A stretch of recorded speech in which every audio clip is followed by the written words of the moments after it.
On behalf of Father Coughlin and all those associated with him, I extend to you a holy and happy Easter greeting. May you and I, may all of us rise from the grave of our sorrows, our misfortunes, our sins, and our depressions, to live the life of Christ and enjoy his peace and benedictions. Today we open our program with the Little Flower Choristers under the direction of Mr. Guthrow. They sing for us, Praise Ye the Lord by Tchaikovsky. Following this, Father Coughlin will come to the microphone to address you on the subject of the resurrection. And now, the Little Flower Choristers.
Before delivering his Easter message, Father Coughlin has an important announcement which he himself wishes to deliver. Father Coughlin. Good afternoon, my friends. The feast of the resurrection of Christ from the dead is a feast of peace and joy. I fully recognize that on this occasion, you expect me to confine my remarks chiefly to this subject. As a preface, may I obtrude upon you the unwelcome word of war. My friends, believe me, there is no nation in all the world that wants war. By this I mean that the humble men and women of every country, particularly the countries of Europe, are more opposed to war today than at any other time in their histories. Monuments of death and destruction are constant reminders of the futility of war to the French, the English, the German, the Italian, and all European nations.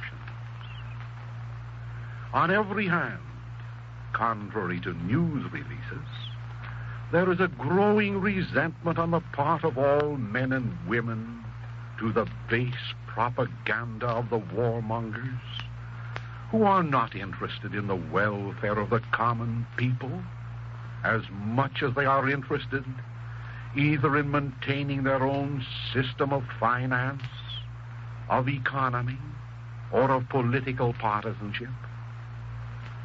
It is regrettable that in our own nation, efforts are being made on this, the feast of life eternal, to fill the minds of Americans with the wicked thoughts of war and death. Who are they who are sounding the trumpets of destruction and beating the drums of war? They are not the unemployed. They are not the exploited. They are not the oppressed farmers.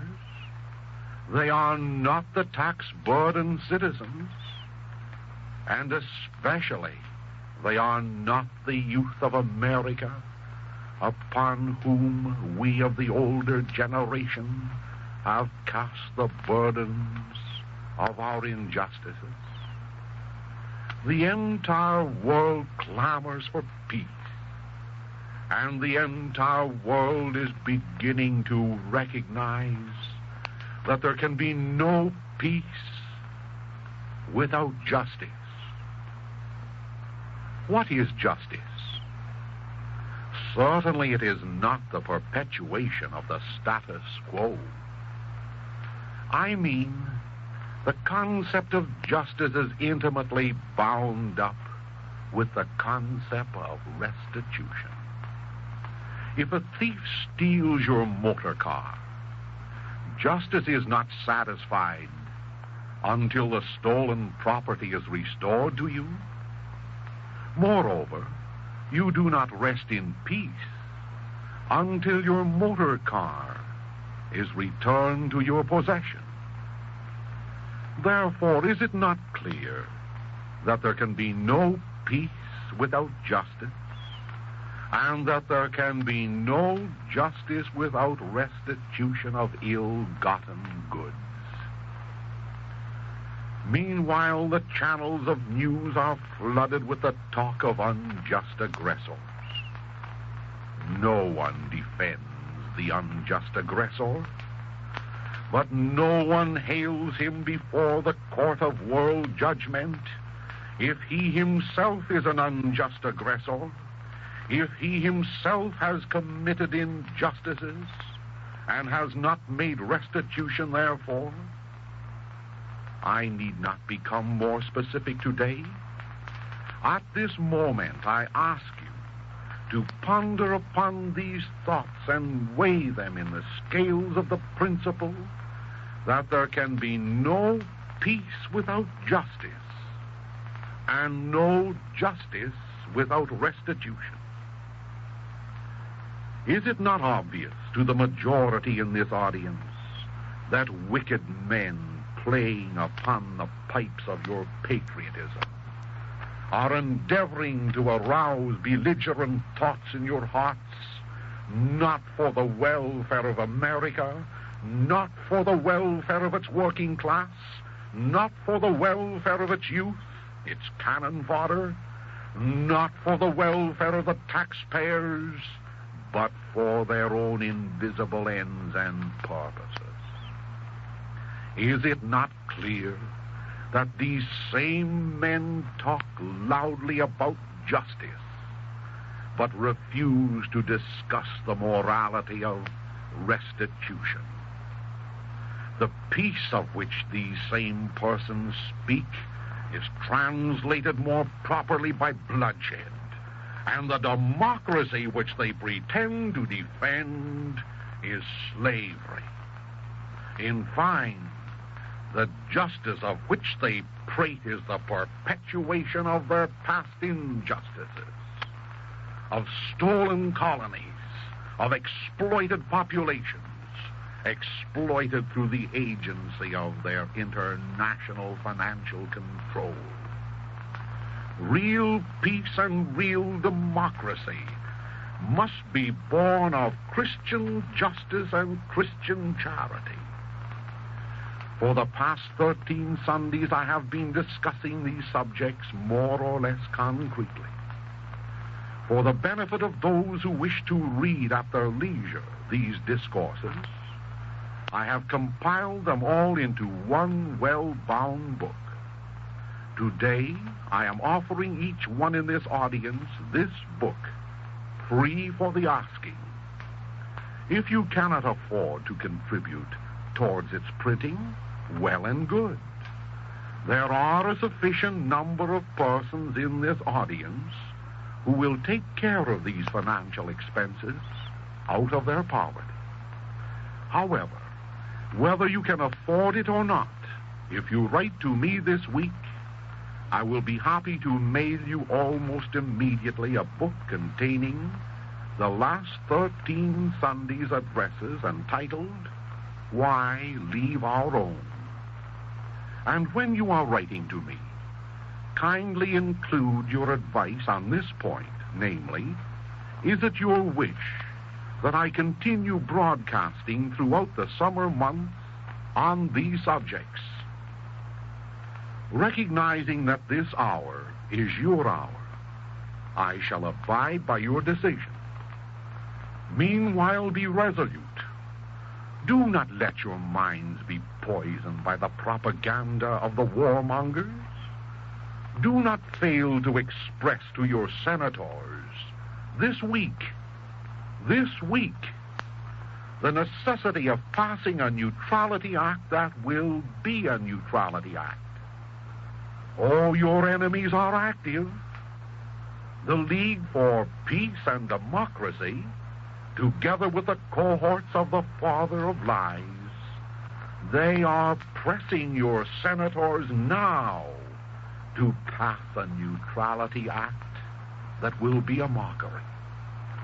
Therefore, this week I appeal to you. If you are a lover of real peace and real democracy, standing firmly by all that these imply, do not fail your fellow citizens, and particularly the youth of this nation, in helping to preserve not only peace in America, but peace throughout the world.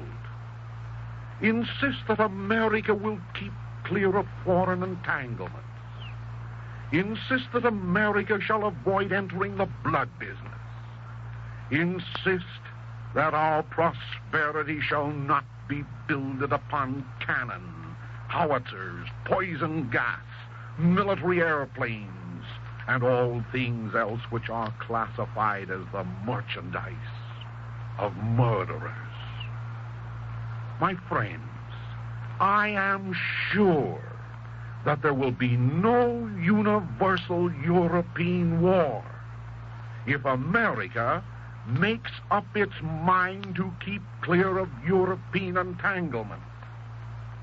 Are you willing to act this week? You cannot refuse this one request.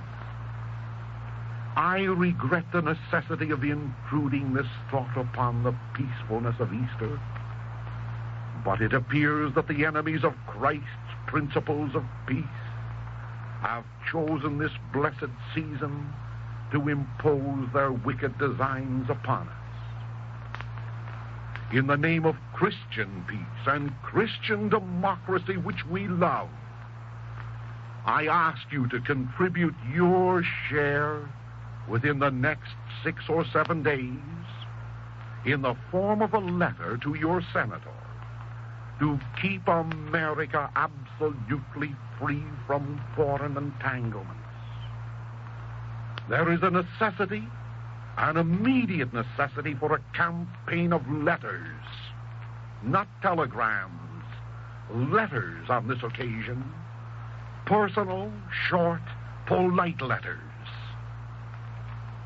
Not only to keep America free from foreign entanglements, free from the blood business, but to keep European imperialists, European exploiters of colonies, European international financialists, European totalitarian dictators from decreeing death to the innocent populations of England and the continent. Thus, before I address you on the subject of Christ's resurrection, I invite you once more to inform me if I may send a book on Why Leave Our Own to your home, and to instruct me if you wish me to continue these broadcasts throughout the entire summer. And now for the resurrection message. Last Sunday, I endeavored to outline the chief events in the Passion of Christ enacted between the days of Palm Sunday and Good Friday. The climax was the crucifixion of the Son of God made man.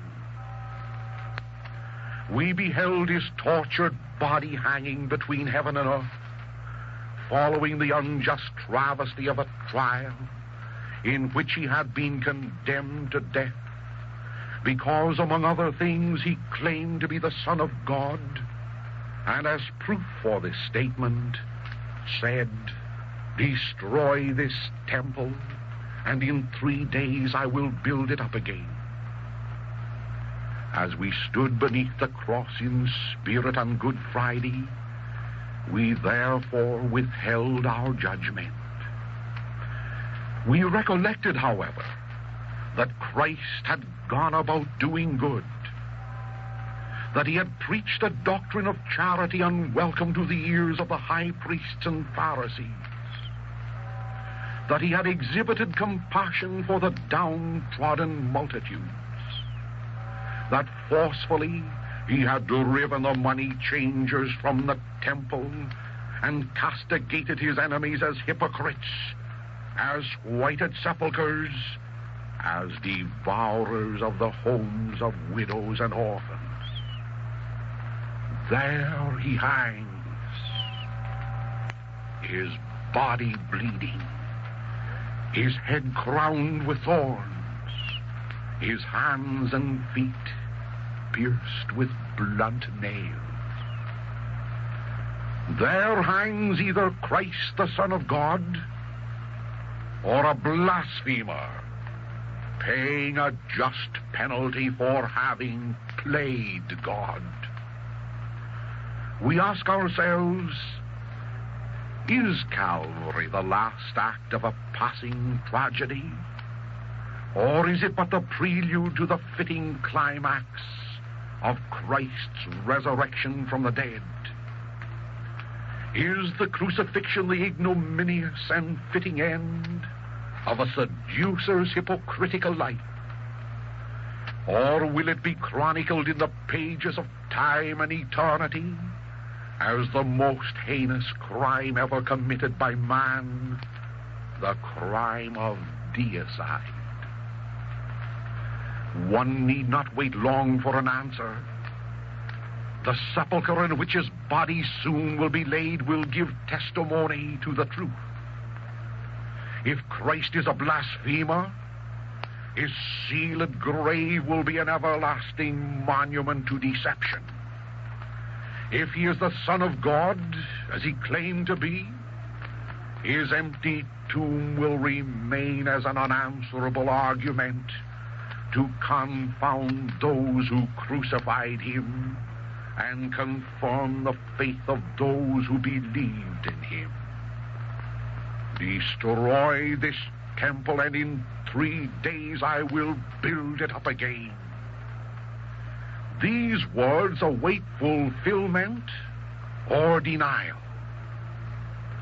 Thus, under these circumstances, the resurrection of Christ from the dead, or his failure to rise on the 3rd day, will transcend in importance every other historical event.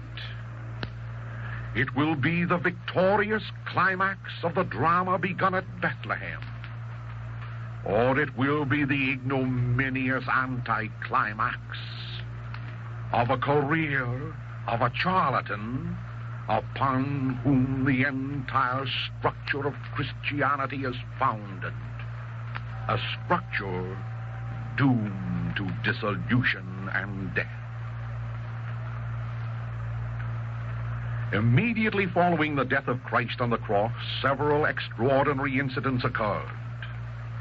Incidents which indicated even to Christ's murderers that the victim of their hatred eventually would triumph. According to the New Testament, the Temple of Jerusalem was the scene of a catastrophe which cast terror into the hearts of the high priests.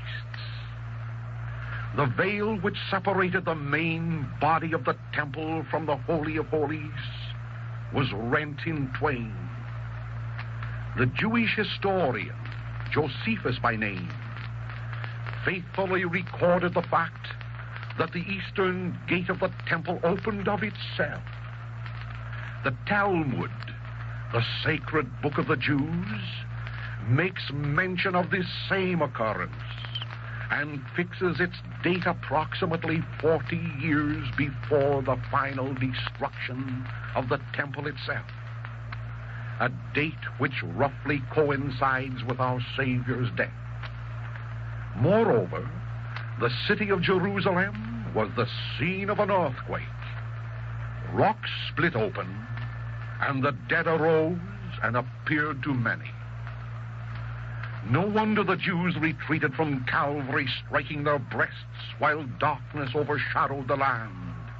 No wonder the Roman centurion exclaimed, "Truly this was the Son of God." Oh, Jesus, my Redeemer, who was crucified for the sins of the world, there hangs your lifeless form between two thieves, hanging between heaven and earth, all alone, save for the presence of the adoring angels, save for the presence of your blessed mother, your beloved apostle, and the few friends who lingered on. Where were the thousands whom thou didst so miraculously feed? Where were the lepers whom thou didst cleanse? O crucified Christ, sometimes we suspect that the lance of Longinus which pierced thy heart was not half so sharp as the sword of ingratitude. Having returned to the temple, the Sanhedrin set about to complete their work. No group of Christ's friends shall find opportunity to steal his corpse, said they. Thus their work must be done quickly. Accustomed to straining at gnats and swallowing camels, they recollected that the Mosaic law forbade that a corpse of a criminal be left hanging on the gibbet, lest it should defile the Sabbath. It was already 4 o'clock in the afternoon. At that season of the year in Palestine, the sun sets approximately at 6.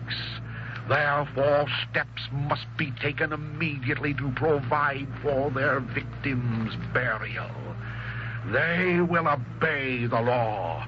Yes, they will complete their plans and seal his body in a tomb.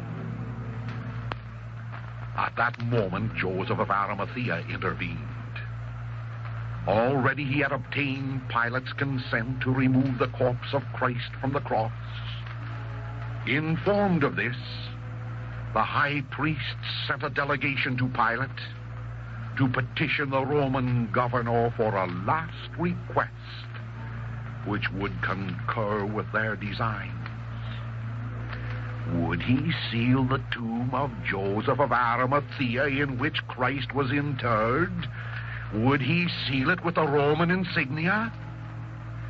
Would he place guards at its entrance to prevent the friends of Christ from stealing the body and using this subterfuge to deceive the populace, to embarrass the murderers by telling the people that this malefactor had risen from the dead on the third day according to his prophecy?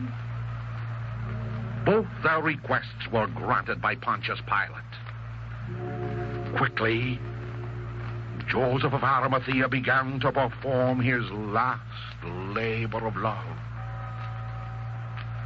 From Christ's hands and feet, the blood nails were removed.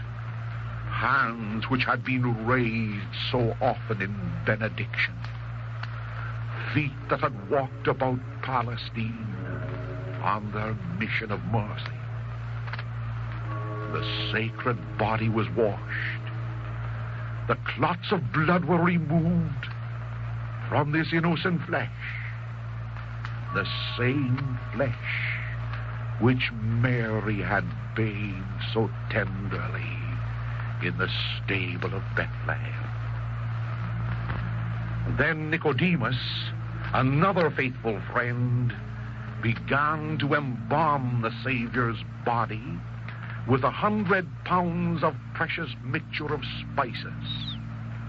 And finally, after fresh linen cloths had been wrapped about the corpse, the sorrowful procession began its sad, sad journey from Calvary to the tomb where the mortal remains of Mary's Son were stretched upon a cold, damp slab.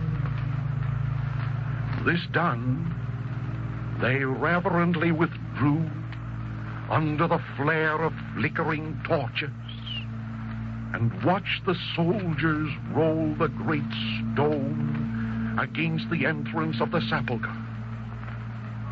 They watched the guards carefully cement it. They watched the captain officially fix the seal of the empire over it.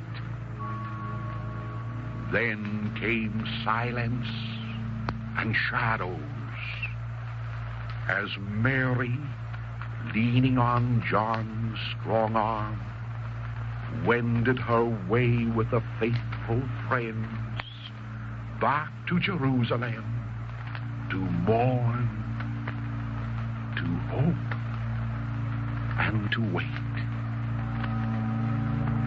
Christ is dead. Christ is buried. There can be no doubt of that.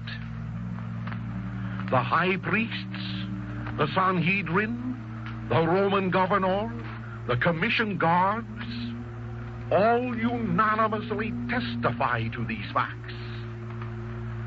They who took so many precautions to give the lie to the seducer, by the irony of justice, are they who will be among the chief witnesses to what follows. Throughout the ages, the foes of Christianity well recognize that they must destroy the miracle of Christ's resurrection from the tomb before they could entertain any valid hopes of liquidating the influence of Christ. Throughout the ages, the defenders of Christianity have recognized how essential it is for them to establish the Master's resurrection from the dead. For this is the bedrock upon which rests the entire structure of Christ's teaching. It was the great St. Paul who said, If Christ be not risen again, then is our preaching vain, and your faith is also vain. Yea, and we are found false witnesses of God, because we have given testimony against God that he hath raised up Christ, whom he hath not raised up. If Christ be not risen again, your faith is vain, says St. Paul, for you are yet in your sins. All night long the Roman guard watched the tomb. The Sabbath sun rose and set upon thousands of worshippers who had come to Jerusalem to celebrate the feast of the Passover. On Sunday morning, the first day of the week, a group of Galilean women set forth from the city to complete the process of embalming Christ's body, which, so they thought, had not been performed satisfactorily and completely on the previous Friday. These women did not know that Roman soldiers guarded the tomb. They were even forgetful of Christ's promise to rise from the dead on the third day. Thus, as Mary Magdalene and Mary, the mother of James the Less, together with Salome and Joanna, approached their friend's last resting place, one of them inquired, "Who shall roll us back the stone from the door of the sepulchre?" Imagine their consternation when, as they approached the tomb, they beheld the stone rolled aside. Cautiously, all save one entered the sepulchre. They found it apparently empty. Suddenly, from the depths of the cavern, a light began to shine, and then to take form. It was an angel who said to them, "Be not affrighted. You seek Jesus of Nazareth, who was crucified.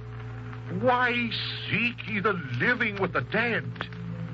He is not here, for he is risen as he said.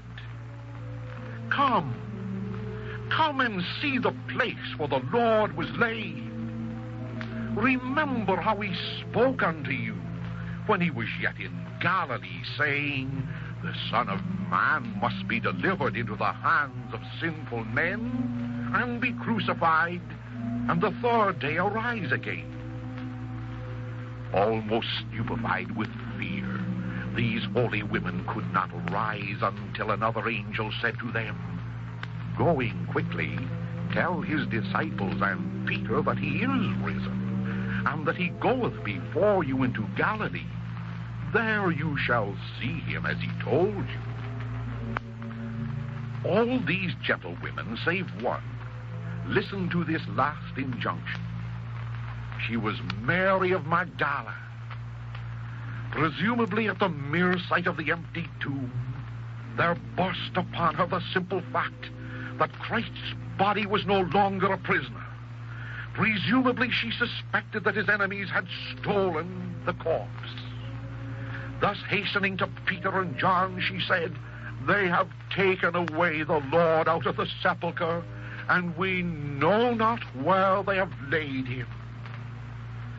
At first, Peter and John were dumbfounded. Then the truth began to dawn upon them. "Destroy this temple, and in 3 days I will build it up again." They remembered these words. They remembered Tabor and Christ's transfiguration. They remembered every miracle which he had performed. The water that blushed to wine. The angry waves of Genezareth that grew calm. The cleansed lepers. The multiplication of the loaves. The son of the widow of Nain. Jairus' daughter. The empty tomb of Lazarus. Why, he is risen.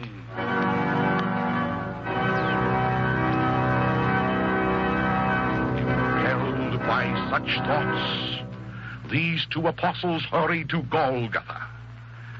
Standing at the entrance of the empty tomb, John, who had arrived first, perceived how carefully the burial raiments had been folded and laid aside. He observed how the shroud which had covered Christ's head was rolled up separately in another part of the tomb. Oh, this was not the work of enemies. This was triumph. This was victory. He saw and believed. These are the words with which the scriptural account closes this scene. Then followed the many apparitions of Jesus to his friends. First, to Mary Magdalene, who mistook him for the gardener. Then to other Galilean women whom he met. Then to the apostles. Then to the disciples on the way to Emmaus. Then to scores of others.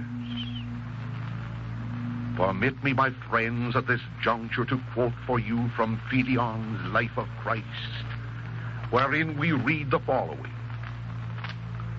And we are told of another infamy of the Sanhedrin. When these soldiers came back to their senses and overcame the fright that had been caused by the apparition of the angel, they sent some of their members to the chief priests to report the supernatural phenomena which had taken place before their very eyes. The chief priests then convoked a full session of the great council to deliberate immediately with regard to this important development, which inflicted so humiliating a defeat upon them just when they were congratulating themselves upon their complete triumph over Jesus. The result of the deliberation was that they should at once, by the use of money, secure the silence of the soldiers as they had previously purchased Judas' complicity. But as for their attitude towards the Savior, they were influenced solely by hatred. To the soldiers of the guard, they gave a large sum of money with this instruction, which puts a finishing touch to their business. Say you, said they, say you, his disciples came by night and stole him away when we were asleep.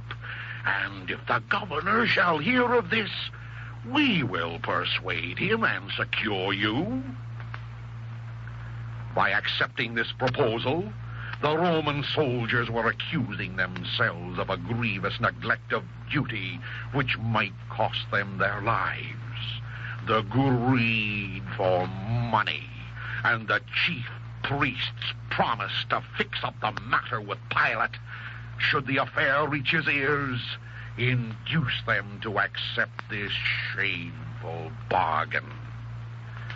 They began at once to spread a report that the body had been taken away. Notwithstanding its absurdity, the lie spread. The Sanhedrin, we are told by St. Justin, even took pains to send out emissaries to spread the lie abroad among Jewish communities far away. And St. Augustine remarks, if the soldiers were asleep, what could they have seen? If they saw nothing, what is the value of their testimony? Thus, the truth triumphs despite this crude attempt at falsification.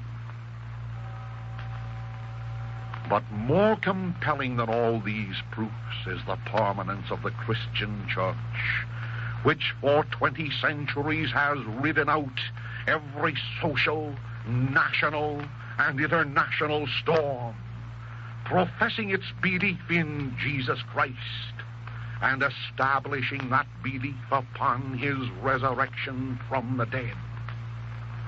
Upon the miracle of the resurrection of Christ stands firm the divinely fashioned edifice of Christ's church. From that empty tomb there continues to reverberate the angel's words, "He is risen.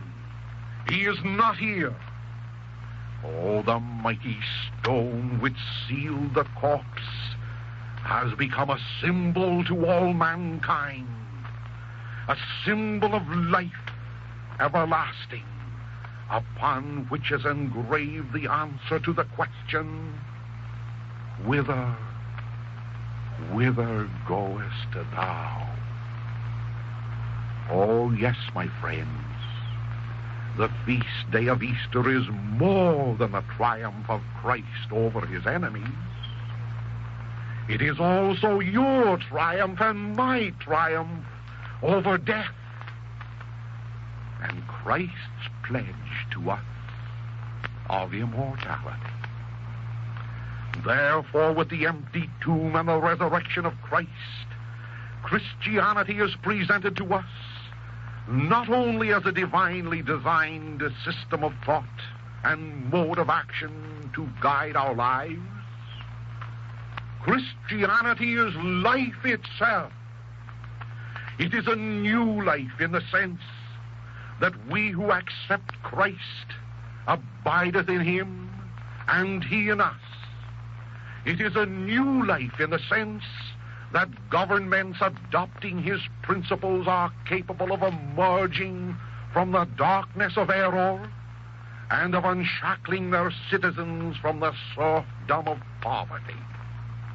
It is a new life in the sense that death and all things appertaining thereto are vanquished. It is a new life which transcends the power of imperial seals, of political factions, and of national philosophies, all of which engender poverty and warfare, and terminate eventually upon a cold, damp slab in the tomb of dissolution and destruction. That has been the history of the world without Christ. That shall not be and need not be the history of the world with Christ. As for ourselves personally, how shall we interpret the resurrection of Christ from the dead? Pause for a moment to stand beside the living Christ in the streets of Nahum more than 1900 years ago, and I shall answer that question. A funeral procession wends its way down the dusty road of that little village. Accompanied by her friends, a disconsolate widowed mother grieves for her only boy, who is being carried to his last resting place. As the procession passes by, Christ bids the pallbearers to pause. He walks towards the corpse, takes the cold, rigid hand into his warm hand, and says, "Young man, I say to thee, arise." To the consternation of all who witnessed this drama, the young man sat up, then stepped from his crude coffin and threw his arms about his mother's sobbing form. "O grave, where is thy victory? O death, where is thy sting?" Once more accompany Christ to the home of Jairus, the Roman centurion. As you know, the kingdom of Judea had lost its autonomy. A Roman governor and Roman legions directed the destinies of Palestine. Not far from the shores of Lake Gennesareth, a permanent camp had been constructed. On a gently sloping knoll overlooking the lake was the home of the captain. Sorrow had entered this home. For days, his only daughter had been ravaged by a strange fever. The military physicians had done their utmost to save her life. But despite their best efforts, the soul of the little girl had fled, leaving behind a broken-hearted mother and a disconsolate father. Jairus was a man of action. This pagan Roman, remembering how Christ had stilled the stormy waters of the lake, how he had multiplied bread to feed the hungry, how he had shown interest in the little children who played about his knee. This pagan soldier had faith in Christ. Summoning his chariot, he set forth for Jerusalem. As he hastened towards the city, he knew that the wonder worker whom the people loved would not turn a deaf ear to his request. At length he halted his steeds outside the temple where Christ was addressing an interested throng. Leaving his chariot, he elbowed his way until he stood face to face with the Master. Quickly he told the story of his broken heart. Quickly the Christ responded with a sympathetic heart. Within an hour, Jesus stood at the doorway of the captain's house. The rough guardsmen who often met death face to face were in tears, and from within there sounded sounds from sorrowful hearts. Pushing wide the door, Christ enters. Straightway he walks to the bedchamber where rests the mortal remains of Jairus' little daughter, clothed in white, her golden head pillowed on flowers. Behold the gentle Master kneeling at the bedside. He bends over the rigid form. His hands smooth back a wisp of hair. He speaks to Jairus and tells him that the girl is not dead, she sleepeth. And lo, her white pallid cheeks begin to glow with the luster of the red rose. Her eyes open wide. Her hands are in his. She sits up erect and smiles upon her loving parents. O grave, where is thy victory? O death, where is thy sting? Or again, behold Christ kneeling before the sealed tomb of Lazarus. Mary and Martha, his sisters, are grieving at their loss. Already 3 days have passed since their brother had died and was embalmed. 3 days since his tomb had been sealed. Jesus kneels before the great stone. He prays. He speaks. Lazarus! Lazarus! Come forth! The stone is moved. The bandaged form of his friend steps from the darkness of the tomb into the sunshine of life to greet his friend, Jesus, to kiss his sorrowful sisters. O grave, where is thy victory? O death, where is thy sting? My friends, no wonder Jesus described himself to all of us as the resurrection and the life. For every one of you who believeth in Christ, for every one of you who has lost a baby child, for every one of you who grieves for the passing of a parent, a sister, a brother, or a friend. The story of Jairus The story of the widow of Nain and the story of Lazarus, these are your stories. There is no death. The proof for this? Look once more at that empty tomb of the resurrection. Look what's engraved upon it. Christ is risen. He is not here. By this he has proven his divinity by conquering death. By his own power he has raised himself from the grave and has gone forth to conquer every manifestation of death throughout the world. Therefore, the feast day of Christ's resurrection from the dead is your feast day and my feast day. It assures us not only of the immortality of the soul, but also assures us of the immortality of the body. Oh, grieving parents, grieving children, grieving lovers, your beloved one who has passed on.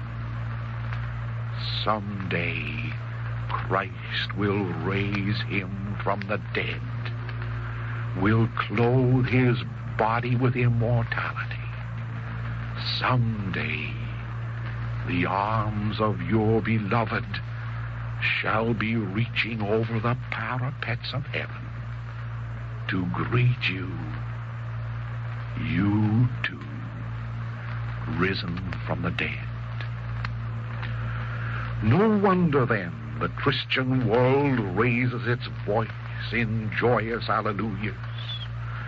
For this is the day which the Lord has made, the day which pledges to all of us who loved Christ, who followed Christ, and who live for Christ's principles, that the bonds of friendship are immortal, and the joys of heaven are real and eternal.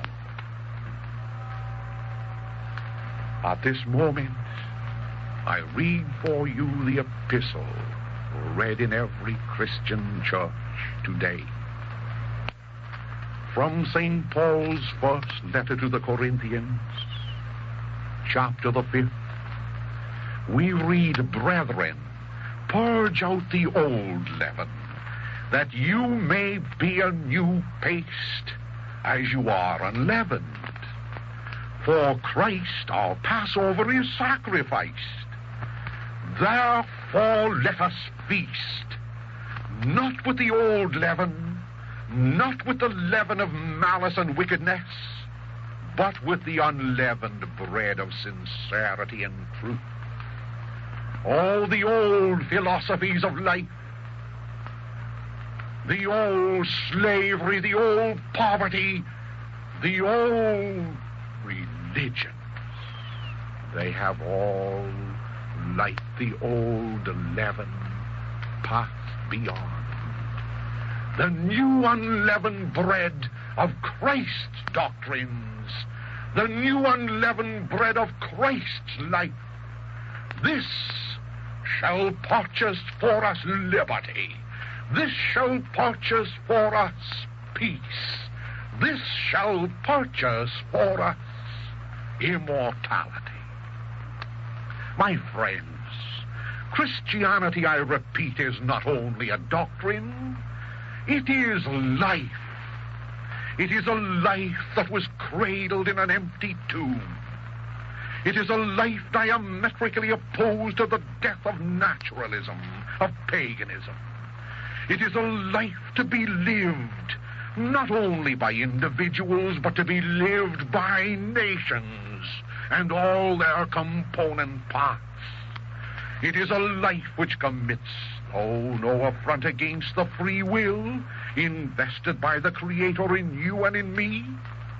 It's a free life, freely chosen, and its fruits, among other things, are joy, love, happiness, liberty, immortality, and peace.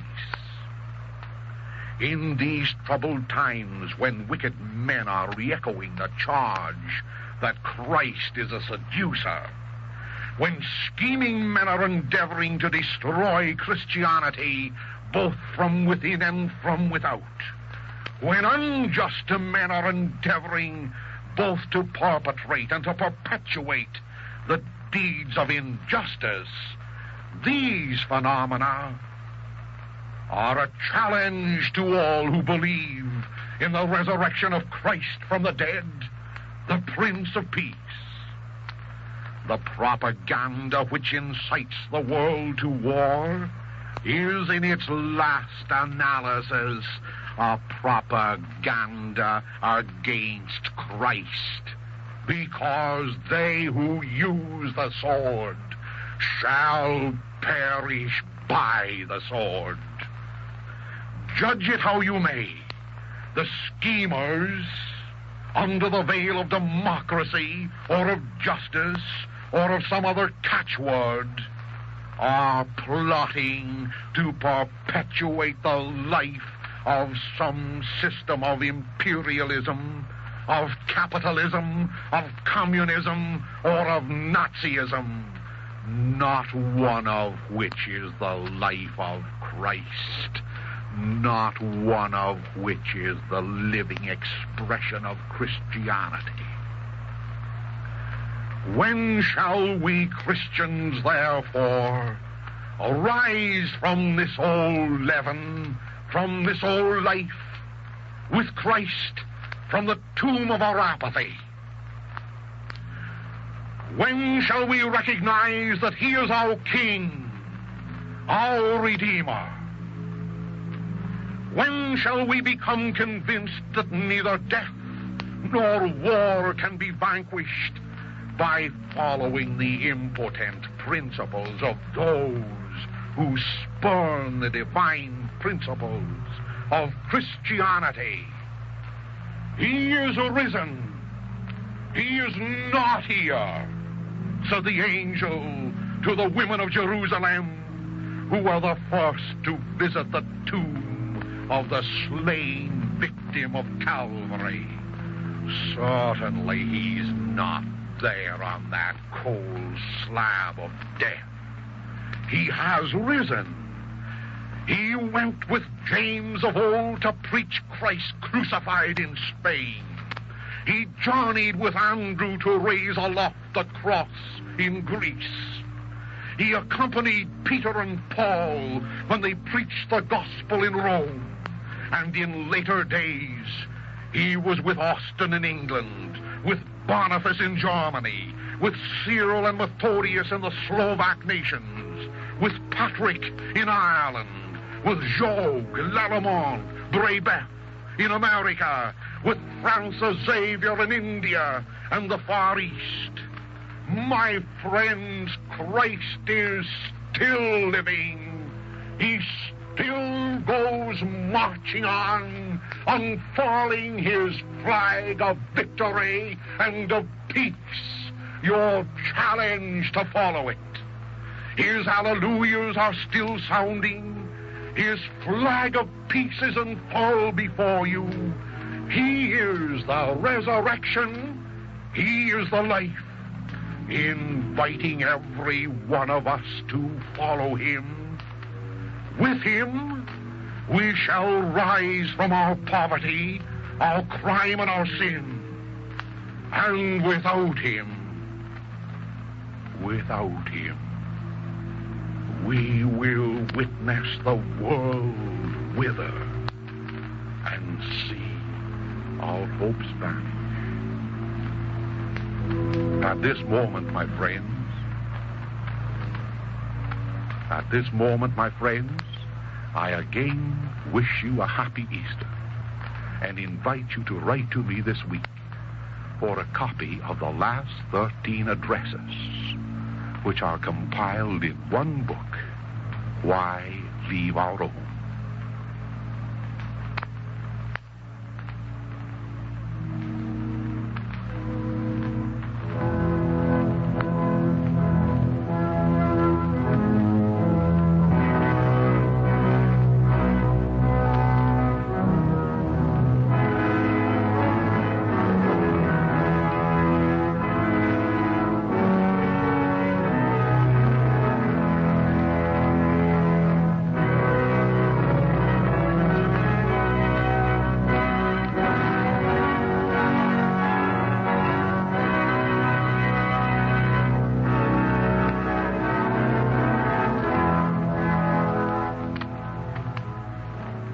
Ladies and gentlemen, once more may I remind you that it is imperative for you to contact your senator this week by letter. Your opponents, the internationalists and the devotees of the League for Peace and Democracy, are agitating for war and destruction. Please ask your friends and neighbors to join with you in writing directly to your senator advocating the passage of a neutrality bill that will be a neutrality bill. America must not go into the blood business.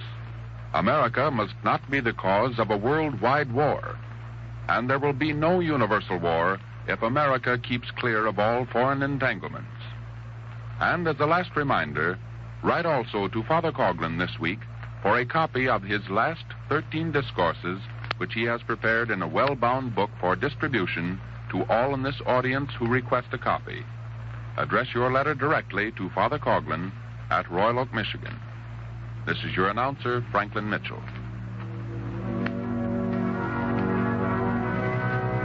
Ladies and gentlemen, we've presented the regular Sunday afternoon address of Father Charles E. Coughlin from Royal Oak, Michigan.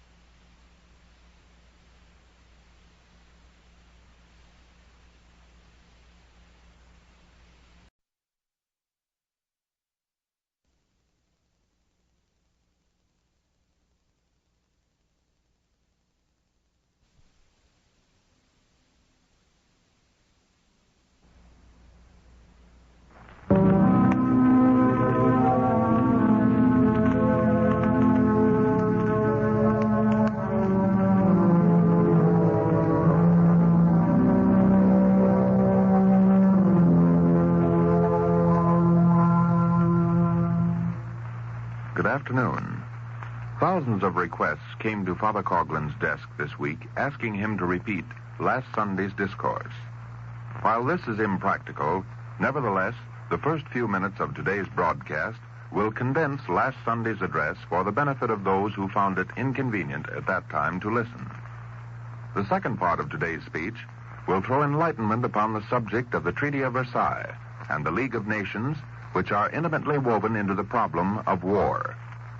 Possibly you are interested in obtaining the past 13 addresses as well as the one about to be delivered.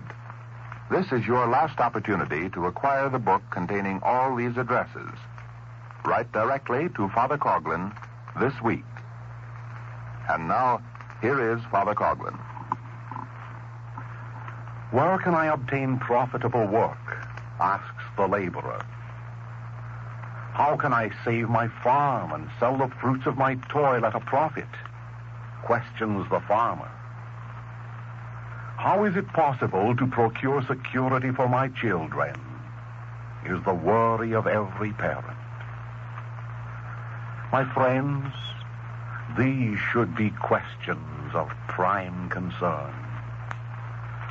Unfortunately, however, the mind of America is concentrated upon European affairs in general, and in particular upon the stark probability of our engaging in war. That we are so inordinately concerned with Europe and its dictators, its aggressors, and its imperialistic plunderbuns is lamentable. It means that we have permitted ourselves to become putty in the hands of the propagandists. It means that we have forgotten why our ancestors fled from the unbearable hardships imposed upon them in England, Ireland, France, Poland, Germany, Italy, and every other country abroad. And possibly it means that we are losing our patriotic appreciation for those stalwart men who rallied round George Washington, who suffered at Valley Forge, who risked their lives to establish a new country with new ideals independent of European intrigues and oppressions. And above all, it means that we have permitted ourselves to be distracted from solving the pressing problems of our national depression.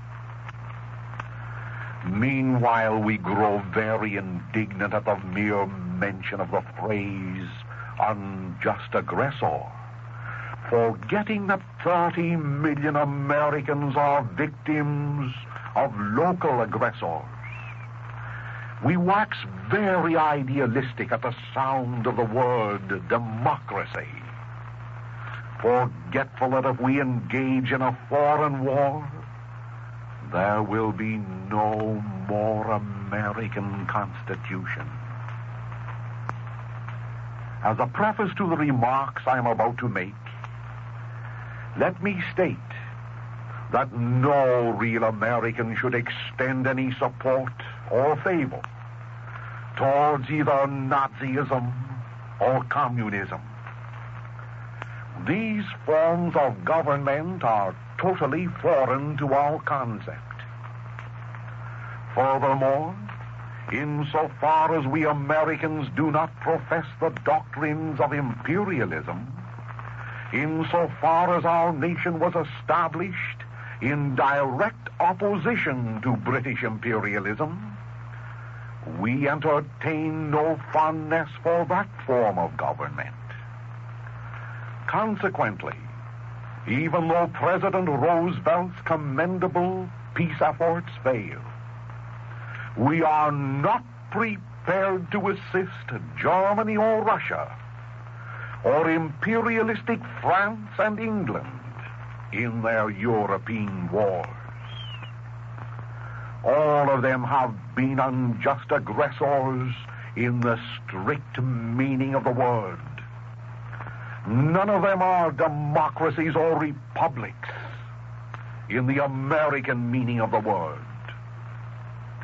As for Germany and Soviet Russia, no one whose opinion is valued disputes the charge of unjust aggressor to these governments. As for Great Britain, all Americans are not in agreement. Many deny that Great Britain has been an unjust aggressor. Others affirm it.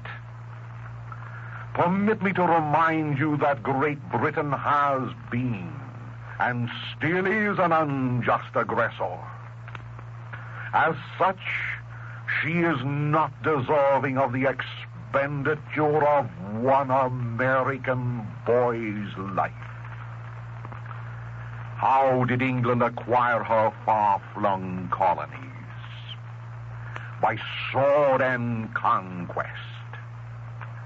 As far back as the year 1172, nearly 800 years ago, Great Britain began to play the role of the unjust aggressor against Ireland. In the year 1795, when the Irish people endeavored to emulate what our founding fathers accomplished in 1776, history records that the English troops slaughtered 160,000 sons of Erin in the name of aggression. In 1916, and again in 1919, England sent her black and tan troops throughout Ireland to encroach upon the liberties of thousands and thousands of innocent, defenseless citizens who were deprived of their homes, their property, and oftentimes their lives in the name of aggression. Almost to this present year, Britain kept the yoke of oppression firmly fixed upon more than 3 million Irish people in the name of aggression. And there was no publicity concerning that.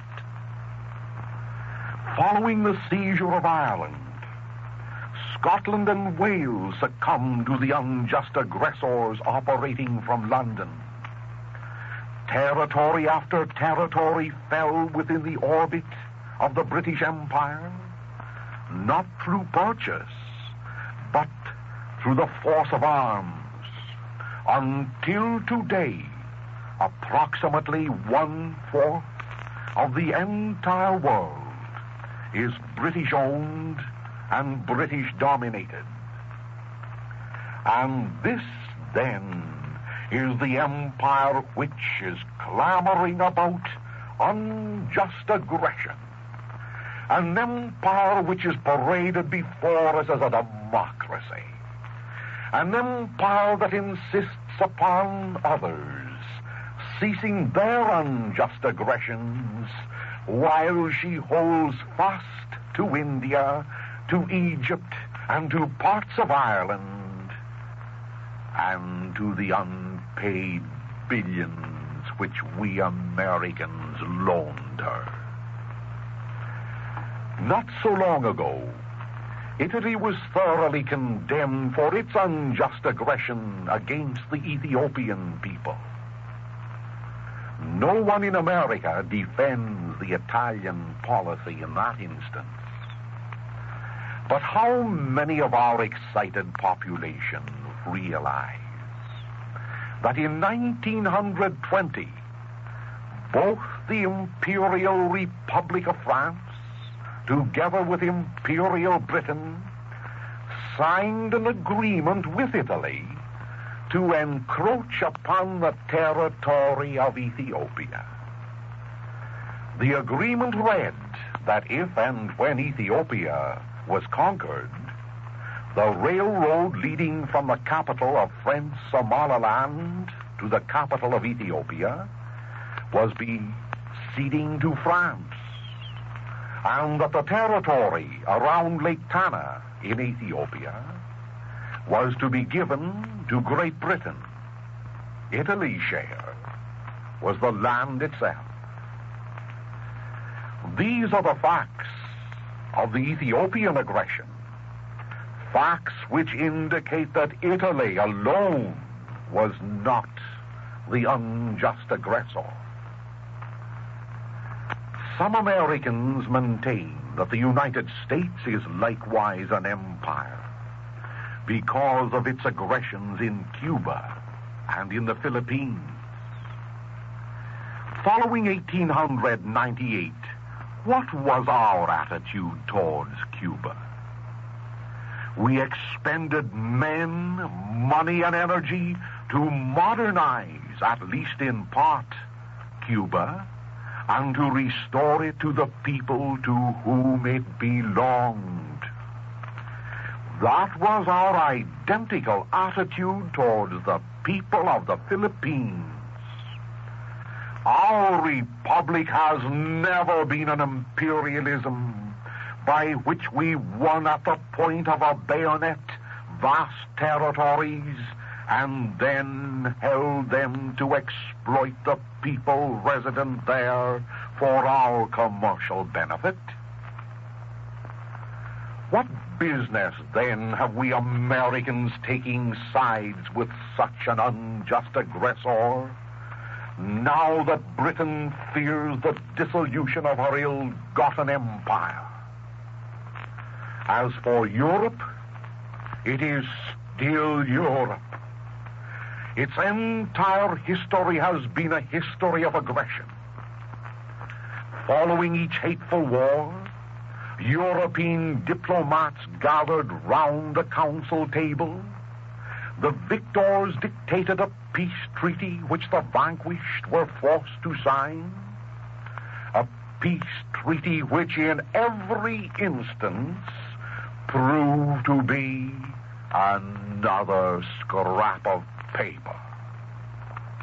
Not one international document terminating a European war has been honored by its signatories. Great Britain and France knew this diplomatic history of Europe.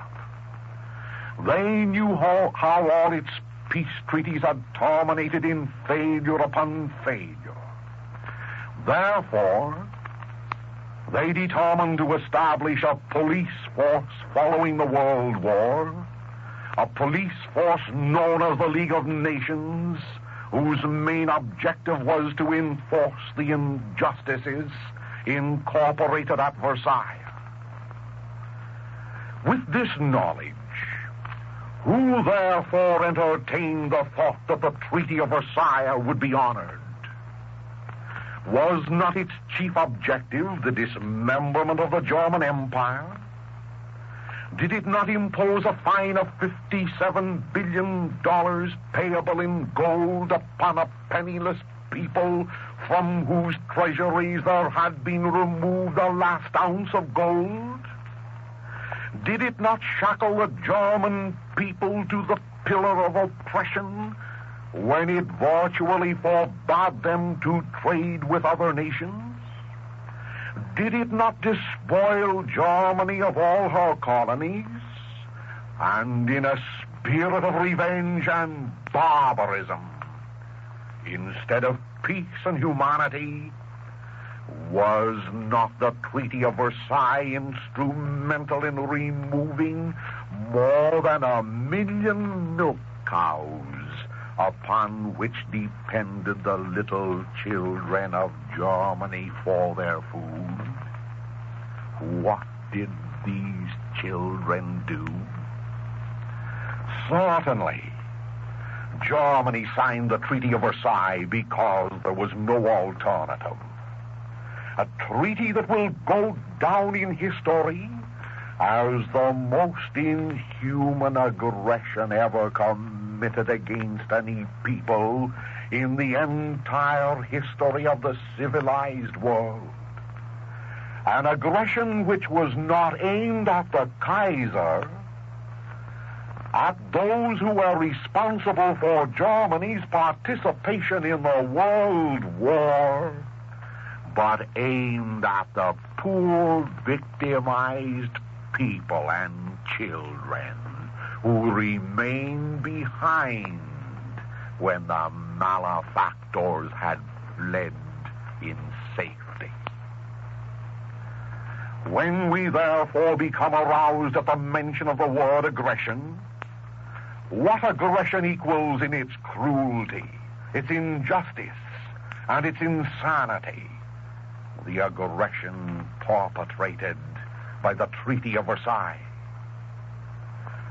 The majority of historians recognized, even at the time of its composition 20 years ago, that it was the breeding ground for more aggressions and for another war. 20 years have passed, and behold, those who were the unjust aggressors at the peace table, particularly Britain and France, are now loudest in advertising to the world the unjust aggressions of Germany and Italy. According to their theories, any nation which desires England and France to surrender their ill-gotten goods or to restore their ill-gotten colonies is an aggressor. Oh, the sacred status quo must not be disturbed, even though it runs foul of the law of self-preservation. There are other reasons which escape the notice of most persons, which explains why Europe has been a constant battleground throughout the centuries. Reasons explaining why the territory of Poland has been partitioned and repartitioned, why Alsace-Lorraine has been an international football, why the Balkans have been a constant powder keg of revolution, why European nations for more than 200 years expended more money upon arms, munitions, and war than upon peace and prosperity. Consider these facts, The population of Europe comprises approximately 425 million persons. They are crammed into a little territory practically equivalent in area to the states of Texas and Oklahoma combined. The majority of Europeans is forced to dwell upon land which is totally unproductive of many commodities, such as cotton. Their struggle for life always has been a struggle which we Americans in no wise appreciate. We, with our vast expanse of territory, our flowing fields of grain, our well-equipped factories and sources of natural wealth. Is it any wonder that 425 million persons constantly cry for more territory, constantly demand expansion and the right to live? Is it any wonder why the have-not nations constantly have had recourse to arms against the have nations, especially when unsound peace treaties and wicked programs of economy were conceived to starve the masses and prosper the few? Keeping these thoughts in mind, is it not evident that Europe's problems are primarily economic problems?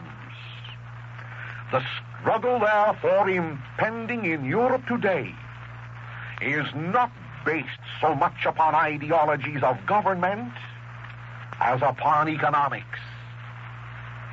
Positively, there can be no lasting settlement and peace for Europe until the European nations themselves are willing to break down the economic barriers by which the haves impose economic restrictions upon the have-nots. I repeat, therefore, that the problem of peace in Europe is primarily an economic problem. It is impossible for 425 million people to subsist in contentment, penned up in quarters no larger than Texas and Oklahoma, and not one half so fertile and productive. That is the reason why every generation of Europe's have-not nations have risen up in protest against the subjugation imposed upon them by the victors in the previous war. And that same reason will obtain as long as Europe is Europe, as long as the present economy predominates. For ages, the history of Europe has been a history of unjust aggressions. Wherefore, the cry of unjust aggressor raised today is nothing new. It was raised in the days of the Kaiser Wilhelm II. It was on the lips of the Frenchmen in the days of Napoleon Bonaparte. It was the same cry which impelled Charles V in the 14th century to reduce the peoples of Europe under his sole sovereign rule. Being advised of this, why should we Americans of this generation be deceived by a catchword when it is so evident that Europe can never have peace as long as it protects its age-old economy of might and oppression, and as long as that economy is founded upon gold? No wonder there is unrest in Europe today. Both Great Britain and France, who have dominated European trade for centuries, have insisted that commerce be carried on through the transfer of gold.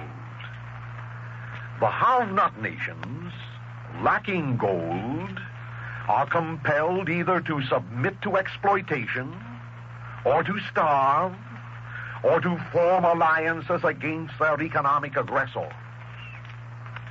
Supposing the United States of America were divided into 48 nations. Supposing the people of Iowa, or Kansas, or Nebraska, where there is no gold, were forced to trade with the people of Illinois, or Kentucky, or New York on the basis of gold, or else starve. Would they be content? That is absolutely the parallel imposed upon the majority of European nations today by France and England and the United States, in whose coffers 3/4 of the commercial gold of all the world is hidden.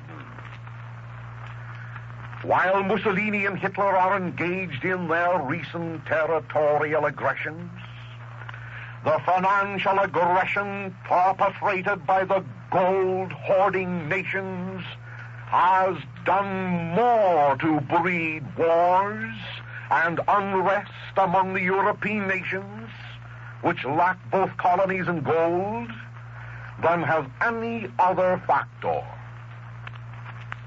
It is true, we Americans do not like the dictatorial forms of government in Germany, in Italy, and elsewhere.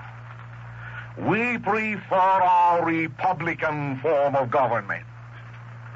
Nevertheless, it is time for us to recognize that the advertised opposition to the fascist nations is not so much related to the forms of government which they sustain as to the fact that the warmongers in America, in England, and in France are more concerned about the prospect of the gold-lacking nations combining against the gold-hoarding nations. Opposition to them only because of their political ideologies is pure propaganda. Basically, the disturbances in Europe are more than political. They are economic and financial. Those who endeavor to tell us they are only political are either unmindful of the facts which I have cited, or are accomplices trying to deceive the American people to perpetuate the poverty, the exploitation, and the misery which an immoral system of finance and economy has foisted upon every nation of the old world, the same system which fails to abolish the depression in the New World. If America goes to war, the outcome will be no different than that following the World War. All propaganda will advertise that we are virtuous in helping to save democracy. But the truth is, we are helping to perpetuate the power of the international bankers. Since the year 1694, when the privately owned Bank of England was established, its owners gradually gained domination over the destinies of Europe and the monopoly of industry. But most importantly, this bank and the other central privately owned banks throughout Europe established gold as the medium of international trade. And as a result, nations without gold were practically outlawed. Always Great Britain has been successful in getting other people to fight her wars and protect the fruits of her age-old gold policy of aggression. Therefore, Americans, Great Britain will defend her possessions today and tomorrow until the last doughboy is dead. It is almost ludicrous to find that we Americans are more anxious to engage in Europe's chronic wars, to defend the status quo of iniquity and oppression, than are our neighbors to the north in Canada. Recently, it was indicated by Mr. Mackenzie King, the Prime Minister of Canada, that his nation would hold aloof from European military entanglements. Canada said through him that Canada was at a loss to understand why it should be necessary every 20 years for the youth of that country to sacrifice their lives to help settle the chronic quarrels of Europe. Canada, a colony of Great Britain. And moreover, spokesmen from many European nations, spokesmen for the people, if not for the government, have bluntly intimated that if there is warmongering being bred in this world, it originates on this side of the Atlantic. Our nation is a giant in territory compared to pygmy Europe. Our population is small compared to the large masses of people who are huddled together from Moscow to Madrid. Our natural resources are infinitely superior to those of the old land. Our constitutional form of government, our superior training in mechanics, and our well-trained executives are without a doubt the finest in the modern world.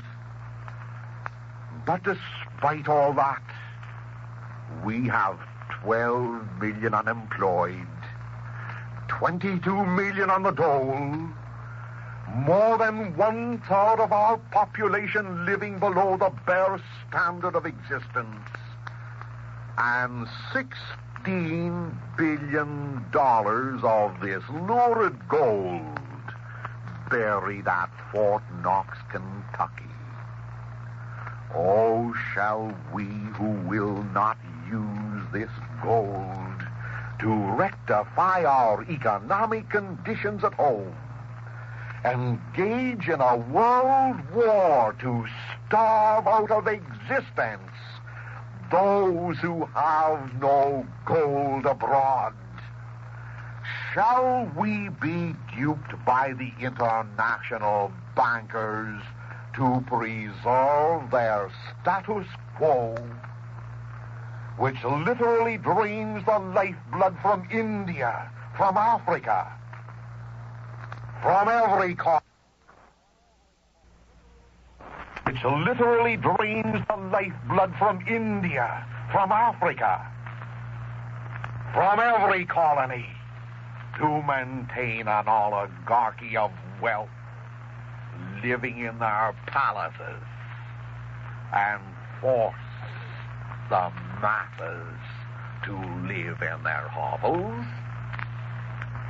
Ladies and gentlemen, my criticism is in no wise leveled against the people of England and France, whom I deeply respect and with whom I sincerely sympathize. It is intended only for those who have exploited them in their countries as we have been exploited in ours. All peoples want peace. Peace can come only with justice for all. And justice can flourish only when men and women of every country are permitted to live and earn their bread free from the artificial impediment of gold, controlled by the private individuals throughout the world. Therefore, if there needs be talk of war, let us in America organize our forces to make war upon this same oligarchy of gold, which has closed our factories, confiscated our farms, bred class hatred in the hearts of our citizens. But let us do it in a determined, peaceful, American, and intelligent manner. Above all, my friends, be not deceived by the mirage of glowing words which pictures the blessedness of social reform, or the charity which begins abroad and closes its eyes to the clamoring needs at home. Be not deceived by the fictitious appeals to democracy, which exists nowhere in all the world, as it does here under our Republican form of government in the United States. Oh, be clear-headed, practical men and women, capable of facing facts as you find them, capable of judging reformers, internationalists, and warmongers in the scale of truth and of results, rather than in the scales of propaganda and promises. Once the European chancelleries are notified through the passage of a Neutrality Act that we in America refuse to supply men, munitions, and money to fight their ever-recurring wars, then and not until then will Chamberlain, Daladier, Mussolini, Hitler, and Stalin sit down at a common table to discuss their common needs for the purpose of arriving at an agreeable peace and of abandoning the fiction of a forceful gold aggression. If history has taught us one important lesson, it is this. European wars never settled anything, and never will settle anything, as long as they are conducted upon the basis of sustaining the status quo of exploitation. History also has taught us that the peace treaties which concluded every European war were notorious for their force and notable for their lack of justice. That is why they've all been scraps of paper, as they should be scraps of paper. That is why they've been breeders of bigger and better wars. In 1914, European diplomats who were puppets of the oligarchs of wealth sounded the trumpets of patriotism and beat the drums of war. But in 1914, it was well known that the victims of war, for the most part, would be the young men who fought in the trenches. In 1939, there is not the same readiness to declare war on the part of the diplomats or of their financial masters. All the oligarchs in London, Paris, Berlin, Rome, and Moscow, and in every other capital are aware that the 1939 style of front trenches will be their palaces and their front lawns, upon which destruction will rain down from bombing planes. Destruction with its poison gas and disease germs.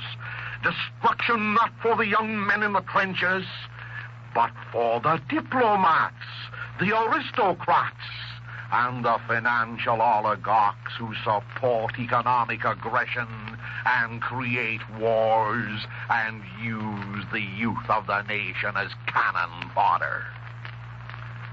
To summarize, therefore, what I have said, remember what a small portion of this world Europe is.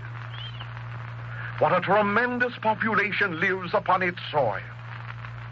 What a perpetual struggle for existence is necessitated by reason of an economic system which is maintained to protect the great empires which with bayonet and gun and gold conquered more than 1/4 of the territory of the world. Remember that the gold nations insist that trade be carried on through the medium of that instrument. Remember the law of self-preservation which from time immemorial will always agitate the oppressed to rise in rebellion. As much as we dislike Hitler and his persecutions, as much as we detest Stalin and his atheism, as much as we are out of tune with England and France and their imperialism, which subjugates more than 400 million people in Asia, we Americans of this generation are convinced that our place is in America. We are determined that it is our business to fashion a foreign policy which will keep us absolutely free from European and Asiatic entanglements. Unfortunately, we are not well instructed regarding the unjust aggressions recently enacted in Asia.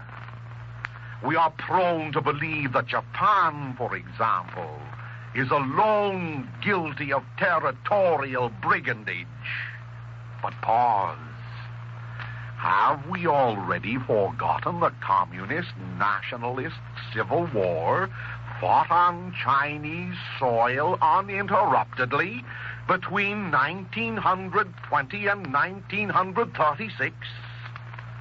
The radio, press, and cinema remain silent to a considerable degree on this occasion. They did not inform the American public how Soviet Russia, during these 16 recent years, was instrumental in robbing 9,720,000 square miles from China and subjugating a population of over 170 million persons. Nor were we told how 20 million citizens of China, most of them non-combatants, were either slaughtered or starved to death as a result of an unjust aggression created by the efforts of the Moscow government to impose its atheism and Bolshevism upon the Chinese people? Do we Americans comprehend that this Soviet seizure in China represented a territory practically 3 times the size of the United States? Did our federal government protest between the years 1932 and 36 when this tragedy, this unjust aggression was being perpetrated? It did not. Oh, probably because our present administration recognizes Soviet Russia and extends its right hand of friendship to a government which, not according to my figures, but according to the figures printed in our own federal records, massacred 20,400,000 Christians? Probably. That is the friendship and is the reason for silence on the matter of this Bolshevik aggression. Oh, there are other historical facts of which we Americans perchance are ignorant. In some quarters, the Santa Claus story of our participation in the World War, to save democracy is still believed. However, the accurate, factual history is disclosed in an official government document cablegrammed by the American ambassador, Walter Page of London, to our Secretary of State on March 5th, 1917. A document registered in the Department of State under the number of 5794M 45644. It's too lengthy to read in full during this broadcast. Next week, it will be printed verbatim in Social Justice magazine. But the point is this.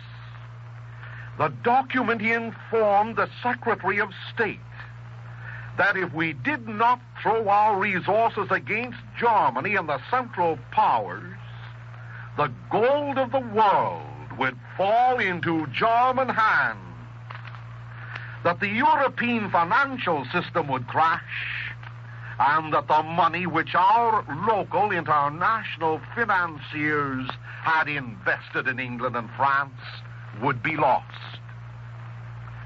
Referring directly and indirectly to these things, Ambassador Page insisted that America should go to war to save the credit of England and France, that the American government, you taxpayers, should extend more loans to protect the investments of the internationalists and support an unsound system of economy. As a result of our entrance into the war, we would reap untold profits, so Mr. Page predicted. Oh, profits for whom?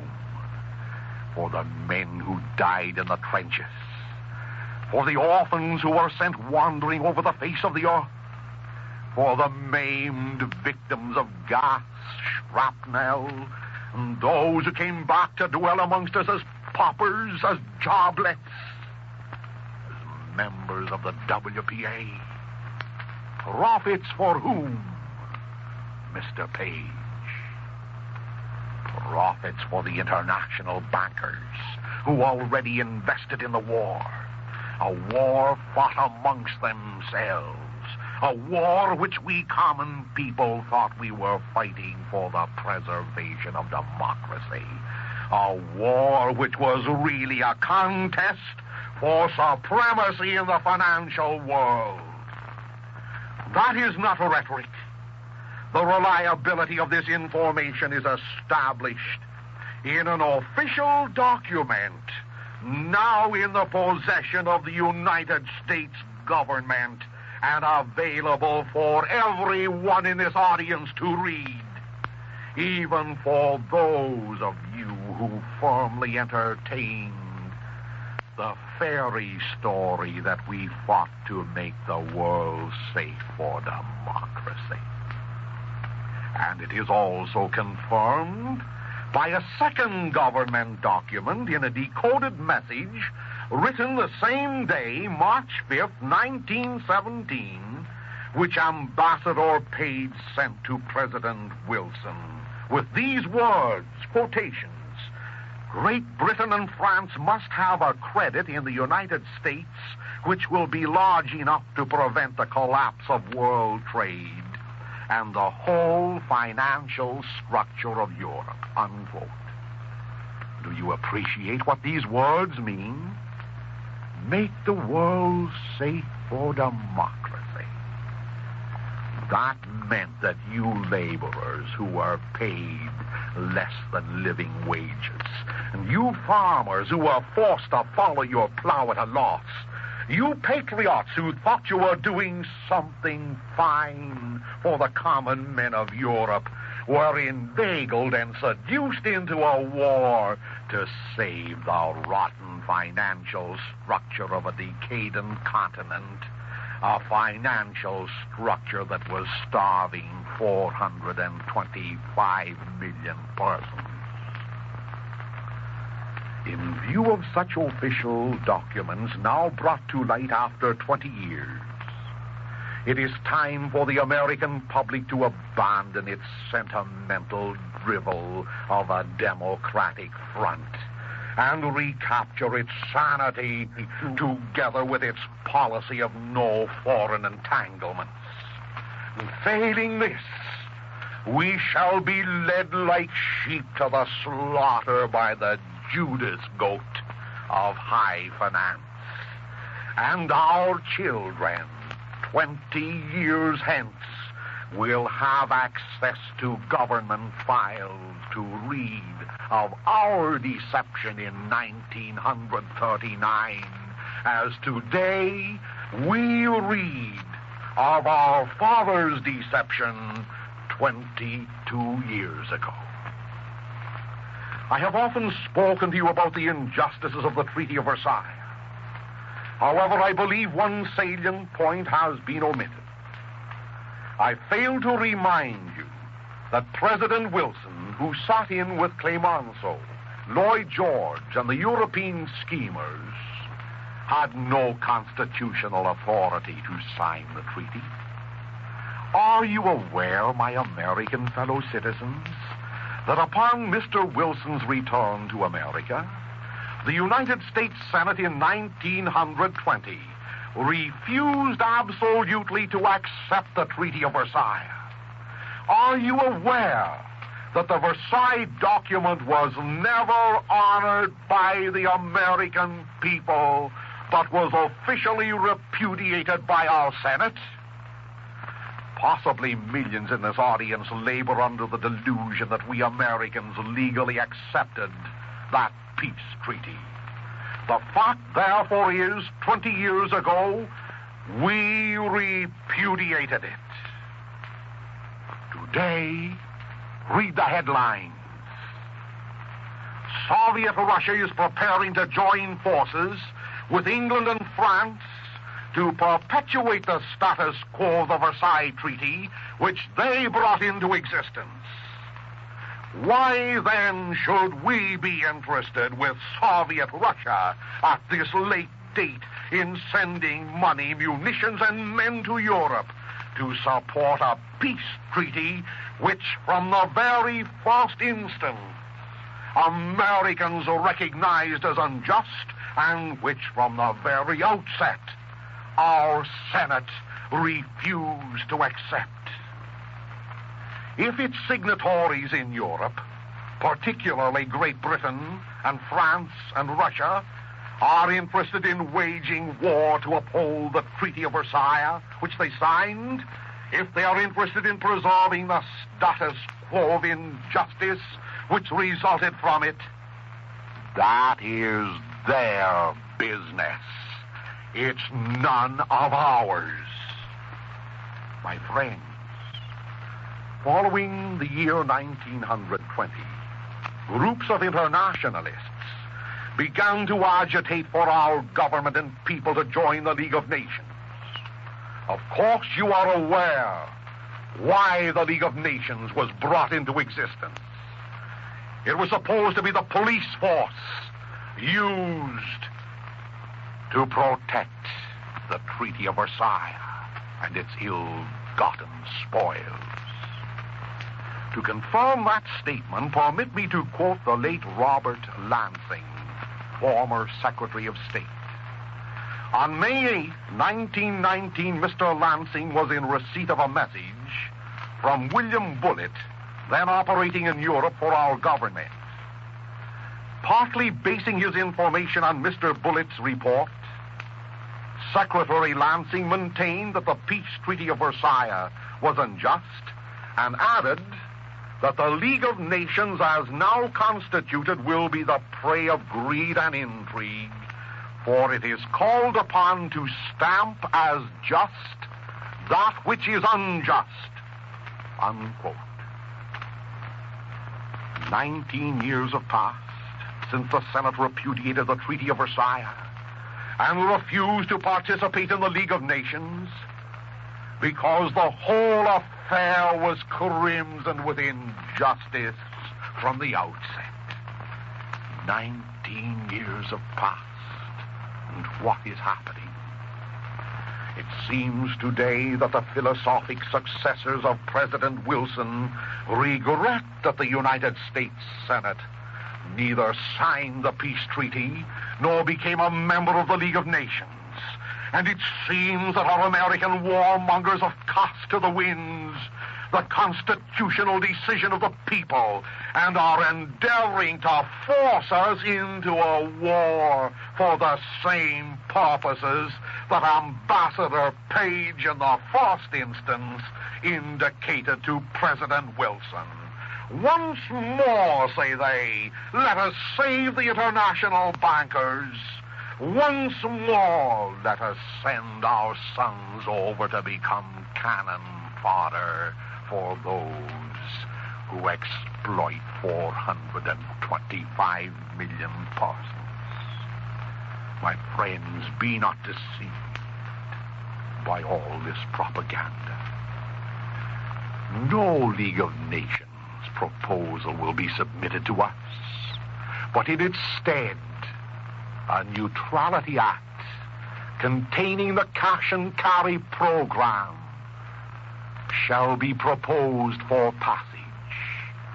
And if that portion of the Neutrality Act carries the cash and carry program, already we have entered into European entanglements. Already we can prepare to say farewell to the boys, to the cannon fodder of the internationalists.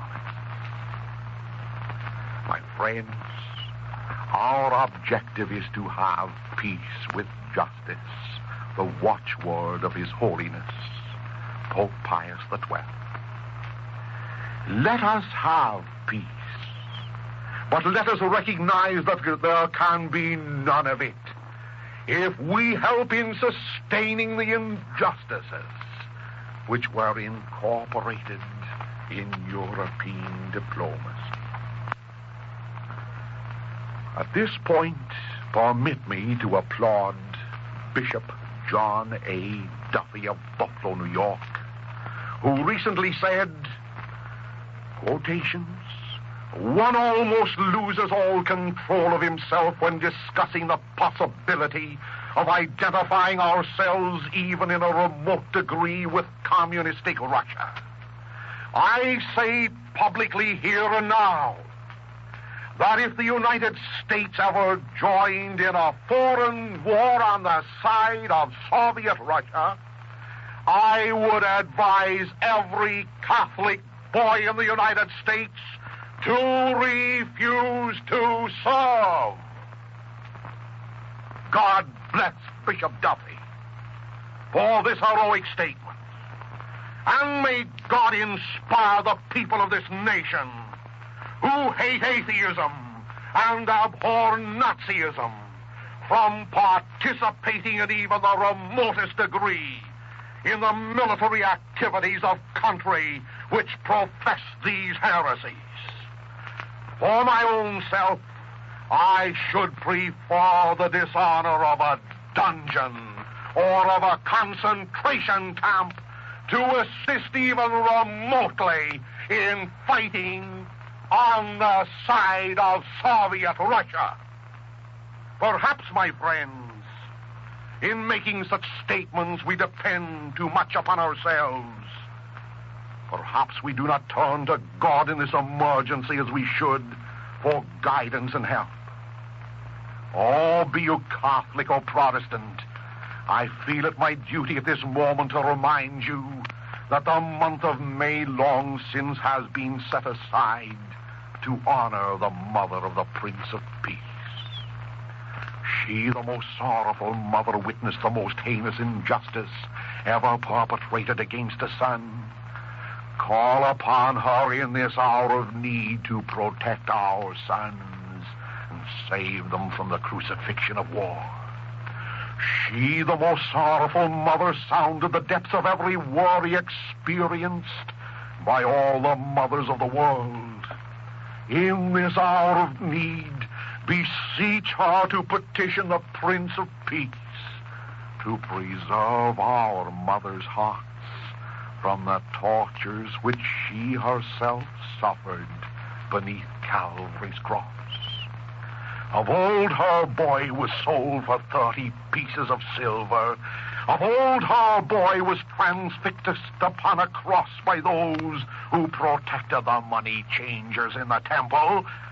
There she stands, the mother of the human race, the mother of the victim of Calvary, as she beholds another breed of internationalists selling her other sons for 30 pieces of silver to appease the wrath of the money changers and satisfy their greed.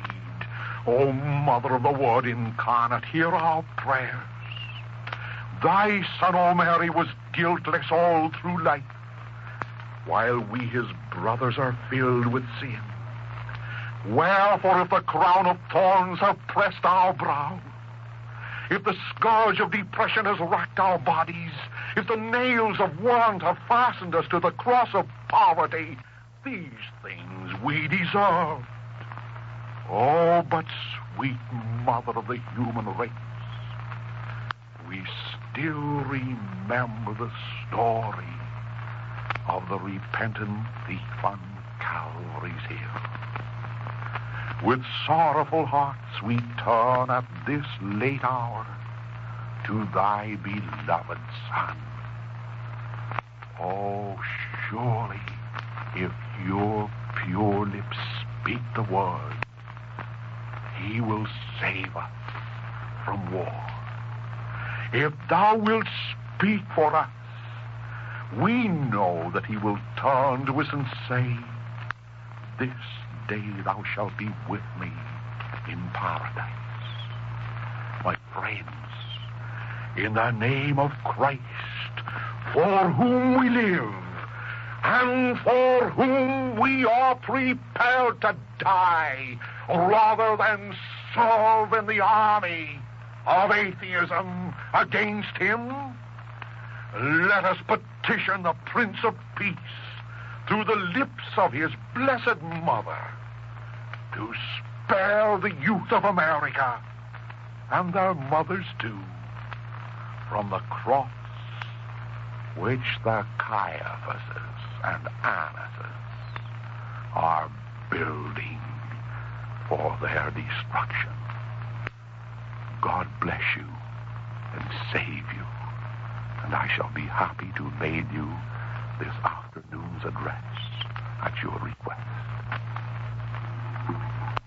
Over these same stations next Sunday afternoon, Father Coughlin's voice will be heard.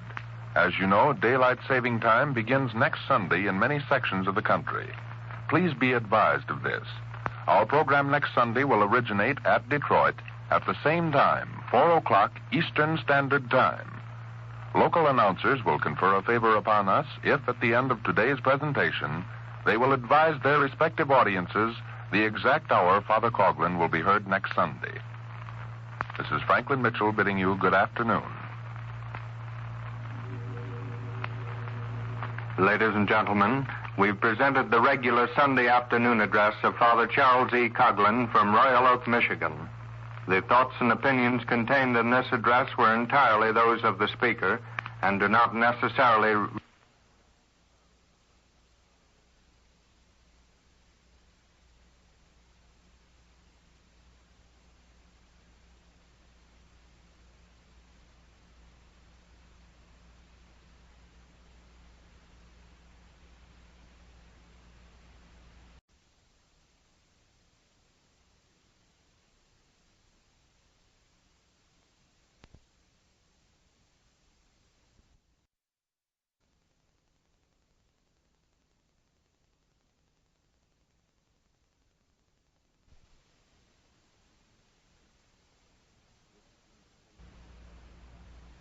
Ladies and gentlemen, we present at this time the regular Sunday afternoon address of Father Charles E. Coughlin from Royal Oak, Michigan.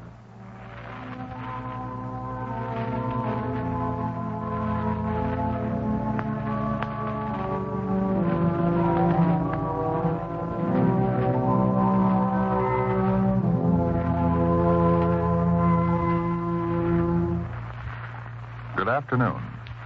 Today, the summer schedule for this weekly presentation is in order. At this same hour and over these same stations every Sunday throughout the summer months, this broadcast will be continued. Unfortunately, 4 or 5 of our many stations are constrained by previous commitments to accept only the first half hour of this broadcast. Consequently, the program will be divided definitely into 2 parts throughout the summer. The address that Father Coughlin will deliver now until the first half hour is completed will be concluded with an announcement and a musical number. At 28 minutes to the hour, he will deliver the second address.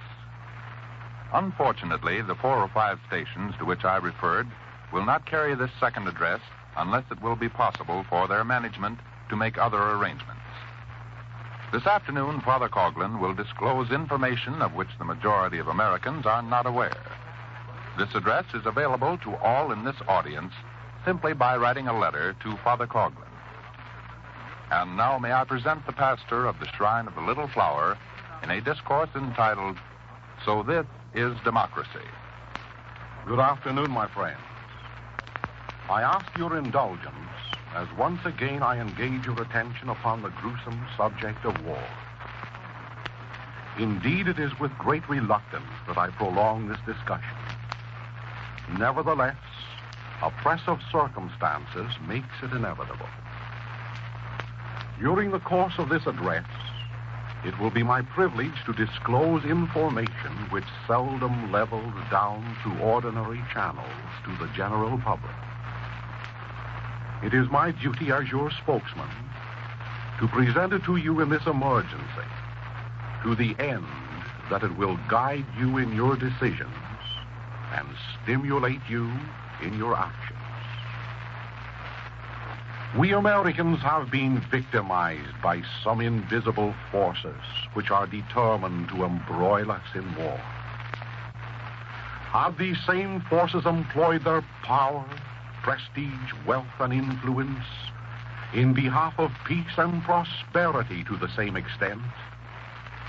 I am confident that our 12 million unemployed would be working at profitable wages, and that our 22 million dolesters would enjoy economic freedom.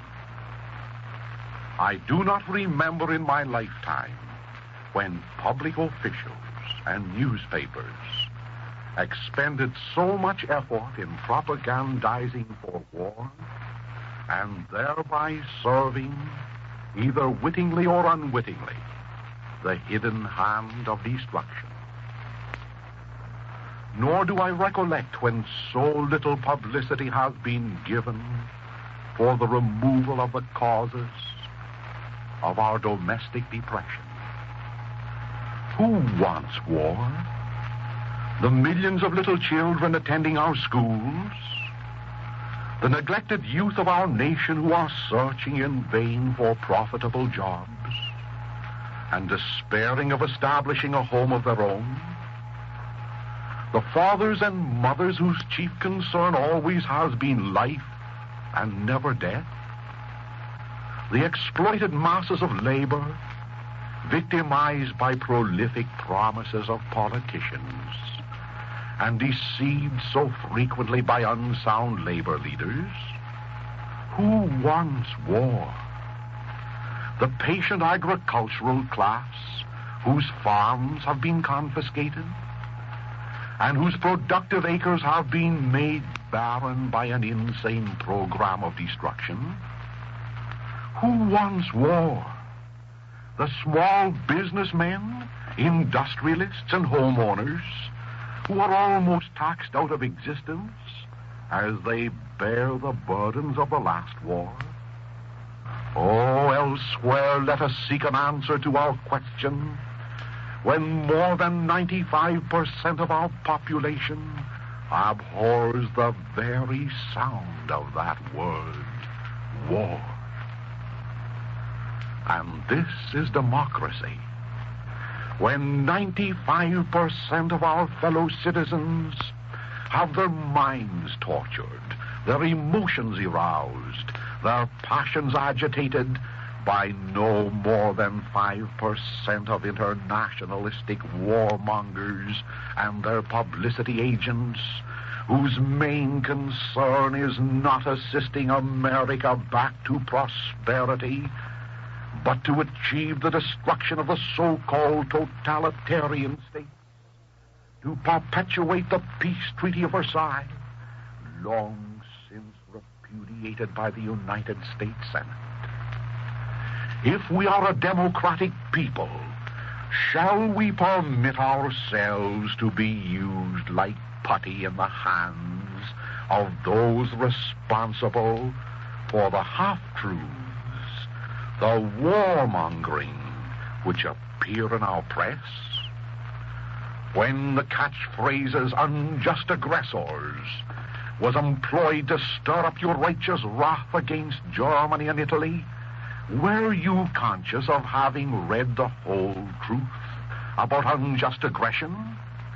How many newspapers printed the story of Great Britain's seizure of Nigeria in 1886, of Somaliland in 1887, of British East Africa in 1888, of Rhodesia in 1889, of British Central Africa in 1893, of Uganda in 1896, and of South Africa in 1898, seizures totaling more than 900,000 square miles, seizures which were instigated and conducted more ruthlessly than those accredited to Italy and Germany during the past 2 years? Who were responsible for this questionable silence over that period? Not the people resident in England, not the people of the United States, but the scheming internationalists, descendants of the father of lies. Did they inform you that France, the other great democracy, captured Tunis in 1878, Annan and Tonkin from China, and Laos from Siam in 1887? Did they refer to the subjugation of Madagascar in 1896, and to the unjust aggressions committed against Djibouti, Dahomey, and Morocco at a later date?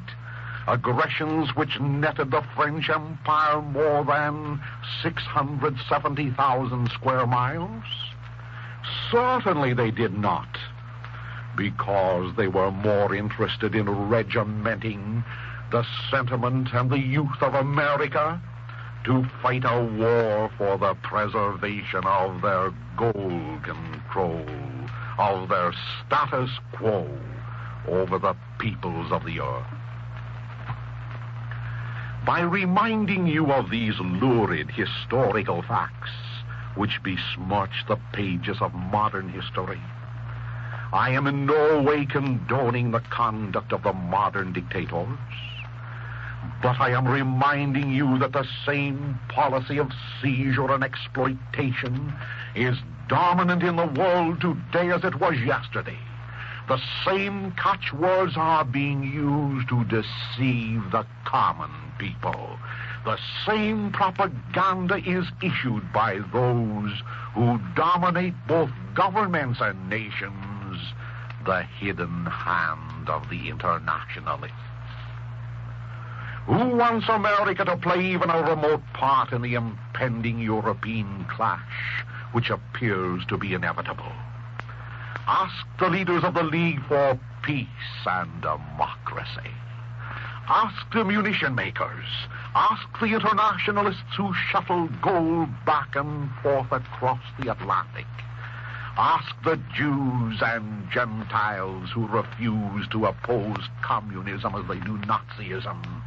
Ask the well-known private banking houses which bought and paid for the Russo-Japanese War, the same banking houses which arranged for American credit to finance the World War, always at a profit for themselves.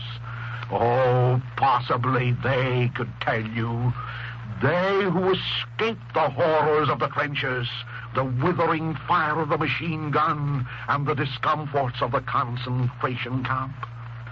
But Do not ask the members of the American Legion who are your neighbors.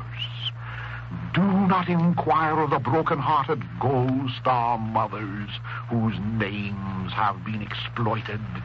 And do not expect an answer from the disillusioned victims who languish in our hospitals, or their buddies whose bodies long since have rotted on foreign soil.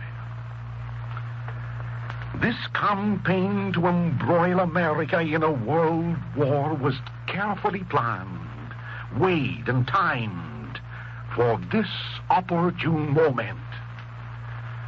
Now that democracy seemingly has failed in America because it was irreverently wedded to international capitalism, the schemers plan to destroy our form of government, to substitute for it an absolute dictatorship by pleading with you ill-informed people to save democracy. Oh, but their single purpose is to perpetuate international capitalism. That is a serious statement. Nevertheless, I can substantiate it with the following facts which cannot be gainsaid. Therefore, permit me to answer the first question, who wants war? And the second question, why do they want war? By unveiling for you certain government plans which have been kept in secrecy, more or less, since 1922. There exists in Washington at this moment an industrial mobilization plan. It is the government's plan which forewarns us what will happen in these United States the moment an emergency or a war eventuates.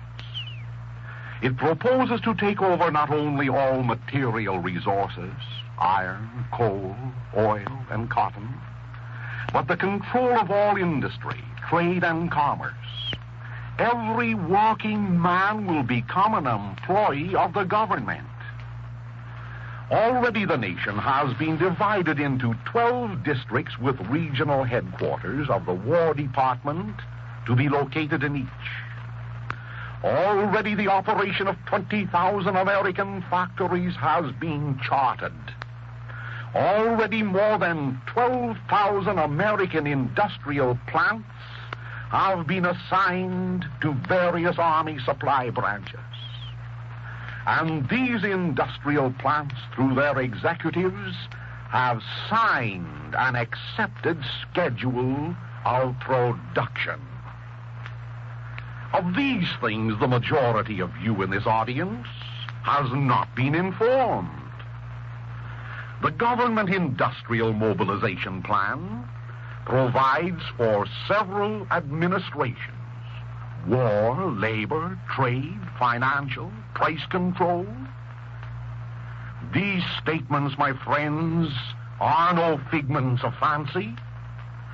True, they have not been disclosed to you American people, although they are absolute facts which those who preach to you of the virtues of democracy already had conceived in order to destroy the last vestige of democracy.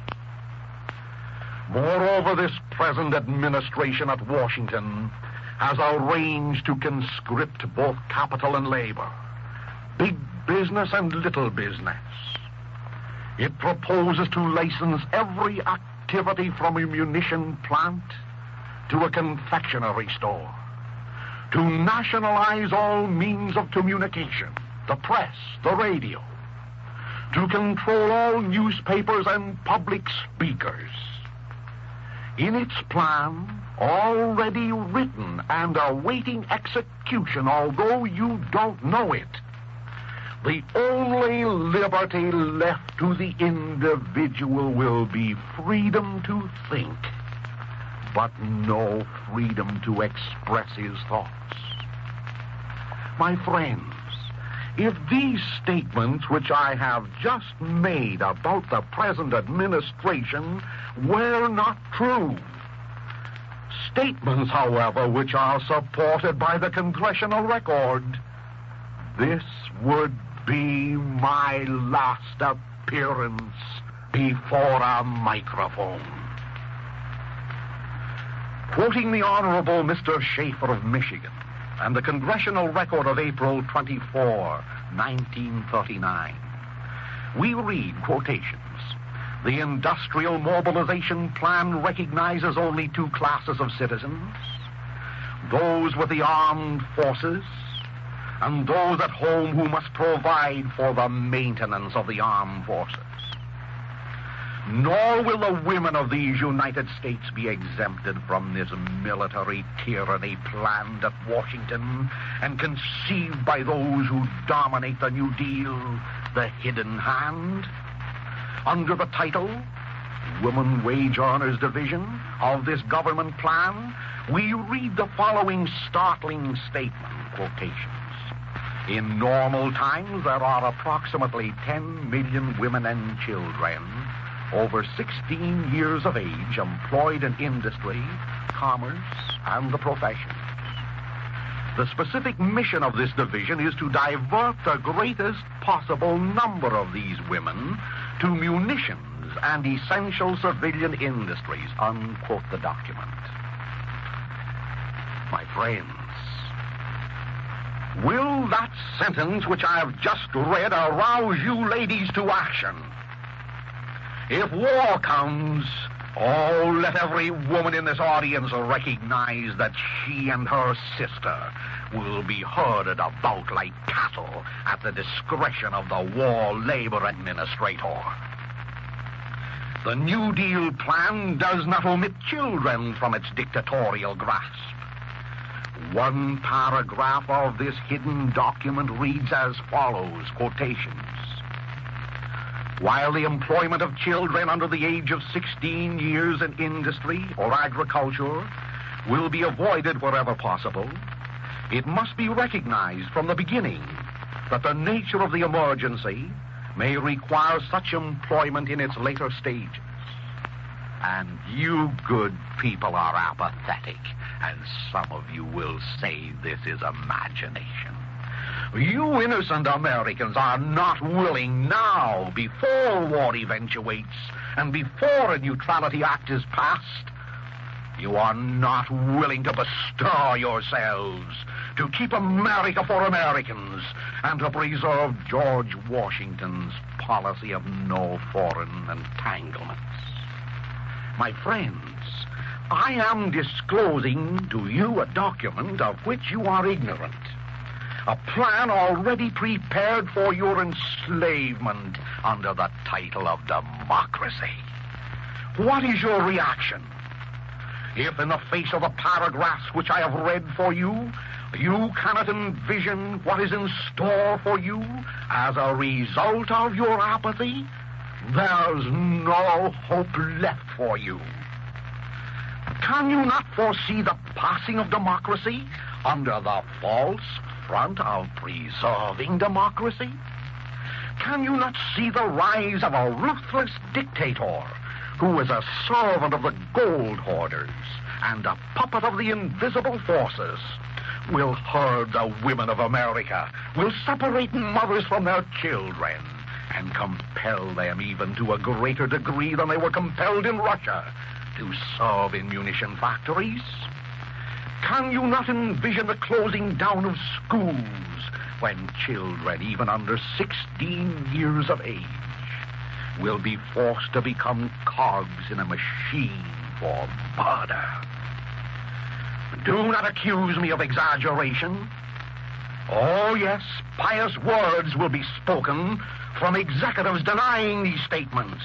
But those pious words cannot destroy the existence of this New Deal plan. In addition, I quote the congressional record again, in addition to the power to commandeer lives as well as all resources and supplies, bills have been introduced in Congress during the last few years which propose to give the president not only absolute control of our entire national economy, but the unlimited access to the federal treasury. Recently, Congressman Schaefer of Michigan said, "Day and night American ears are dimmed with demands that we join the democracies in a holy crusade against the dictatorships. Day and night they tell us that we cannot have peace unless we are willing to police the world. Oh, they'd have us believe that we cannot be prosperous people until we become murderous people. In the name of humanity, they chant a hymn of hate. As champions of man's highest ideals, they appeal to his basest passions. They call for peace, but they sow the seeds of war. Although the president and many of his unelected appointees speak with a finality about our policing the world and righting all things, are you American people willing to concede that you have abandoned your right of petitioning your senators to pass a neutrality bill that will safeguard our policy of no foreign entanglement? Yes. May Day processions will be held by the communists who hate your Christianity and your Americanism, the same communists, the same League for Peace and Democracy, whose only loyalty in the Spanish Civil War was to Satan and Sovietism. And what have you been doing to counteract these processions, these demonstrations, this warmongering? Have you been contributing to offset this offense of Bolshevik destruction? My fellow Americans, Bolshevism is international. It is anti-God and anti-Christ. We have permitted it to take the offensive here as it did in Spain and elsewhere. Oh, yes, these are challenging words for you who still believe in your Christ and his cross, in your Constitution, and in our flag. The time has come when patience ceases to be a virtue, and when the hour is struck for you to take the offensive. These words which I have spoken are a challenge to you. You whose lives and futures have been blueprinted, whose destinies have been defined in the paragraphs of the international mobilization plan accepted by the New Deal administration. In conclusion, may I quote for you from the congressional record the stirring words of Mr. Schaefer, who said, "Gentlemen, from millions of lips in America, the word war falls. In thousands of newspaper columns, the word war appears. Over the airwaves, night and day, the word war vibrates. Of what do we speak when we utter that word war? Blaring bands, martial airs, gaudy uniforms, ringing cheers, the rhythm of marching feet, the glint of sunlight and shining bayonets and polished guns, the skies darkened by flocks of airplanes, the air drumming and vibrant with the drone of mortars. Panoply, parade, oh, but back of all that, what? The unutterable ache, the unplumbed agony of human hearts and human souls, as fathers and mothers bid farewell to their loved ones, as they go marching away, never to return. In the fields of Europe, the mud and water and vermin and stench of the trenches. Men, clean men, unkempt, unshaven, cold, literally drunk from loss of sleep. Hopeless, waiting in the darkness before the dawn for the 0 hour to go over the top to death. And sleek, audacious rats, trench rats, fattened on the flesh of the fallen, scurrying along the trench ways and brushing the feet of the men whom in a few hours they will devour. Above the greenish light of the rockets, the hellish thunder and roar of cannon, the rattle of machine gun, and across a sea of mud churned into muck by the feet of fighting men, mixed with the mangled bits of flesh of those who were the beloved of you American fathers and mothers, go the men whose bodies are blasted into mincemeat to be churned up in the blood and mud of no man's land. And out yonder, as the great dawn brings the hour for a new struggle, torn bodies hang limp and grotesque and mangled on the barbed wire entanglements, the bodies of your sons. And over all the awful mist of the early morning, rising from their carnal earth, comes a stench of death in the nostrils of the living. That, my friends, is what we talk about when we pronounce the awful word war and listen to the propaganda of keeping the world safe for democracy and international capitalism safe for those who profiteer upon death. More than 20 years ago, we Americans participated in a war to end wars. No 20 years in all history has seen more wars than those which have elapsed since the signing of Versailles. Therefore, to avoid war, we must muzzle the warmongers. And to muzzle the warmongers, we must take the offensive, not the defensive. The offensive against the Bolsheviks in our midst, the pinks, the reds, the radicals, who are overturning America and overturning our morals. And this offensive means that everyone in this audience, together with his friends and neighbors, will petition his senator to uphold the principle of no foreign entanglements. And this means no Bolshevism parading under the name of a political party. No communism, no Nazism in our midst, cost what it may. Therefore, I challenge you, let us organize today to drive them all from America. Free speech does not imply the right of radicals to employ free speech in order to destroy free speech. And free America does not mean that this nation shall become a haven for the world revolutionists. America and radicalism, Christianity and communism cannot abide side by side. Ladies and gentlemen, at this juncture, 4 or 5 stations will be forced to sign off. For the benefit of those in the audience affected, I invite you to write to Father Coughlin, not only for the address to which you have listened, but also for the one he is about to deliver during the next half hour to the audience listening on the other 40 or more stations.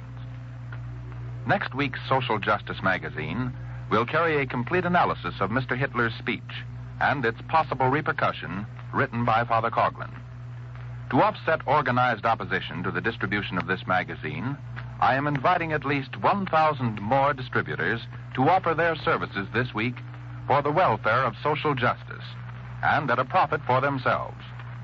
Meanwhile, do not neglect in writing your letter to your senator in which you express your opinion forcefully on no foreign entanglements.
now may I present Father Coughlin in his thought for the week entitled, Quo Vadis?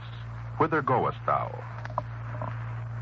My friends, just outside the gates of Rome, there is a humble church which long since has been known in popular literature as the Quo Vadis Church. Quo Vadis is a Latinism which translated means, whither goest thou? According to tradition, it appears that in the age of Nero, a general persecution of the Christians was ordered. Learning of this imperial mandate, some timid Christians approached Peter, the Prince of the Apostles, who with St. Paul was then resident in Rome.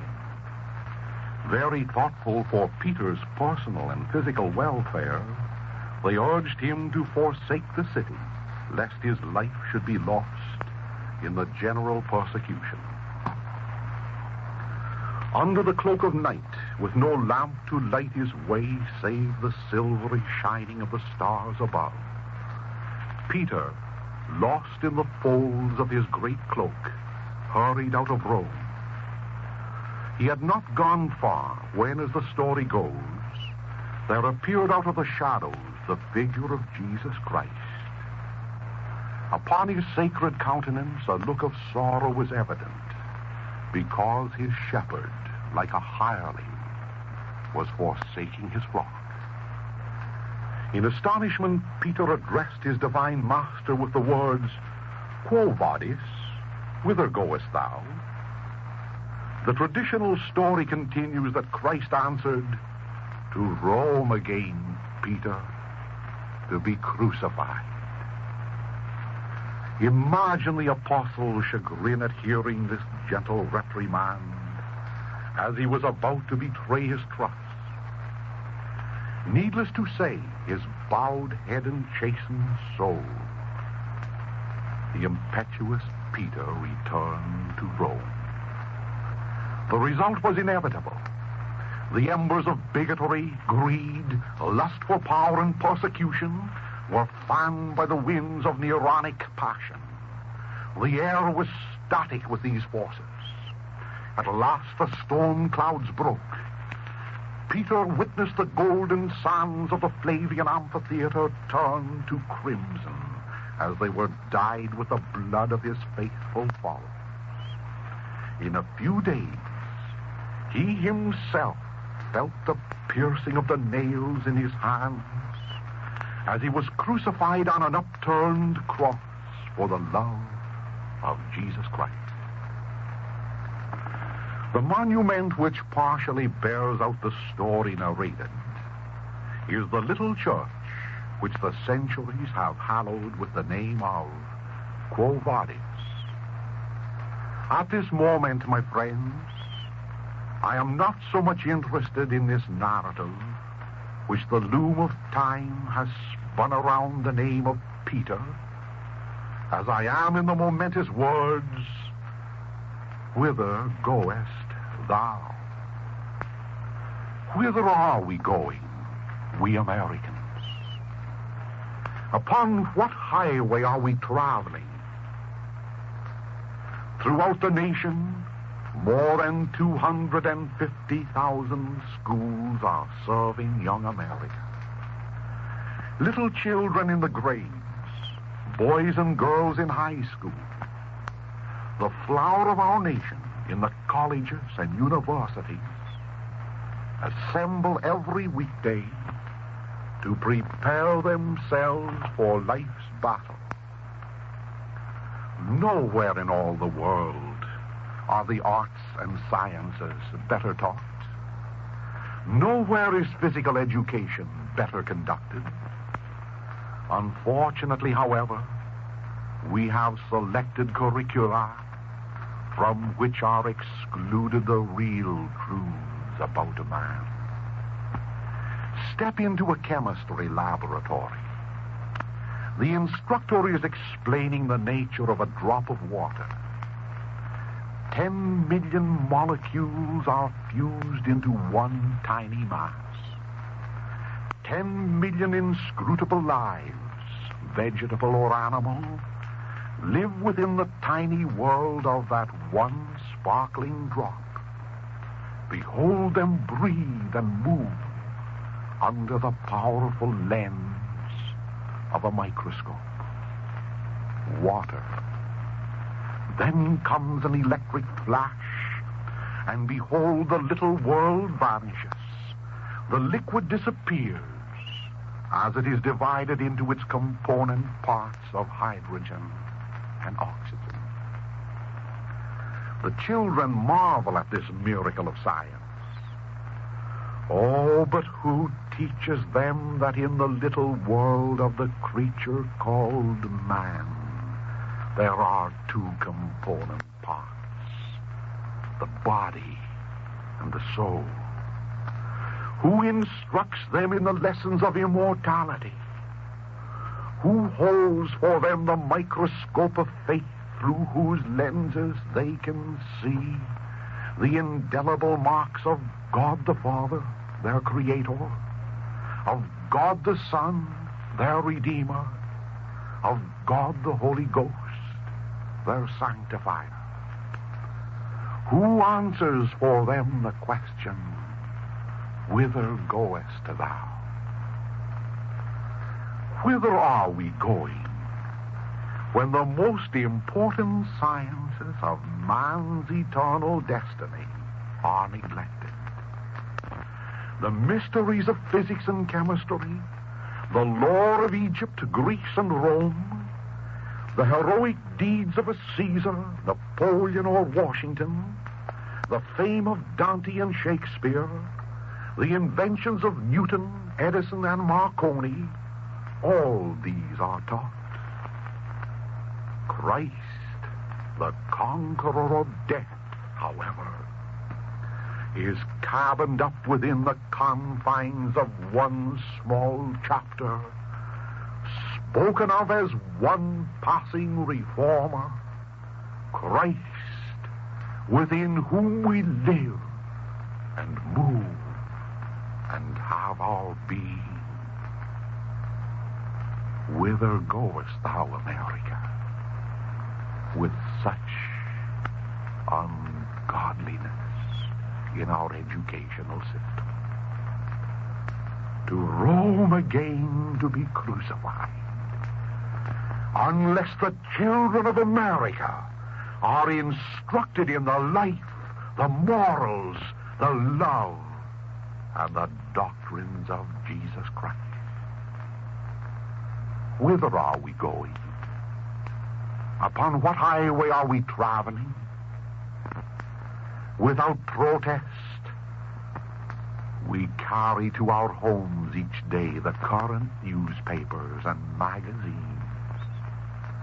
containing stories of murder, rape, kidnapping, brigandry, divorce, sexuality, and war. God bless the sports editors in American journalism. At least they are not compelled to earn their bread and butter by prostituting their talents to publicize crime, filth, and propaganda. Time was when modesty was the most precious garment worn by woman. Time is when, thanks to modern journalism, nakedness has been exploited in the press to scandalize the little children of God.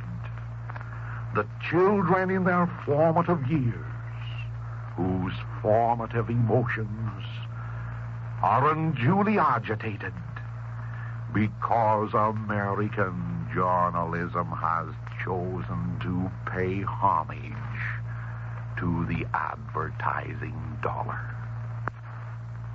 Whither are we going?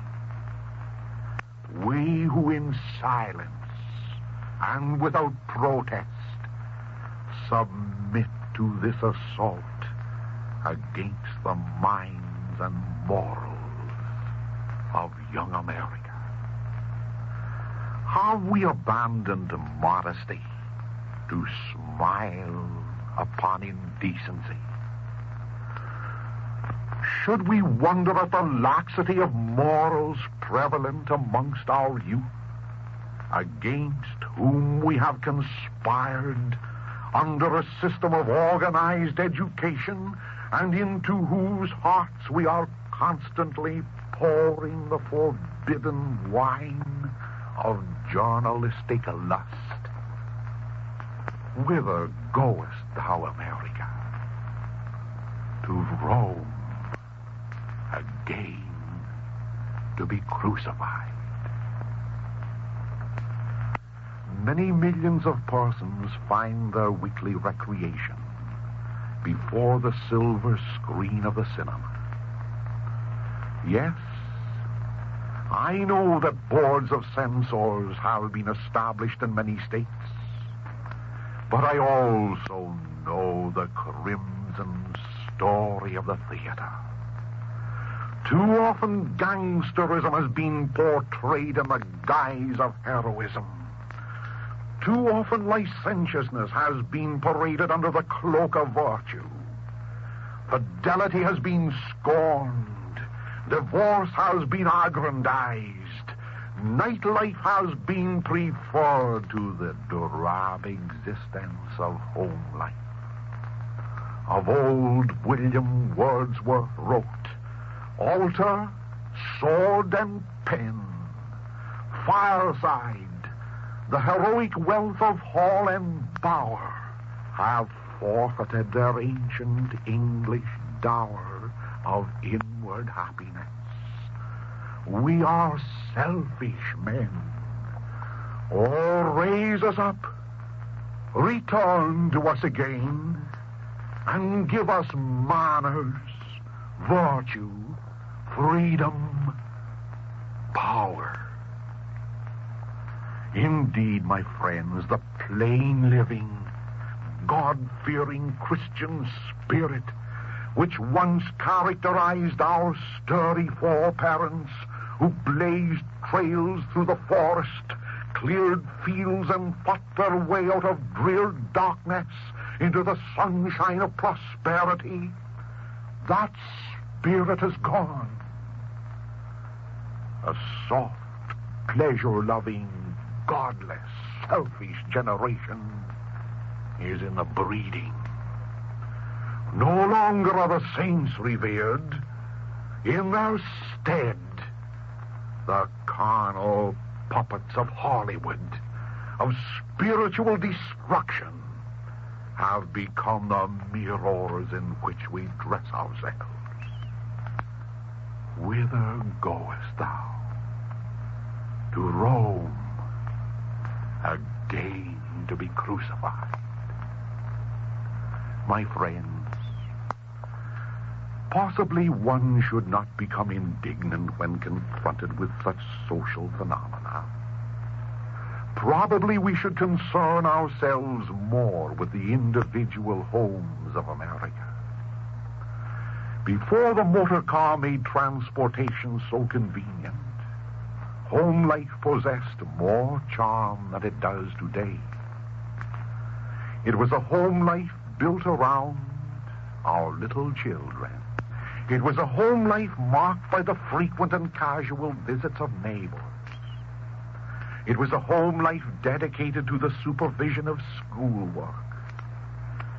Like a fairy story introduced with the words, "Once upon a time," grace was said in common before the evening meal. And when the lights were turned low, an aproned mother knelt beside her chair to tell her beads one by one, while a chorus of children answering said, "Holy Mary, Mother of God, pray for us sinners now and at the hour of our death. Amen." And when Saturday night came, there were no midnight parties, no cocktail sessions, no wild dancing. once upon a time, so the fairy stories go, there was observed the sanctity of the Sabbath. Catholics and Protestants wended their way to church. How often you took the hand of your sainted mother as you walked to hear the Word of God preached. And peace and frugal comfort reigned throughout the land once upon a time. Oh, my friends, you have grown to manhood and womanhood. Remember those hallowed days. Days which stand in such marked contrast to our present times of turmoil. How regrettable it is for all these beautiful things to have passed. The World's Fair opens today at New York to commemorate the material advances which we have made. Oh, thank God it does not display the spiritual losses which we have suffered. Gone are the evening prayers. Gone are the old familiar scenes. Gone is the reverence for church, for home, for God, and for country. Dark days have come upon us as we languish in the midst of abundance, want in the midst of plenty, starving ourselves to death because we refuse to drink the waters which flow from the rock of life. America, whither goest thou? To Rome again to be crucified. To Rome where dwell the Caesars of wealth, of lust, and power. To Rome with its free bread and free circuses. To Rome with its carnal entertainments. To Rome with its godless government. To Rome with its lustful entertainments. To Rome with its poverty, its death. To Rome overpopulated with slaves and overburdened with its Neros who fiddle while our nation burns. To Rome where Christianity was driven into the catacombs, where highways were lighted with living torches, where the golden sands of the amphitheater were crimsoned with the blood of martyrs. Yes, we march on to imperial Rome, whose God was the state, whose wealth was its might, whose saints were its Venus and Mars, and whose high priests were the empurpled aristocrats of wealth. Whither goest thou, America? Oh, surely not down that highway. If not, my friends, the moment has arrived when we too meet Christ face to face as we endeavor to escape the destruction which awaits us. Quo vadis, Master, whither goest thou, Christ? And he speaks to each one of us, we who are running away He speaks to the parents to bring God back into their home. The evening prayers, the grace. He speaks to all of us to bring God back into our country. He speaks to all of us to bring back that faith into our hearts, taught at a mother's knee. A mother, perchance long since passed away, and whose beautiful smile, whose beautiful soul whispers over the years to all her children to come back to God. Oh, my friends,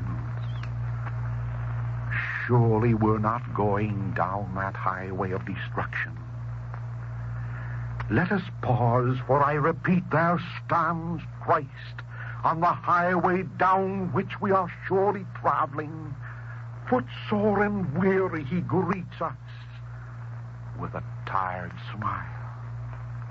He tells us who escape the duties of parenthood to seek first the kingdom of God within our own homes. And he promises to bring peace, to revive love, and to heal our wounded hearts. My dear friends, we who talk so much about prosperity, we who dwell so much upon the subject of justice, and who desire so greatly to preserve our national peace, we must recognize that our nation, after all, is like a chain built link by link, composed of families. A chain is no stronger than its weakest link. A nation is no more secure than its most insecure family. These are days of reconstruction. These are days when we are beginning to go back to God, to stand up for his rights, to take the offensive against immorality of every nature. We are about to cast off the old shackles of despotism. We are about to rebuild the old prosperity of an Americanism that was identified with Christ. And in this new edifice of the future, each family, your family and mine, each is a stone. Therefore, today, begin at home, your home, so that someday we will succeed in raising high a tower from whose pinnacle there will be unfurled a pennant on which is inscribed, "Long live Christ the King." America, whither goest thou? Yes, that question was asked many years ago. We journey either to Rome to be crucified by the Caesars, or we journey with Christ from the tomb of his glorious resurrection. My dear friends, I will be happy to mail you a copy of this thought for the week, together with the address to which you listened during the first half hour. God bless every one of you, and may the Prince of Peace descend upon your home. Ladies and gentlemen, to ensure the passage of a strict neutrality act, it is imperative that you contact your senators this week. At least 1 million letters are required on the desks of the senators in Washington. Let us terminate this war propaganda once and for all.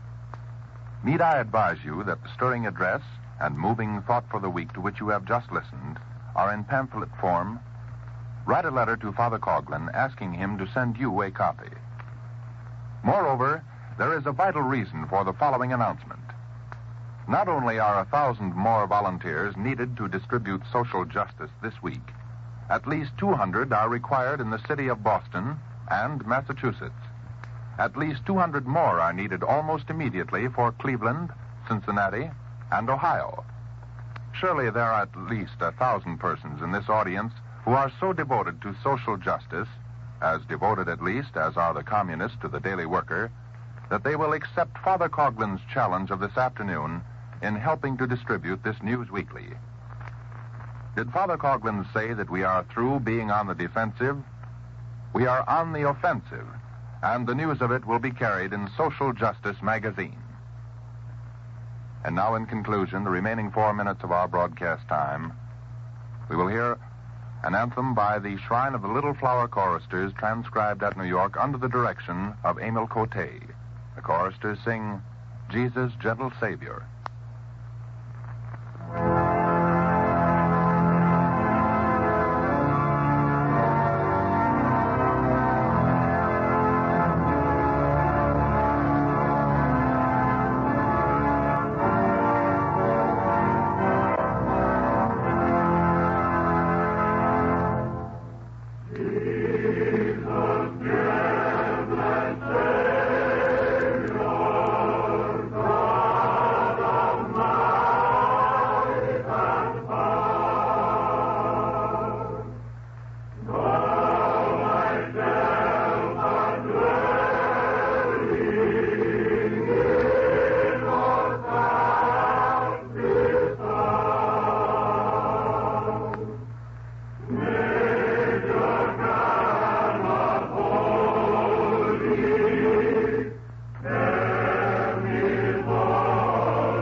Ladies and gentlemen, until next Sunday afternoon at this same time, when Father Coughlin will again be with you, this is your announcer, Franklin Mitchell, bidding you good afternoon.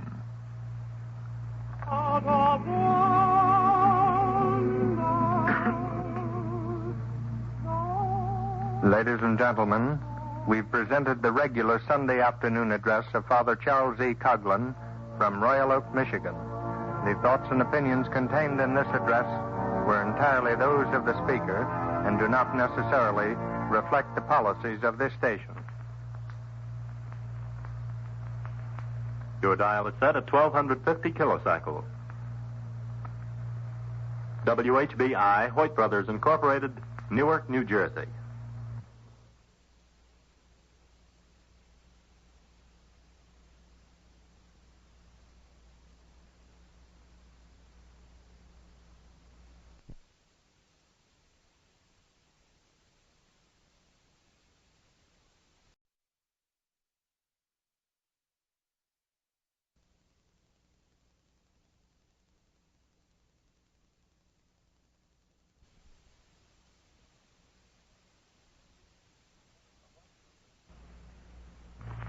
Approximately 9 of the 48 stations carrying this program can broadcast the first half hour only. 39 stations carry the full hour. It is unfortunate that the audience listening to these 9 stations will be unable to hear the second half of this presentation, which carries an important message. Father Coughlin will speak to you during the first half hour on the subject of propaganda at work. Following this, there will be a brief interlude of music during the signing off process of the 9 stations. Immediately, Father Coughlin will return to the microphone for the second half hour and present the meaning of Maxim Litvinov's resignation. This address will be printed only in Social Justice magazine. It will be available to all persons in this audience. Father Coughlin wishes me to thank you in his name and in the name of all his associates for your loyal support, which is making possible the continuation of these broadcasts throughout the entire summer. May I remind you that this is your broadcast, supported by those who are making sacrifices to preserve Americanism and Christianity in this nation. Please feel free to write to Father Coughlin this week, asking for a copy of the most startling revelation he is about to make this afternoon. It is doubted if any publication will carry the full chapter from the book to which Father Coughlin is about to refer, a book not available to any public library in the United States. And now, here is Father Coughlin. Good afternoon, my friends. Some weeks ago, when discussing the neutrality bill, I touched upon the subject of propaganda, both foreign and domestic. At that time, I pointed out that a real neutrality bill should incorporate clauses penalizing all propagandists whose object is to condition this nation for war. Foreign propaganda is nothing more than an invasion. It does not explode shells, blow up buildings, and directly maim or kill millions of our citizens. Nevertheless, it poisons minds, dynamites peace, wrecks homes, and transforms our population into lustful beasts. To keep free from war, we must keep free from propaganda which leads to war. A neutrality bill which does not take this into consideration, therefore, is weak and futile. On previous occasions, I quoted from responsible Englishmen who disclosed to us the nature and the extent of the propaganda employed to lure us into the world war. Today I will disclose to you an astounding plan, not only discussed in English political circles, but incorporated in an authoritative book, a plan for propagandizing the United States into the next war. The book to which I refer is not for sale. It is a handbook distributed to a selected few in the inner circle of British diplomatic life. And as far as we know, there is only one copy of this book available in America. It bears the title, The Next War, and is divided into several volumes. One volume is listed as Propaganda in the Next War and is written by Sidney Rogerson. The editor-in-chief of the entire work is Captain Liddell Hart, associated with the London Times, a great military authority in Europe, and an advisor on defense in general. Be advised, my friends, that Great Britain has cast her evil eye upon us. Unbelievable and fairy-like as this sounds, I am prepared to supply every person in this audience with a reprint of Chapter 4 of the book entitled Propaganda in the Next War to support this contention. From this chapter, I shall quote extensively today to prove that at this moment and for months to come, you and your fellow citizens will be subjected to the most destructive germs of propaganda originating from abroad, germs which will generate a fever of hate and of insanity within our hearts and souls. Senator Gerald Nye, discussing this book on the Senate floor April 25th, and particularly its fourth chapter, said, quotation, "The early pages of the chapter are given over to the manner in which England will handle propaganda in the countries of her enemies. We find the writer pointing out how large a part in world consideration the word democracy is going to play in the next war. How readily it lends itself to a play which will invite the prejudices of a people who may not stop to analyze what is being done to them in the name of democracy." Unquote. This British authority and writer is greatly concerned for fear they are not going to be able to make as large use another time as they did during the last war of so-called atrocity stories, remembering how easily they preyed upon our minds and worked upon our sympathies by the tales since proven so thoroughly untrue, tales of the dismemberment of women and children and the other terrible inflictions that were visited upon helpless people. Now they wonder if it is to succeed at another time, in light of the fact, strange as it may seem, that there are so many atrocities being practiced all over the world today without any war being involved.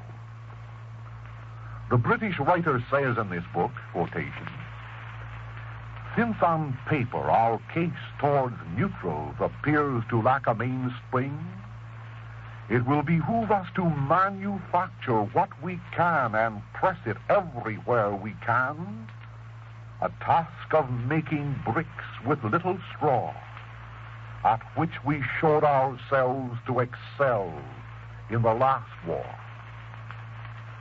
Senator Nye, commenting upon this passage, observes, "I wish to stress particularly the plans of propagandists to take their straws in the form of statements which lack truth and manufacture them into the bricks which are to be our undoing, destroy our neutrality, and embroil us in another foreign war." Part 4 of this handbook of propaganda is the one directly devoted to us here in the United States. From it I read the astounding and startling fact. The author says, "There remains the United States the great neutral.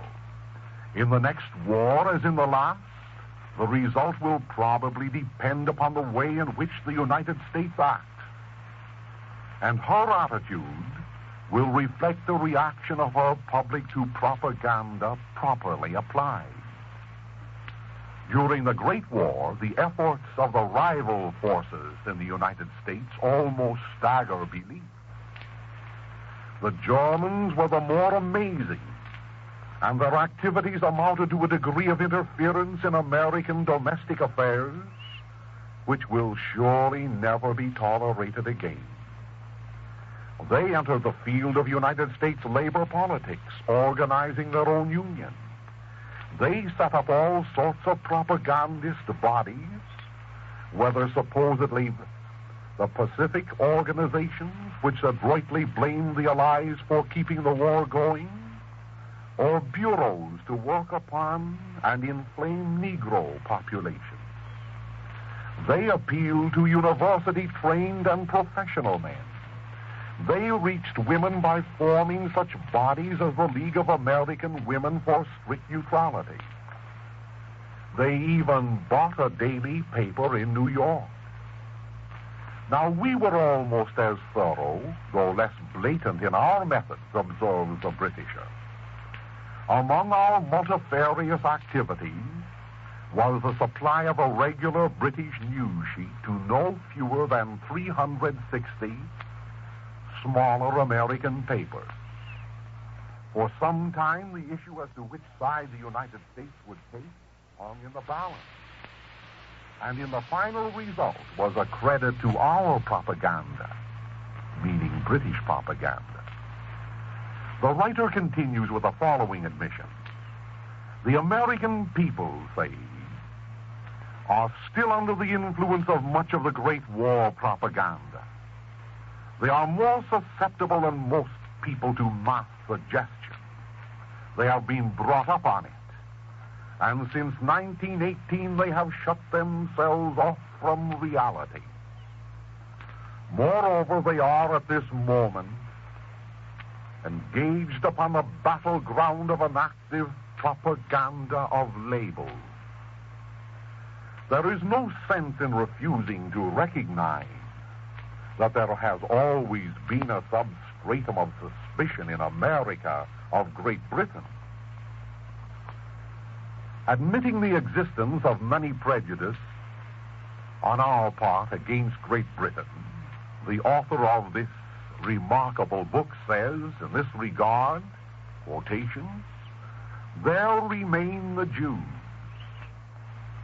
During the Great War, we bought off this huge American Jewish public by the promise of the Jewish national home in Palestine, held by Ludendorff to be the master stroke of Allied propaganda, as it enabled us not only to appeal to Jews in America, but to Jews in Germany as well. Since then, our attempts to implement our undertaking have landed us in difficulties with the indigenous Arabs, agitated by Italian propaganda, without satisfying the Jews. We have not satisfied the educated British Jews. How much less have we satisfied the more remote Jew community on the other side of the Atlantic? In general, continues the author, the situation in the United States is more favorable to Great Britain than in 1914, in that the obvious centers of infection have been removed, but less favorable in that we have temporarily, at any rate, lost caste as a democratic state because of the propaganda which represents us as truckling to, or at least having truck with, dictators. Though we are not unfavorably placed, we shall require to do much propaganda to keep the United States benevolently neutral.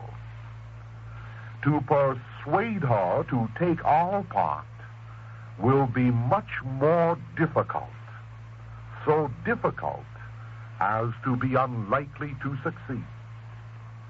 It will need a definite threat to America, a threat, moreover, which will have to be brought home by propaganda to every citizen before the Republic of the United States will again take arms in an external quarrel. The author is certain that there is one challenge which will surely bring the United States into Britain's next war. Here, my friends, are his words. He says, the position will naturally be considerably eased if Japan were involved. And this might, and probably would, bring America in without further ado. At any rate, it would be a natural and obvious object of our propagandists to achieve this, just as during the Great War, they succeeded in embroiling the United States with Germany. Oh, Machiavelli at his best or his worst was an innocent amateur, my friends, when compared to his lineal descendants in deceit, who at this moment are operating upon you for your destruction. You who digested the lying propaganda of democracy 20 years ago. In part 2 of chapter 4 of this remarkable book, which I am quoting for you, the author continues by saying, during the Great War, the world lay upon the spell of democracy. It was still a word to conjure with. No one had dared to challenge its meaning. Despite the presence of Japan and Russia in the ranks of the Allies, and of the near Republic of the Young Turks among the Central Empires, the war was fairly accurately represented by Allied propagandists as a struggle between democracy and the forces of reaction. The implication being that democracy was to stop the world from plunging into chaos and night. From this quotation, you now recognize how insincere were those who prated of democracy 22 years ago. Nevertheless, they are prepared to sing the same siren song to your ears again. They are still depending upon your gullibility. They are still banking upon your unintelligence, as they say, to lead you like sheep to the slaughter tomorrow, as they did your fathers and brothers yesterday. Oh, they are ingenious. Quoting once more from this book, which is privately issued only to the inner circle, and which fortunately has fallen into our hands, let me give you a hint of how the propagandists plan to utilize the cinema, which already is infiltrated with foreigners and owned and operated in many instances by internationalists. We read in this British book, quotations, in the realm of the cinema, we may be able to depend on the natural bias of the United States film manufacturers in favor of Great Britain as opposed to Germany, Japan, or Italy, and on their command of the machinery of international film distribution. This will be an asset both with the stock entertainment picture and the newsreels, unquote. My friends, already Hollywood has succumbed to the pressure of this foreign propaganda. May I cite one instance of it for you? Recently, the Warner Brothers are releasing a play entitled The Confessions of a Nazi Spy, based upon a story written by Leon G. Theroux. Its leading man, Edward G. Robinson, whose off-stage name was Emmanuel Goldenberg, speaks the following lines. He says, "I am a Nazi spy. I am one of thousands stationed in every part of the United States to steal the secrets of your national defense. There are agents stationed in all the Navy yards at Brooklyn, Philadelphia, and Newport News, in the airplane and munitions factories at Seattle, Buffalo, Los Angeles, and Boston." There's something for you Americans to ponder upon as you seek recreation in the shadow land of untruth. one of thousands of Nazi spies. What truth and proof for that statement? There's propaganda at work, while you people pay to be propagandized.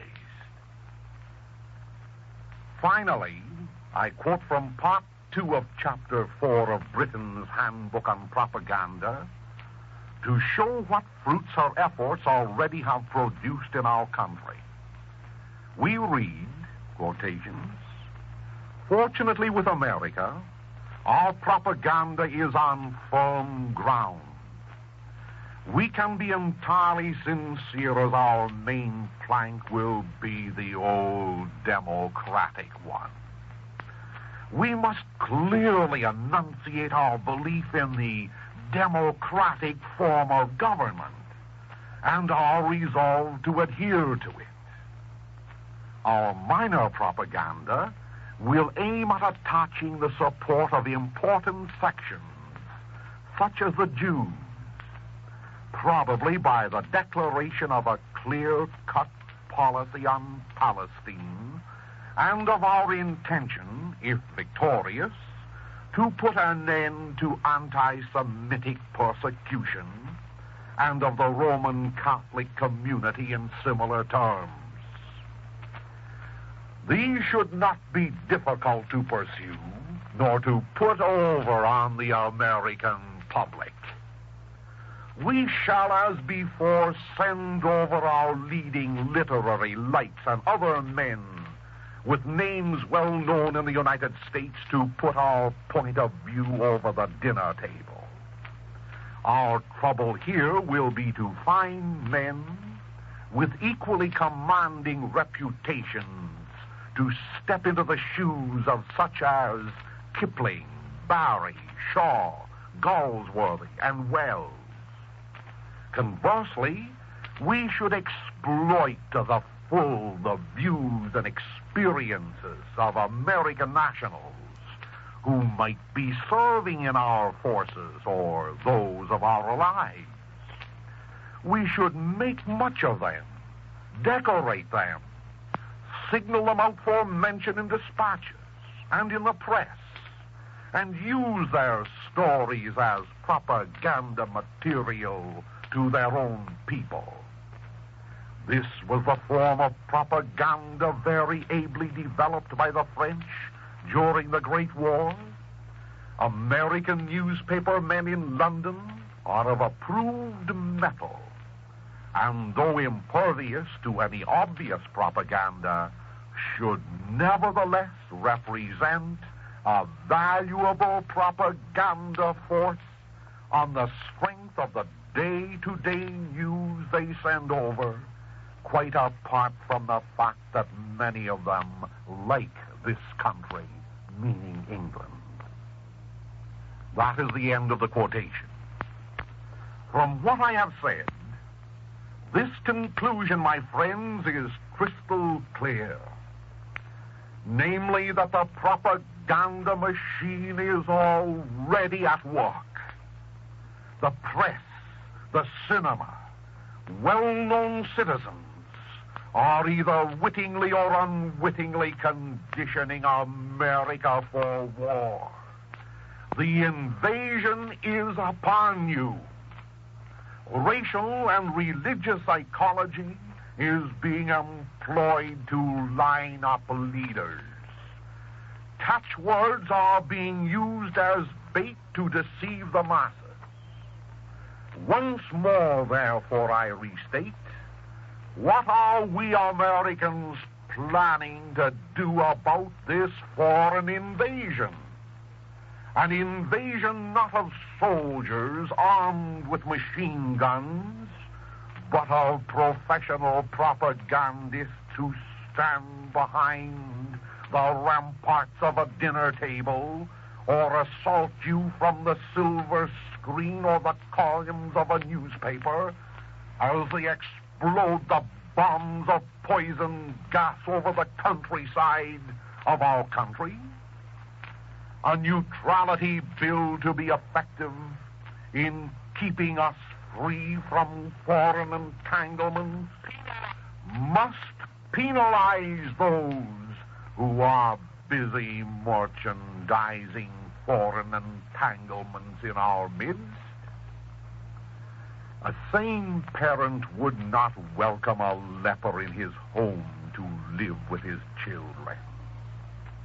And a sane government must not permit the lepers of propaganda to seek hospitality within our shores and thereby spread the disease of hate, of war, of murder, and of injustice amongst our innocent people. Oh, yes, we have liberty of speech guaranteed to us by our Constitution.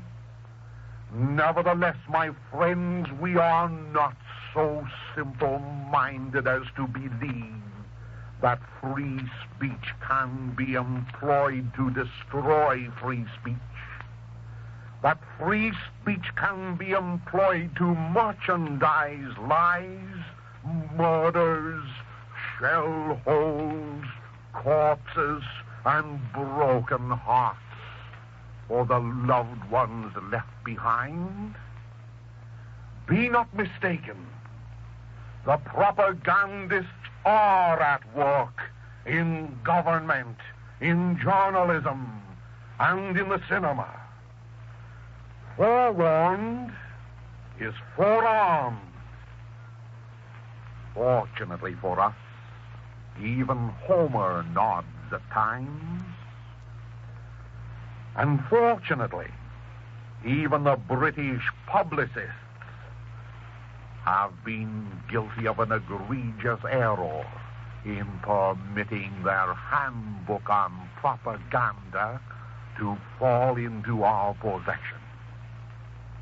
Probably in future years, the book entitled The Next War, not for sale, not published, sent only to British diplomats, that book edited by the eminent Captain Liddell Hart, and that portion of it entitled Propaganda in the Next War, will be regarded by the unborn generations as the turning point in our attitude towards Great Britain and her invasion of propaganda, towards those who are spending billions of dollars in an effort to condition others to fight Britain's wars and protect ill-gotten gain. As I said at the outset, it is not possible during this brief period to quote in full Chapter 4 of the book to which I refer. But I shall print it and distribute it to everyone in this audience who desires to possess a copy thereof. It is yours for the asking.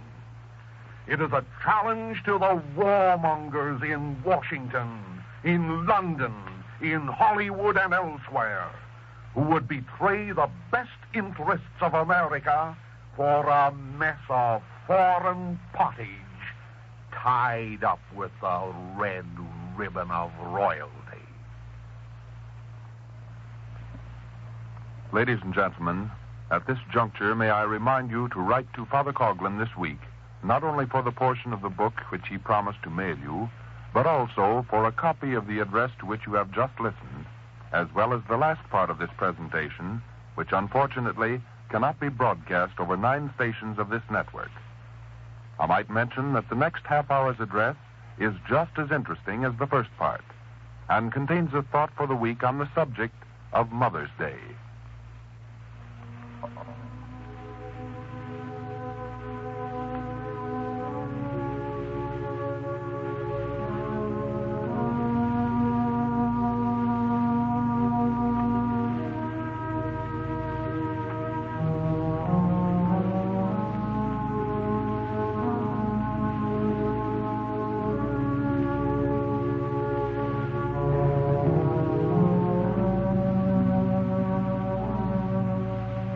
Father Coughlin's program will continue immediately after station identification. WHBI, Hoyt Brothers Incorporated, Newark, New Jersey.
This is a question of unusual interest, which Social Justice magazine will endeavor to answer in its forthcoming issue.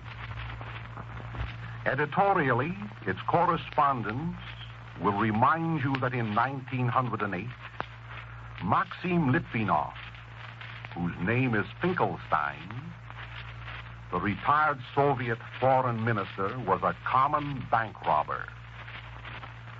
Fleeing from Tiflis to Paris, he left behind an unsavory police record. Eventually, pursuing his philosophy of nihilism to its logical conclusion, he cast his lot with Lenin, Trotsky, Belakoon, Stalin, and their contemporaries who began to practice what they believed. World revolution was their watchword. The abolition of constitutional government and religion were their objectives. According to the United States government documents, these men and their associates were responsible for the lives of 20,400,000 Christians, for the confiscation of every religious edifice within the confines of Russia, for the nationalization of real property, and for the regimentation of 116 million subdued persons. Rising rapidly in the ranks of the Red government to the office of foreign minister, Litvinov championed a program of atheistic internationalism.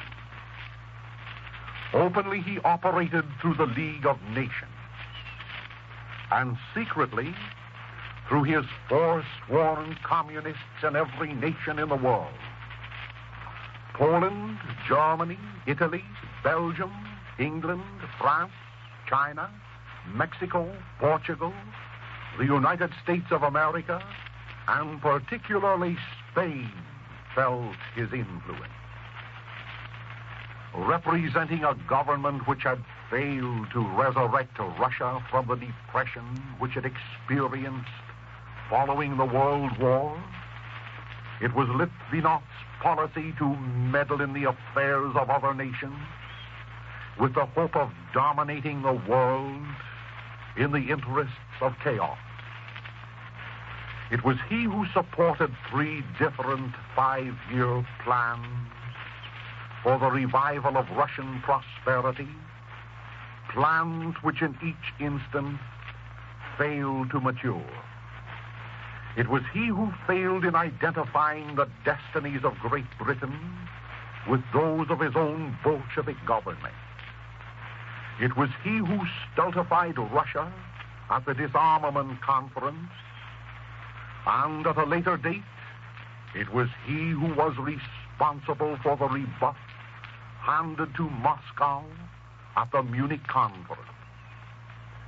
Litvinov is credited with but one major victory in his entire career: the victory over President Roosevelt and the American people, when he succeeded in having our administration extend its right hand of friendship and recognition to Red Russia in return for $1 billion a year trade balance which never materialized.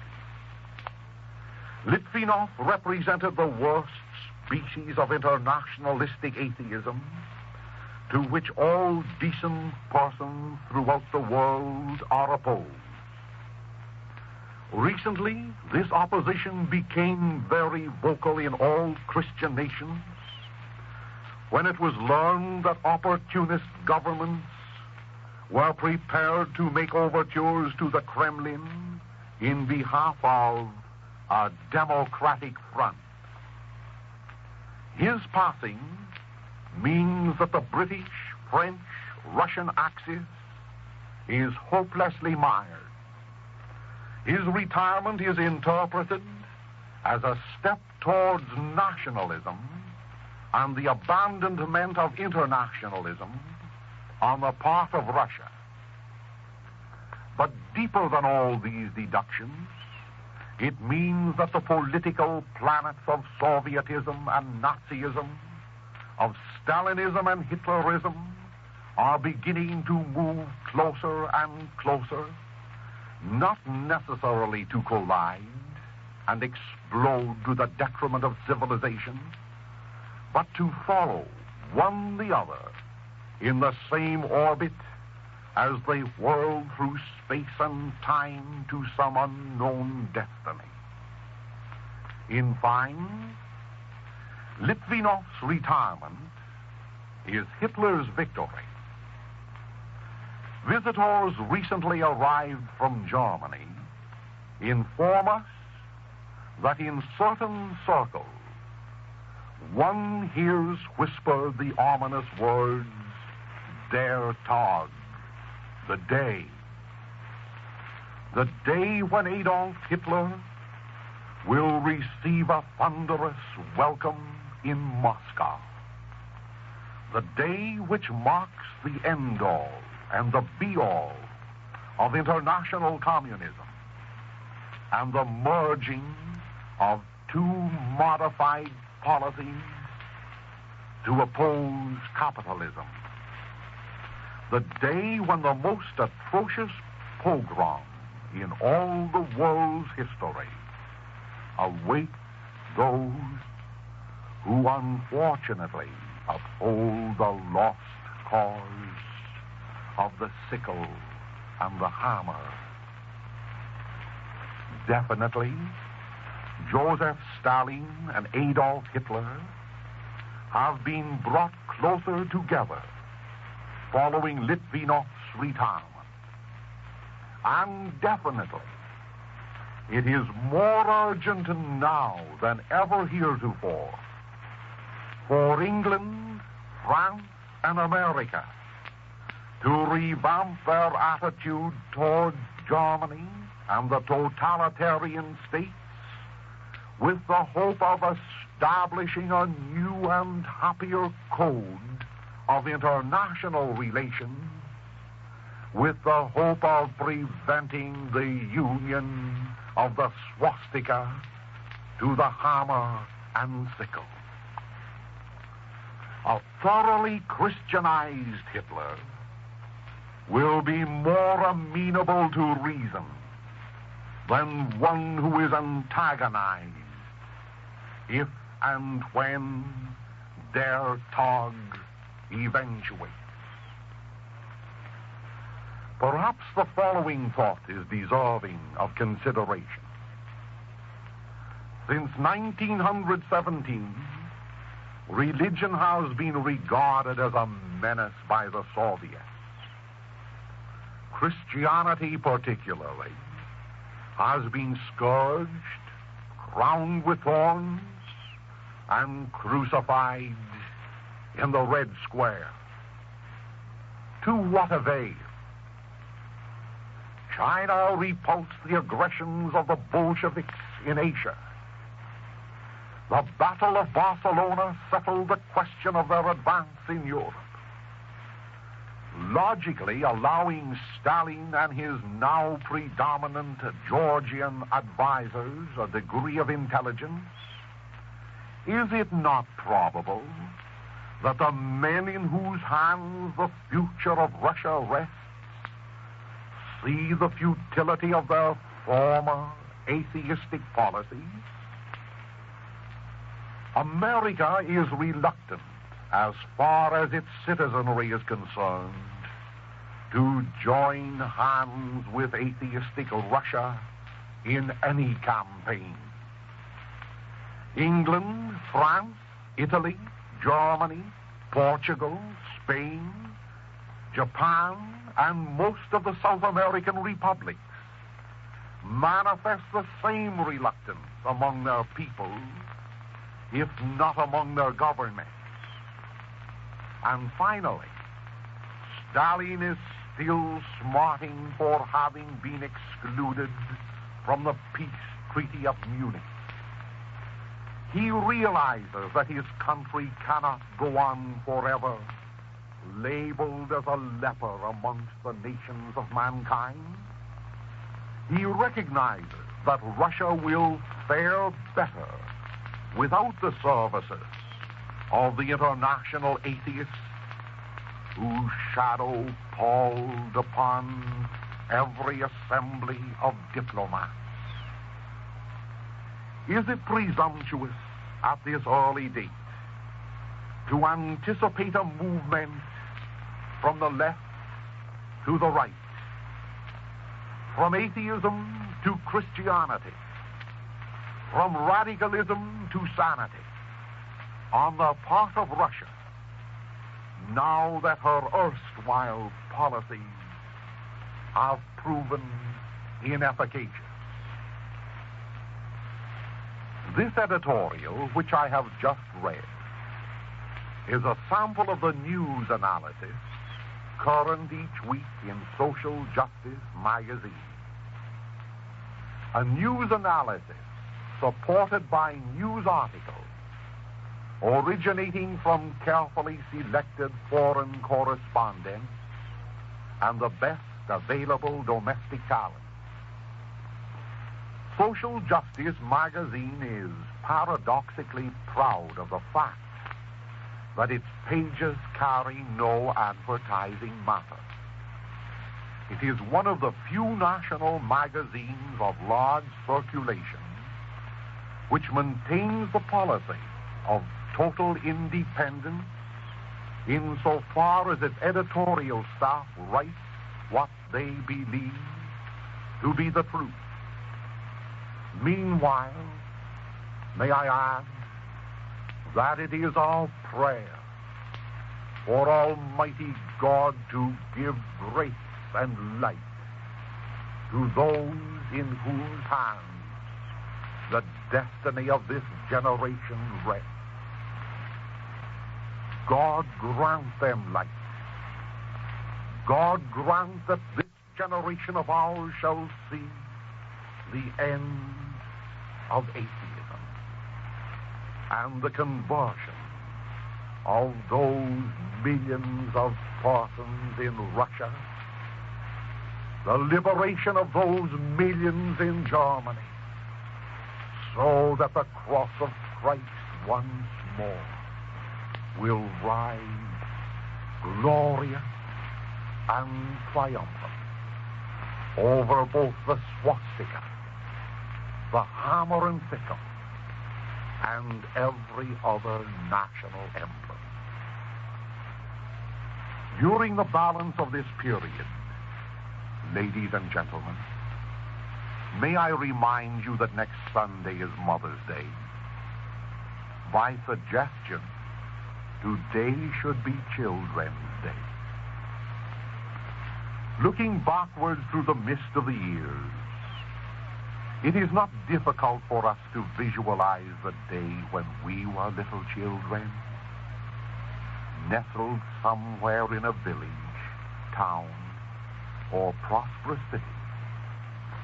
There is a humble roof tree that once we called home. Beneath it, once we enjoyed that period of life free from all responsibility, the period of childhood. Oh, yes, there was our sweet young mother, light in body, graceful in form, smiling in countenance, whose days were filled in lavishing her cares upon us. Gone are those days. Gone are the familiar dining room and kitchen. Gone are the ever-recurring Mondays when our mothers slaved for us in the laundry. Gone are the happy hours which she spent supervising our schoolwork. Yes, gone, too, is that girlish form on whose knee we leaned as we recited our evening prayers. For most of us, still the joy of having our mothers with us in the flesh. For many of us, our mothers have been called by God to share the reward which He prepared for them. After all, my friends, though we are grown to manhood and womanhood, we are still children. Next Sunday is Mother's Day. Yes, if your mother is still living, you will visit her, or write her a loving letter, or send her flowers. If she has passed beyond, perchance we will kneel at her grave, or meditate momentarily on that wondrous gift God gave to us in the person of our departed mother. Were you ever proud to hear a friend remark how closely you resembled your mother in physical appearance? Years ago, I remember an old, bowed-down mother telling me a story which this thought suggests. She had 3 sons and 2 daughters. One of her boys was the black sheep. His associates were not desirable. His habits were reprehensible. Eventually, he married and brought 2 little children into the world. Eventually, he abandoned his family and became a registered number in one of our penal institutes. Mother's Day made its appearance upon the calendar one year, and with it came to her a letter from David, the convict.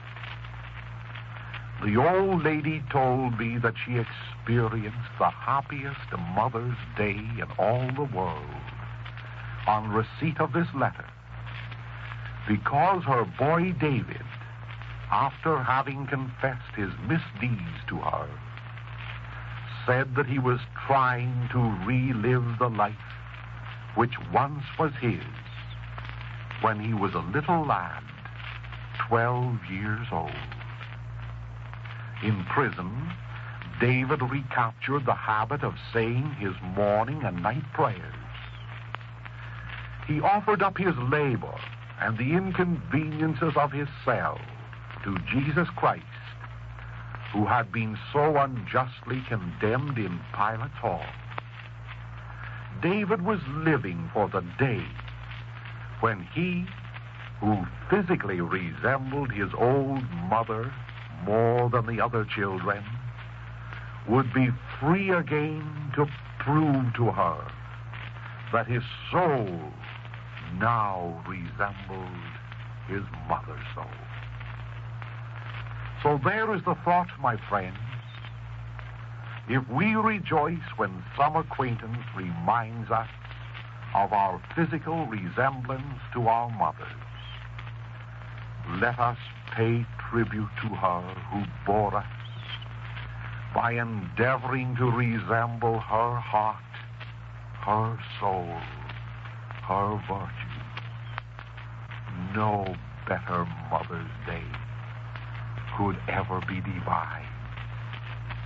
No better remembrance could ever be laid like a wreath upon our mother's grave. Oh, there are thousands of you Catholics in this audience who have strayed away from the faith in which your mothers lived and died. Thousands of you Protestants who have abandoned the precepts of your creed, the creed your mother loved and lived. What greater tribute could you pay to your mother next Sunday than to kneel before the altar of her God and your God and pledge there silently your resolution to be the boy or the girl, the man or the woman your mother hoped you to be.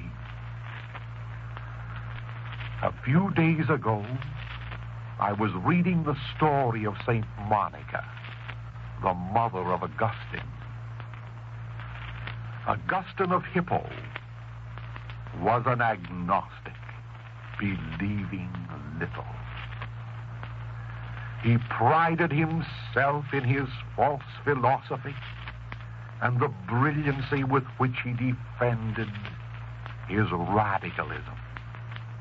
He stooped to drink the dregs of this world's life, forgetful of the God who created him and of the mother who bore him.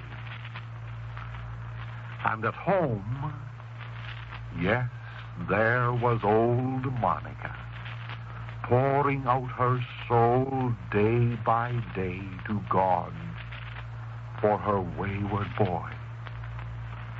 Every heartache this good old mother suffered for Augustine, every trial she endured for him,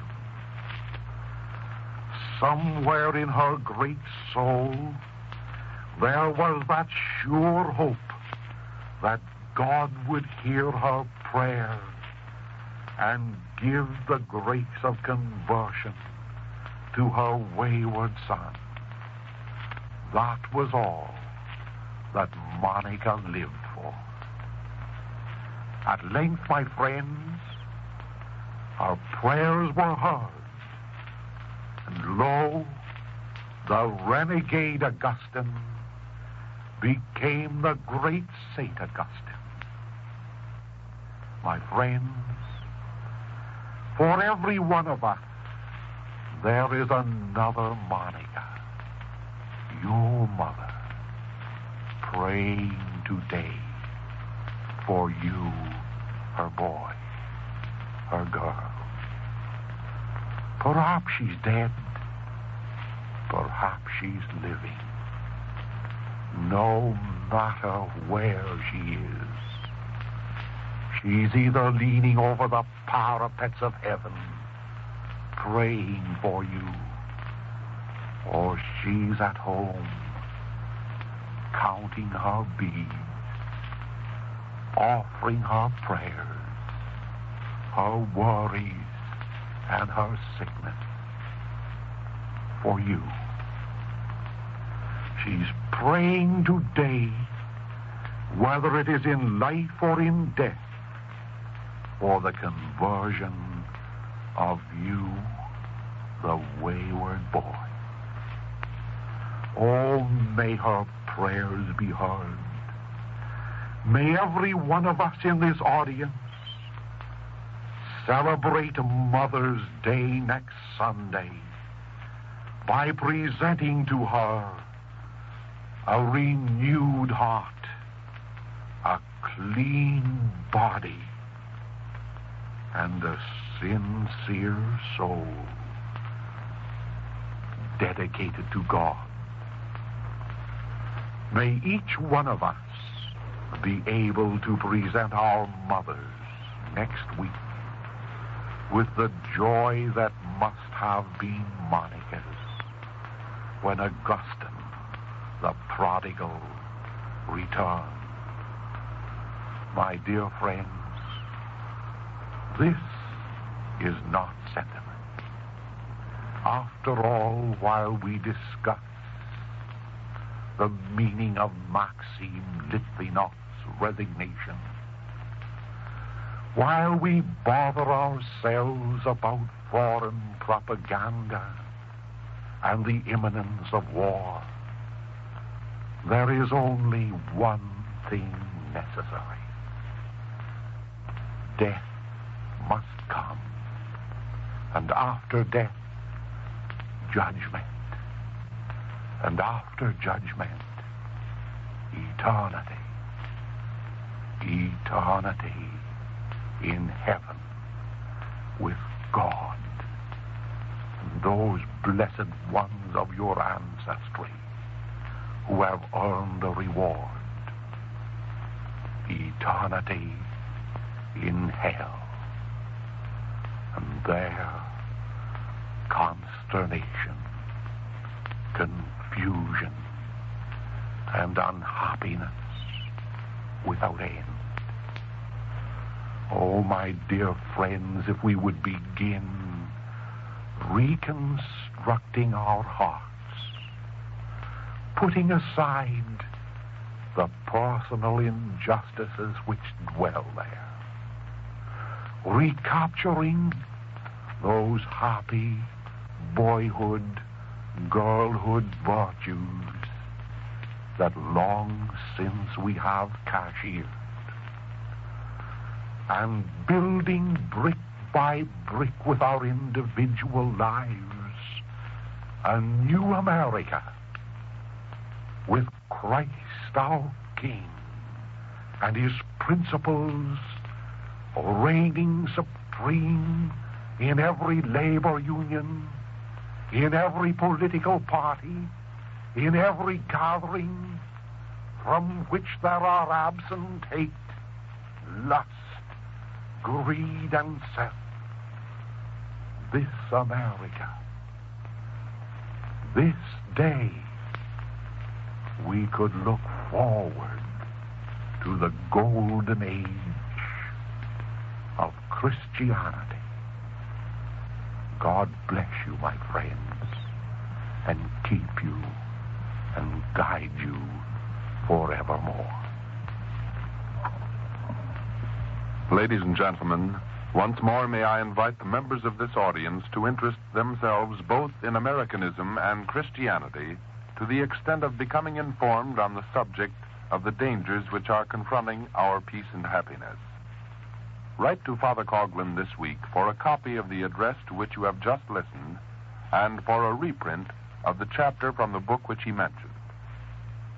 And now, in the remaining moments of our broadcast time, with Mr. Guthrell at the organ, the Little Flower Choristers, transcribed at New York under the direction of Emil Cote, sing for us, Mother Dearest, Mother Fairest.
ladies and gentlemen, until next Sunday afternoon at this same time, when again Father Coughlin will be with you, this is your announcer, Franklin Mitchell, bidding you good afternoon.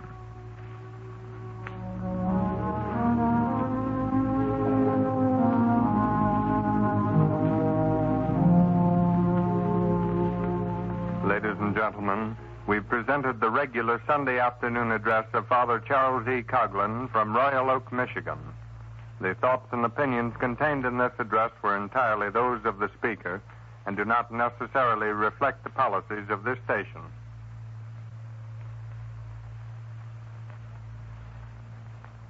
Your dial is set at 1250 kilocycles. WHBI, Hoyt Brothers Incorporated.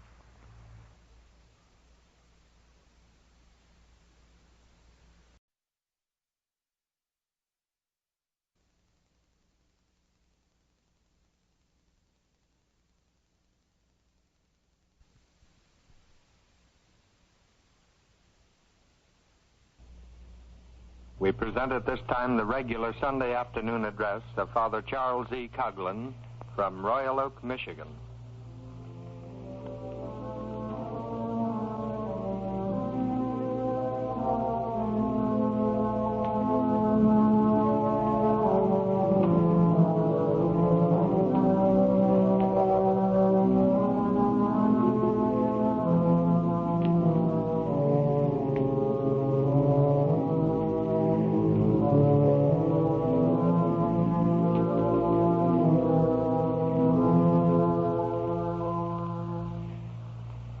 Ladies and gentlemen, it will be my privilege to present Father Coughlin in his Mother's Day message.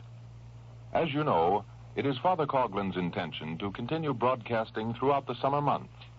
Professedly, he not only opposes Nazism as do all persons in this nation, but he is also opposed to communism, which unfortunately millions of persons support either directly or indirectly. These broadcasts, therefore, support Christianity and Americanism and oppose the advances of irreligion and state supremacy, which masquerades under different foreign isms.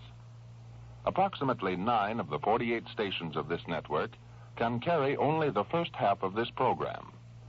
The reason for this is related to commitments made previously by the stations to other programs. We congratulate them for their cooperation. For the past 2 Sundays, the popular station WINS of New York City has been carrying this program. We wish our millions of listeners in the New York area will bear this in mind and give support to this station in its activities. May I now present to you Father Coughlin in The Mother's Challenge to Warmongers. Good afternoon, my friends. This is the day when the mothers of America exercise their right of speaking to the sons and daughters of our nation. Well may they speak. Well may we, their offspring, listen.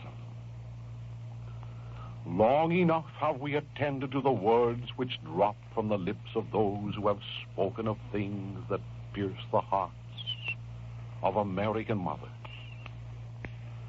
Long enough have we listened to the apostles of war. My friends, motherhood is essentially concerned with life in all its abundance. War with death and devastation. Motherhood is the fountain whence springs the waters of love and happiness. War is the stagnant cesspool of hate and misery, the barren waste of filth whence seeps the sordid aftermath of poverty and national strife. Today there stands in bold relief the resplendent figure of your mother and my mother, challenging the deceitful sophistries which drop from the lips and pens of those who prize more dearly the gains of greed than they do the preservation of the flesh and blood cradled by the mothers of mankind. Why, therefore, should not those whom we honor with the title of mother raise their voices to defend their son, whom the prince of darkness would devour. Alas, although their hearts beat bravely in defiance of those whose lance of propaganda would drench the earth with the last drop of their son's blood in behalf of Mammon, although they cannot speak in unison, may I presume to be a spokesman for them, at least for those who are tortured by the thoughts of war, tortured by the prospect of their son's untimely death. What a paradox this is in which we live. We who establish clinics to save life, clinics to abolish tuberculosis, cancer, infantile paralysis, clinics to facilitate the birth of childhood and the preservation of our younger generation. What a paradox it is to find us devising ways and means, disguised by the thin veil of propaganda, to end life on foreign soil for the purpose of defending a lie and protecting the unclean gains of those who conceived the lie. Oh, if our mothers could speak, they would tell us that the sons of other mothers dwelling in other countries are not our enemies, not so much perchance as those who dwell within our own borders, within the borders of every nation. I mean those men who long since have regarded their fellow citizens as cannon fodder. Those men who cast aside the doctrine of the communion of saints, the brotherhood of Christ, the fatherhood of God, and in their stead have accepted the crass philosophy of materialism, of naturalism, of racial predominance. Oh, yes, with glamour and fanfare, they regiment the youth of every nation, drill them in the fine arts of murder, inspire them with the brute emotions of savagery, and then send them off to join in the carnival of death. When the last sad requiem is sounded over the last shattered corpse on a battlefield, these conspirators who are powerful enough to fetter the process of government forget the promises which their propagandists made, desecrate the memories and the sacrifices of the slain, spurn the veterans who fought to make the world safe for democracy, while new laws are legislated to safeguard the clippers of coins, the breeders of more wars. Sons who have returned from battle seldom complain, but their mothers know how these same sons were compelled to march the streets searching for jobs which did not exist, searching in vain, only to lose faith in government, sometimes in God, and cast aside the virtues, the prayers, the love taught them at their mother's knee. Recently, I was privileged to read a book entitled Days of Our Years by Pierre Van Passen, a book published by Hillman Curl Incorporated of New York, a book that deserves wide circulation. Van Passen, one of the world's eminent foreign correspondents, discloses for us a sordid drama enacted by the French Republic. In the Days of Our Years, we read how French heroes were treated as traitors by the government they served. How mother sons were massacred not by the Boche in opposite trenches, but by the very officers under whom they fought. I feel constrained to read for you the untold horror of war, which for 20 years or more has remained hidden. A story which may be revived to become our story, unless we heed the mother's challenge to America, which bids us hold ourselves aloof from future wars. Mr. Van Passen says, to this day, the general public in France remains unaware of the fact that thousands of Frenchmen were shot down by their comrades during the war without a single serious charge being leveled against them. Many were executed on being designated by lot and by pure chance. Take, for example, the case of one Lucien Berceau, a middle-aged peasant who served in the 60th Regiment of Infantry. His retrial was one of those held in the Cherche Midi. The periodical, Crapouillot, was the only publication in Paris that gave a resume of the court proceedings. It was established that one day in the winter of 1915-16, Berceau had asked his corporal for a pair of cloth trousers because it was extremely cold, and whereas all his comrades were warmly dressed, he alone in the company wore a tattered pair of cotton slacks. The corporal took Berceau behind a field hospital, and picking up a pair of trousers which had just been pulled off a dead man, told him to put on the garment. Berceau took the trousers and held them up for inspection. Clots of blood dropped from the legs.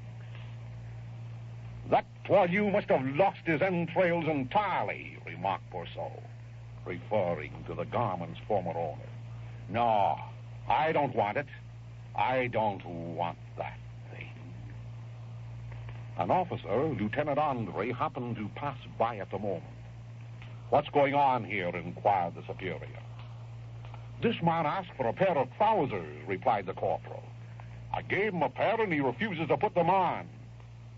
Refuses, scowled the officer. Refuses an order? Quick, my man, put on that pair of pants. Quick. Do you hear? Mais, mon lieutenant, the thing is soaking wet with blood. Put on those trousers, I tell you. You put them on yourself and see how you like it, laughed Berceau. A French citizen does not need to walk around in a dead man's filth. 8 days arrest, barked Lieutenant Andre, for refusal to obey. Ça va? Berceau shrugged his shoulders. But I keep my old slacks. The colonel of the 60th Regiment saw the report a few days later. That's mutiny, he declared. Those fellows are getting out of hand. Call a court-martial at once. I'll set an example of discipline. All this was put in evidence at the retrial in the Cherche Midi. The company, witnesses recalled, was thrown into consternation by the colonel's decision. 2 soldiers, Dumoulin and Cotter, went to see Lieutenant Andre to ask him to modify his charge. Monsieur Peruche de Vernat, who had been recorder at Berceau's court-martial at the front, continued the story at the retrial. He says, it was the 12th of January, 1916. We were near the chateau of Mardançon on the left bank of the Aisne. Colonel Larue summoned me to headquarters and said, Sergeant, I asked you to come because I'm faced with an open rebellion. I must set some examples. I must kill 1 or 2 of these fellows. Of course, I expect to observe the rule. That's understood. You are a recorder on the permanent court-martial of the division. You're a magistrate in civil life. Well, you know what I want. I need a formula. Find it. The colonel handed me Berceau's file, went on Monsieur de Verna. There was nothing in it but a sheet of paper. Lieutenant Andre's report of the incident behind the field hospital. At the end of this report, Andre had written that Berceau's comrades had asked him for leniency. "You see," exclaimed the colonel, "you see, just as I told you. Open rebellion by the men, refusal to obey on the part of Berceau." I drew the colonel's attention very respectfully to the fact that if Berceau's comrades had made a mistake, for it's against military regulations to make a collective complaint, this certainly did not amount to rebellion. Insofar as Berceau was concerned, it was impossible to charge him with disobedience. Before a charge of refusal to obey can be laid against a man, a service order must be issued. I told the colonel that he was going too far when he demanded a death sentence for a man's refusal to put on a pair of dirty trousers. "All right," answered the colonel. "Let the others be charged with an infraction of the regulations, but Berceau shall be charged with the refusal to carry out orders in the presence of the enemy. Draw up an order of accusation in that sense. After all, it's I who command here. Moreover," he added, "I'm going to preside over the court myself." At these words, continued the recorder, I could not conceal my amazement. "Surely, sir, you're not thinking of anything as drastic as that? You are the prosecutor in this case. You cannot at the same time sit in judgment. Neither in civil law nor in military law can one and the same person be judge and accuser." "I'm going to preside," were the colonel's only words. The session of the court-martial was held a few minutes later in a dugout. The three judges were Colonel Leroux, his private secretary, the regimental sergeant major, and one of the other officers. One of the two soldiers who had spoken up for Berceau, one was acquitted, the other sentenced to hard labor for life. Berceau was sentenced to death for disobedience in the name of the sovereign people of France. At dawn the next morning, the poor man was taken from his cell by the padre. He wept quietly and mumbled, "Oh, but this is not possible. I must... for a pair of dirty pants. No, c'est pas possible. This must be a joke. A thing like this is impossible in France." "The impossible sometimes happens in military matters," added Monsieur de Vernon in his testimony. "The justice of the military tribunal is not like ours." Well, Berceau was taken a few hundred yards up the road and led into a farm courtyard. The colonel had arrived before. He was freshly shaven and dressed in his best uniform. Berceau's eyes were bandaged, and in his hands tied behind his back. When the colonel gave the order to the firing squad to take aim, the condemned man screamed, "Marie-Louise! Marie-Louise!" That was his only child, Monsieur de Vernon explained. The special court of retrial in the Cherche Midi, in pronouncing sentence in this case, declared as follows. Whereas, on the one hand, Colonel Leroux had signed the order of inculpation and yet presided at the session of the court-martial, and whereas, on the other hand, the order given to Berceau was not a service order for the accomplishment of a military duty, the sentence of the court-martial is hereby annulled. Annulled, I add, after the man was murdered by his own officers. Madame Berceau, Mr. Van Passen continues, who had been present at the trial of revision and who had addressed a letter to the public press telling of the years she had been the object of disdain in the Breton village, where she resided as the widow of a traitor, decided to press charges against Colonel Larue. However, the Minister of War, André Marginot, the builder of the Marginot lines, had the charge quashed. Further, he decorated Colonel Larue with the cravat of a commander of the Legion of Honor. A few days after this pathetic incident came to light, Crapouillot reported how another trial, held in Metz, an ex-officer had calmly declared in court that General Vaillac on March 7, 1915, had ordered his artillery to take under fire a trench full of French soldiers merely because their company had been thrown back the previous day when they had launched an attack on the German position at Suez. When the artillery commander refused to carry out this murderous instruction without a signed order from Vaillac, the general compromised. He demanded the names of any 4 corporals and any 18 men belonging to the company, and ordered them sent out into no man's land to cut the barbed wire in plain daylight. The general obviously expected a protest on the part of the soldiers designated, and a refusal to carry out the insane order. But there was no refusal. The men went out, and were, of course, immediately taken under fire by a dozen German machine guns. They threw themselves into the shell holes and did not move until nightfall, when they cut the wires and returned to the trenches. The next day, all were up for court-martial on the charge of having displayed cowardice in the presence of the enemy. The 4 corporals were executed. 2 of them were only wounded by the first salvo of the execution squad. The officer commanding the squad had just given these 2 wounded men the coup de grace with his service revolver when Vaillac's order arrived calling off the execution. And I may add, these men were murdered by their own officer. The story continues.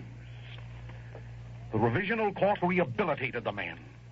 A monument was elevated to their memory at Sartilla, in the department of the Manche, by Monsieur Raymond Poincaré, the President of France, who for 7 years of his tenure of office unveiled a monument to the dead every Sunday.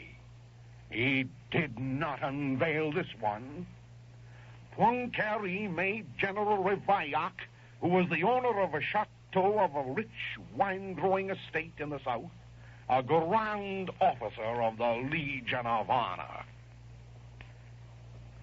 Then there was the affair of Fileret, which came up for revision on July 24th, 1929, before the Special Court. It was but one of the endless numbers of retrials going on all over France. In this case, a company of infantry belonging to the 45th Brigade appeared to have grumbled against an order to attack after digging trenches 48 hours in a torrential rain. All the surviving witnesses were unanimous in declaring that there was not a dry cartridge in the company. Every man, said one witness, was a ball of mud with a rifle sticking out. The artillery had not cut the barbed wire, so that it was obvious that the attacking column would be compelled to flatten out immediately after going over the top. 350 corpses still lay in the trench to remind the men what had happened 3 days earlier when their company had tried to attack from the same spot. And eventually, lots were drawn for the 6 men who had to face the divisional court-martial. The first man to be questioned was Corporal Morange. He admitted frankly that he had not climbed over the top because it wasn't his company's turn. What had happened? The session was declared closed without a decision having been reached. And the next day at dawn, however, the padre was sent to inform the six that they were going to be executed. "But this is a crime," exclaimed Lieutenant Mino, the counsel for the defense. "The court-martial has not even pronounced a sentence." "And what had happened?" I asked. "Well, in the night, the divisional commander who had an interview with Joffre, as usual, had recommended the utmost severity. The old Generalissimo, whom the newspapers called Grandpa, was a firm believer in the system of decimation as a purely disciplinary measure to keep an army well in hand. For weeks, for months, for years, in every departmental courthouse, these investigations of which I have been reading to you in France, these investigations into the validity of the wartime court-martial continue, always ending with the same sad result. Innocent men, my friends, had been assassinated on the slightest whim of superior officers, who in the majority of cases were not front-line soldiers themselves. Is not that an astounding story of war? War that dresses up your son's mother in the uniform of a patriot.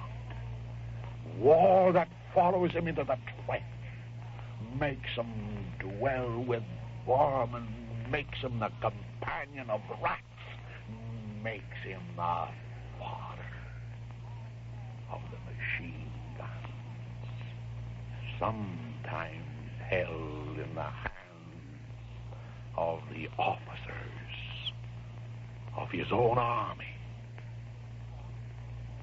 Mothers of America, we, your sons, are no cowards. For this our land, gladly we would give our lives, but to sacrifice them on the altar of hate, of murder, and of lust for gold, oh no. Rather would we spend our lives toiling for the sons of other mothers, the 12 million jobless whom the cruel man-made depression has exploited. Millions of little children in our midst who in a land of plenty have been told that there's no room for them or their mothers in the inn. The gospel of motherhood is the gospel of love and of life. Under international capitalism and its interminable wars, there has been foisted upon us the heresy of hate and of death. As a result of this, the entire world has sustained an irreparable loss. Religious convictions have been outmoded. Virtue too often has surrendered to vice. In government, in industry, in homes, and in individuals. Our efforts to make the world safe for democracy have made it temporarily safe for hypocrisy. Oh, has not the hour arrived for those of us who yet retain an admiration for the gospel of love and life, imprinted upon our youthful minds by our mothers? Has not the hour arrived to make this world safe for motherhood and for the sons whom they bore? Safe for decency, safe for virtue, safe for peace, safe for life. safe for the little children loved by their mothers throughout the world. The mother's challenge to the warmongers has been made to every son in America. Will it be accepted? Most certainly. For today we stand and pledge to the mothers who bore us to return to the pathways of the Prince of Peace whom we've deserted. Oh, remember, thou mother of mankind, that never was it known that anyone who fled to thy protection as we do to thine, implored thy help and sought thine intercession, was left unaided. Inspired, Mother of Jesus Christ, with this confidence, we fly unto thee, O Virgin of Virgins, our Mother. To thee we come, before thee we stand, sinful and sorrowful. O Mother of the Word incarnate, of the Prince of Peace, despise not our petitions, but in thy mercy hear and answer us. Amen. Copies of the address to which you have listened are available to all persons in this audience. Simply write a letter to Father Coughlin at Royal Oak, Michigan. The main facts related to the second part of the broadcast, soon to follow, will be found in next week's edition of Social Justice Magazine.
And now, once again, I present Father Coughlin in his thought for the week.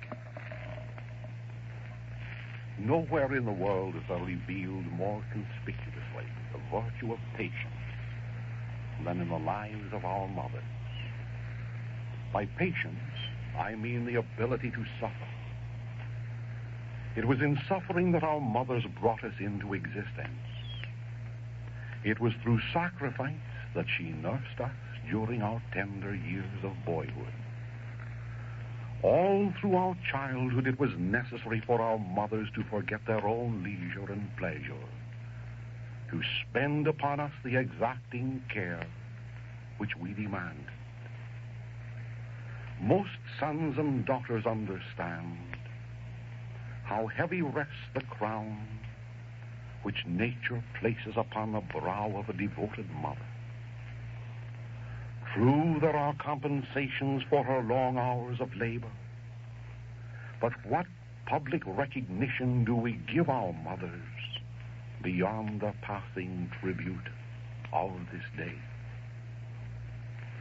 We sons and daughters have been inclined throughout the ages to build monuments to our national heroes.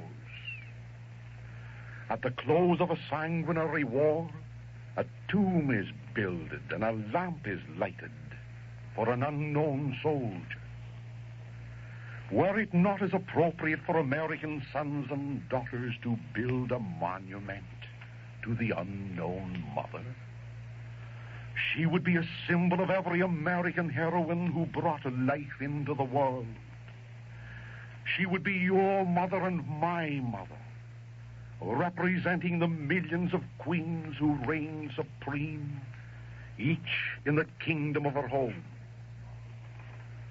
And such a monument would have sculptured upon it the fitting reminders, not only of the mother who nursed us in infancy, who molded us in boyhood, and joyed with us in the strong maturity of our years. Oh, no, it would be incomplete. They did not represent a motherhood with her stooped shoulders, her gray hairs, her wrinkled brow, alone with her God, praying for her children who are engaged in the uneven battle of life. Collectively and in our private lives, we are prone to take our mothers too much for granted. Will the day never come when we shall cease hero-worshipping the military leaders of destruction and begin paying our long-delayed respects to the mother leaders of life? Recently, an American mother wrote a letter which inspired an unusual editorial, which appeared in the San Francisco Examiner and reads as follows. Those who possess the awful power to put this country into war should ponder deeply over a letter written to the editor of the Examiner by an American mother, commending the efforts of the Hearst newspapers to keep the United States out of another costly foreign war.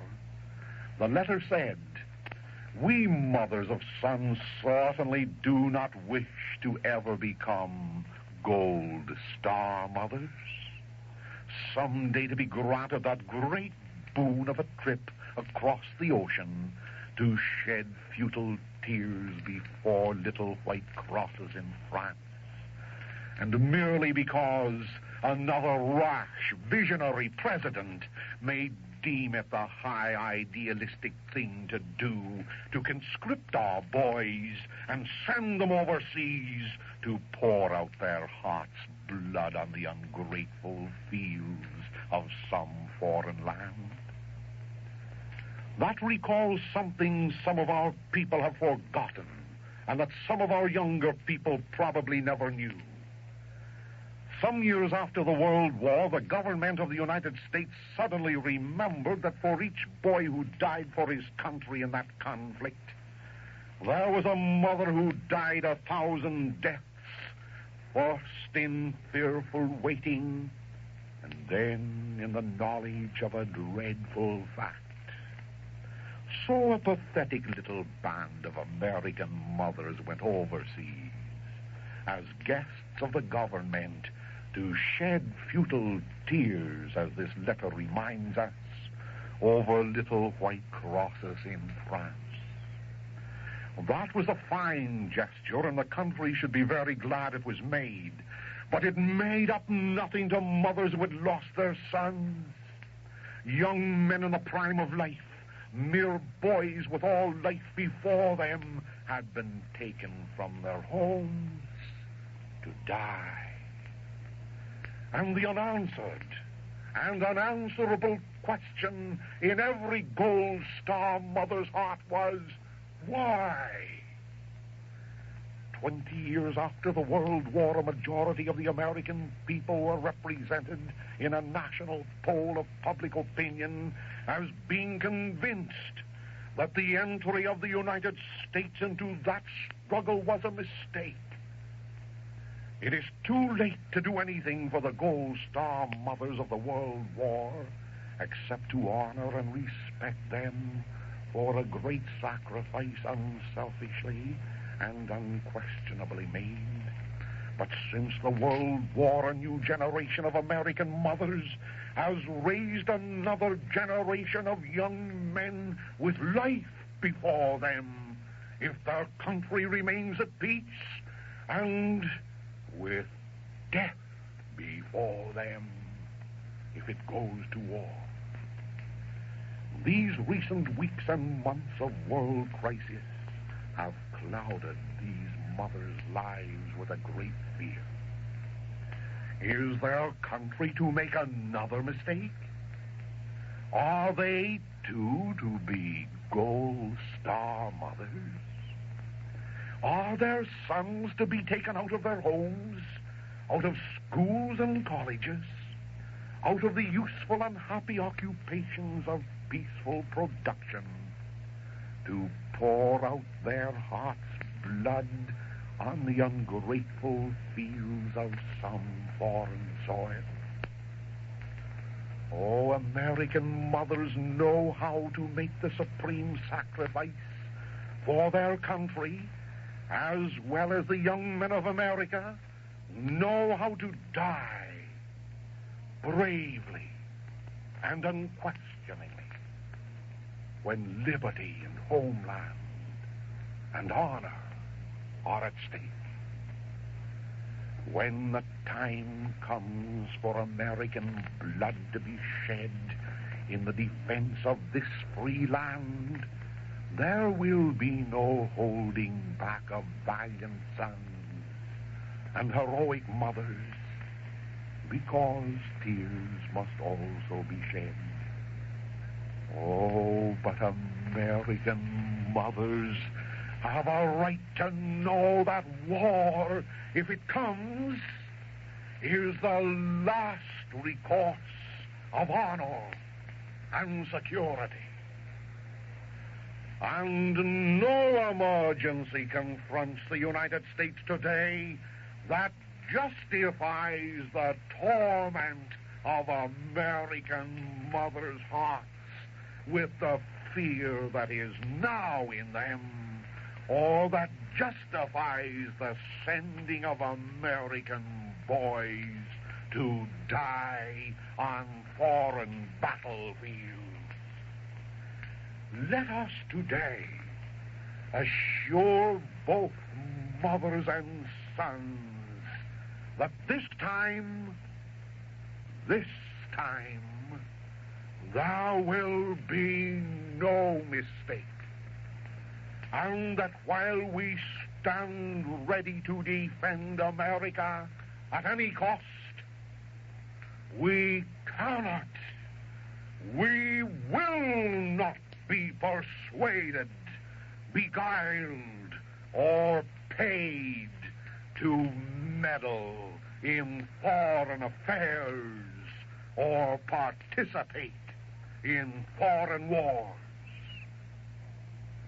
Oh, the insincerity of those who prate of honor, of patriotism, of glory, while they propagandize our nation for another war, another bloodbath, another crucifixion of the mothers of America. Recently, the question of Britain's paying the war debt to the United States was raised in the House of Commons in England without reaction from the British government. Leslie Hoare-Bidisha, England's war secretary, revealed that Britain plans to continue paying royalties on a patented gun manufactured in Czechoslovakia and used by the British Army despite the German annexation of Czechoslovakia. Now, it happened that a member of Parliament asked whether Horbelicham were aware that by so doing, England was increasing the financial strength of Germany, insofar as she continued to make these payments. Probably so, Horbelicham replied, but it is not customary for this country to repudiate payments which have been legally contracted. What about America? Cried a member of Parliament. And Horbelicham made no answer. What insanity. Months ago, specifically in the year 1935, Mr. Roosvelt, our president, was urged to intervene in Mexico, where persecution and violence were demonstrated against the Christian religionists. Although the president rightfully expressed his indignation at the butchery which was being conducted under the Cardenas communist regime, he stated explicitly, quotations, "For my own part, however, I decline to permit this government to undertake a policy of interference in the domestic concerns of foreign governments and thereby jeopardize the maintenance of peaceful relations." Unquote. Oh, no.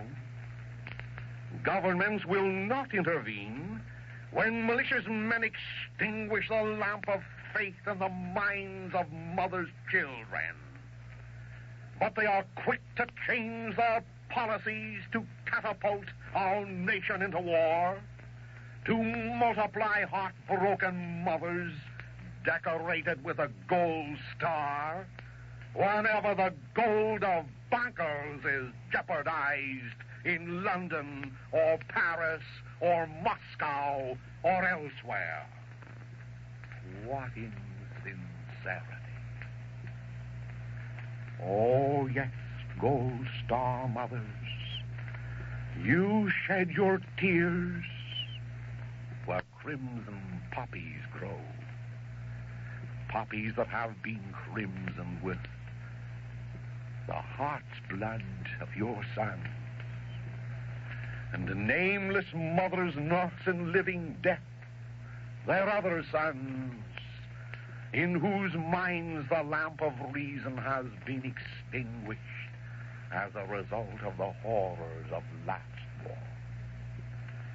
I call your attention to the fact that in addition to the physical casualties of the World War, 350,300 American boys who lost their lives, there are today 68,898 mental cases in our hospitals as a result of our sad experience 20 years ago when boys were then accepted for duty by the government as sound physically and mentally as you and I. And today they are pitiful human wrecks. And who among us bore the economic sufferings which came as an aftermath to war, as did our mothers? 10 million families, 10 million mothers forced to eke out an existence through the sad, lean years of this protracted, man-made depression. 10 million mothers who worried day and night to keep the home fires burning. How many pantries have been destitute of food? How many tears have been shed because these guardians of the home lacked the wherewithal to purchase clothing, fuel, and medicine for the flesh of their flesh? Oh, they are not gold star mothers. They are the Madonnas who still stand beneath the cross of this man-made Calvary, mothers of Christ's brothers who hear their children cry aloud to the victim of Calvary, who said, my God, why hast thou forsaken me? Mother's Day touches more than the sentimental strings which are stretched upon the keyboard of human nature. A deep religious significance is attached to the proper appreciation of this feast. Obviously, it concerns our own mothers by recalling the tender care and beautiful devotion which they extended to us, their children. Oh, for most of us, many years have passed, leaving behind nothing but memories. The simple, humble home where we were cradled. The toys, the games, the boyhood friends we cherished. The old-fashioned parties where schoolmates gathered. The healthful chores which we performed. The periods of illness, measles, colds, scarlet fever. And in every instance, there was our youthful mother, serving to the best of her ability, spending her life, her beauty, and her girlish vitality, that we might live. Oh, for many of us, kind death has come to reward with rest the tired hands, the worried mind, and the aching heart which our mothers sacrificed upon the altar of their children's happiness. For others of us, mothers have grown old. Golden hair has been silvered with winter's frost. Bright blue eyes are dim. Wherever she is, dead or alive, your mother and mine loves her children more than anyone else will ever love them. Then, too, my friends, there is the mother of Jesus Christ, our tainted nature's solitary boast. It was she who nursed her baby boy in Bethlehem's cave. It was she who presented her offspring in the temple. It was she who spun his first cloak, who healed his first wound, who prepared his first meal after he had begun to work in Joseph's carpenter shop. Yes, it was she who kissed him farewell when he left her widowed home to preach a gospel of love to an ungrateful people. It was she who stood beneath Calvary's cross. It was she who held her son's corpse in her arms when all else, save a few friends, had fled.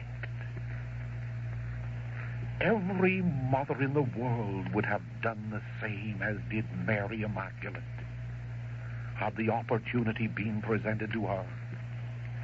Every mother would have become the mother of sorrows gladly if it were her boy who had been condemned to death in Pilate's hall, scourged, crowned with thorns, nailed to Calvary's cross. Oh, yes, Calvary's cross. Christ came into the world, among other things, my friends, to establish the brotherhood of man and the fatherhood of God. There, hanging forlorn between heaven and earth, he turned to his mother and said, "Mother, behold thy son." And bending his head in the direction of John the Apostle, he added, "Son, behold thy mother." Mother's Day is Mary's Day. She is the universal mother of mankind who participated in our redemption and salvation. She is the refuge of sinners who loves each one of us more than mortal pen can describe. She is our intercessor, begging before her Son's throne for us, her prodigal children. Oh, yes, this is Mother's Day. Flowers, telegrams, letters, visits, these will mark this Mother's Day as we pay tribute to her whose flesh is our flesh. Perhaps, yes, perhaps we will pause to recollect the prayers our mother taught us. We will remember those little boyhood scenes when we knelt at our knees before our mother. We will remember the little night prayers we said. Oh, my sons and daughters, brothers and sisters, how far afield have we gone from those beauteous days when once we were little princes and princesses playing at the throne of Mother's knee. Gone are the jewels of virtue, once ours. Gone is the diadem of purity, once ours. Gone is that heart filled with the gold of love, once ours. Oh, it's not too late on Mother's Day to recapture the old-fashioned virtues that made us more like our elder brother, Jesus Christ. How many of you in this audience long since have disavowed those virtues taught you by your mother?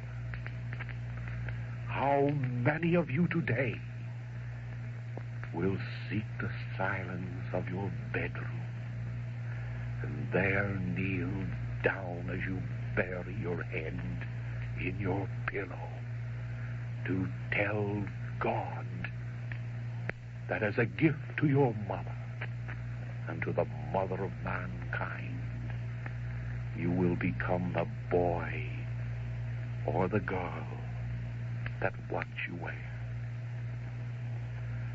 Oh, yes, Mother's Day. We will pause to recollect the prayers she taught, the virtue she instilled, the seeds of love she sowed in our hearts with every kiss. Perhaps we will plan to build a monument to Mother after all. But let it be a living monument of your flesh and blood, a monument to her by practicing the virtues she taught us, by leading the life of godliness which she loved, and from a religious appreciation of Mother's Day, perhaps therefore all of us shall recapture the admiration and devotion which once we had for the Mother of God. We can't love Jesus Christ without loving his mother. Oh, sweet Mother of the Word made flesh, pray for us now that we may rise glorious and immortal from our former lives, to pattern the rest of our days after those of our elder brother, and to reflect in our every action the characteristics of your sweet mother, of our sweet mother in heaven. and of our dear mother upon this earth. God bless you, my friends. God keep you. Good afternoon. Ladies and gentlemen, the program to which you have listened is your program. It is supported entirely by your free will contributions and the proceeds derived from Social Justice Magazine. May we recommend this powerful national weekly for your reading. Write this week to Father Coughlin for a copy of the address to which you have listened. Bear in mind that those who are opposed to Christianity and to constitutional Americanism are working assiduously to have your reverend spokesman forced from the air. Address your letter to Reverend Charles E. Coughlin, Royal Oak, Michigan.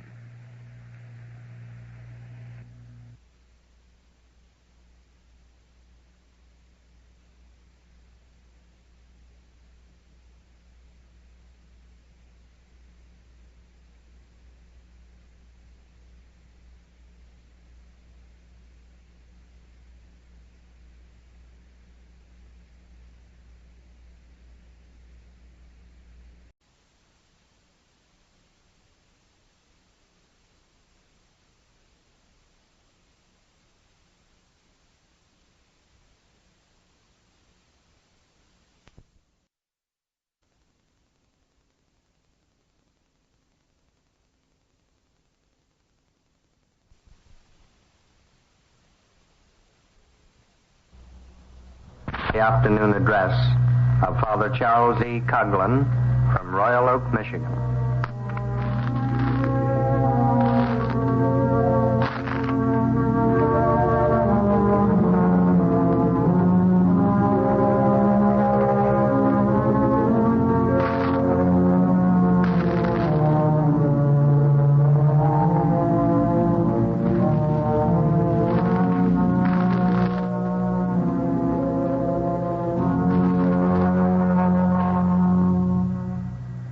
Ladies and gentlemen, once more may I present Father Coughlin to you. During the first half hour, he will answer the question, where do we stand? For the New Deal or against it? For the reformers or for the reactionaries? After the half-hour interval, Father Coughlin will return to the microphone in a second address entitled Social Justice and Democracy. May I assure you that every person in this audience is welcome to a printed copy of these addresses. Reminding you that this presentation is paid for at full commercial rates from the profits derived from Social Justice Magazine and from voluntary contributions made by thousands of persons, it is my privilege to join with you in listening to Father Coughlin in his address entitled, Where Do We Stand? For the Reformers or for the Reactionaries? Father Coughlin. Good. Ladies and gentlemen, on every side, our friends and critics inquire of us as to where we stand.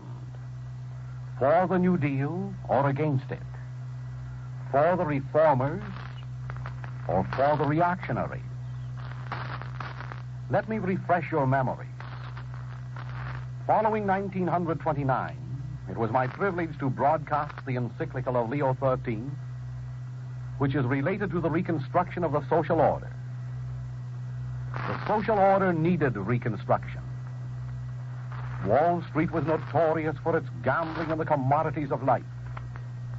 Industry was brazenly confiscating the profits of labor. Mass production machinery was multiplying units of wealth and creating idleness. Golden grain was rotting in the fields, and a multitude of children was starving in the cities. Bonuses were paid to manufacturers, and insults were heaped upon World War veterans. Legislation favored the bold and the unconscionable.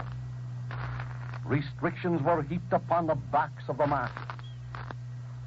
Banks were engaged in lending 10 and 20 and 30 times more money than they actually possessed at interest. Homeowners suffered the confiscation of their properties with no redress. Those were the days that were upon us, and these were some of the evils which clamored for national attention. Gladly I helped to pioneer the social revolution which was inevitable. Gladly came 1932 with its presidential election, which at least settled one point. And that point is this, that the majority of American citizens turned their backs once and for all upon those politicians and their masters who had abused the Constitution to support an immoral brand of economy that dealt out debt, that handed us stones instead of bread. At length it was agreed that human rights took precedence over the financial rights which were established upon the vice of usury. At length a consolidated front of Catholic and Protestant, Jew, Democrat, Republican, and Socialist manifested its determination to walk down a new highway, to blaze a new trail, to establish a new social order, and to institute economic liberty for all. Upon the horizon of 1940, there now looms a menacing ghost which has returned from the grave of 1932 to haunt us. His lips are silent, but his lean, uplifted forefinger beckons us backwards whence we emerged. Those who know the past, those who lived through the exploitation of the 20s, those who remember the wicked trickery of the warmongers whose greed and deceit catapulted us into the World War, they scorn that invitation. And eventually they will spurn it, even though sanctimonious words and prayers are raised in condemnation of the radicalism which seeks their patronage at the present moment. Certainly, they argue, certainly the future can be no worse than the past. My friends, there is no turning back, to be sure. America's destiny lies forward. There is no repentance for having abandoned the old order. All that is left is hope and courage to fashion a new order upon whose unfurled banner there is enscrolled the legend, for God and country. If from this microphone there originated criticism of the leaders who instituted the national revolt initiated in 1932, it was honest criticism, because their policies temporized with the evils of the past, with its overburdening taxation and its financial slavery. Then as now, the followers of social justice inveigh against any program which disparages the working men and the farmers by protecting the existence of tax-exempt bonds in favor of the privileged few. Then as now, we protest against the private issuance and control of money which halts production and denies consumption in a land of plenty. Then as now, we militate against the adoption of communistic policy which relentlessly aim at nationalizing private industry, private farms, and private homes. Then as now, we take our stand against usury in finance, usury in markets, usury in industry, and usury in politics. A usury which siphons the lifeblood from the arteries of our nation. Then as now, we plead for the inauguration of the principle of production for use at a profit for all, and the abolition of the heresy of production at a profit for the controllers of wealth. Then as now, we support the program of social justice for all. Social justice not only for the bankers and the industrialists, but social justice for the laborer, the farmer, the professional man, the homeowner, the housewife, the youth, and the millions of little children who are unnecessarily denied a participation in the wealth of this nation because a group of men are more interested in worshiping a gold hoard in Kentucky and the debt bonds in their vaults than they are in respecting the image of Jesus Christ stamped upon the souls of our fellow citizens. To turn backwards? Never. To go forward? Most certainly. Recently it was well advertised that our banks are bulging with money, that there are no available borrowers in industry. That is true. But what kind of money is it? It is not money predicated against the wealth of the nation. It is not money which you people deposited in these banks. It is not money which you have earned by the sweat of your brow. In truth, it is debt money, credit money. It represents the bills you owe for the billions of dollars expended on relief. It represents the billions of dollars which were blown into shell holes and shattered bodies in France. It represents the bonds which, through the process of taxation, you who are working for less than living wages, and you who are following your plows at a loss, are expected to redeem.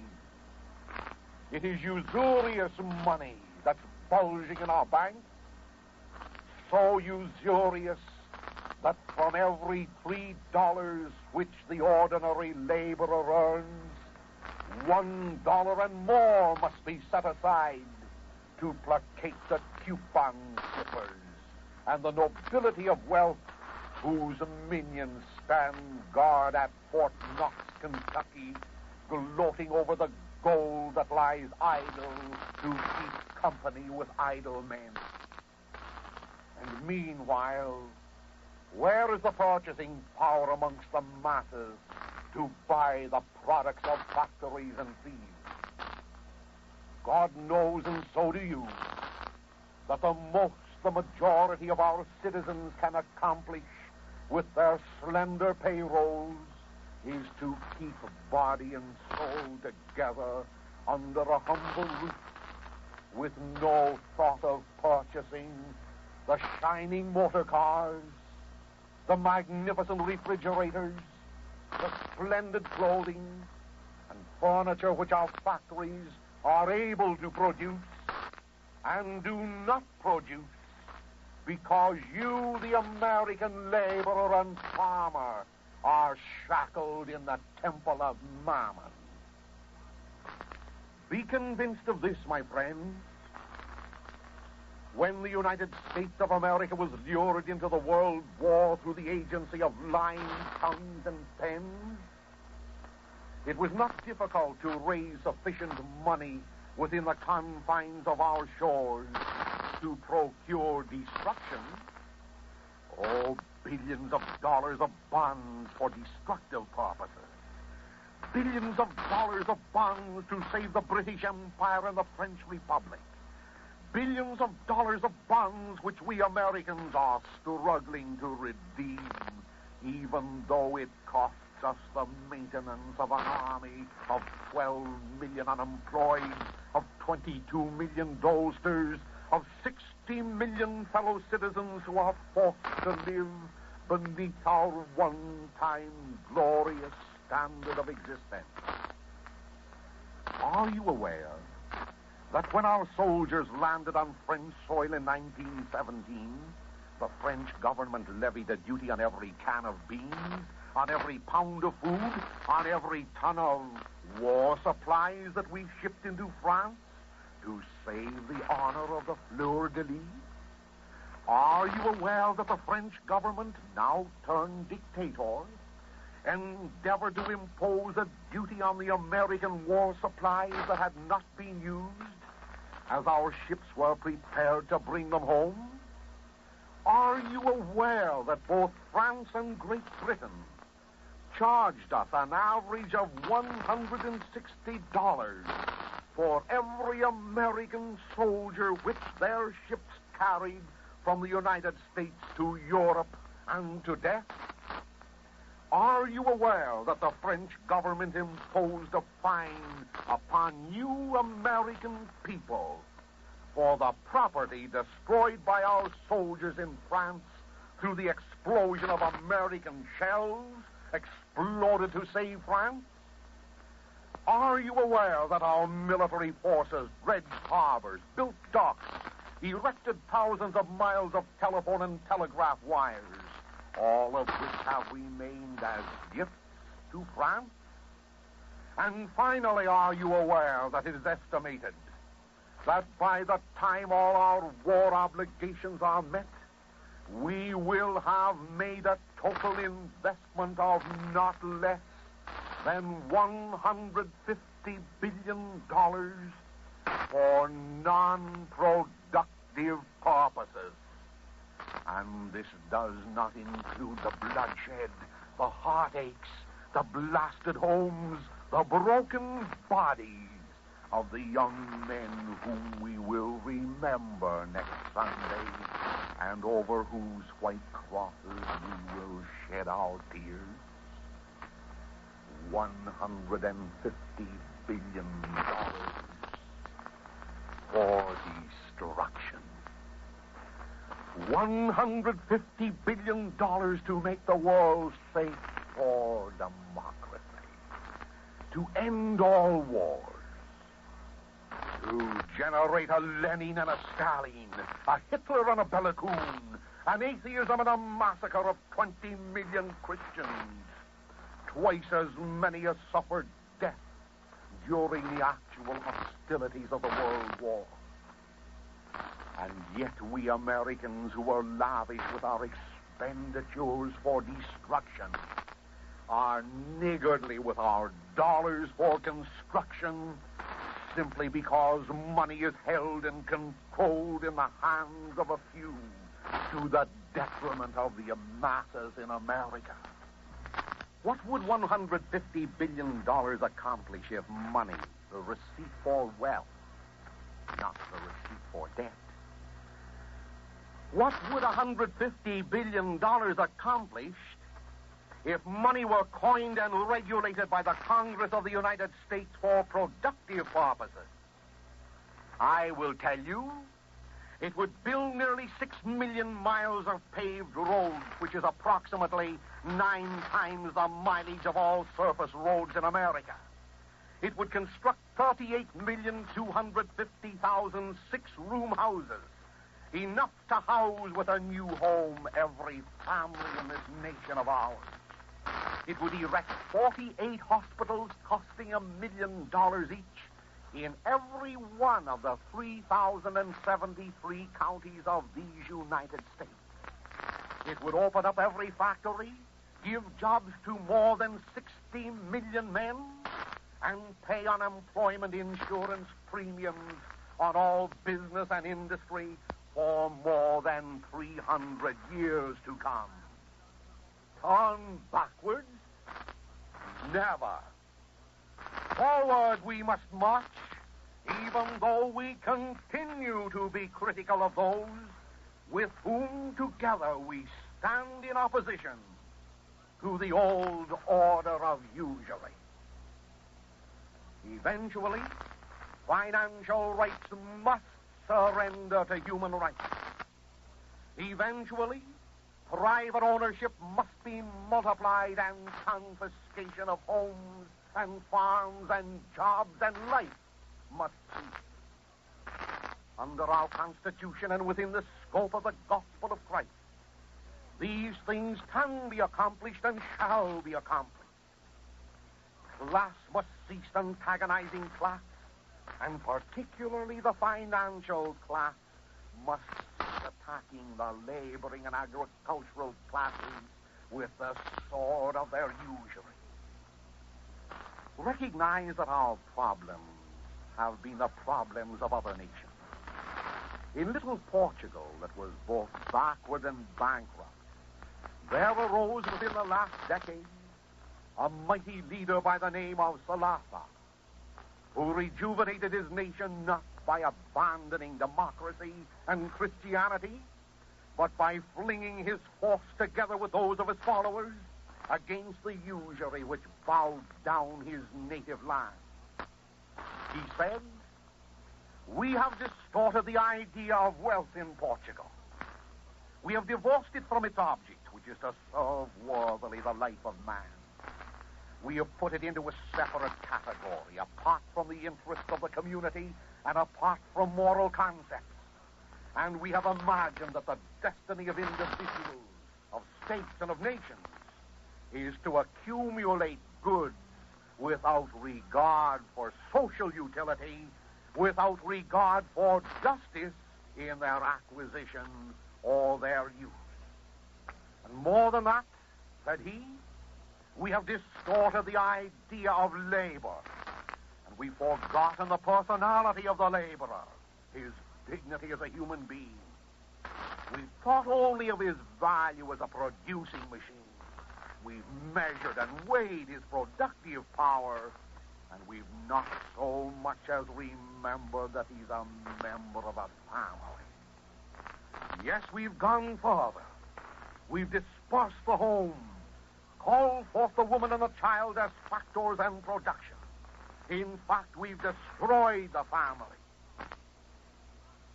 Thus spoke Salazar, who repulsed the leaders and breeders of usury and misery. The same Salazar who wrought in little Portugal the miracle of plenty amidst poverty. A challenge to us to bring forth plenty in the midst of plenty. What Portugal has accomplished, America can accomplish, particularly since we have plenty available. If in former years we could regiment the credit of this nation to fight a war of destruction, we are still capable of harnessing the wealth of America to fight our war for the preservation of our Constitution and of our Christianity and of our people who have been exploited through the worst vice of the centuries, the vice of usury. A New Deal, therefore, that is in harmony with the principles of the Founding Fathers and the principles of Christ. That is what the followers of social justice have supported in the past and will continue to support in the future, independent of politicians and independent of their money masters. Only to those who face the past, only to those who are filled with reactionaryism, does it seem impossible to institute an annual living wage for every laborer who is able and willing to work, and production at a profit for the farmer. Therein, my friends, I believe I have expressed the policies of social justice. Thereby I have answered the question of our correspondent. We stand not with the reactionaries, but with the reformers. For the objectives and the principles which I have incorporated in this address, and which will be supplemented in the following address, stands Social Justice Magazine. It militates for the poor and the oppressed. It is the spokesman for the property holder, the laborer, and the farmer. It unfurls the flag of Christianity and of Americanism. To no group of politicians, to no political party, and to no cause other than the causes which I have described, are the editorial policies of this news weekly dedicated.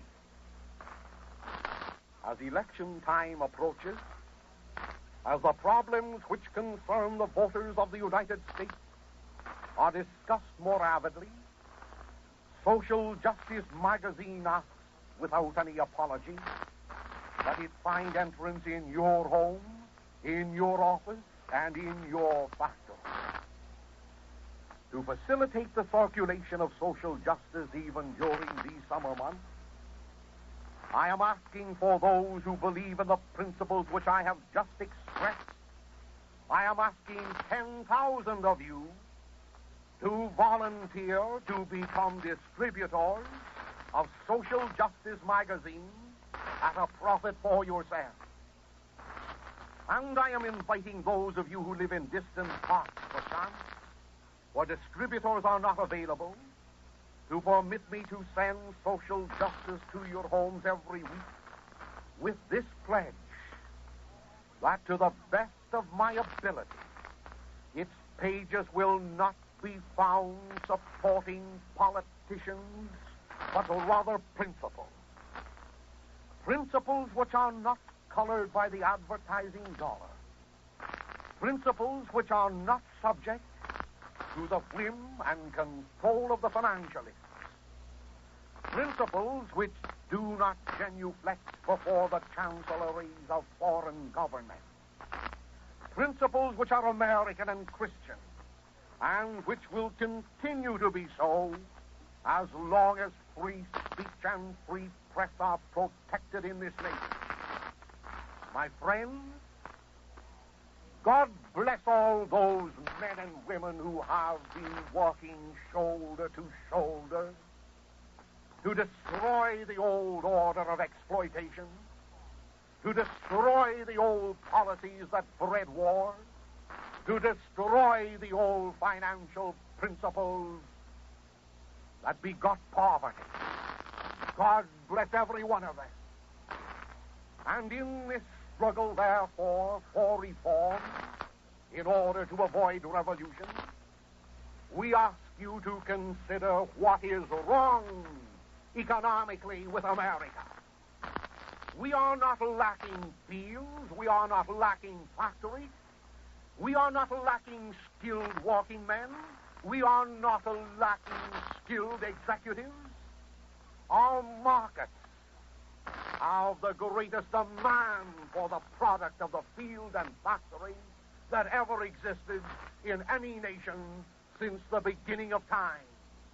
And all that stops the wheels of the factories from moving, all that stops the men and women living throughout our country from purchasing the necessities and conveniences of life, is that man-made thing called money. No purchasing power, because contrary to our Constitution, the Constitution of the United States, money is not regulated by Congress as it should be.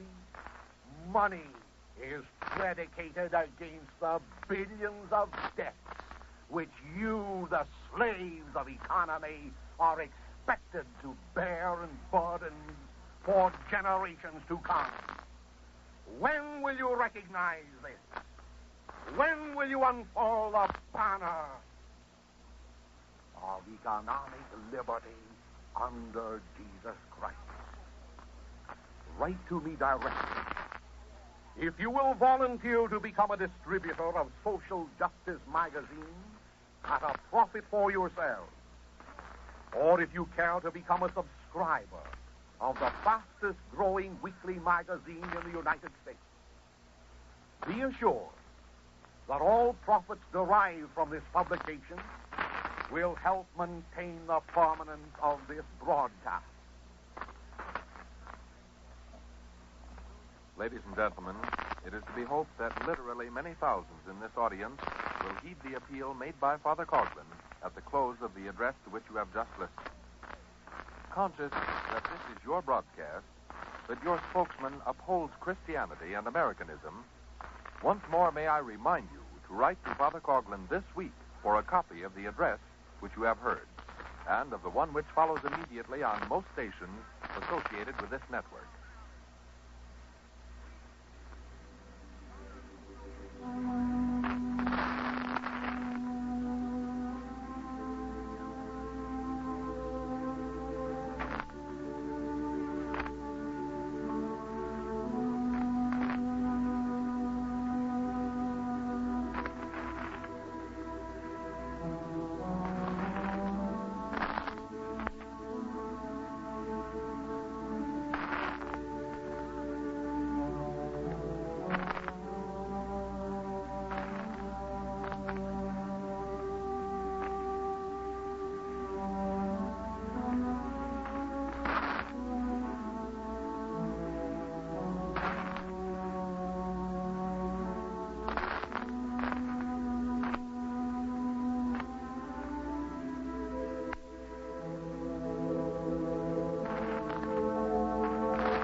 ladies and gentlemen, we interrupt Father Coughlin's address to tell you that you are listening to WHBI, Hoyt Brothers Incorporated, Newark, New Jersey, on your dial at 1250 kilocycles.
Ladies and gentlemen, it is again my privilege to present to you Father Coughlin in his address, Social Justice and Democracy.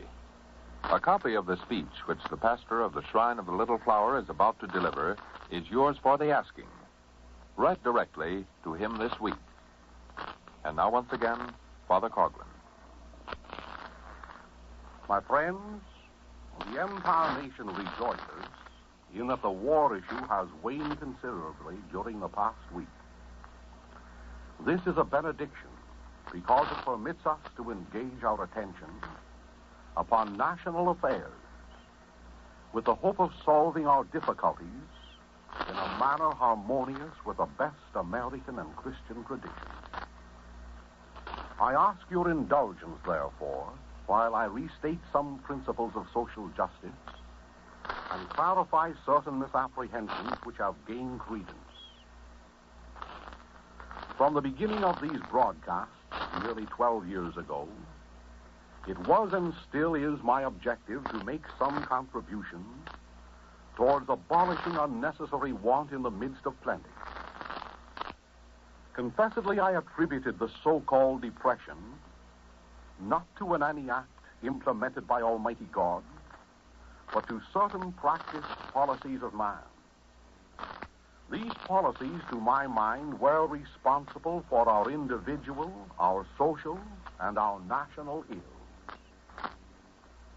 As individuals, too many of us lost sight of the truth that we are children of God, created by Him and for Him. As individuals, too many of us adopted a material concept of life, believing that happiness was measured by the yardstick of this world's wealth, social prominence, and power. Unfortunately, religion was regarded by some as an elective diversion, by others as an impediment to progress, and an impractical theory of life. To seek first God and His justice, so that all things else could be added unto us, became an abandoned principle. As a result, pulpits were desecrated, churches were empty, homes were naturalized, and great portions of our population relapsed into a modified form of paganism. For Christ, in whom we live and move and have our being, there was substituted the new idol of self. And for Christ's basic doctrine of charity or love, there was substituted the doctrine of individualism. One of the basic social doctrines predicated by Christ taught us that whatsoever we do to the least of His little ones, we do unto Him. Formerly, that truth had been the guideline of our personal and social relations. In fact, it was the bond which held together all the units of society, employers and employees, laborers and farmers, merchants and miners, masters and servants. But in recent years, the blight of individualism began to affect the social relations of one class towards another. I mean the more powerful classes began to exploit the less powerful. Employers began to exploit laborers. Lenders began to exploit borrowers. Politicians began to exploit taxpayers. The principle of personal and class individualism gradually superseded the principle of class cooperation, even in nations which were characterized as Christians, and thus there departed from our midst in a great degree the principle of God's charity. Christianity teaches that it is very difficult for a man to save his immortal soul when he is unjustly denied the goods of this world. In the 19th century, so-called civilization made rapid advances through the agency of mechanical machinery. Through the inventions of Fulton and his steam engine, of Arkwright and his loom, of Edison and his dynamo, the problem of producing sufficient food, shelter, clothing, and the multiple conveniences which we require was solved. But the newly adopted principle of individualism saw to it that, generally speaking, the industrialists who owned the power-driven machines accumulated the wealth of the nation, while the laborers who worked in the factories amassed nothing more than poverty.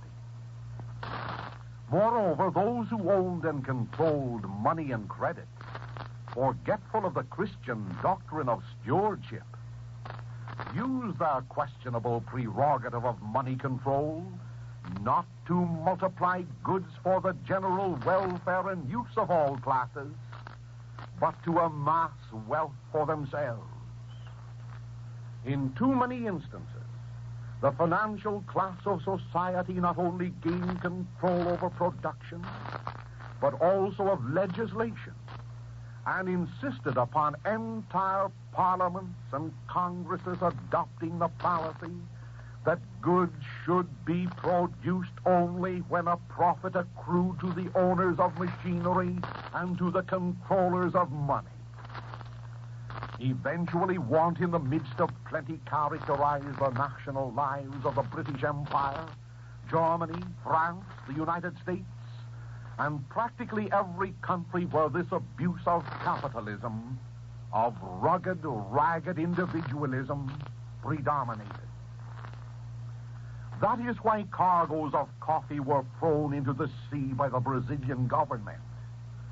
That is why cotton was plowed under, corn was burned, and cattle were destroyed by the American government. Millions of citizens suffering from a lack of life's necessities were penalized to protect the false principles of individualistic capitalism and its theories of finance, while social injustice and class domination reigned supreme.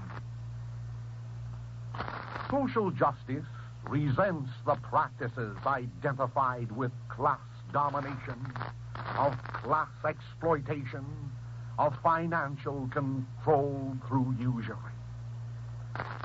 Social justice upholds the principle of class cooperation, sincerely believing that whatsoever we do to the least of God's little ones, we do unto him, and positively upholding the Christian teaching of stewardship, which means that the Creator is the absolute owner of all the goods of this world, and that we, his creatures, are nothing more than his agents.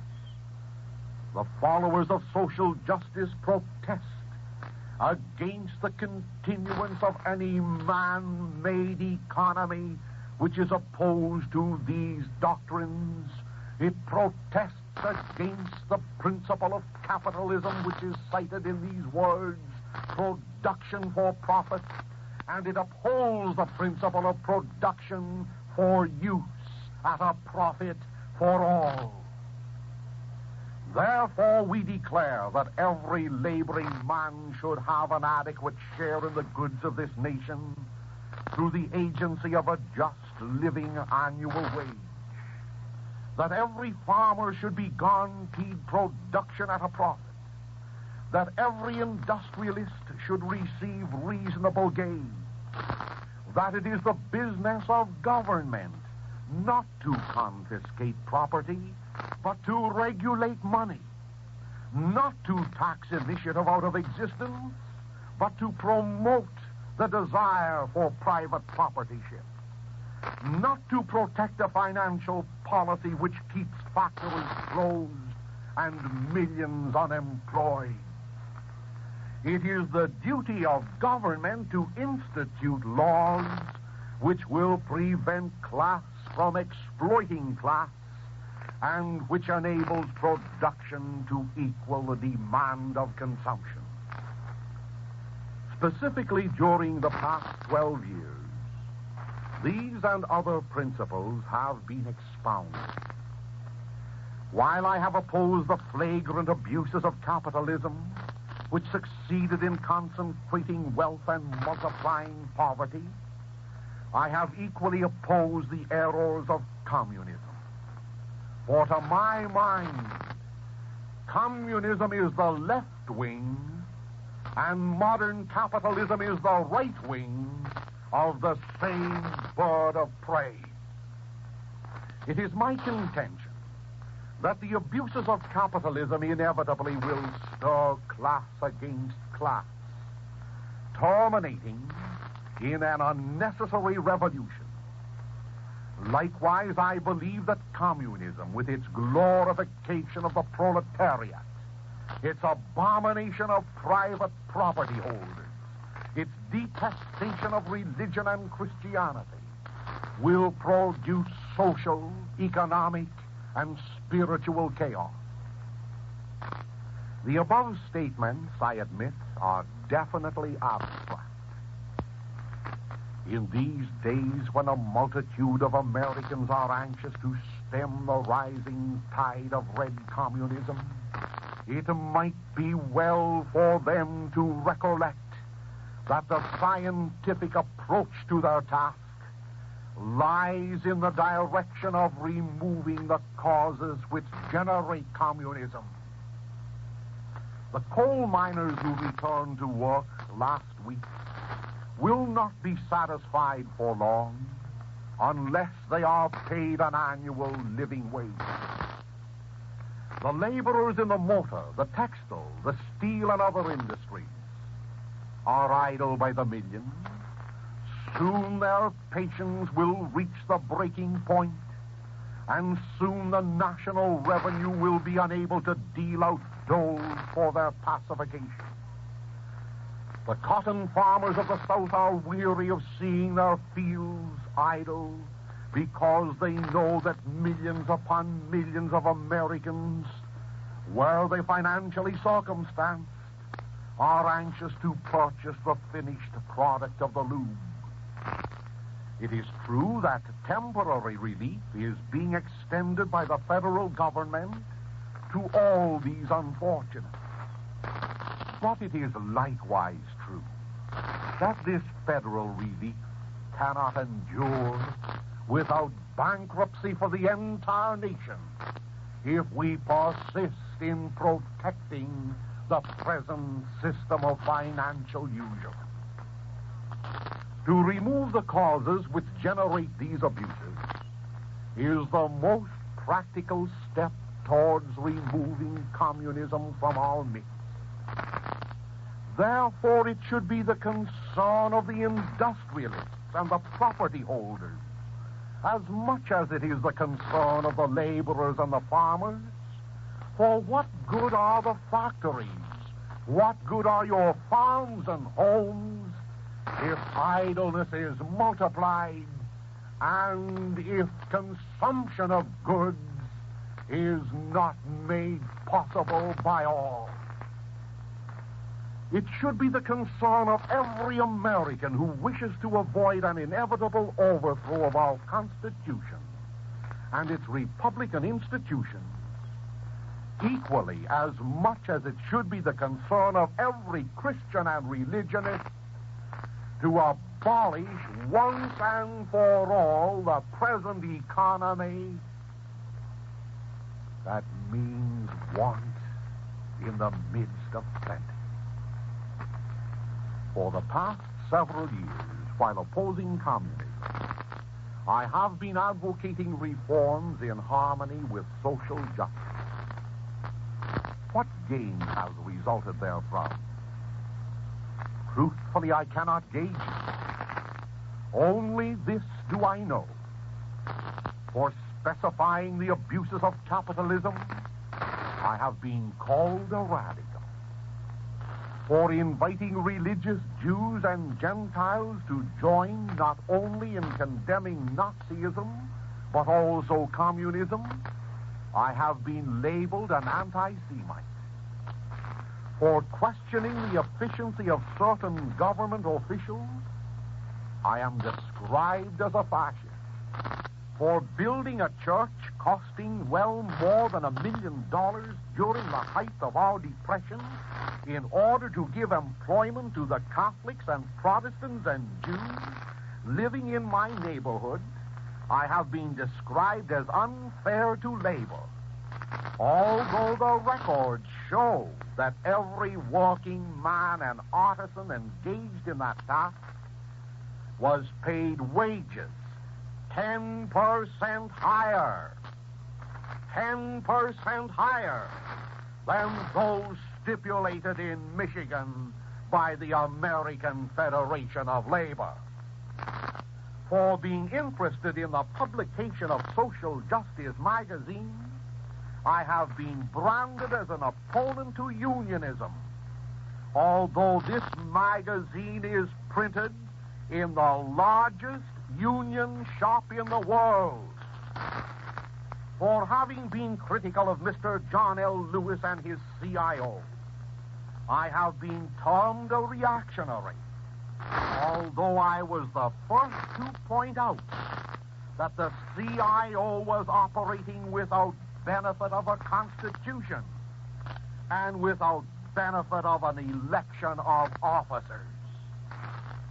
If we must have labor unions in these United States, let us have democratic labor unions. Chiefly was I critical of this organization because in many instances it entrusted its destinies to well-known communists, and in others attempted to establish a political party in the interests of the labor class only, not pretending them to be in the interest of the millions of Americans who earn their livelihood outside the ranks of labor. All these criticisms are immaterial, for today as of yesterday, it will be my objective to make whatsoever contributions I can for the betterment of the exploited masses of America. Exploited not only by industrialists and financialists, but too often by leaders who unintentionally, I grant, have been handing stones to the farmers and laborers of America, people who are crying for bread. My friends, our condition in America is desperate. But our hopes for reform have not been dissipated. Why is it that we have not solved the problem of distributing wealth? Let us begin at the beginning with the appreciation of the principle that we must work for each other, not against each other. That we must cooperate, class with class, labor with capital. That we must not permit any one class to sink its iron heel of usury into our bodies. Long enough have we entertained the idea that labor is only a producing machine to grind out profits for the industrialists. My friends, we must abandon that idea. We must consider that the laboring man is just as good an American, just as fine a Christian as any of us, that he must be treated as you would treat Jesus Christ. Meanwhile, under the mantle of democracy, we continue to cloak the serpent of economic slavery. Oh, yes, economic slavery is here, although we talk about democracy. It's been here for many years. It's here today. You have no money with which to buy the necessities of life, many of you. You have no wherewithal to supply your wife and children with the conveniences they need. You are an economic, you are a financial slave. Under democracy, all this democracy that cloaks itself, my, it's a serpent whose fangs are poisoning our homes, our churches, our schools, our public institutions, and is making ready a revolution for America. Oh, do not misunderstand me. I am not against democracy. I am against this serpent that cloaks itself under the name of democracy. I want democracy not only in politics, but also in economics. For all of us. In the chaos which surrounds us, see the fruits of the so-called democracy which we are in. 12 million unemployed, 22 million dolesters, 16 million tax-oppressed citizens, barren fields, idle factories, confiscated homes, class bitterness, political hatreds, racial animosities, and $55 billion of tax-exempt bonds, together with $15 billion of buried gold. I ask you, are these part and parcel of that magic word democracy with which most of us identify the benedictions of liberty? When I ask you again, can we stand together for economic liberty, for a just living annual wage for all, for production at a profit for the farmers, for the definition that money is not wealth, but is only the receipt for wealth? Many years ago, precisely in 1901, when these questions were discussed by Leo XIII in his encyclical entitled Christian Democracy, he said, what social democracy is and what Christian democracy ought to be, assuredly no one can doubt. Social democracy, with due consideration to the greater or less intemperance of its utterance, is carried to such an excess by many as to maintain that there's really nothing existing above the natural order of things, that the acquirement and enjoyment of corporal and external goods constitutes all man's happiness. Social democracy aims at putting all government in the hands of the people, reducing all ranks to the same level, abolishing all distinctions of class, and finally introducing community of goods. Hence, the right of ownership is to be abrogated, and whatever property a man possesses, or whatever means of livelihood he has, is to be common to all. This great labor leader and religious leader also says, as against this, Christian democracy, by the fact that it is Christian, is built, and necessarily so, on the basic principles of divine faith, and provides for the betterment of the masses, with the ulterior object of availing itself of the occasion to fashion their minds for things that are everlasting. Hence, for Christian democracy, justice is sacred. It must maintain that the right of acquiring and possessing property cannot be impugned. It must safeguard the various distinctions and degrees which are indispensable in every well-ordered commonwealth. It must endeavor to preserve in every human society the form and the character which God ever impresses on it. It is clear, continues this pontiff, that there is nothing in common between social and Christian democracy.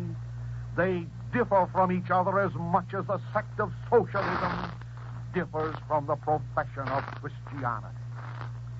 My fellow Americans, democracy which is naturalistic and which puts God out of the picture of our lives, which is divorced from the principles of Christ, which is based on the principles of nationalism to determine right from wrong, justice from injustice, that kind of democracy which refuses to be limited in establishing policies, in writing laws, in proposing reforms, and in all its activities by the gospels and traditions of Jesus Christ, that kind of democracy that does not regard our fellow man almost as another Christ, that leads not to liberty, but to the dissolution of all wealth, both spiritual, political, and material.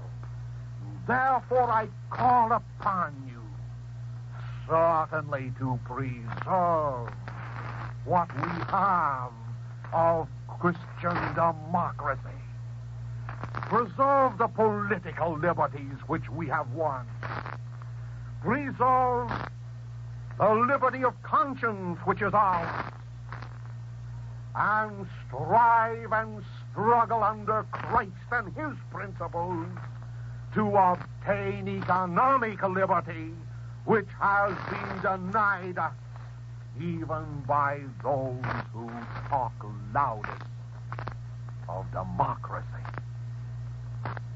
These thoughts which I have expressed are not acceptable, perchance, to the atheistic radicals whose only God is the state and whose only fountainhead of religion is the Das Kapital of Karl Marx. Nor perchance will this address be acceptable to the selfish politician who is inclined today as of yesterday to temporize with the basic evils which beset us, lest he offends the privileged princes of money control, for whom he operates, the same ones who own the debt of this nation, and for whom by law, under democracy, you and I and every taxpayer, every laborer, every farmer are constrained to sacrifice our possessions, to contribute our labor as we serve before the altar of Mammon. There can be no democracy and Mammon worship. Democracy can exist only under Jesus Christ. My friend, I invite you to write today or tomorrow for a copy of the address which I have just delivered. It is yours for the asking. And I also invite you to participate in reading Social Justice magazine. Perhaps you can help us in its distribution. God bless every one of you.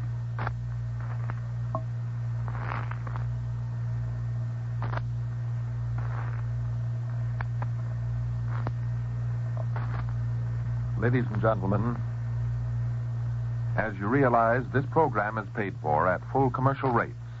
It is supported partly by the profits derived from the sale of Social Justice magazine and partly by free will offerings, which thousands of persons in this audience feel inclined to contribute towards the maintenance of this presentation. May I remind you again to write to Father Coughlin this week for your copy of the 2 addresses which he delivered today.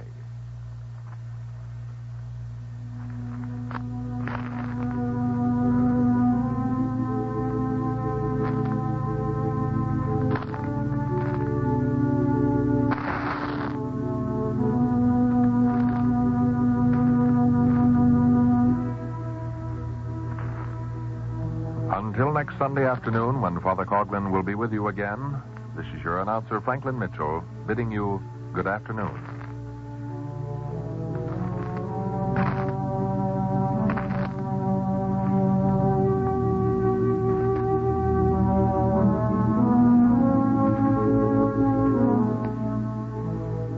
Ladies and gentlemen, we've presented the regular Sunday afternoon address of Father Charles E. Coughlin from Royal Oak, Michigan. The thoughts and opinions contained in this address were entirely those of the speaker and do not necessarily reflect the policies of this station.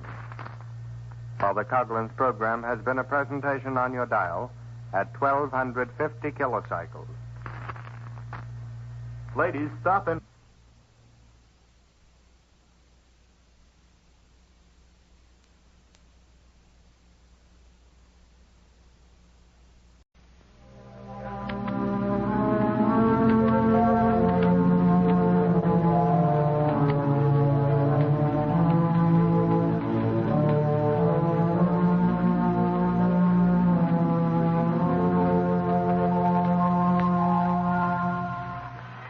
Good afternoon, ladies and gentlemen.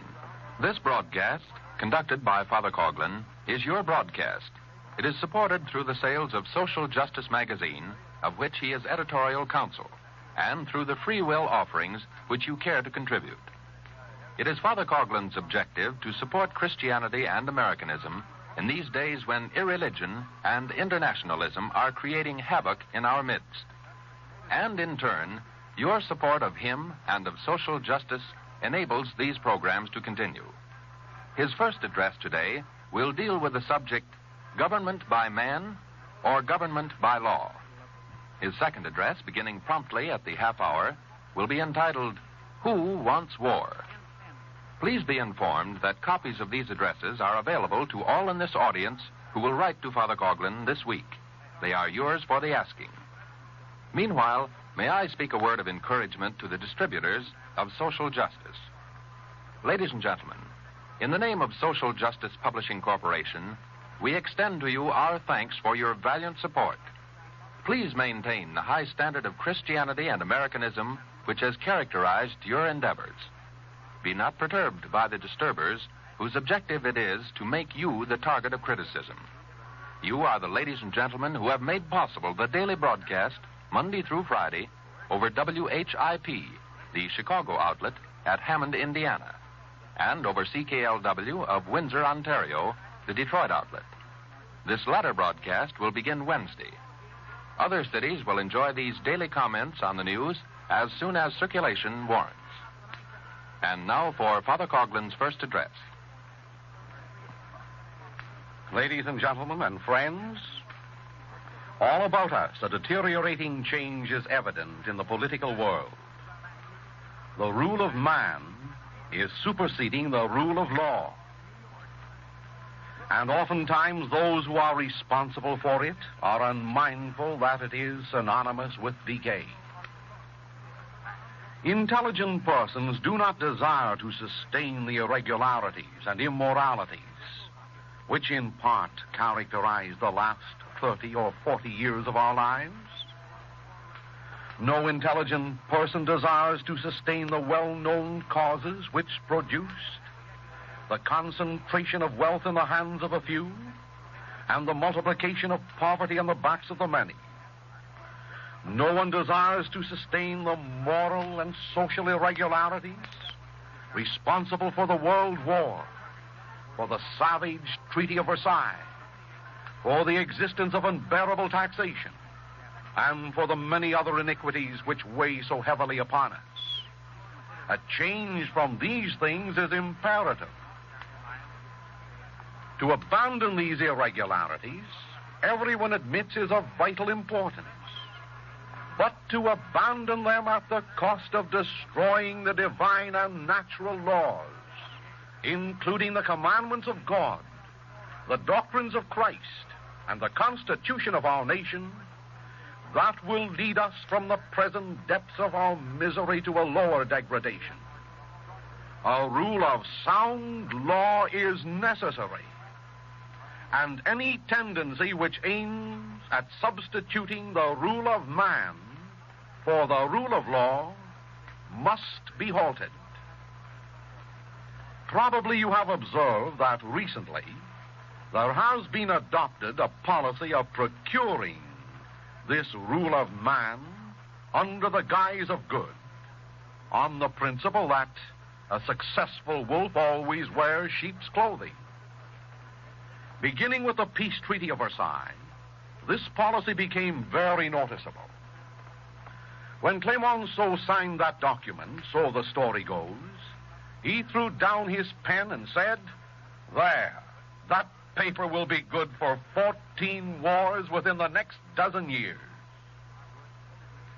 Later on, we Americans succumbed to this same hypocrisy of wolfism. As an instance, I cite the gold nationalization bill, which, when put into operation, turned out to be the gold confiscation bill. It was just one of many pieces of legislation which bore a deceptive name. So it is with the neutrality proposals which are presented to us this week for our acceptance or our rejection. Upon analysis, these neutrality bills are nothing more than unneutrality bills. Bills which, if passed with all the provisions set down by Saul Bloom of the House of Representatives, or with the provisions demanded by Keith Pittman in the United States Senate, most certainly will force the United States and its citizens to commit themselves to a policy of war, of dictatorship, and of final and complete government by man and not by law. Following last Sunday's broadcast, we read on Monday morning that President Roosevelt classified the proposed neutrality bills as must legislation. He practically said that Congress must retain and remain in session until either the Bloom bill or the Pittman bill would be passed or rejected. Do you remember how some years ago the House of Deputies in Italy voted themselves out of existence? Do you recall how the Third German Reich voted into power an absolute dictator? Do you recollect what happened in 1917 in Soviet Russia? How Leninism was born? How a small political party composed of not more than 1/100th of the population of Russia came to power? In each instance, their objectives were achieved through sheep's clothing legislation under which the wolf of tyranny and one-man rule rose to power. In each instance, the masses of the people were deceived with labels. In each instance, the citizens of these various countries were not given an opportunity to analyze and inspect the contents of the legislation, which eventually reduced them to the order of state slaves. And in each instance, the rule of man superseded the rule of law. I ask you, shall the American people be deceived by a similar maneuver?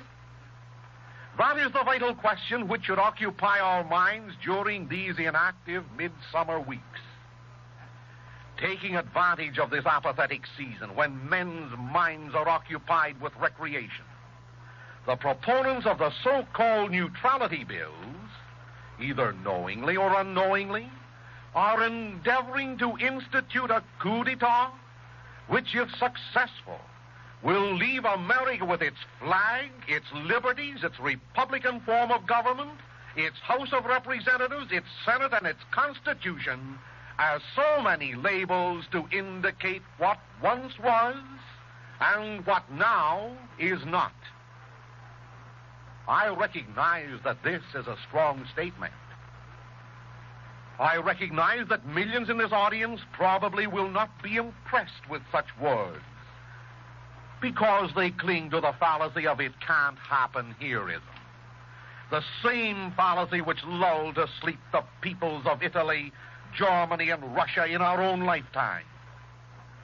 Despite this unfortunate attitude, I dare offer to you an opportunity to strip the label from the bottle of this new concoction, called the Neutrality Bill, and subject its contents to actual scrutiny before you swallow it, and with it, swallow the rule of man and not the rule of law. Last Sunday, I read for you an editorial from the Intelligencer of Wheeling, West Virginia, which clearly pointed out that if such legislation as this Neutrality Bill should pass, the president of our country, whoever he may be, would be empowered to name the unjust aggressor in any war happening anywhere in all the wide world, and that this president would be empowered by virtue of the Neutrality Bill to aid with arms, munitions, and credit any nation in all the world suffering from any aggressor whom he judged to be an aggressor. This means that instead of being neutral, we Americans would take sides. Instead of being peaceful, we Americans would participate in war. Instead of upholding the spirit of the Monroe Doctrine, which confines our activities to the Americas, we Americans would spread ourselves over the entire world, and instead of revering George Washington's policy of no foreign entanglements, we Americans would adopt Lenin's policy of world revolution or Britain's policy of world empire. In metaphorical language, my friends, the benign Uncle Sam would doff his familiar attire to wear an international policeman's uniform, the same dear old gentleman who has been so unsuccessful lately in policing the beat infested by rapacious aggressors here in America. Of course, every informed American knows that this is totally un-American. According to our Constitution, it is the business of Congress to make foreign policy and to declare war and to name unjust aggressors if and when necessary. That's the Constitution of the United States. What would happen, therefore, to this power now vested in Congress should either the Bloom Bill or the Pittman Neutrality Bill be passed? Congressmen who will vote for this bill will vote away their constitutional rights, and in doing so they will vote away the rights of we the people, because after all, congressmen are only the representatives of the people. Moreover, according to our Constitution, and this is according to sound Americanism, the president, whom we only indirectly elect to office, is nothing more than the chief executive. His business it is to execute the laws passed by Congress and in accordance with the Constitution of our country. By virtue of either the neutrality bills, he will become more than an executive. In fact, he will become a judge. In fact, he will become a judge not only of the internal affairs respecting the United States, but of all international activities. And in fact, he will become the Lord of the world. Do not cast this assertion aside so lightly. Do you not recognize that the United States is the most powerful nation in the world today? That despite the widespread poverty among the masses, we constitute the wealthiest nation in the world, indeed in the world's history? In our possession is almost 3/4 of all the commercial gold in the world. Through our factories, we control almost 1/2 the industry of the world, including its armament. On whatsoever side, therefore, we throw our power, our force, our prestige, and our wealth, that is the side where, in all probability, victory will reside, a victory decided by might and not by right. I ask you, without any disrespect to Mr. Roosevelt or to any other future president, is this democracy? Is there any one man living today who is intelligent enough to judge the rightfulness or wrongfulness of international events which occur in mid-Europe or mid-Asia or mid-South Africa? If after 6 years or more of endeavoring to judge what is wrong with the United States of America's internal affairs, how could Mr. Roosevelt or any other president claim the ability to judge what is wrong with foreign affairs? Possibly there are some in this audience who entertain the opinion that I am far-fetched in my fears. But they have not read the Saul Bloom Neutrality Bill, nor the Keene Pittman Neutrality Bill. They have contented themselves with reading headlines.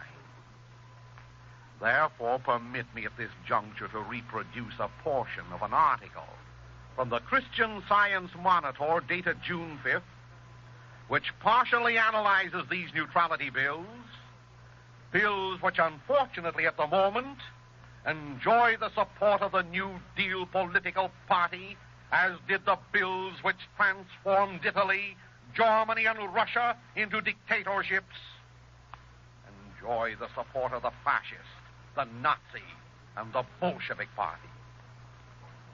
The Christian Science Monitor says in part, quotations, virtually every provision of the proposed neutrality bills contains a clause which would enable the president to nullify or greatly to vary its application.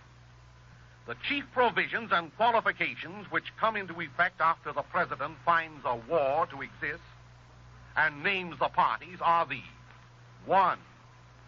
American ships and citizens are banned from areas of combat operation, but the president may define the combat areas as he chooses.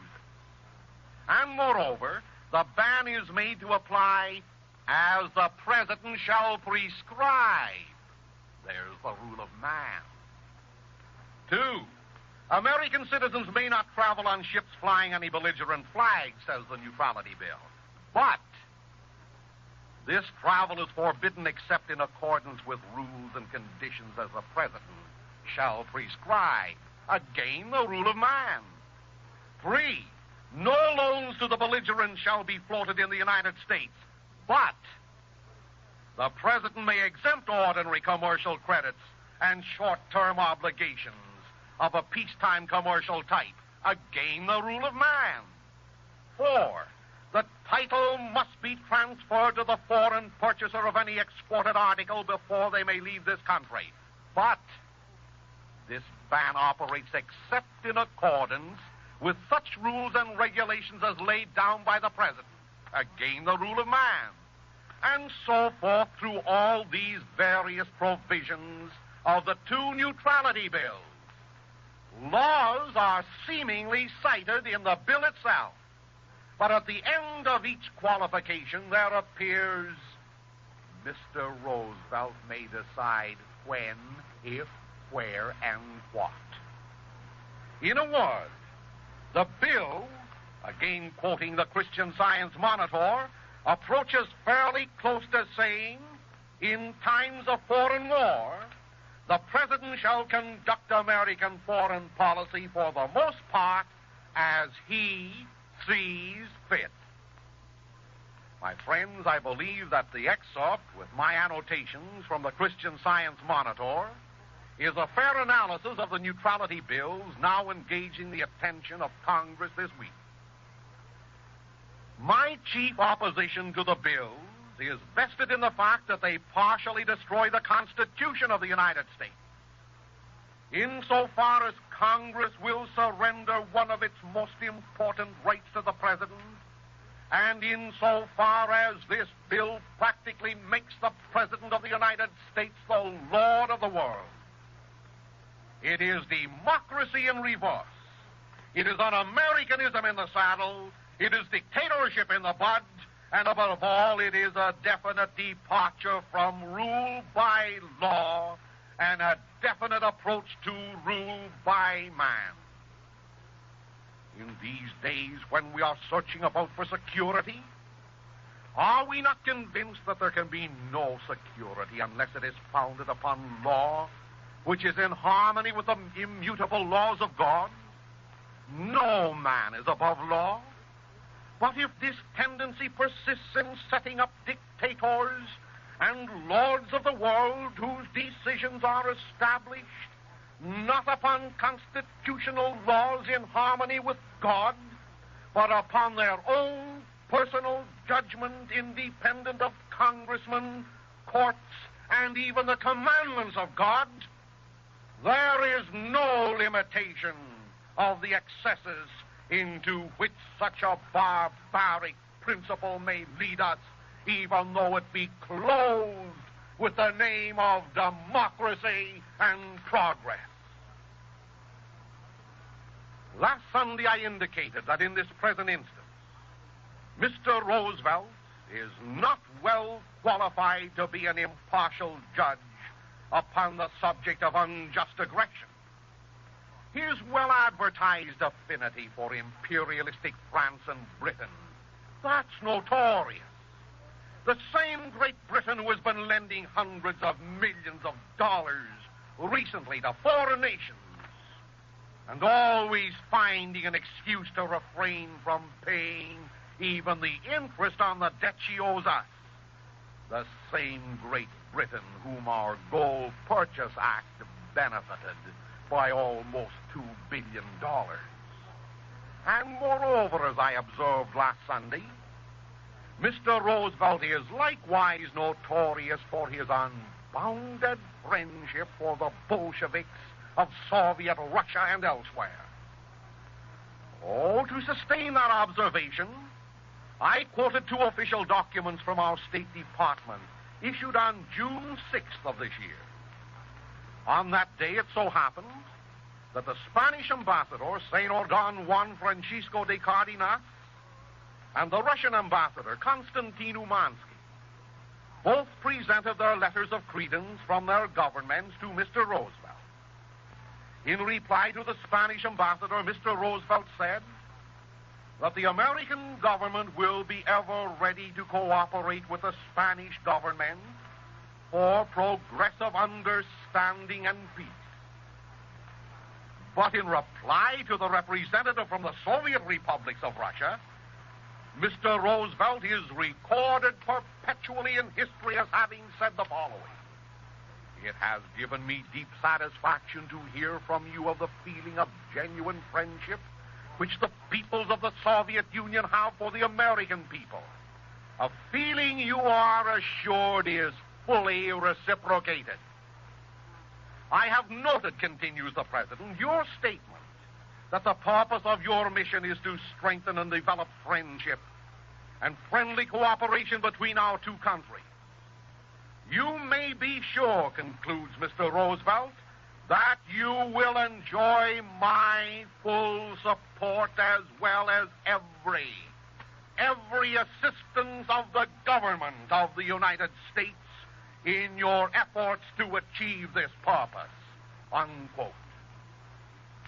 No deep friendship for the Spaniards who fought and bled for the cause of freedom and religion against the Rosenbergs, the Del Veyos, the Negrins, and the Pasionarias, who boasted of their participation in the slaughter of Christians and the destruction of Christianity.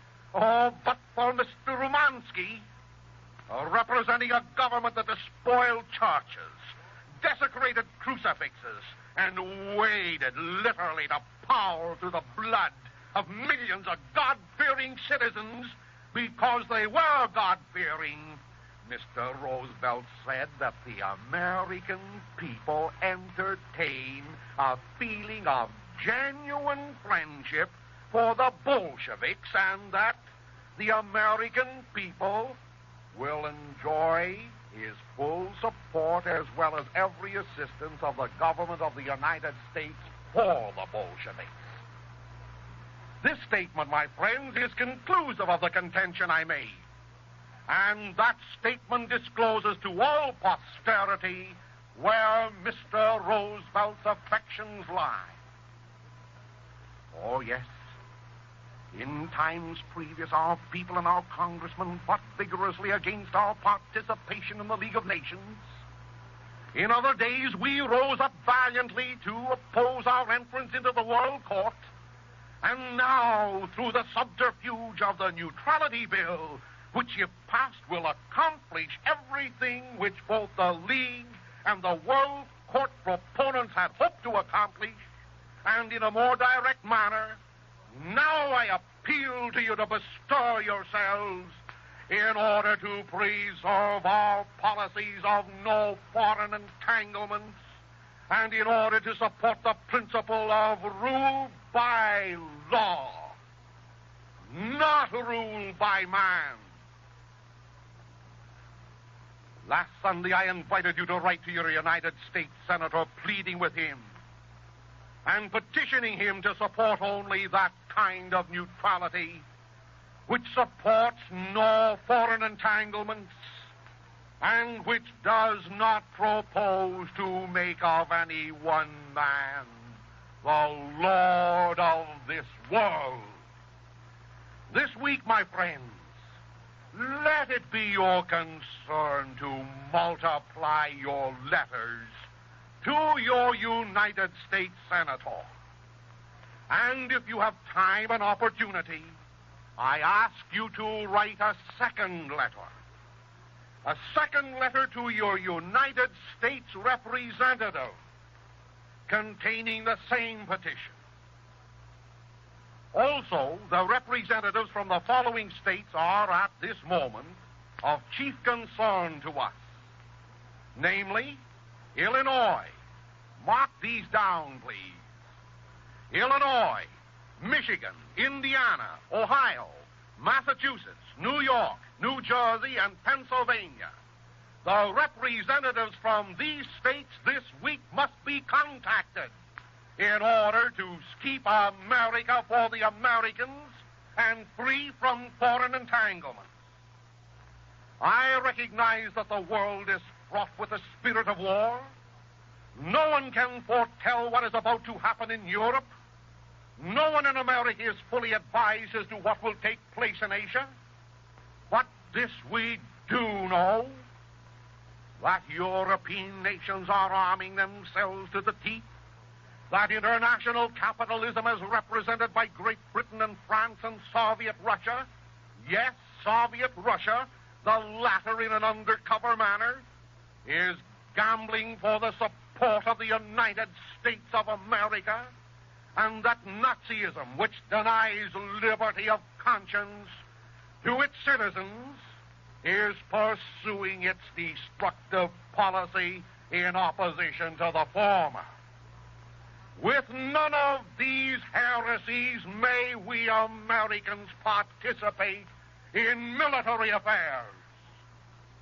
Call our policy, if you will, that of isolationism, and name the other policy that of internationalism, but nevertheless, our concern, despite the battle of labels and fictitious names in which we find ourselves engaged, must be the policy of America for Americans, founded upon the Christian principles of peace and justice. And when peace and justice, peace amongst the classes and justice for all, when these will have been fulfilled, then and not until then will it be time for us to contemplate an excursion to foreign shores. But we will permit no one to name as an unjust aggressor either of these Nazis or Bolsheviks or imperialists in order to place us upon the side of any of them against Americanism. Therefore, this week I plead with you to write your congressman in the House of Representatives from the states which I indicated, and to write your United States Senator to remember the traditions of Washington, to remember the policy of no further entanglements, and to remember the Constitution which places law above man. The address to which you have just listened is available in pamphlet form. Simply write a letter to Father Coughlin this week, and your copy will be mailed to you promptly.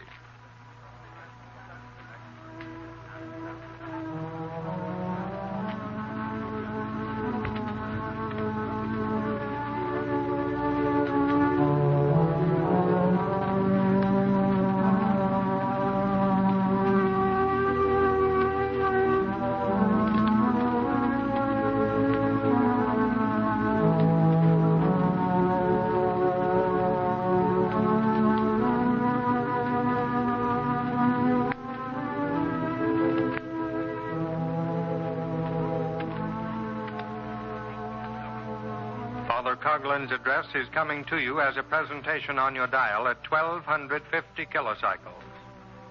WHBI Hoyt Brothers Incorporated, Newark, New Jersey.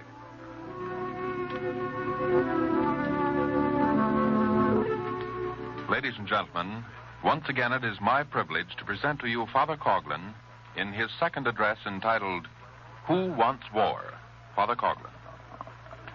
My friends, according to the neutrality bills which are engaging the attention of congressmen this week, we are about to venture upon a policy of naming foreign aggressors.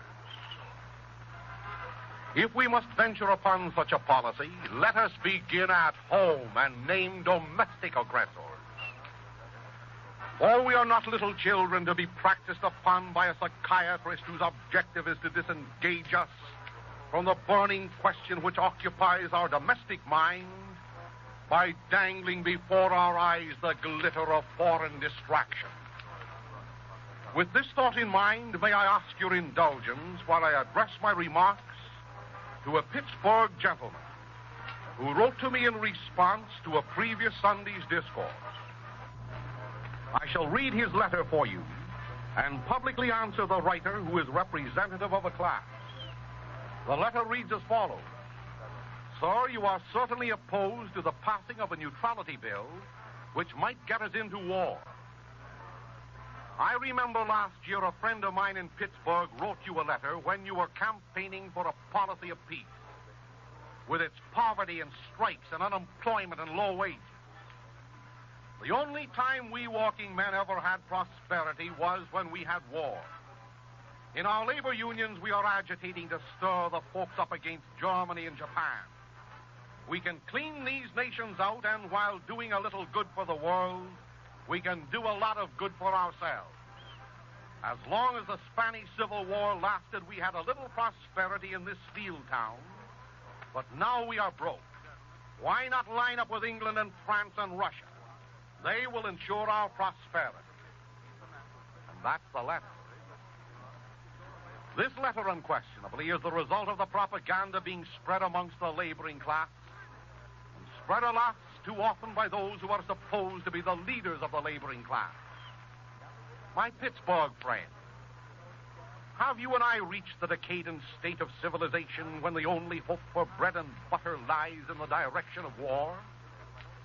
Are you blind to the wealth of America, its far-flung fields, its majestic forests, its rich mines, its magnificent network of transportation, and its teeming cities, teeming with scientists, executives, and skilled workmen? Look around you. There are millions of men circumstanced as you are, men in whose hearts there is the same burning desire to enjoy in peace and security the good things that God has given to us to use. It is not God who withholds them from us. Oh, but the obstruction which keeps bread from your family and clothing from your children doctor's care from your wife, need I suggest to you who are responsible for it? Yes, you have no money to buy them. The nation has no money to buy them. Oh, a purposeful policy to keep the poor poor. And thus you are of the opinion that we must have war to create prosperity. Is your memory so dull that you are so forgetful of the sufferings and sacrifices which are the lasting result of every war? Roll back the curtain of time, sir, and review the frightful days of 1914 and 18. Who, I ask you, lived in the filthy trenches, underfed and underpaid? Your brother laborers. And whose bodies languished in hospital and whose feet walked the highway to death? 37.5 million of your fellow laborers. And who marched in the bread lines and tramped the pavements of your Pittsburgh and my Detroit, of Berlin, London, Rome, and Moscow and Paris, following the armistice? 75 million of your fellow working men. Your fellow working men who joined the great union of destruction. They were men just like you who believed spellbinding labor leaders and spellbinding politicians. Poor laboring men who accepted without analysis the purple words of so-called patriots. Words that scattered bullets for death. Words that dug shell holes for graves, and words that built soup kitchens on every highway of America. Words that created want in the midst of plenty. Words that have strangled you and your kind on the scaffold of poverty. Are you forgetful of those things? Of old, the prophet Isaiah chastened his wayward people for their attitude they had taken similar to yours. You have said, thundered he, you have said we have entered into a league with death and we've made a covenant with hell. For the mess of pottage which this year and next year that you and your fellow workers may gain by manufacturing shells and shrapnel and cannons and howitzers, are you, Mr. Pittsburgher, willing to sign the covenant with death? Are you prepared to agitate your fellow working men to make an agreement with hell? Mr. Steelwalker, I sympathize with you because you were denied an opportunity to learn the truthful story of war. No one explained to you that the world war with its horrors, suffering, and essential bestiality was a planned conflict between the laboring men of America, England, Canada, Germany, and every nation, planned by the exploiters of the poor, so that they would destroy each other and the ideals of brotherhood and keep upon their dripping thrones the invisible lords of oppression. Laboring men of America and of the world, why must you, like wolves, tear at each other's throats? Wolves trained for the slaughter with the food and the shelter and the few rags which are flung to you as bait to keep the merchandisers of murder and their plunder safe and secure. Have you not learned from the bitter experience of yesterday? Or despite that horrible lesson, will you permit yourselves to be victimized again when the bugle summons you and your grown-up sons to enroll once more in a league with death and sign a covenant with hell? As for our lining up with England, Mr. Steelwalker, let me tell you what England thinks of our having lined up with her during 1914 and 18. In the Congressional Record of June 19, 1939, page 10453, the following exposition is printed. Quotation. During a recent trip to Europe, Mr. Winston Churchill, First Lord of the Admiralty in the British Cabinet during the World War, invited Mr. Griffin to call on him at his home in London. During the course of a long visit, Mr. Churchill asked what were some of the questions uppermost in the minds of the American people regarding Anglo-American relations.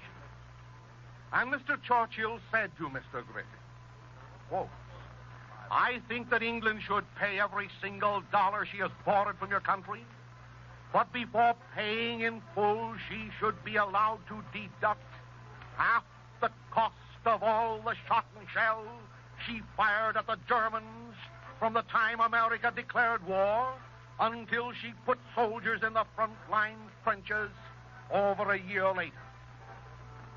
Asked if we allowed England to make the deduction in question, how much it would amount to, Mr. Churchill answered, I was in a position to know just how much it cost England to carry on the war, and according to my figures, England should be allowed to deduct $4,900,000,000 from the debt America claims England owes her before a final settlement is made. When you declared war, you became partners in war, and therefore your country should be willing to bear its just cost of carrying on the war. And Mr. Churchill said, England would have not lost the war had America remained at home, because, said he, quoting Mr. Churchill, we would have made peace with Germany in the spring of 1917, and by so doing would have saved over 1 million British and French lives. America's entrance into the war was disastrous, not only for your country, Mr. Griffin, but for the Allies as well.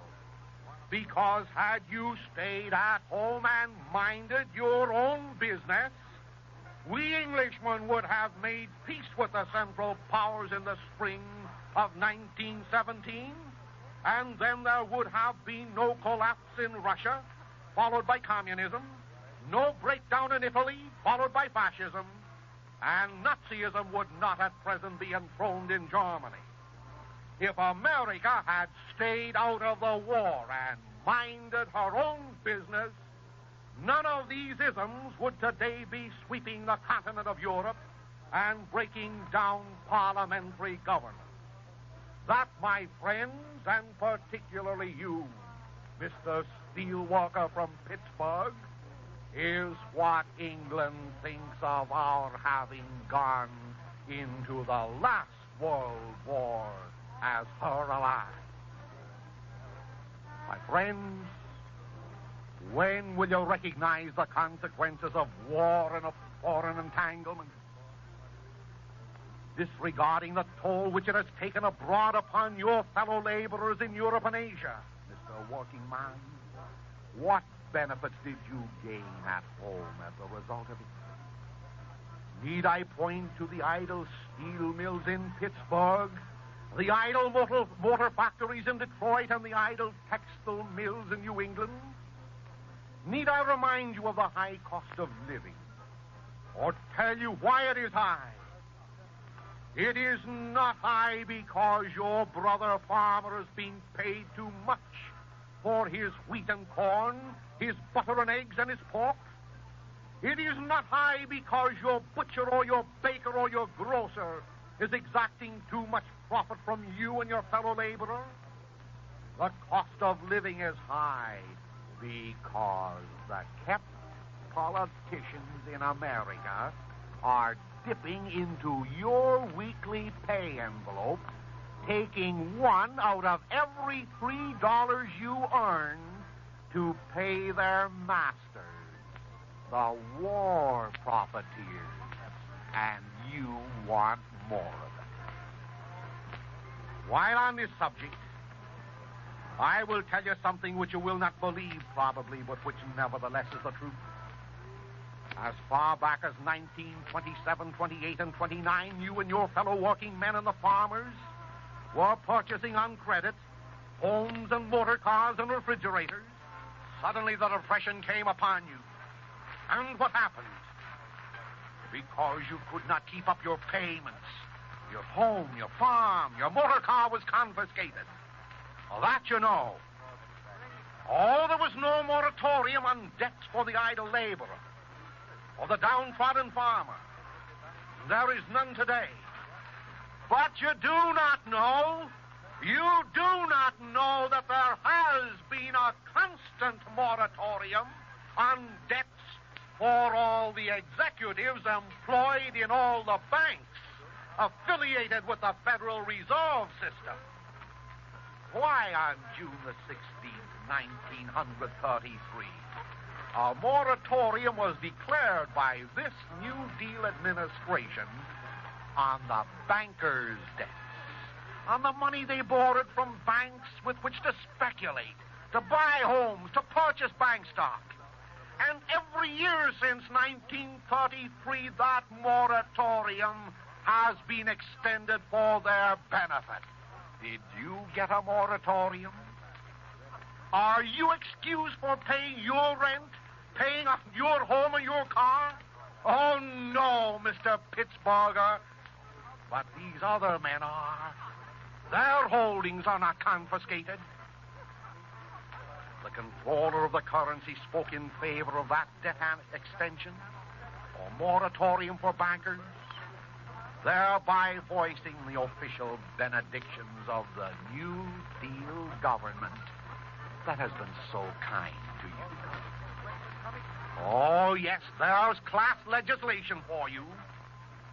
And if you're anxious to oppose any unjust aggressor, therefore let your opposition be aimed at the unjust aggressors engaged in confiscating homes, property, and farms, at the unjust aggressors whose policies create scarcity, unemployment, class hatred, and class favoritism, at the unjust aggressors of ignorance, misinformation, and propaganda, at the unjust aggressors who in this land of plenty are responsible for your needless want. And you want war. My friends, picture Christ weeping over the Jerusalem of old that rejected him, weeping over the laborers, the slaves, the Greeks, the Jews, the Romans, and the cosmopolitan populace of that capital, because refusing to disentangle themselves from the devouring insanity of a pagan imperialism, they turned their backs on him and chose to follow the immoralities of the Caesars. Oh, Jerusalem, Jerusalem, thou that killest the prophets and stonest them that are sent to thee, how often would I have gathered thy children as the bird doth her brood under her wing, and thou wouldst not, cried the disappointed Christ. My fellow citizens, when men are busy protecting the gospel of slavery, the gospel that brought Rome to the pinnacle of greatness, only to hurl her into the black gorge of destruction,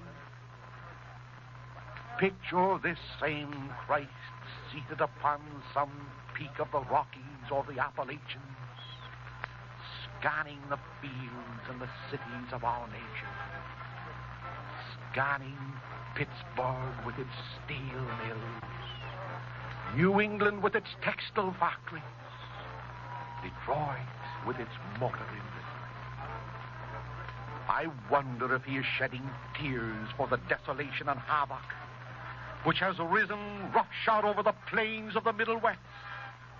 I wonder if his heart is sad as he beholds the millions resident in our great cities, millions whom he has fed and clothed through the miracles of inventions, millions who, having turned their backs upon him, have walked with him no more, but like sheep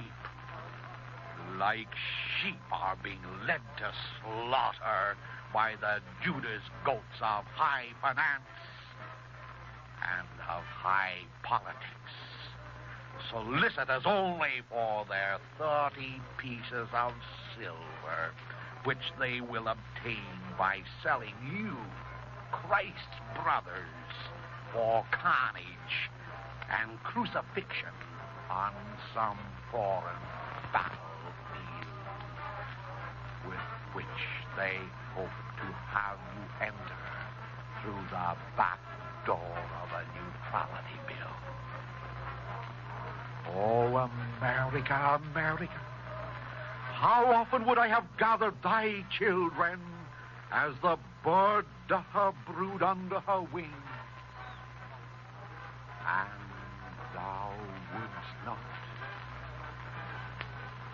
Mr. Pittsburgher, the ancient Jewish prophet's words perchance are still upon his lips as he peers over the parapets of heaven. Shall he speak them to you? Shall he chide us for having made a league with death and a covenant with hell? Oh, cannot you see that the contest between peace and war, between law and chaos, is a contest between Christ and Antichrist? Believe me, Mr. Laboring Man, your kind has always been the victim from the beginning of time for having rejected Christ, for not having heeded his doctrines. Your kind, lured on by some fantastic cry of patriotism and emotionalized by some barbaric sound of bugle and drum, your kind shall be the victim again. Again. If Congress succeeds in passing the so-called Neutrality Act, which conceals under its euphonious name the sordid sores of internationalism and the devouring worms of war. Mr. Workingman, do you know, as Hanson Baldwin informs us, that copies of the German Heinkel plane, an airplane, are still in use in the Russian Air Force? Those flying squadrons which, according to Hitler, now cast the shadows of their fearsome wings above the Germans? What a joke upon you, laboring men. And do you know, Mr. Laboring Man, that British Rolls-Royce engines power some German planes, while Downing Street and Horbalicia profess to regard the German air fleet as a threat over London? What a joke upon the laboring men of the world. Yes, you write to me advocating that I silence my voice against war because it will interfere with your prosperity. You're ignorant of the fact that your own America has manufactured munitions and exported tons of armament and raw material to the Japan, who at this moment would have us fight them. Munitions and armaments and raw material to be used in slaughtering your neighbor's son. When will you laboring men achieve intelligence and recognize that you are the pawns of the international warmongers? The merchandiser of murders. He's busy planning propaganda to excite such persons as you and promising prosperity to lure your sons and all sons to keep their covenant with death.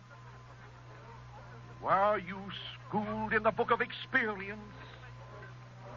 You, Mr. Pittsburgher, and all laboring men and all Americans were organized to drive once and for all from the shores of America, of Europe and Asia, those profiteering Iscariots who are responsible for purposeful depressions and purposeful wars. Yes, even defend your country unto death. When will you have courage to demand that not one American boy shall proceed beyond the 10-mile limit of our shores to fight the battles of the Prince of Darkness? When will you laboring men stand together in all the continents and all the countries to demand that no American man shall manufacture munitions to kill Englishmen or Frenchmen or Germans or Russians or Spaniards or anyone else? Must you make your livelihood by becoming a slave of the merchandiser of murder? My friend, yes, every person in this audience, the Prince of Peace who became the man of sorrows, is saddened by the thoughts and actions of those who would cast America into the cauldron of war. It is your duty and mine to dry his eyes as he weeps over this new Jerusalem by resolving to become apostles of brotherly love. Once more, in view of the pressing urgency which the two proposed neutrality bills has created, I plead with each person in this audience to write 2 letters this week. One to his United States representative resident in Washington, and the other to his United States Senator. Plead with them for America and for the American working men who are always the target of the shrapnel, who are always the corpses in the grave.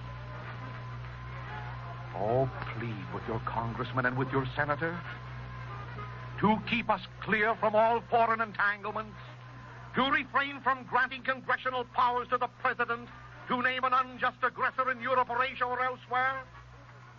In either the Saul Bloom neutrality bill or the Keith Pittman neutrality bill, if either one of them is passed, America will become the policeman of the world. Internationalism will be substituted for our own nationalism. The rule of man will supersede the rule of law. And you, Mr. Working Man, you, as were the working men in 1916, you'll learn how to stop the machine gun barrage and the shrapnel. You'd better learn how to die and say goodbye to those whom you love.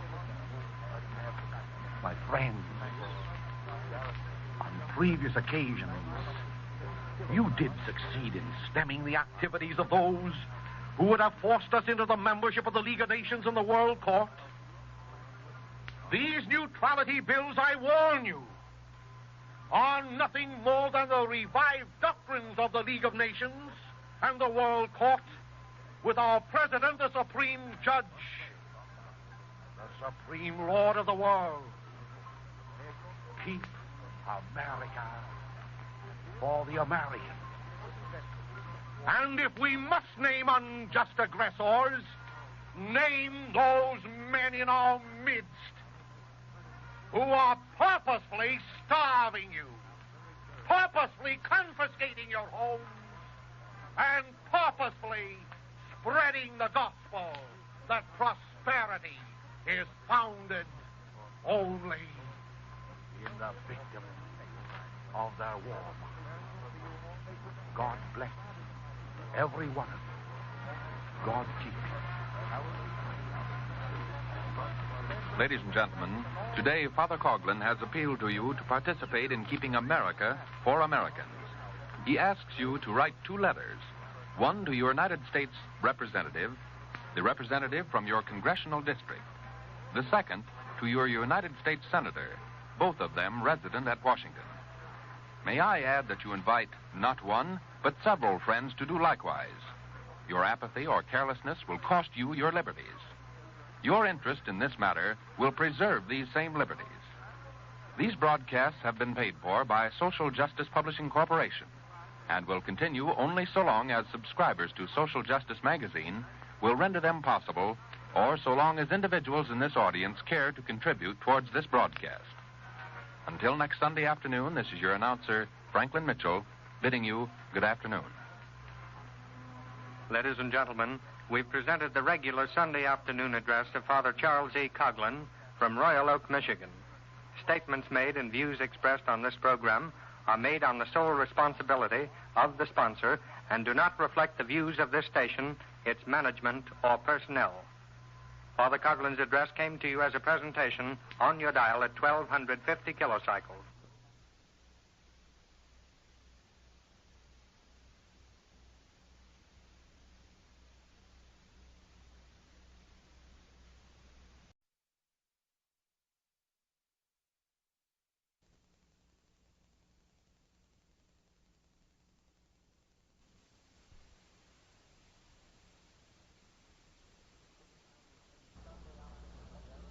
This time, the regular Sunday afternoon address of Father Charles E. Coughlin from Royal Oak, Michigan.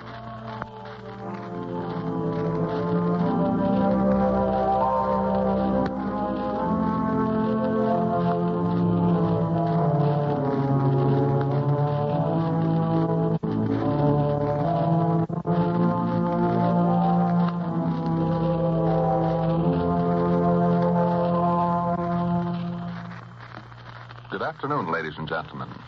For the thousands, yes, the hundreds of thousands of letters which you were responsible for sending to Congress this last month, permit me in the name of Father Coughlin and Social Justice to thank you. Taking advantage of your constitutional right of petition, you instructed your congressmen not to pass any law that would put America in the blood business. Success has crowned your efforts in the House of Representatives. May even greater success be yours in the Senate this week, when the so-called neutrality bills come up for consideration. Today's presentation marks almost the eve of the 4th of July. Recognizing that religion and its practice are almost impossible without liberty, and also recognizing that under our Republican form of government, we in this country are blessed with liberty, Father Coughlin has deemed it fitting that no better use could be made of this hour today than to read for you the Declaration of Independence, around which all the glories of the 4th of July are concentrated. Following this reading, then your spokesman will read for you portions of George Washington's farewell address, an address immortalized for its thoughts on the ethics of a third term for any president, and for its sound advice to all Americans of their attitude towards those who, even under the fiction of progress, attempt to change our Constitution. Ladies and gentlemen, have you copies of these two immortal documents in your home?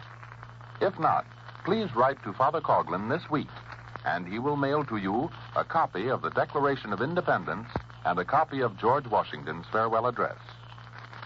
Before inviting Father Coughlin to approach the microphone, may I announce the following. Agents are going around pretending to represent Father Coughlin in the sale of religious articles. No person is so authorized to represent either Father Coughlin or the shrine. And second, daily broadcasts commenting on the news are being conducted by Social Justice magazine, both in the Detroit and Chicago areas.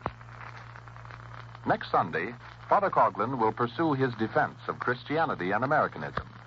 Meanwhile, if it is your pleasure to retain Father on the air during the summer months, please extend to him your support for the continuation of these broadcasts and the progress of Social Justice magazine, which obtains no revenue, as you know, from advertising copy. And now for the Declaration of Independence. As Father reads the 27 indictments, try to visualize if there is a parallel existing today. Father Coughlin.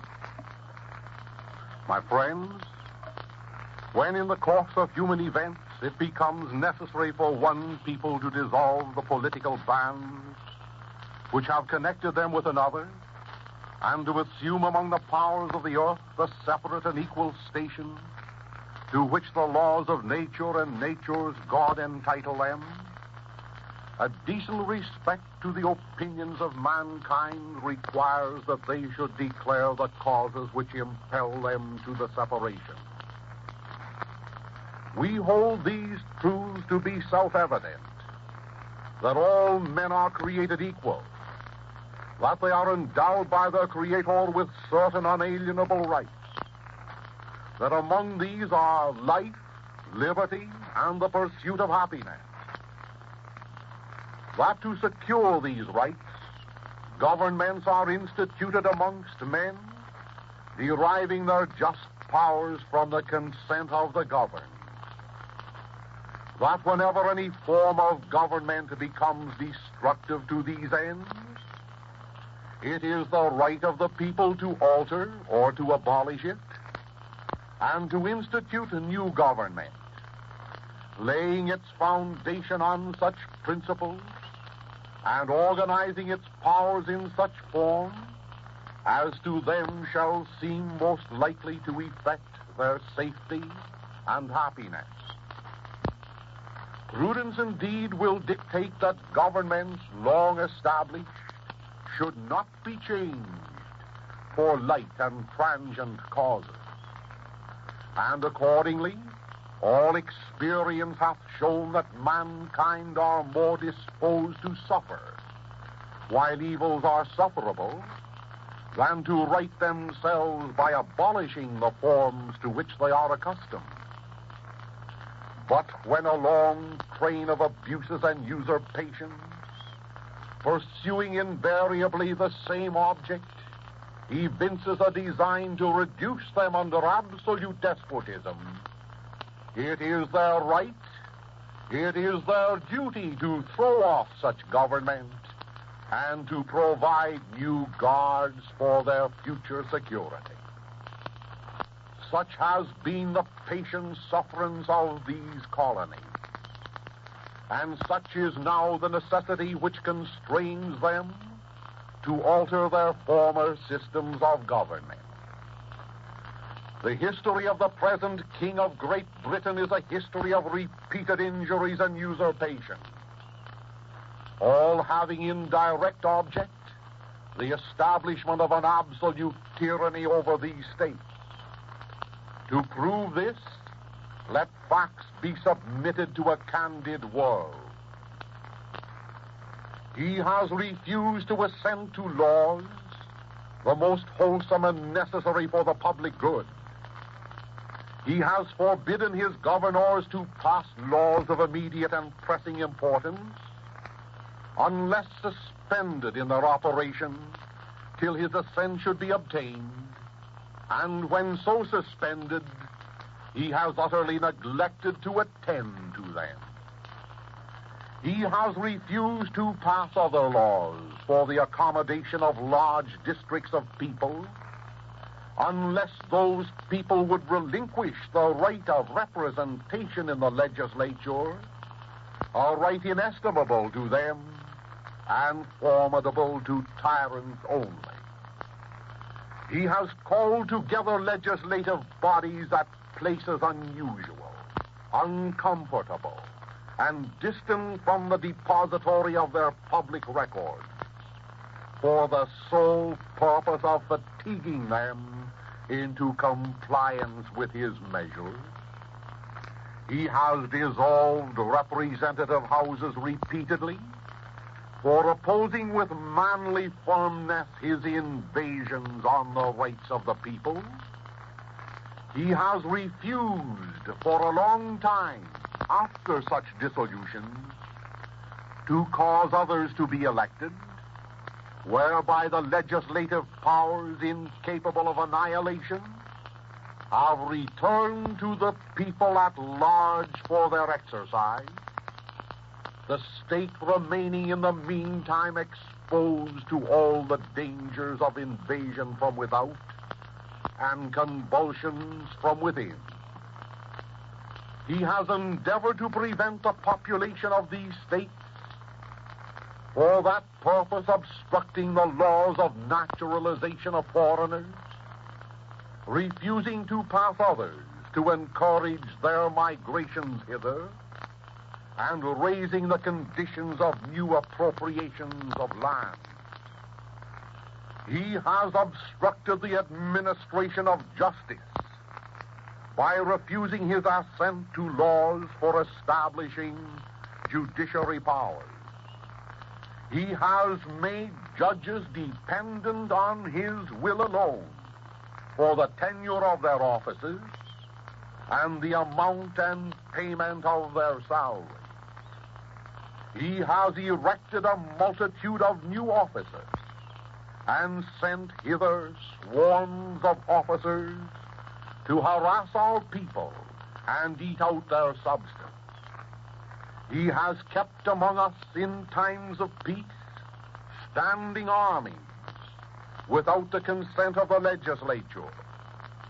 He has affected to render the military independent of and superior to the civil powers. He has combined the others to subject us to a jurisdiction foreign to our Constitution and unacknowledged by our laws, giving his assent to their acts of pretended legislation.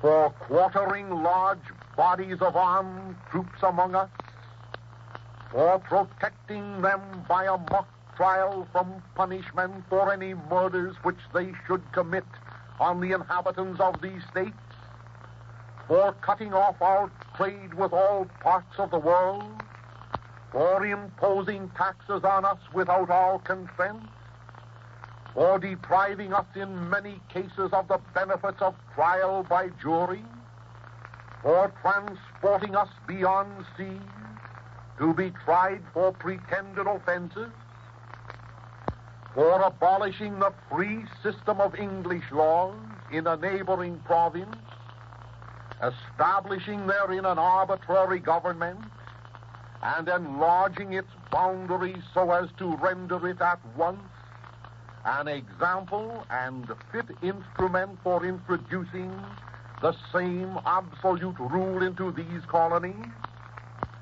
for taking away our charters, abolishing our most valuable laws, and altering fundamentally the forms of our government, for suspending our own legislatures and declaring themselves invested with power to legislate for us in all cases whatsoever.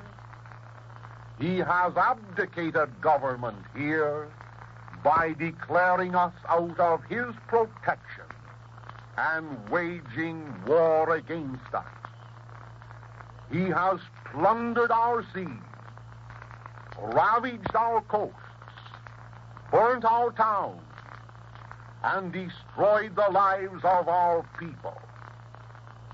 He is at this time transporting large armies of foreign mercenaries to complete the works of death, desolation, and tyranny, already begun with circumstances of cruelty and perfidy, scarcely paralleled in the most barbarous ages, and totally unworthy the head of a civilized nation.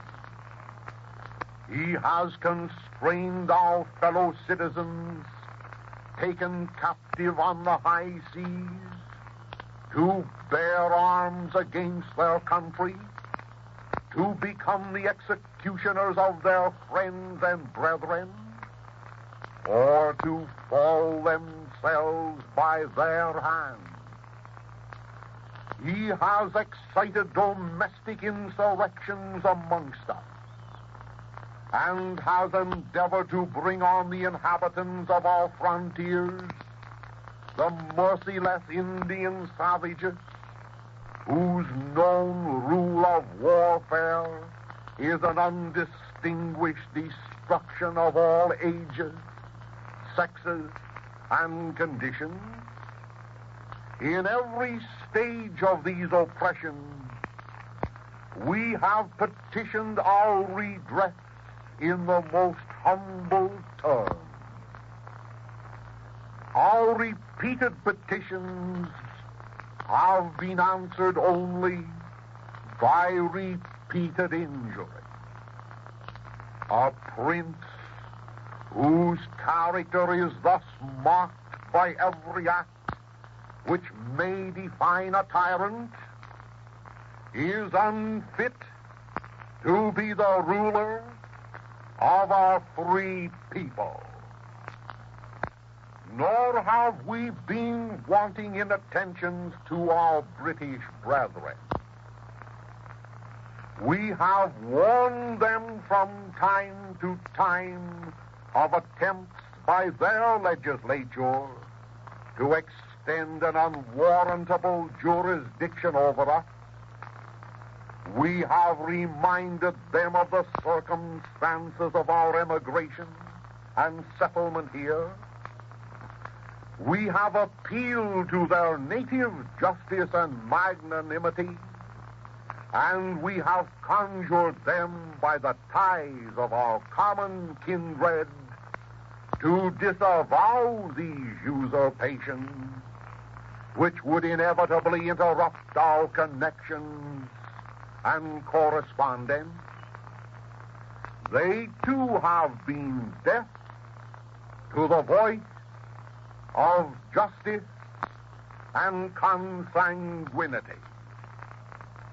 We must therefore acquiesce in the necessity which denounces our separation and hold them as we hold the rest of mankind, enemies in war, in peace, friends. We, therefore, the representatives of the United States of America, in General Congress assembled, appealing to the supreme judge in the world for the rectitude of our intention, do, in the name and by the authority of the good people of these colonies, solemnly publish and declare that these united colonies are, and of right ought to be, free and independent states, that they are absolved from all allegiance to the British Crown, and that all political connection between them and the state of Great Britain is and ought to be totally dissolved, and that as free and independent states they have full power to levy war, conclude peace, contract alliances, establish commerce, and do all other acts and things which independent states may of right do. And for the support of this declaration, with a firm reliance on the protection of divine providence, we mutually pledge to each other our lives, our fortunes, and our sacred honor. Thus, my friends, reads the immortal Declaration of Independence. And now for a summation of George Washington's farewell address to the people of the United States, which reads as follows. Friends and fellow citizens, the period for a new election of a citizen to administer the executive government of the United States being not far distant, and the time actually arrived when your thoughts must be employed in designating the person who is to be clothed with that important trust, it appears to me proper that I should now apprise you of the resolution I have formed to decline being considered among the number of those out of whom a choice is to be made. I beg you at the same time to do me the justice to be assured that this resolution has not been taken without a strict regard to all the considerations appertaining to the relation which binds a dutiful citizen to his country, and that in withdrawing the tender of service which silence in my situation might imply, I am influenced by no diminution of zeal for your future interests, no deficiency of grateful respect for your past kindness, but am supported by a full conviction that the step is compatible with both. The acceptance of and continuance hitherto in the office to which your suffrages have twice called me have been a uniform sacrifice of inclination to the opinion of duty and a deference for what appeared to be your desire. Satisfied that if any circumstances have given peculiar value to my services, they were temporary, I have the consolation to believe that while choice and prudence invite me to quit the political scene, patriotism does not forbid it. That is George Washington on the ethics of a third term. And now listen to the father of our country relative to the Constitution, to foreign entanglements, and to our duties. His words are these: to the efficacy and permanency of your union, a government for the whole is indispensable. Sensible of this momentous truth, you have improved upon your first essay by the adoption of a constitution of government for an intimate union and for the efficacious management of your common concerns.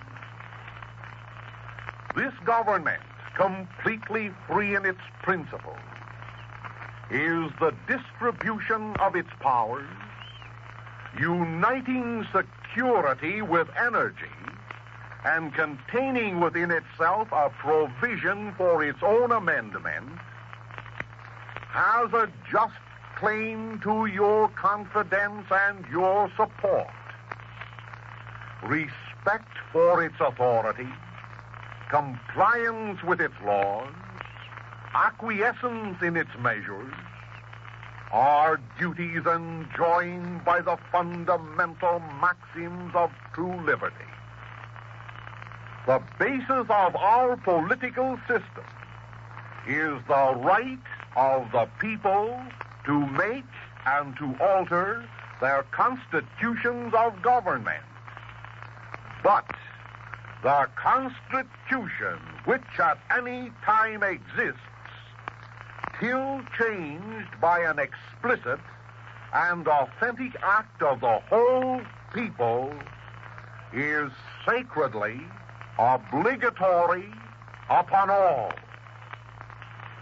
All obstructions to the execution of the laws, all combinations and associations, under whatever plausible character, with the real design to direct, control, counteract, or all the regular deliberation and action of the constituted authorities, are destructive of this fundamental principle and of fatal tendency.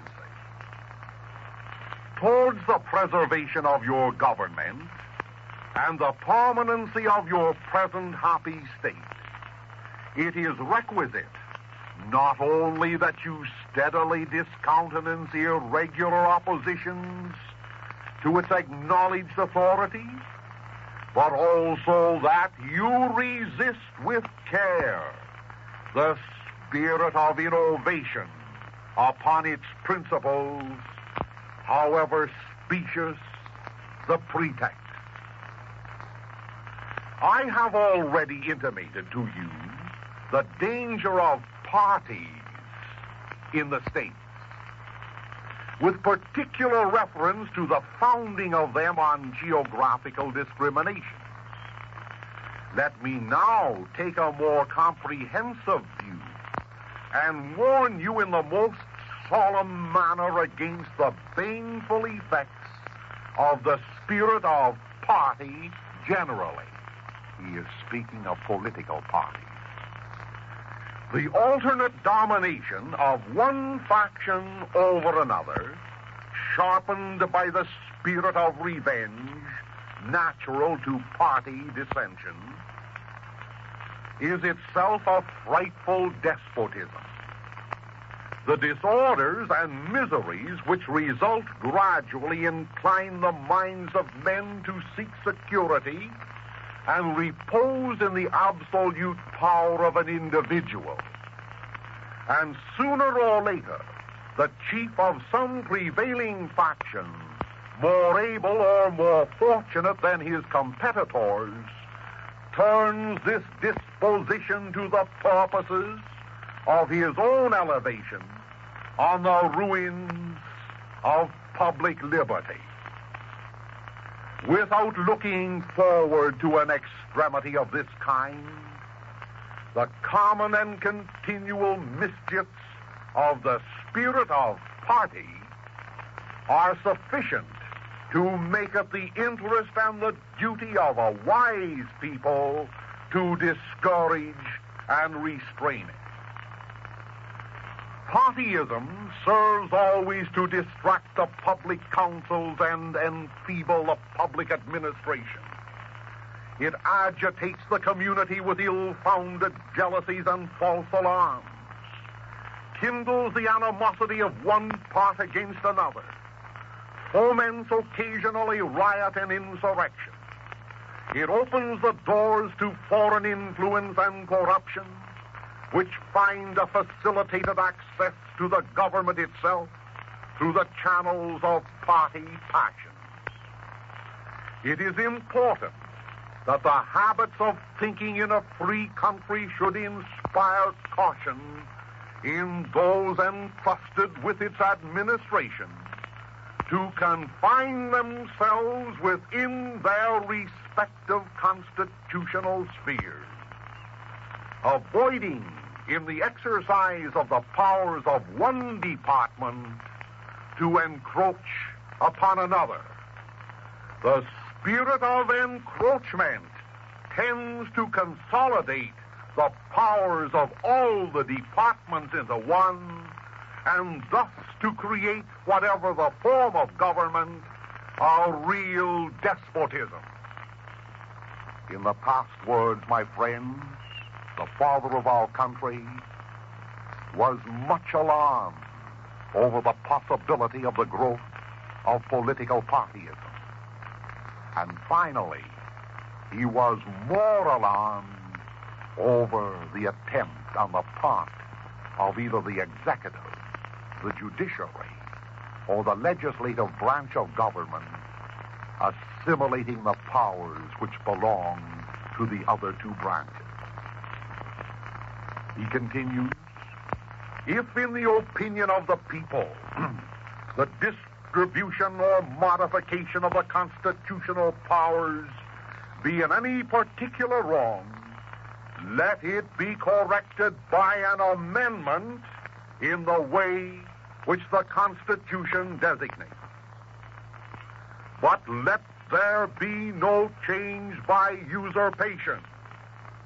Although this in one instance may be the instrument of good, it is the customary weapon by which free governments are destroyed. Of all the dispositions and habits which lead to political prosperity, religion and morality are indispensable support. And let us with caution indulge the supposition that morality can be maintained without religion. There's Washington for the communists. Whatever may be conceded to the influence of refined education on minds of peculiar structure, reason and experience both forbid us to expect that national morality can prevail in exclusion of religious principles. And now, to conclude this portion, the father of our country tells us, observe good faith and justice towards all nations. Cultivate peace and harmony with all. The nation which indulges towards another an habitual hatred or an habitual fondness is in some degree a slave. It is a slave to its animosity or to its affection, either of which is sufficient to lead it astray from its duty and its interest. Against the insidious wiles of foreign influence, the jealousy of a free people ought to be constantly awake. Since history and experience prove that foreign influence is one of the most baneful foes of republican government, excessive partiality for one foreign nation and excessive dislike for another cause those whom they actuate to see danger only on one side and serve to veil even the arts and influence of the other. The great rule of conduct, therefore, in regard to foreign nations is, in extending our commercial relations, to have with them as little political connection as possible. So far as we have already formed engagements, let them be fulfilled with perfect good faith. Here, let us stop. Ladies and gentlemen, in just a moment, Father Coughlin will return to the air with his thought for the week. Father Coughlin's address is coming to you as a presentation on your dial at 1250 kilocycles.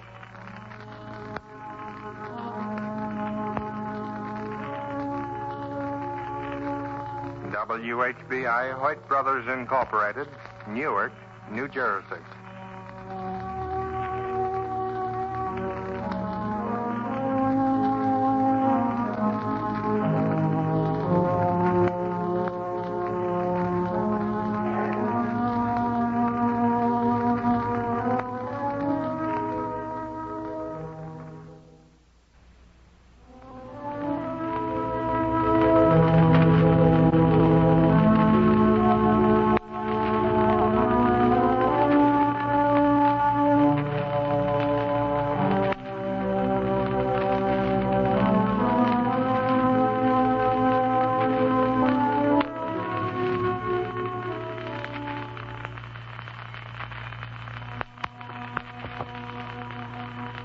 Ladies and gentlemen, during the first half hour, it was my pleasure to read for you the immortal Declaration of Independence.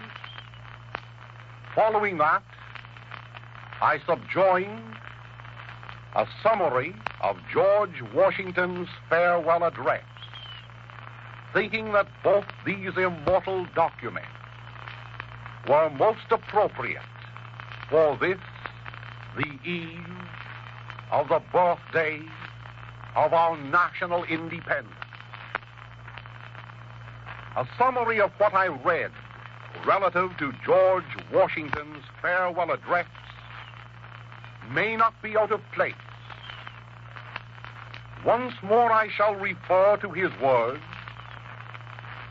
Once more, I hope that my voice at this late date shall add some influence to all my fellow Americans and to our Congress in observing the precepts, the principles, and the philosophy which motivated the mind and the soul of the father of our country.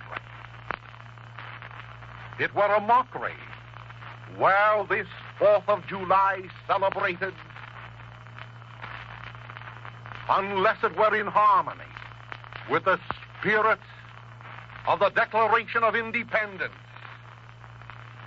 and with the spirit of the father of our country, who bequeathed to us, in parting from the chair in the original White House, his message as a guide for our future happiness. This message of George Washington, summarized, begins as follows, and it is most appropriate that in these days we remember this admonition. Washington said that he begged his compatriots not to insist that he occupy the chair in the White House for a 3rd term. Already he had served 2 terms as president.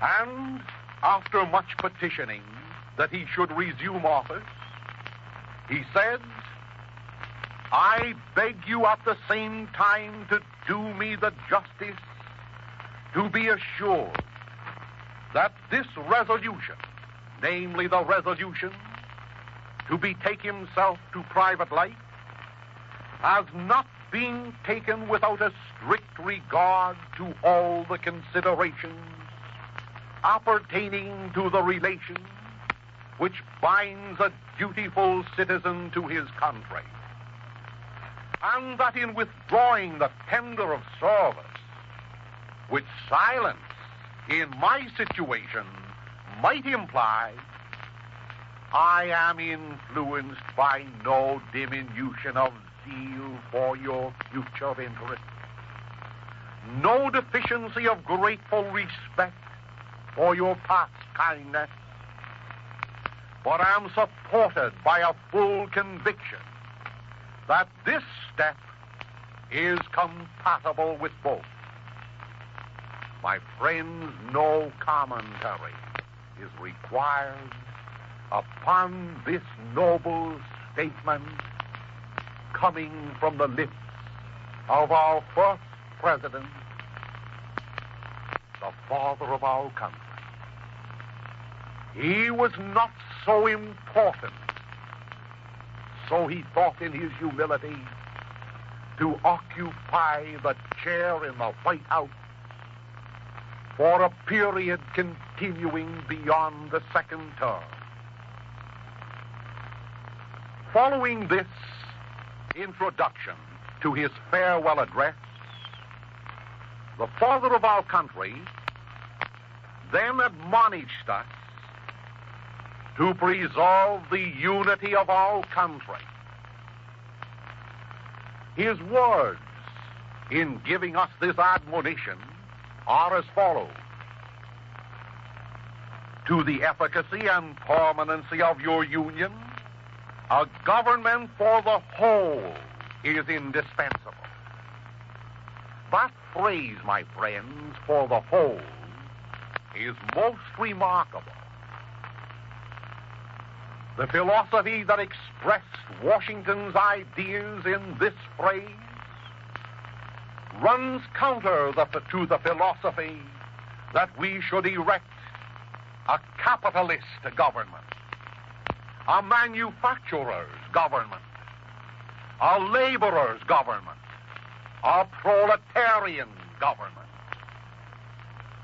His words, I repeat, are these: to the efficacy and permanency of your union, a government for the whole is indispensable. And he continues by saying, sensible of this momentous truth, you have improved upon your first essay by the adoption of a constitution of government for an intimate union and for the efficacious management of your common concern. In citing these words, my friends, the father of our country informs us that we have adopted a constitution of government to preserve our intimate union and to bring about an efficacious management of our common concerns. In a few moments, he will refer to that form of government which is ours as a republic. Washington did not use the word a democracy, for a democracy in its modern meaning means that the people are the government and that the majority of votes emanating from the people establish right or establish wrong, establish law and establish order. According to the father of our country, the majority of the people do not necessarily constitute what is right or wrong, because we have adopted a constitution of government for an intimate union and for the efficacious management of our common concern. A constitution which in a moment he will tell us must be respected by the president, by the representative, by the judiciary, and by the people themselves until that constitution is legally changed by the people. Continuing with George Washington's words, he warns us that respect for its authority, compliance with its laws, acquiescence in its measures, are duties therefore enjoined by the fundamental maxims of true liberty. The basis of our political systems is the right of the people to make and to alter their constitution of government, but the constitution which at any time exists till changed by an explicit and authentic act of the whole people is sacredly obligatory upon all. My friends, as we pause to take inventory of our glories on this eve of the 4th of July, let us remember this Constitution to which the father of our country refers, and let us remember the counsels which he gave to us in respect to it. Then the father of our country continues by saying, all obstructions to the execution of law, all combinations and associations under whatever plausible character, with the real design to direct, control, counteract, or awe the regular deliberation and action of the constituted authorities, are destructive of this fundamental principle and of fatal tendency. One would think, my friends, that Almighty God had given the gift of prevision to the father of our country.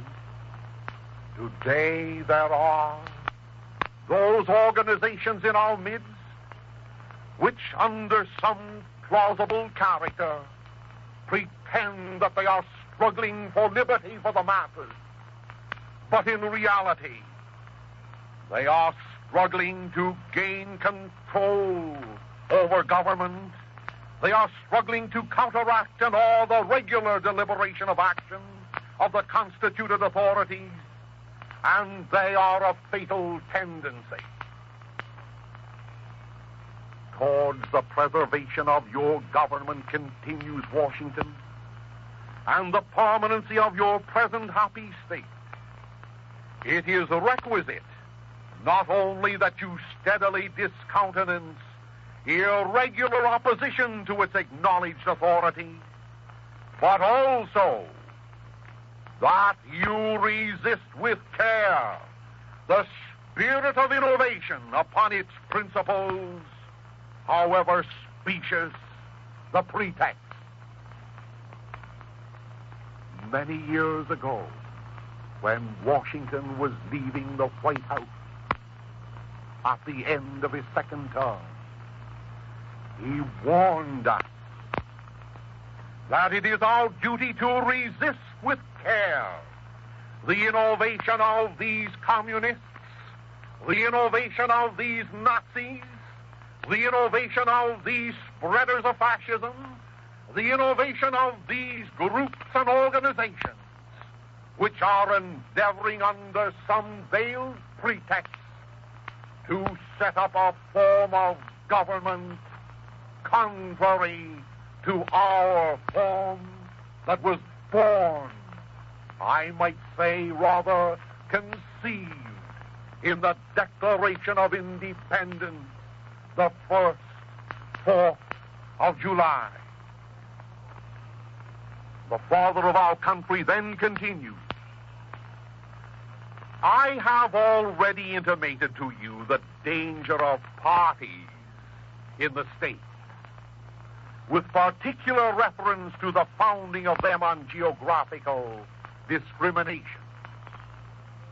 Let me now take a more comprehensive view and warn you in the most solemn manner against the baneful effects of the spirit of party generally. My friends, in the Constitution of the United States, nothing whatsoever is said favorable to the present existence of political parties. On the contrary, the father of our country, who understood so well the nature of the Constitution of the United States, warns us solemnly relative to the dangers of partyism established on geographical grounds, and warns us just as comprehensively on the dangers of partyism generally. Here is what he says in particular. The alternate domination of one faction over another, sharpened by the spirit of revenge that is natural to party dissension, is itself a frightful despotism. Those are strong words employed by the father of our country relative to this type of partyism, the alternate domination of which comes not as a benediction upon the people, but rather as a blight and as a step towards despotism. And his words continue with these.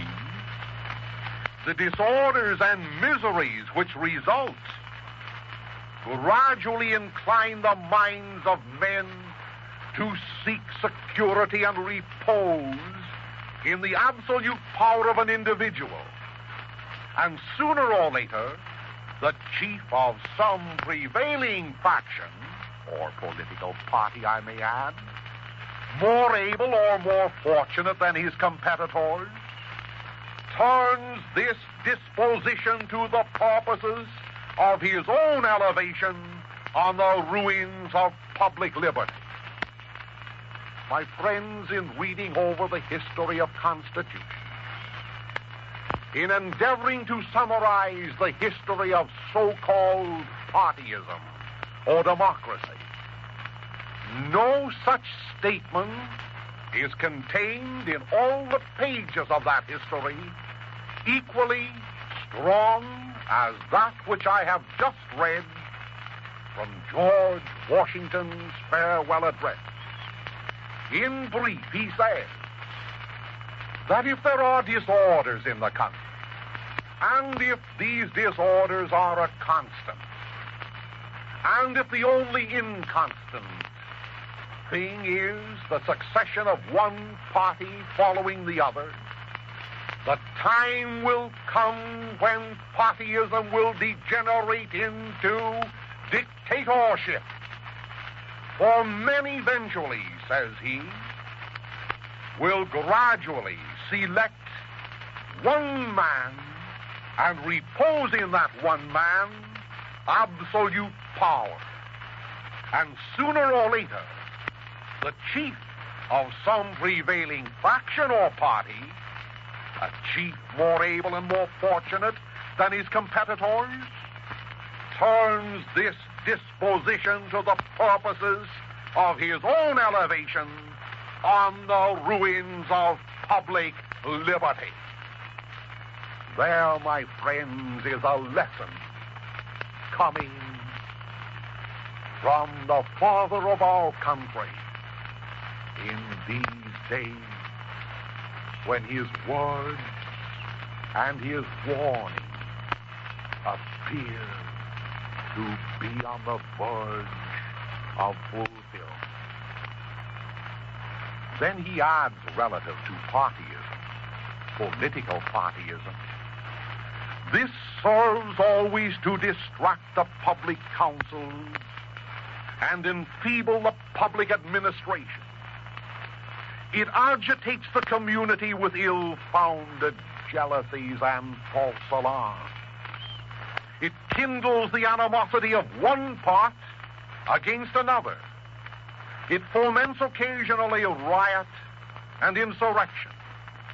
It opens the doors to foreign influence and corruption, which find a facilitated access to the government itself through the channels of party passion. Those are George Washington's words. How does foreign propaganda insinuate itself within the folds of our patriotism? How does foreign influence come like a thief from the night to find refuge within our shores? Washington had an answer for that, and his answer is this, that when two political parties are fighting each other as if they were the bitterest enemies, then the foreigner, coming with his 30 pieces of silver, approaches one of the political parties with money, with influence, to gain the ascendancy over another political party. Thereby the foreigner gains influence in our country. The father of our country continues with these words. It is important that the habits of thinking in a free country should inspire caution in those entrusted with its administration to confine themselves within their respective constitutional spheres, avoiding the exercise of the powers of one department to encroach upon the other. In these words, my friend, if you permit me to comment upon them, the father of our country insists that the presidential authority will not encroach upon the congressional authority, and that both the presidential and congressional authorities will not encroach upon the judicial authority. There are three separate, distinct branches of government set up in the United States of America as checks and balances upon each other.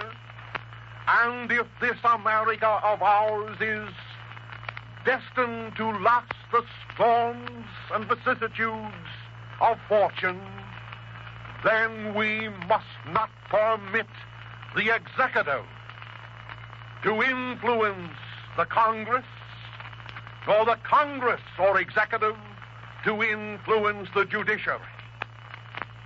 Washington says, in conclusion about this spirit of encroachment, the spirit of encroachment tends to consolidate the powers of all departments into one, and thus to create whatever the form of government, a real despotism.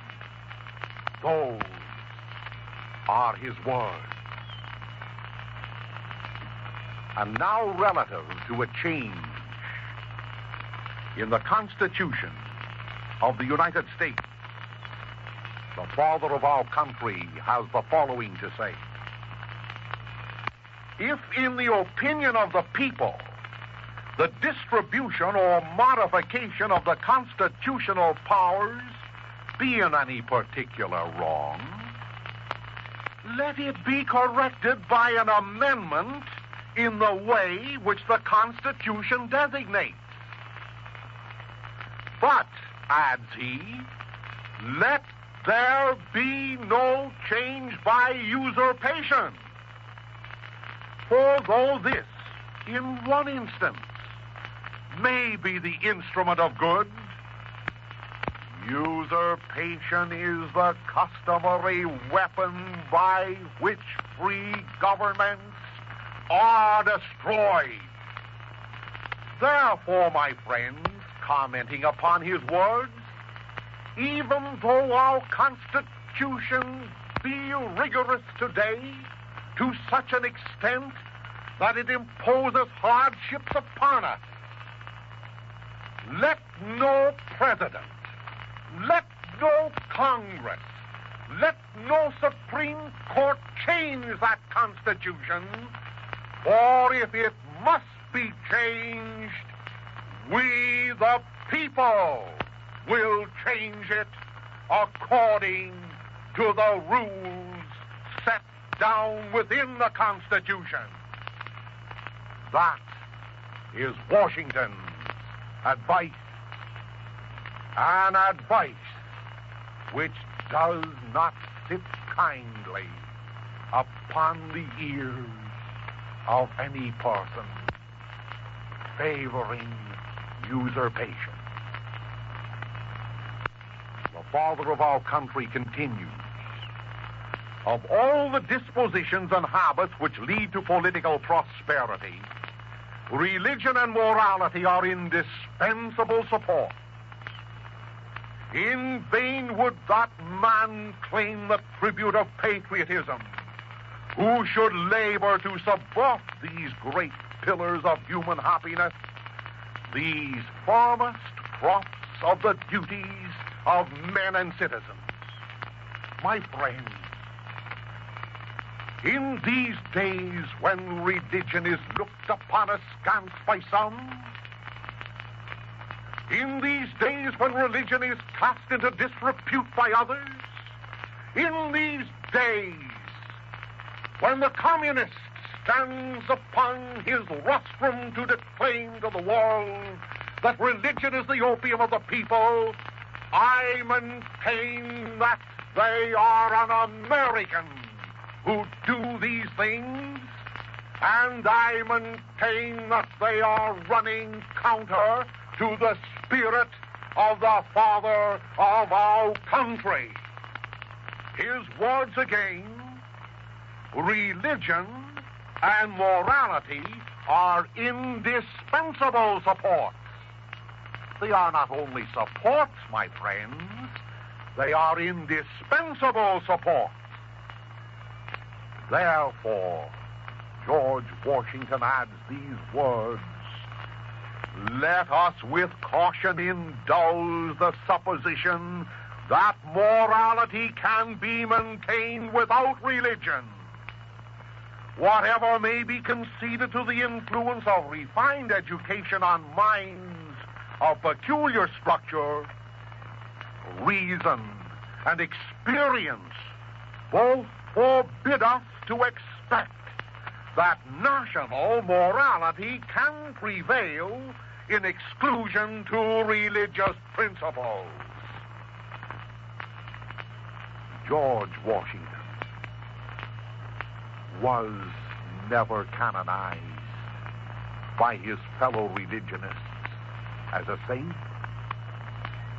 George Washington was never ordained to the ministry in any church.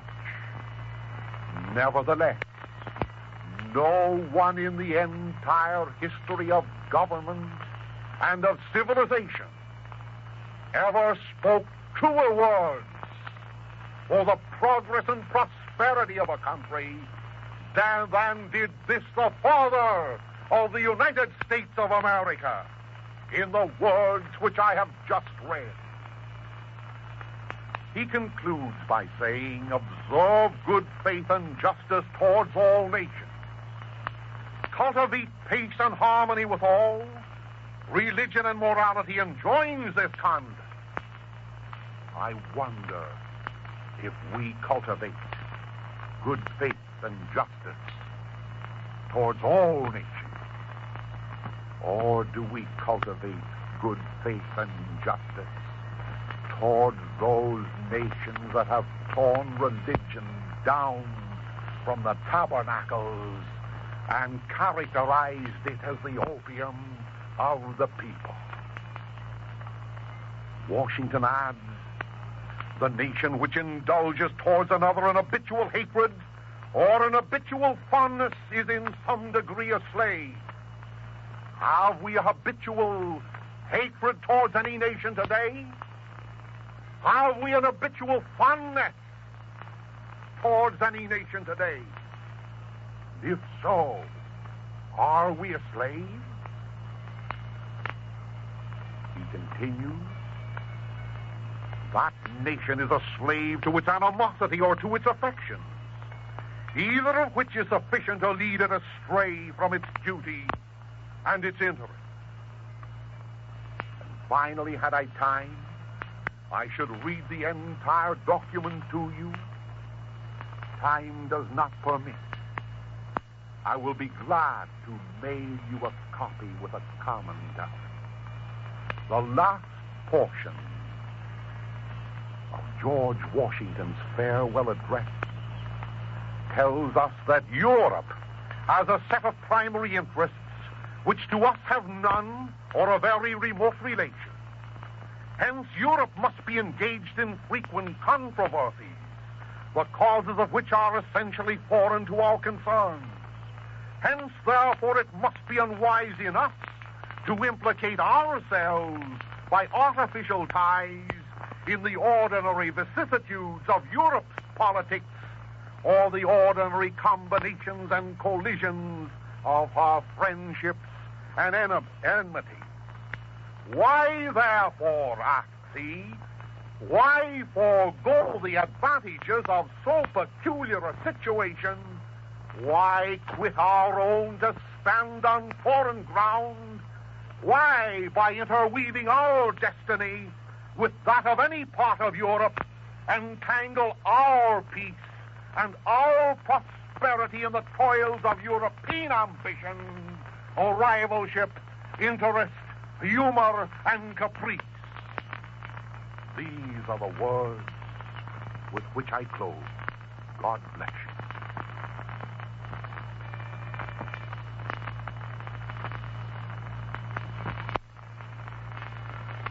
Ladies and gentlemen, we've presented the regular Sunday afternoon address of Father Charles E. Coughlin from Royal Oak, Michigan.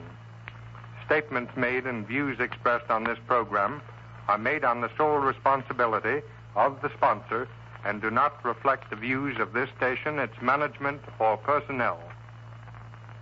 Father Coughlin's address came to you as a presentation on your dial at 1250 kilocycles.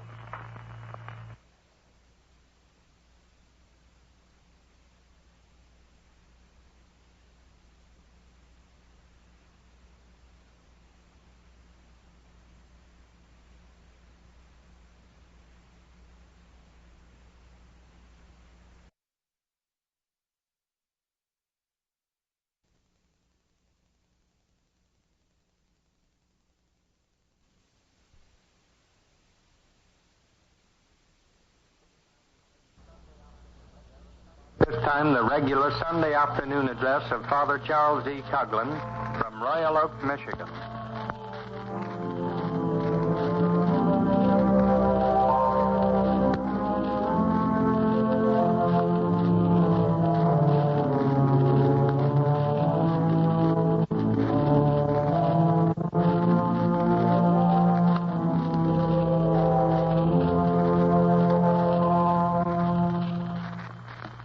Good afternoon, ladies and gentlemen.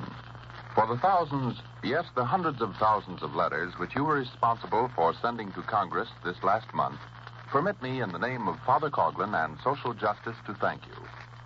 Taking advantage of your constitutional right of petition, you instructed your congressmen not to pass any law that would put America in the blood business. Success has crowned your efforts in the House of Representatives. May even greater success be yours in the Senate this week, when the so-called neutrality bills come up for consideration. Today's presentation marks almost the eve of the 4th of July. Recognizing that religion and its practice are almost impossible without liberty, and also recognizing that under our Republican form of government, we in this country are blessed with liberty, Father Coughlin has deemed it fitting that no better use could be made of this hour today than to read for you the Declaration of Independence, around which all the glories of the 4th of July are concentrated.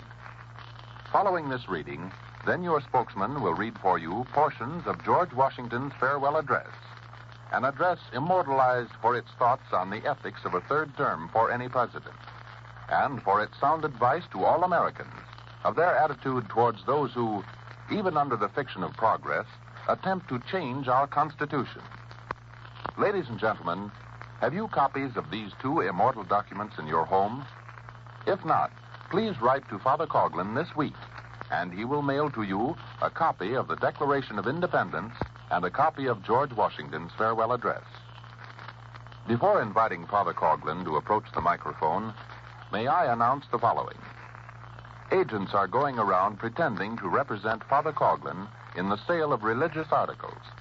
No person is so authorized to represent either Father Coughlin or the shrine.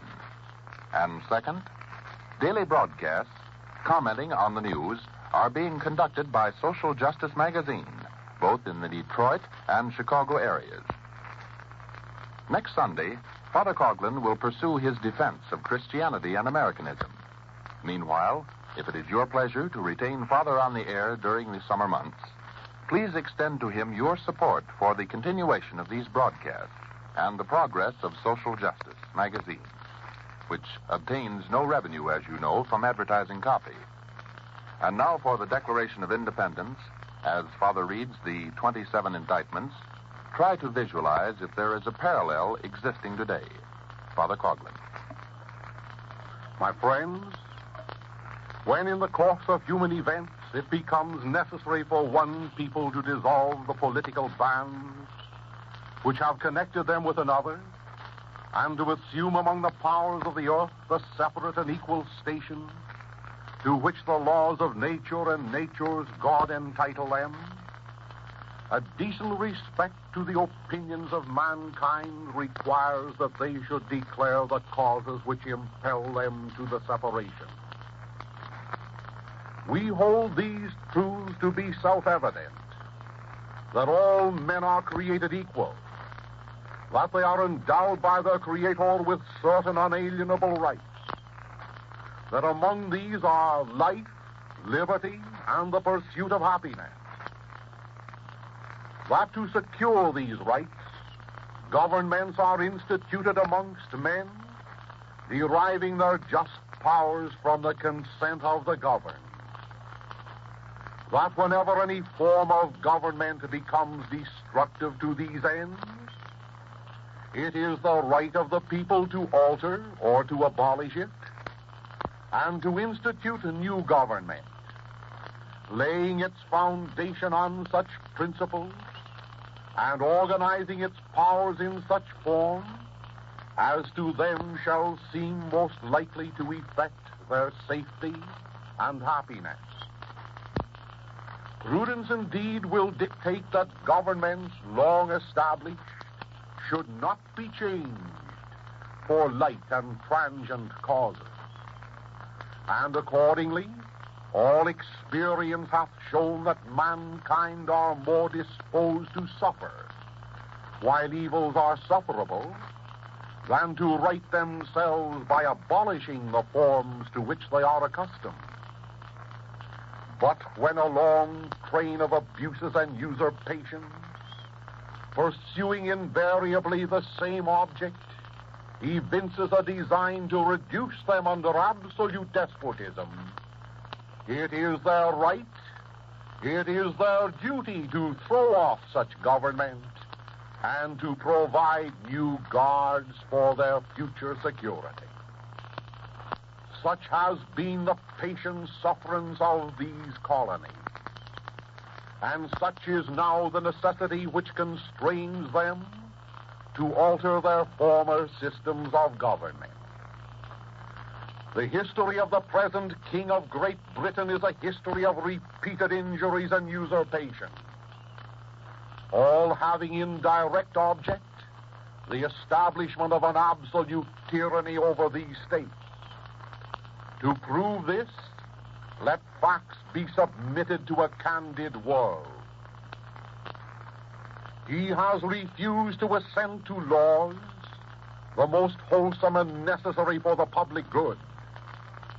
He has forbidden his governors to pass laws of immediate and pressing importance, unless suspended in their operation till his assent should be obtained, and when so suspended, he has utterly neglected to attend to them. He has refused to pass other laws for the accommodation of large districts of people, unless those people would relinquish the right of representation in the legislature, a right inestimable to them and formidable to tyrants only. He has called together legislative bodies at places unusual, uncomfortable, and distant from the depository of their public records, for the sole purpose of fatiguing them into compliance with his measures. He has dissolved representative houses repeatedly for opposing with manly firmness his invasions on the rights of the people. He has refused for a long time, after such dissolutions, to cause others to be elected, whereby the legislative powers incapable of annihilation have returned to the people at large for their exercise, the state remaining in the meantime exposed to all the dangers of invasion from without and convulsions from within. He has endeavored to prevent the population of these states, for that purpose obstructing the laws of naturalization of foreigners, refusing to pass others to encourage their migrations hither, and raising the conditions of new appropriations of land. He has obstructed the administration of justice by refusing his assent to laws for establishing judiciary powers. He has made judges dependent on his will alone for the tenure of their offices and the amount and payment of their salaries. He has erected a multitude of new officers and sent hither swarms of officers to harass our people and eat out their substance. He has kept among us in times of peace standing armies without the consent of the legislature. He has affected to render the military independent of and superior to the civil powers. He has combined the others to subject us to a jurisdiction foreign to our Constitution and unacknowledged by our laws, giving his assent to their acts of pretended legislation.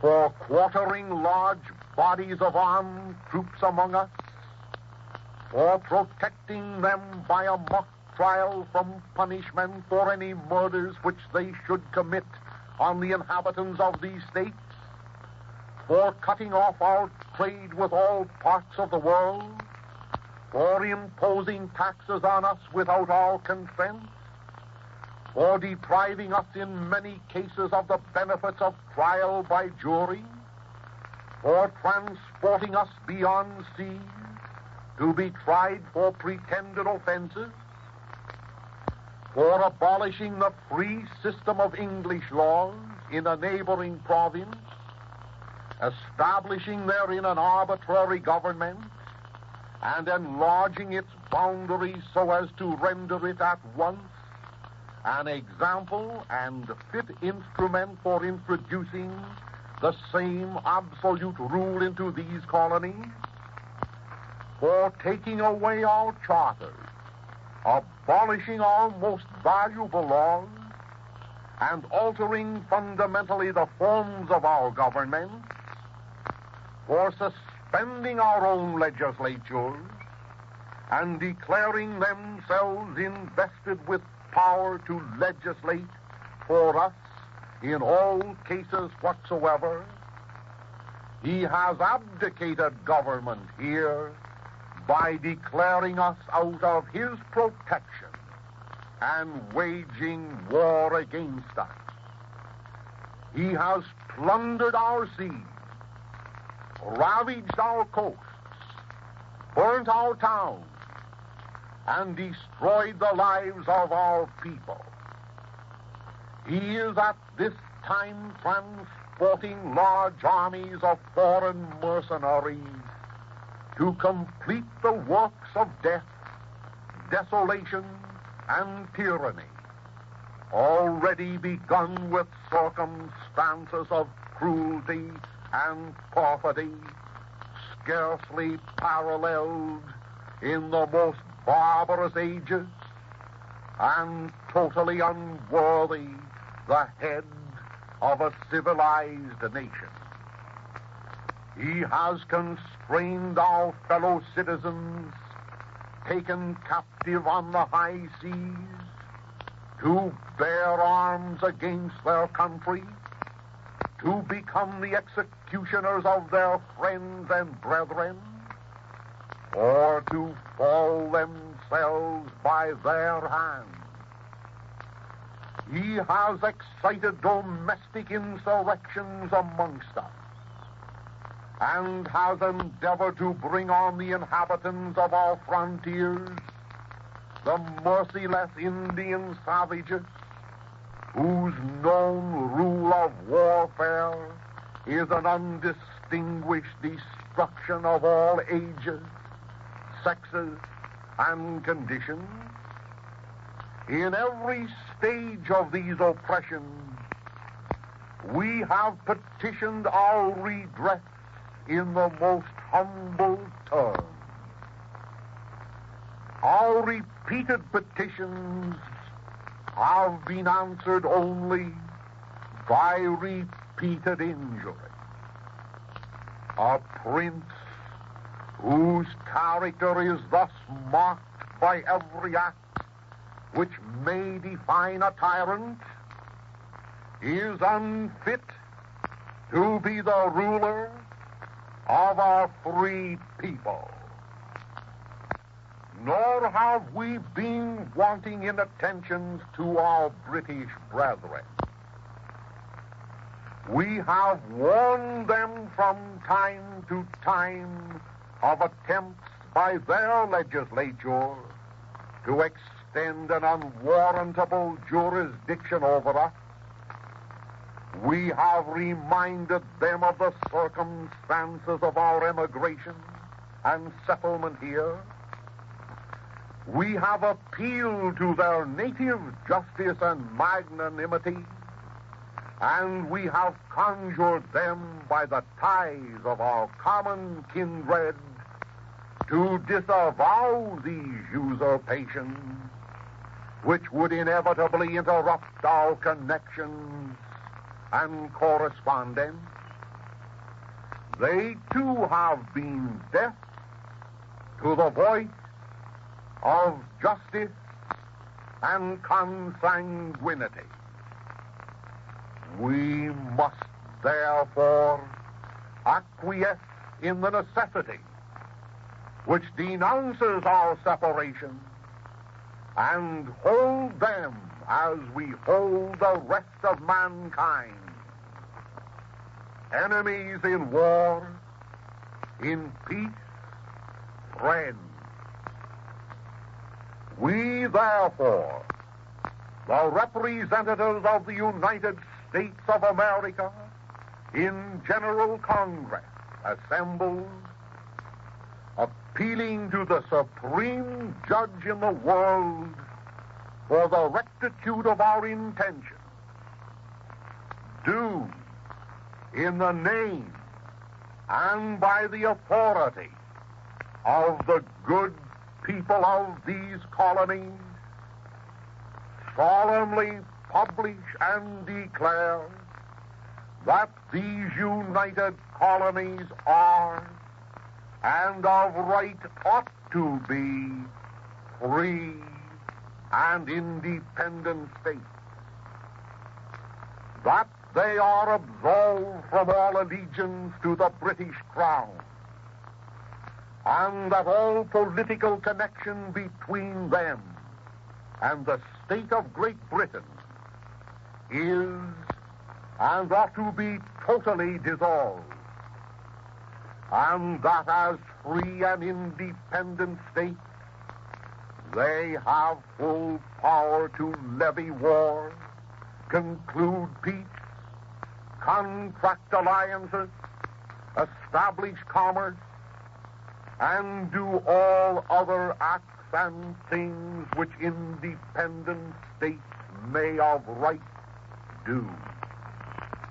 And for the support of this declaration, with a firm reliance on the protection of divine providence, we mutually pledge to each other our lives, our fortunes, and our sacred honor. Thus, my friends, reads the immortal Declaration of Independence. And now for a summation of George Washington's farewell address to the people of the United States, which reads as follows. Friends and fellow citizens, the period for a new election of a citizen to administer the executive government of the United States being not far distant, and the time actually arrived when your thoughts must be employed in designating the person who is to be clothed with that important trust, it appears to me proper that I should now apprise you of the resolution I have formed to decline being considered among the number of those out of whom a choice is to be made. I beg you at the same time to do me the justice to be assured that this resolution has not been taken without a strict regard to all the considerations appertaining to the relation which binds a dutiful citizen to his country, and that in withdrawing the tender of service which silence in my situation might imply, I am influenced by no diminution of zeal for your future interests, no deficiency of grateful respect for your past kindness, but am supported by a full conviction that the step is compatible with both.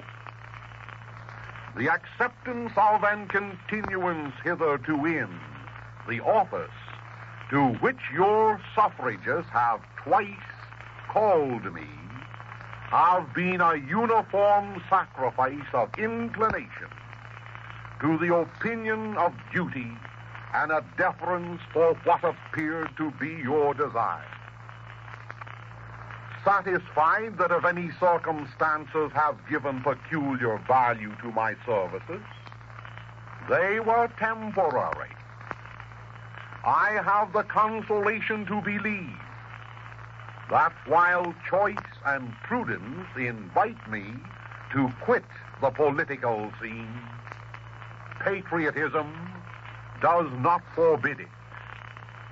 That is George Washington on the ethics of a third term. And now listen to the father of our country relative to the Constitution, to foreign entanglements, and to our duties. His words are these: to the efficacy and permanency of your union, a government for the whole is indispensable. Sensible of this momentous truth, you have improved upon your first essay by the adoption of a constitution of government for an intimate union and for the efficacious management of your common concerns. This government, completely free in its principles, is the distribution of its powers, uniting security with energy, and containing within itself a provision for its own amendment, has a just claim to your confidence and your support. Respect for its authority, compliance with its laws, acquiescence in its measures, are duties enjoined by the fundamental maxims of true liberty. The basis of our political system is the right of the people to make and to alter their constitutions of government. But the Constitution which at any time exists, till changed by an explicit and authentic act of the whole people, is sacredly obligatory upon all. All obstructions to the execution of the laws, all combinations and associations, under whatever plausible character, with the real design to direct, control, counteract, or all the regular deliberation and action of the constituted authorities, are destructive of this fundamental principle and of fatal tendency. Towards the preservation of your government and the permanency of your present happy state, it is requisite not only that you steadily discountenance irregular oppositions to its acknowledged authority, but also that you resist with care the spirit of innovation upon its principles, however specious the pretext.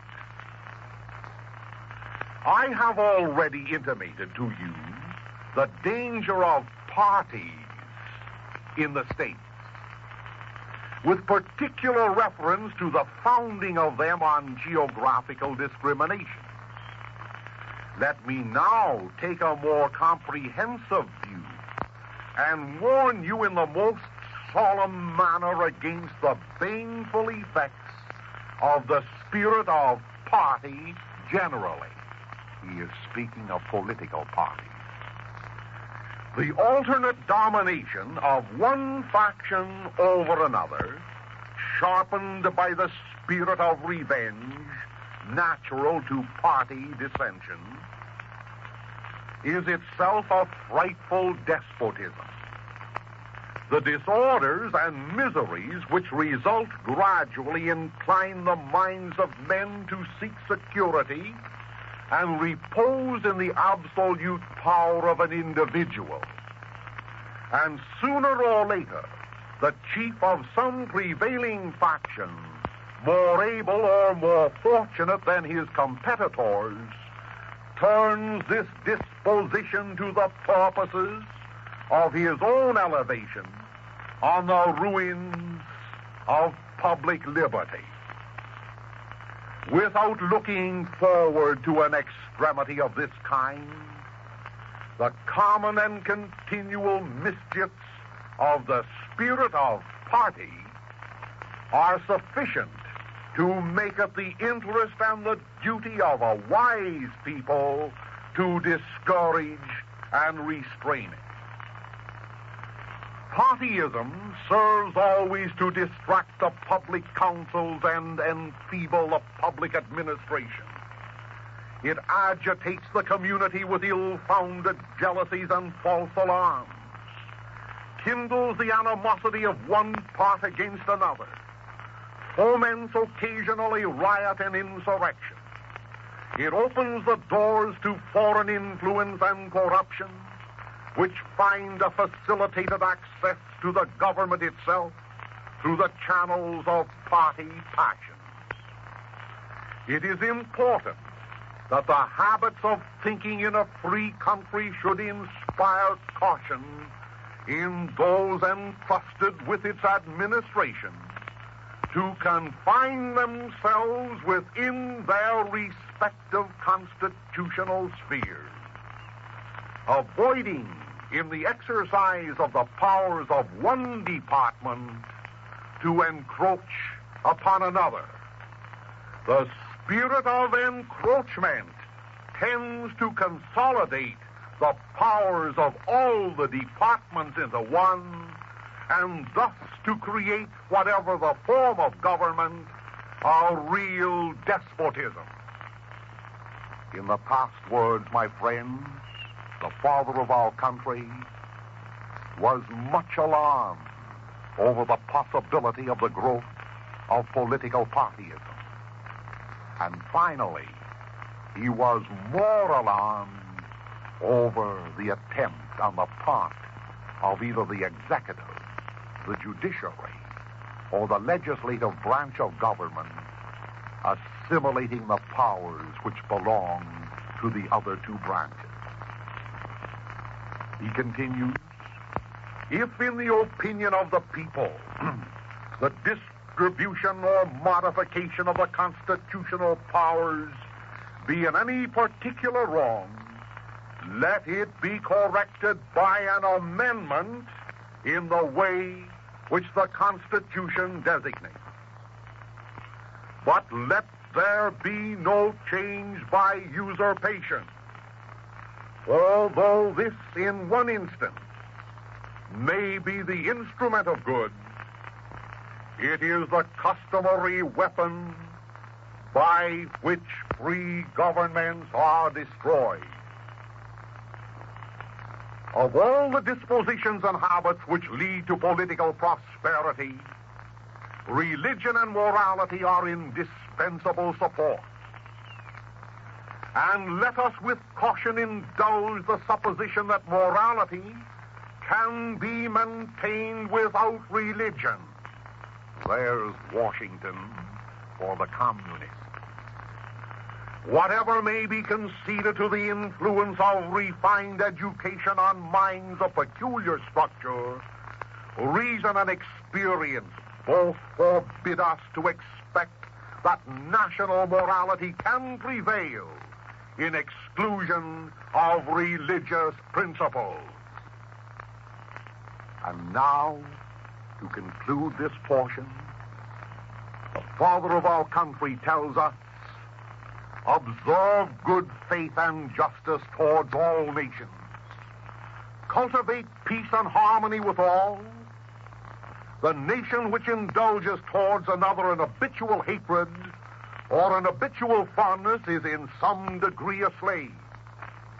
It is a slave to its animosity or to its affection, either of which is sufficient to lead it astray from its duty and its interest. Against the insidious wiles of foreign influence, the jealousy of a free people ought to be constantly awake. Since history and experience prove that foreign influence is one of the most baneful foes of republican government. Excessive partiality for one foreign nation and excessive dislike for another cause those whom they actuate to see danger only on one side and serve to veil even the arts and influence of the other. The great rule of conduct, therefore, in regard to foreign nations is in extending our commercial relations to have with them as little political connection as possible. So far as we have already formed engagements, let them be fulfilled with perfect good faith. Here, let us stop. Ladies and gentlemen, in just a moment, Father Coughlin will return to the air with his thought for the week. Father Coughlin's address is coming to you as a presentation on your dial at 1250 kilocycles.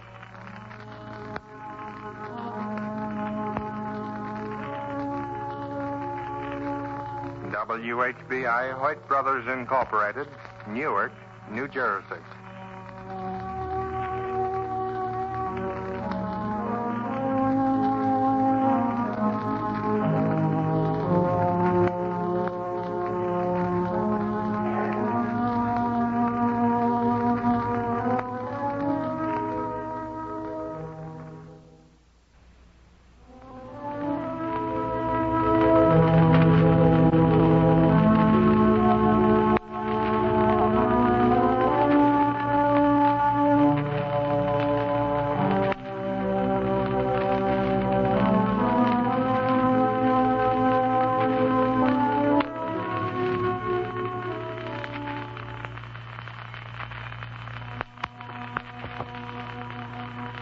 Ladies and gentlemen, during the first half hour, it was my pleasure to read for you the immortal Declaration of Independence. Following that, I subjoined a summary of George Washington's farewell address, thinking that both these immortal documents were most appropriate for this, the eve of the birthday of our national independence. A summary of what I read relative to George Washington's farewell address may not be out of place. Once more I shall refer to his words. Once more, I hope that my voice at this late date shall add some influence to all my fellow Americans and to our Congress in observing the precepts, the principles, and the philosophy which motivated the mind and the soul of the father of our country. It were a mockery were this 4th of July celebrated unless it were in harmony with the spirit of the Declaration of Independence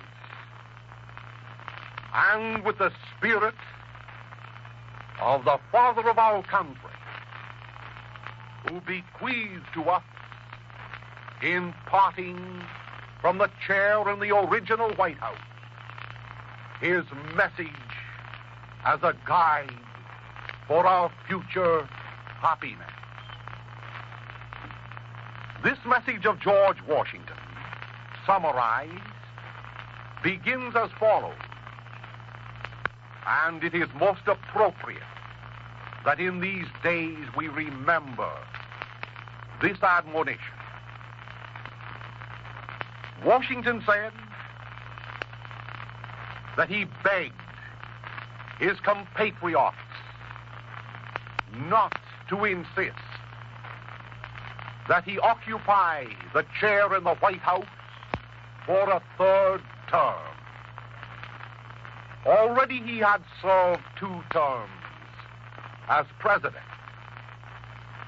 And after much petitioning that he should resume office, he said, "I beg you at the same time to do me the justice to be assured that this resolution, namely the resolution to betake himself to private life, has not been taken without a strict regard to all the considerations appertaining to the relation which binds a dutiful citizen to his country, and that in withdrawing the tender of service, which silence in my situation might imply, I am influenced by no diminution of zeal for your future interests, no deficiency of grateful respect for your past kindness, but am supported by a full conviction that this step is compatible with both. My friends, no commentary is required upon this noble statement coming from the lips of our first president, the father of our country. He was not so important, so he thought in his humility, to occupy the chair in the White House for a period continuing beyond the second term. Following this introduction to his farewell address, the father of our country then admonished us to preserve the unity of our country. His words in giving us this admonition are as follows: to the efficacy and permanency of your union, a government for the whole is indispensable. That phrase, my friends, for the whole, is most remarkable. The philosophy that expressed Washington's ideas in this phrase runs counter to the philosophy that we should erect a capitalist government, a manufacturer's government, a laborer's government, a proletarian government. His words, I repeat, are these: to the efficacy and permanency of your union, a government for the whole is indispensable. And he continues by saying, sensible of this momentous truth, you have improved upon your first essay by the adoption of a constitution of government for an intimate union and for the efficacious management of your common concern. In citing these words, my friends, the father of our country informs us that we have adopted a constitution of government to preserve our intimate union and to bring about an efficacious management of our common concern. In a few moments, he will refer to that form of government which is ours as a republic. Washington did not use the word a democracy, for a democracy in its modern meaning means that the people are the government and that the majority of votes emanating from the people establish right or establish wrong, establish law and establish order. According to the father of our country, the majority of the people do not necessarily constitute what is right or wrong, because we have adopted a constitution of government for an intimate union and for the efficacious management of our common concerns. A constitution which in a moment he will tell us must be respected by the president, by the representative, by the judiciary, and by the people themselves until that constitution is legally changed by the people. Continuing with George Washington's words, he warns us that respect for its authority, compliance with its laws, acquiescence in its measures, are duties therefore enjoined by the fundamental maxims of true liberty. The basis of our political system is the right of the people to make and to alter their constitution of government, but the constitution which at any time exists till changed by an explicit and authentic act of the whole people is sacredly obligatory upon all. My friends, as we pause to take inventory of our glories on this eve of the 4th of July, let us remember this Constitution to which the father of our country refers, and let us remember the counsels which he gave to us in respect to it.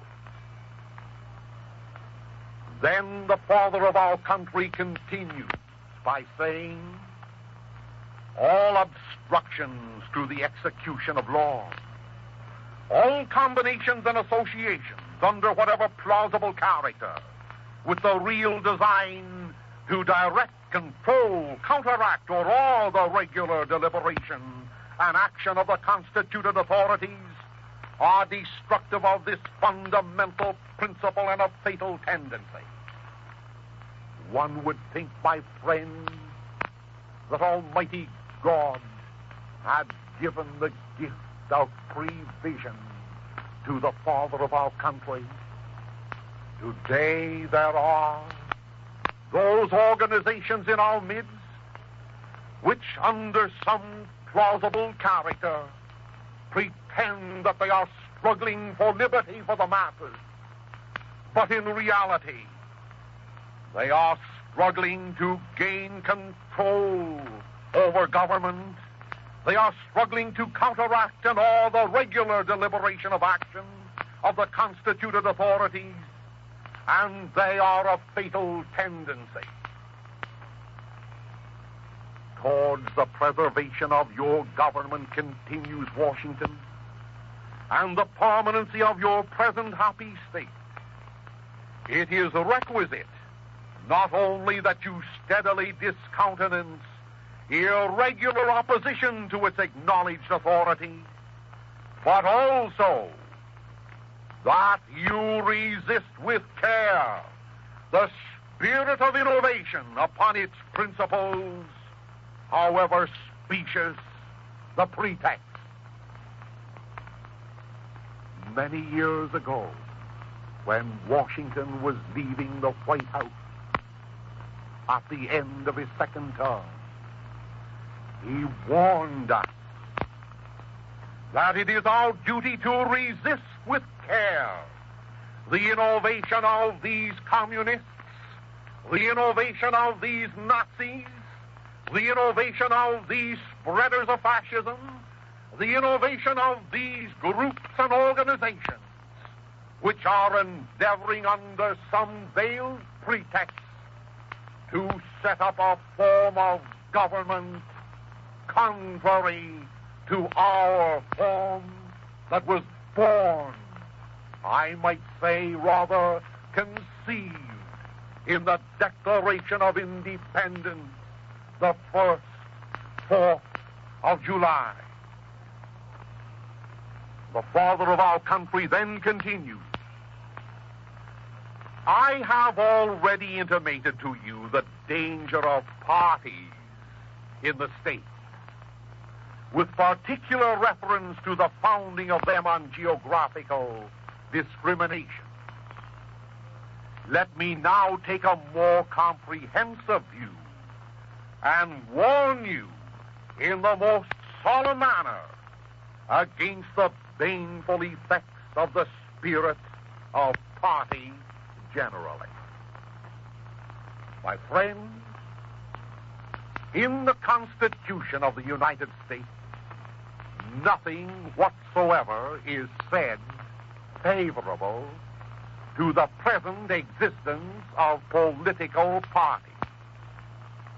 On the contrary, the father of our country, who understood so well the nature of the Constitution of the United States, warns us solemnly relative to the dangers of partyism established on geographical grounds, and warns us just as comprehensively on the dangers of partyism generally. Here is what he says in particular. The alternate domination of one faction over another, sharpened by the spirit of revenge that is natural to party dissension, is itself a frightful despotism. Those are strong words employed by the father of our country relative to this type of partyism, the alternate domination of which comes not as a benediction upon the people, but rather as a blight and as a step towards despotism. And his words continue with these. The disorders and miseries which result gradually incline the minds of men to seek security and repose in the absolute power of an individual. And sooner or later, the chief of some prevailing faction, or political party, I may add, more able or more fortunate than his competitors, turns this disposition to the purposes of his own elevation on the ruins of public liberty. My friends, in reading over the history of Constitution, in endeavoring to summarize the history of so-called partyism or democracy, no such statement is contained in all the pages of that history equally strong as that which I have just read from George Washington's farewell address. In brief, he says that if there are disorders in the country, and if these disorders are a constant, and if the only inconstant thing is the succession of one party following the other, the time will come when partyism will degenerate into dictatorship. For men eventually, says he, will gradually select one man and repose in that one man absolute power. And sooner or later, the chief of some prevailing faction or party, a chief more able and more fortunate than his competitors, turns this disposition to the purposes of his own elevation on the ruins of public liberty. There, my friends, is a lesson coming from the Father of our country in these days when his words and his warning appear to be on the verge of fulfillment. Then he adds, relative to partyism, political partyism, this serves always to distract the public councils and enfeeble the public administration. It agitates the community with ill-founded jealousies and false alarms. It kindles the animosity of one part against another. It foments occasionally riot and insurrection. It opens the doors to foreign influence and corruption, which find a facilitated access to the government itself through the channels of party passion. Those are George Washington's words. How does foreign propaganda insinuate itself within the folds of our patriotism? How does foreign influence come like a thief from the night to find refuge within our shores? Washington had an answer for that, and his answer is this, that when two political parties are fighting each other as if they were the bitterest enemies, then the foreigner, coming with his 30 pieces of silver, approaches one of the political parties with money, with influence, to gain the ascendancy over another political party. Thereby the foreigner gains influence in our country. The father of our country continues with these words. It is important that the habits of thinking in a free country should inspire caution in those entrusted with its administration to confine themselves within their respective constitutional spheres, avoiding the exercise of the powers of one department to encroach upon the other. In these words, my friends, if you permit me to comment upon them, the father of our country insists that the presidential authority will not encroach upon the congressional authority, and that both the presidential and congressional authorities will not encroach upon the judicial authority. There are three separate, distinct branches of government set up in the United States of America as checks and balances upon each other.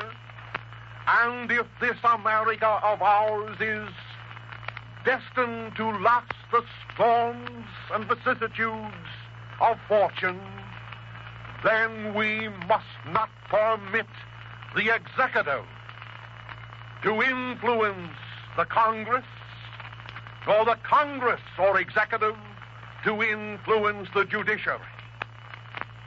Washington says in conclusion about this spirit of encroachment, the spirit of encroachment tends to consolidate the powers of all departments into one, and thus to create whatever the form of government, a real despotism.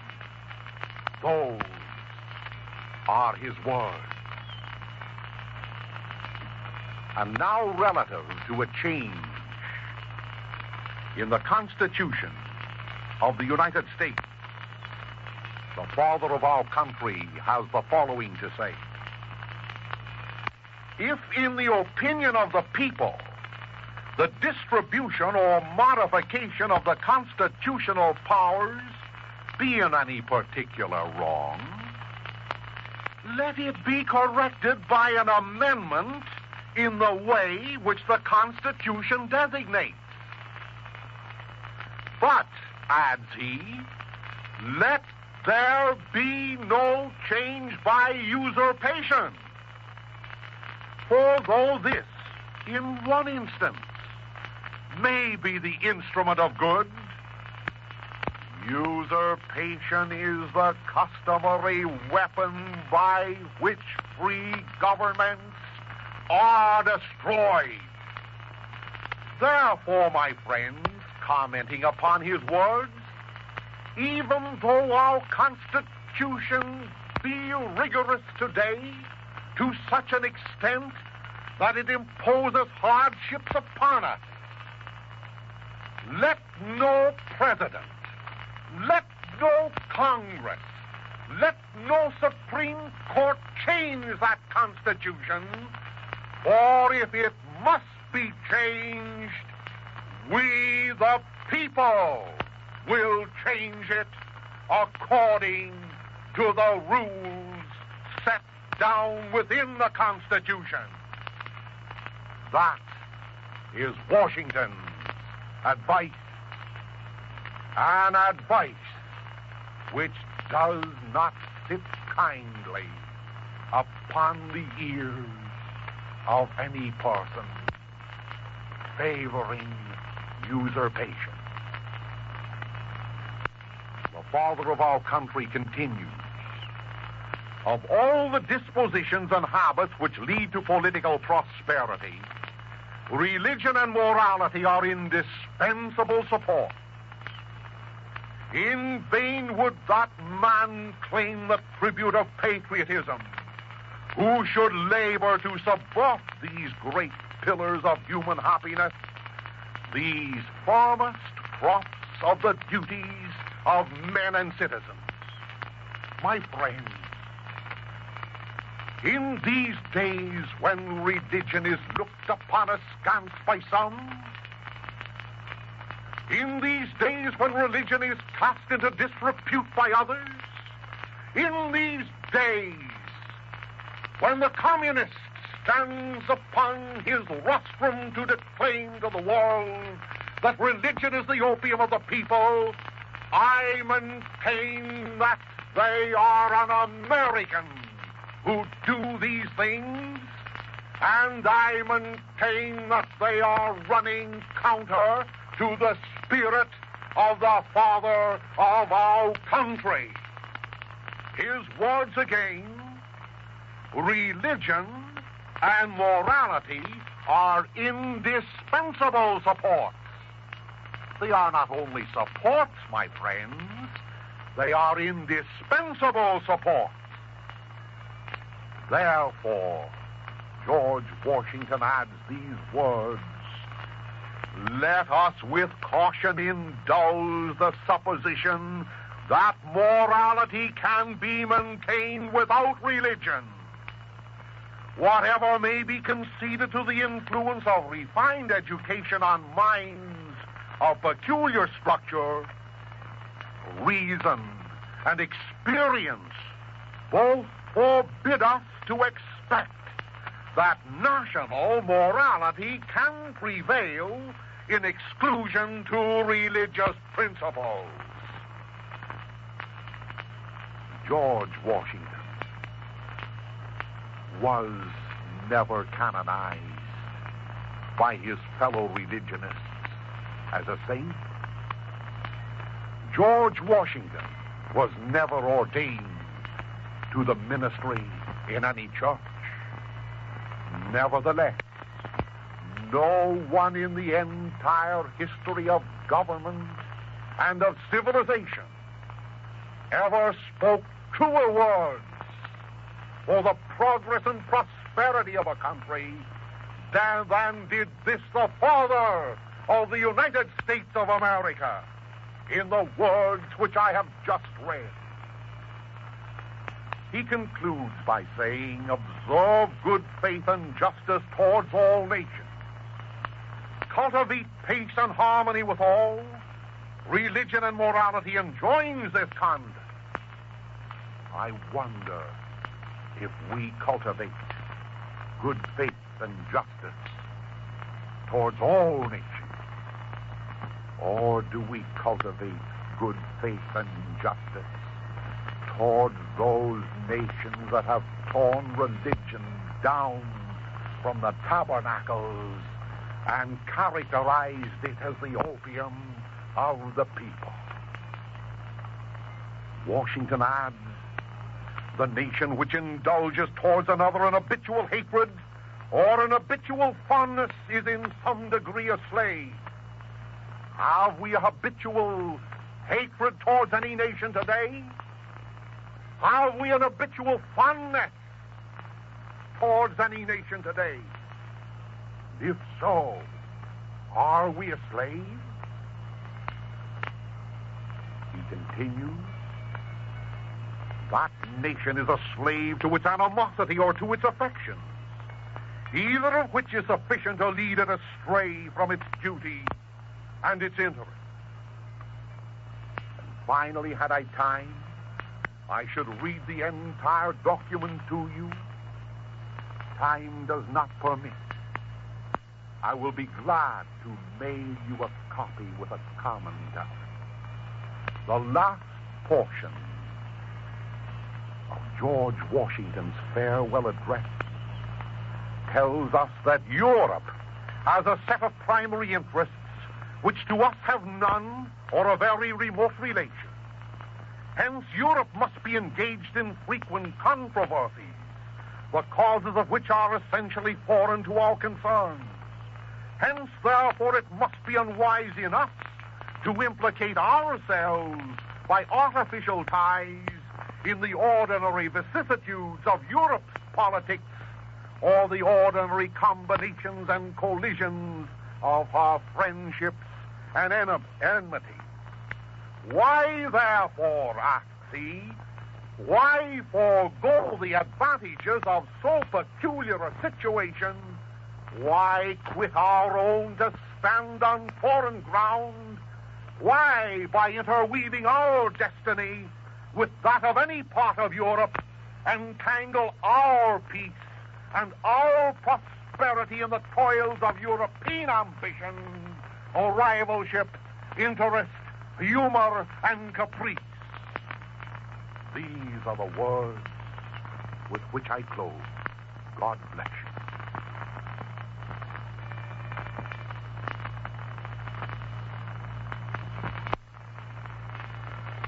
Ladies and gentlemen, we've presented the regular Sunday afternoon address of Father Charles E. Coughlin from Royal Oak, Michigan.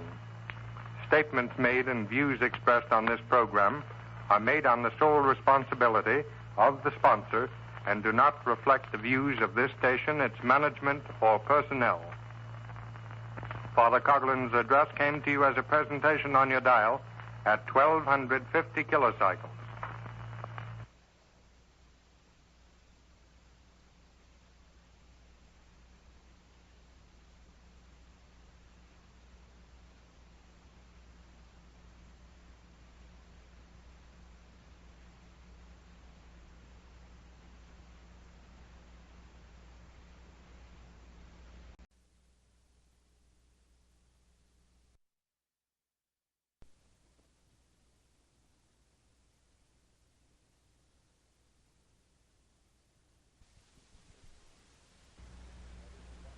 New Jersey. Ladies and gentlemen, we present at this time the regular Sunday afternoon address of Father Charles E. Coughlin from Royal Oak, Michigan.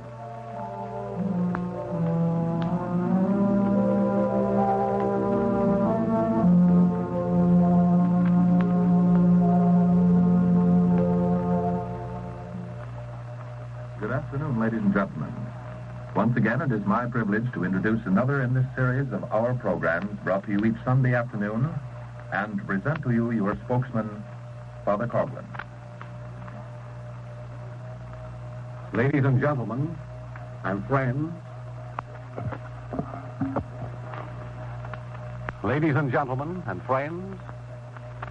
today it is impossible for me to make answer to Mr. Eliott Roosvelt. In my stead, and with far better taste, I have the happiness to present to you the president of the Catholic International Truth Society, an organization established in the year 1898.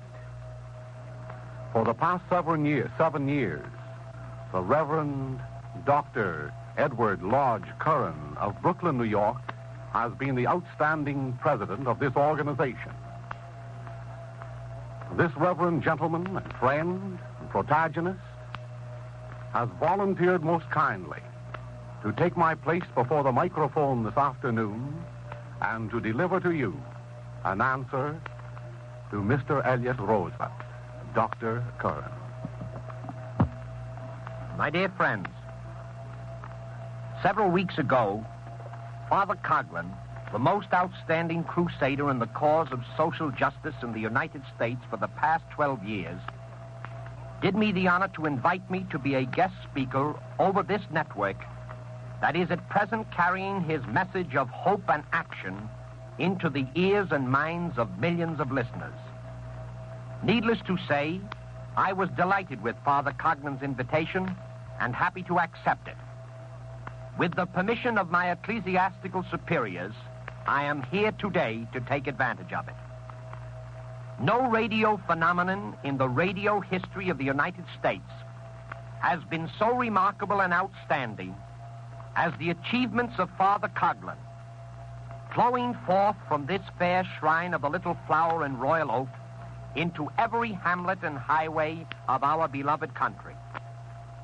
For the greater number of those years, his voice was the only voice raised in the cause of social justice, the only voice translating the message of the papal encyclicals of Pope Leo XIII and Pope Pius XI into the language of the common people, the only voice calling for a living annual wage, the only voice calling for increase of production and justice of distribution and plenteous consumption of the wealth of America, and the only voice denouncing, even as Pope Pius XI denounced, the tyranny of the money changers in the temple and the slavery which the international dictators of credit have imposed upon a once free and a once happy people.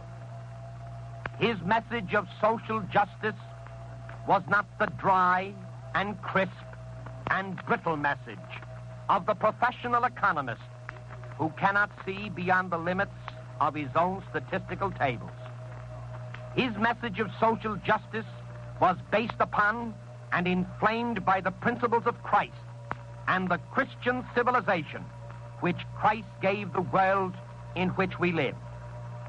To the sharecroppers starving in the South, this great crusader of social justice did not merely promise bread.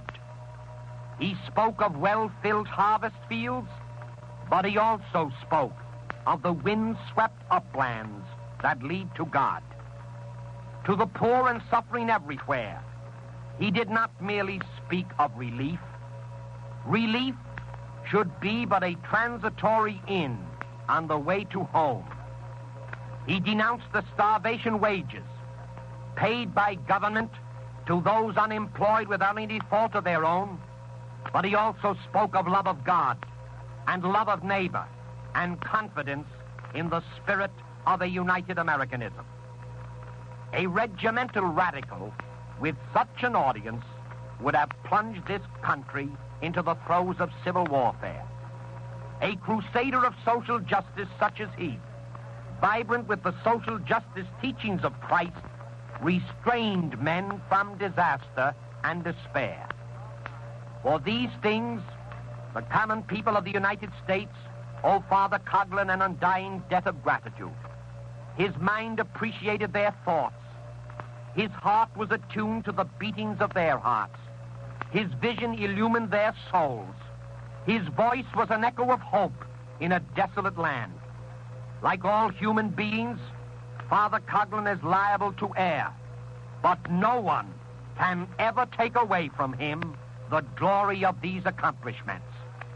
By instructing the common people of America in the fundamental principles of Christian ethics and economics, and by preserving the common people of America from the ravages of communism that would turn these United States into a slave state on the model of Soviet Russia, his place is secure in the hearts of his countrymen, irrespective of race or rank or religion. In the beginning, His voice was almost the voice of one crying in the wilderness. Today, it is a voice upon which millions of the common people of America, Catholics and Protestants and Jews, depend for a knowledge of economic facts and for an inspiration to lead them to the promised land of peace and plenty. No other private citizen of America commands the radio audience which he does. Some 50 stations are in his network. He is no longer an isolated voice. Millions are in agreement with him in the fight to preserve Christian civilization in the United States of America. Millions are with him in the effort to keep the United States out of war. Millions are with him in the fight to break the money monopoly that brought these United States to its knees in an economic depression, and that would bury these United States of America in a totalitarian grave. He is a believer in racial and religious tolerance. He strikes indiscriminately at every enemy of our country's welfare, irrespective of the race or religion to which this enemy belongs. No effort on the part of intolerant liberals has been able to silence his radio voice, and for the sake of freedom and liberty, no effort on the part of these same intolerant liberals to silence his voice must ever succeed. As a believer in social justice, as a friend and fellow priest, and as a fellow opponent of all dictatorships and all persecution, I am happy to appear before Father Coughlin's radio audience. Thus, I feel in duty bound to reply to one of the most false and fictitious assaults ever made against Father Coughlin in recent years. If the attack against Father Coughlin were made by an unknown citizen, it would be useless to waste radio time in answering it. The attack to which I refer, however, was made Saturday night a week ago by a man whose name is Eliott Roosvelt, and who happens by circumstance of birth to be a son of the President of the United States. Irrespective of the presence or lack of argument in his attack, Eliott Roosvelt knows full well that his false and unwarranted denunciation of Father Coughlin will receive more attention from the fact of his relationship with the President than it would have coming out of the mouth of an ordinary speaker or commercially paid news commentator. In fact, it is doubtful if Eliott Roosvelt would ever be on the air in the guise of a speaker if he were not in the radio business and if he were not the son of the President of the United States. Therefore, such an attack should be answered logically, objectively, and in a spirit of Christian charity, a spirit which is strangely lacking in the thoughts and wording of the Rooseveltian attack.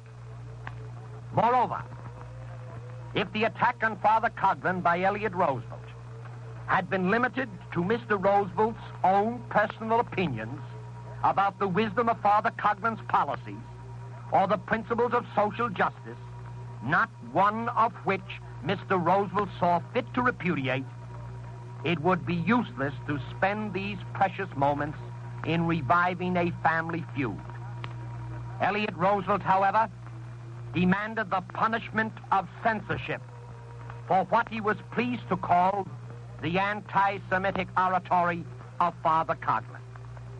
This is strange language for a national radio broadcaster in the United States.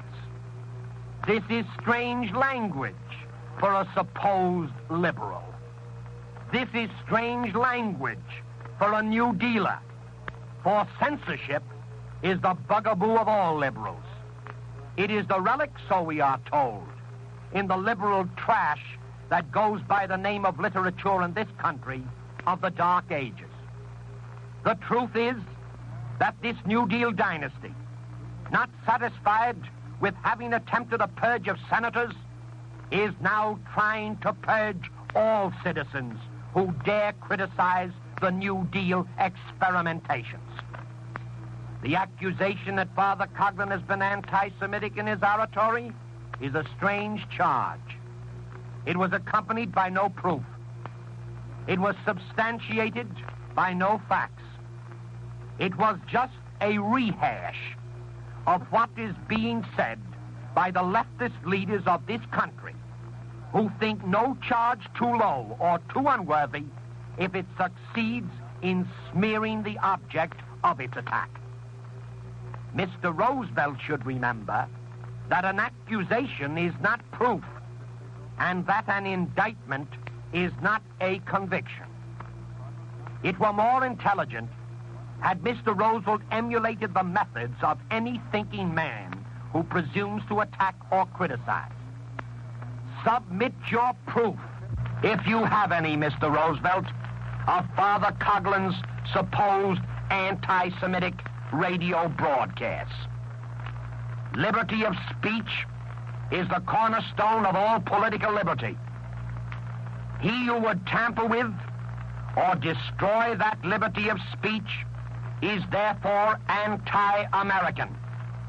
And by professing publicly his desire to rid the airways of Father Coughlin's voice, Mr. Roosevelt indicated one of two things. Either he and the group with which he is associated cannot stand criticism, or else the members of that group, including himself, fear the peering rays of the lamp of truth. Without freedom of speech on the radio, who would arouse the American public to the dangers of the world court, to the un-Americanism of the Supreme Court packing plan, to the truth of the entire Spanish question, and to the insidious dangers which lurked beneath the recent attempt to throw us into war known as the Neutrality Act? Nothing can be gained and all can be lost by surrendering the freedom of the airways. And the owners of broadcasting stations themselves should be alarmed in this crisis. Alarmed and determined to please the American public and sustain the best principles of Americanism rather than to please the passing phenomena of a messianic-minded group whose millions would eventually swallow up the properties and the prerogatives of radio. The despot always crushes free speech to earth. Today, as in the days when a Magna Carta was written, there is still a dictatorial King John who would banish every priest who opposes him. Alas, Mr. Roosevelt, have you forgotten your history? Have you forgotten the birth of the Magna Carta, together with its characters, the nefarious King John, and the noble priest who opposed him and fought for human liberties? Nevertheless, history, tradition, Magna Carta, King John, and a banished priest of God do not evidently stand in your way when you are desirous, without benefit of fact, but only with presumption of name, to spread the malicious untruth that Father Coughlin is an anti-Semite. You only hope to arouse against the radio priest an unjust feeling on the part of ill-informed Jews and Gentiles. In your heart you know that Father Coughlin is consumed with fighting communism, with denouncing Jewish as well as non-Jewish communists, something which neither you nor those whose proud name you bear have ever had the courage to do. And may I remind you, Mr. Roosevelt, that the Magna Carta still lives, and that the only immortality enjoyed upon this earth by King John is associated with the victory of the priest whom he opposed. The priest who was responsible for writing into the Magna Carta the priceless heritage of freedom. Judge the whole man, Mr. Roosevelt, by the entirety of his career. Your own radio career, I dare say, would suffer by isolating one episode in it and by making that episode the criterion of a general judgment. The private and the public life of Father Coughlin will stand the spotlight of publicity much better than the private and public lives of some of those associated with you, Mr. Roosevelt, in your attempt to silence the radio voice of the common people of America. Father Coughlin's radio activities and arrangements are an open book. He is on the air because the common people want him there. He is on the air because the elected governmental officials of this nation have betrayed the interests of the people by an iniquitous financial system which has robbed the Congress of these United States of the right to create and control the medium of the distribution of wealth. He has nothing to hide about his radio activities or about the business aspects of any movement in which he may be interested. He has never made a single cent of personal profit because of his radio activity, because of his blood relationship, or because of his position. He belongs to no family dynasty whose accumulated wealth under the present administration is a sad contrast to its preachment of interest in the starving one-third of America. He holds no whip of patronage, and he fears no whip of censorship. For well he knows that just as the Congress of the United States is arising to break forever the whip of patronage and to save America from the continuation of a family dynasty in power, so will the people rise in their might to break the whip of censorship which a member of that same family dynasty would use to drive Father Coughlin off the air. Father Coughlin, Mr. Roosevelt, is a tribune of the American people, interested in the preservation of Americanism and in the inauguration of a Christian regime of social justice. Mr. Roosevelt, you are the son of the President of the United States, paid for your broadcasts and interested in the profits which may accrue to you while the Roosevelt dynasty rides high in Washington and throughout the country. Mr. Roosevelt's implied denunciation of anti-Semitism is commendable. It is not, however, unique. Every real American citizen is opposed to anti-Semitism and to anti-Protestantism and to anti-Catholicism as well. Anti-Semitism means persecution of the Jew because he is a Jew. That type of persecution should not exist in the United States of America. We challenge Mr. Roosevelt to prove Father Coughlin personally guilty of it. Anti-Protestantism means persecution of a Protestant because he is a Protestant. That type of persecution should not exist in the United States of America. We challenge Mr. Roosevelt to prove Father Coughlin personally guilty of it. Anti-Catholicism means persecution of the Catholic because he is a Catholic. That type of persecution should not exist in the United States of America. We challenge Mr. Roosevelt to prove Father Coughlin personally guilty of it. For the past 150 years, the federal government has never been guilty of anti-Semitism, anti-Protestantism, or anti-Catholicism. We cannot say the same for the constituent states or for isolated groups of fanatics. Persecution of Jews and Negroes and Catholics has existed in the United States during the past century and a half. Never once, during the hectic days of unofficial intolerance, have Catholic clergymen in this country been listed on the side of the persecutors, be this said to their honor and their pride. Mr. Roosevelt's implied denunciation of anti-Semitism is not merely commendable, it is also strange. Moreover, it is a bit too late. Where were you, Mr. Roosvelt, when an acknowledged former member of the Ku Klux Klan was appointed a justice of the United States Supreme Court? You knew the history of the Ku Klux Klan in this country.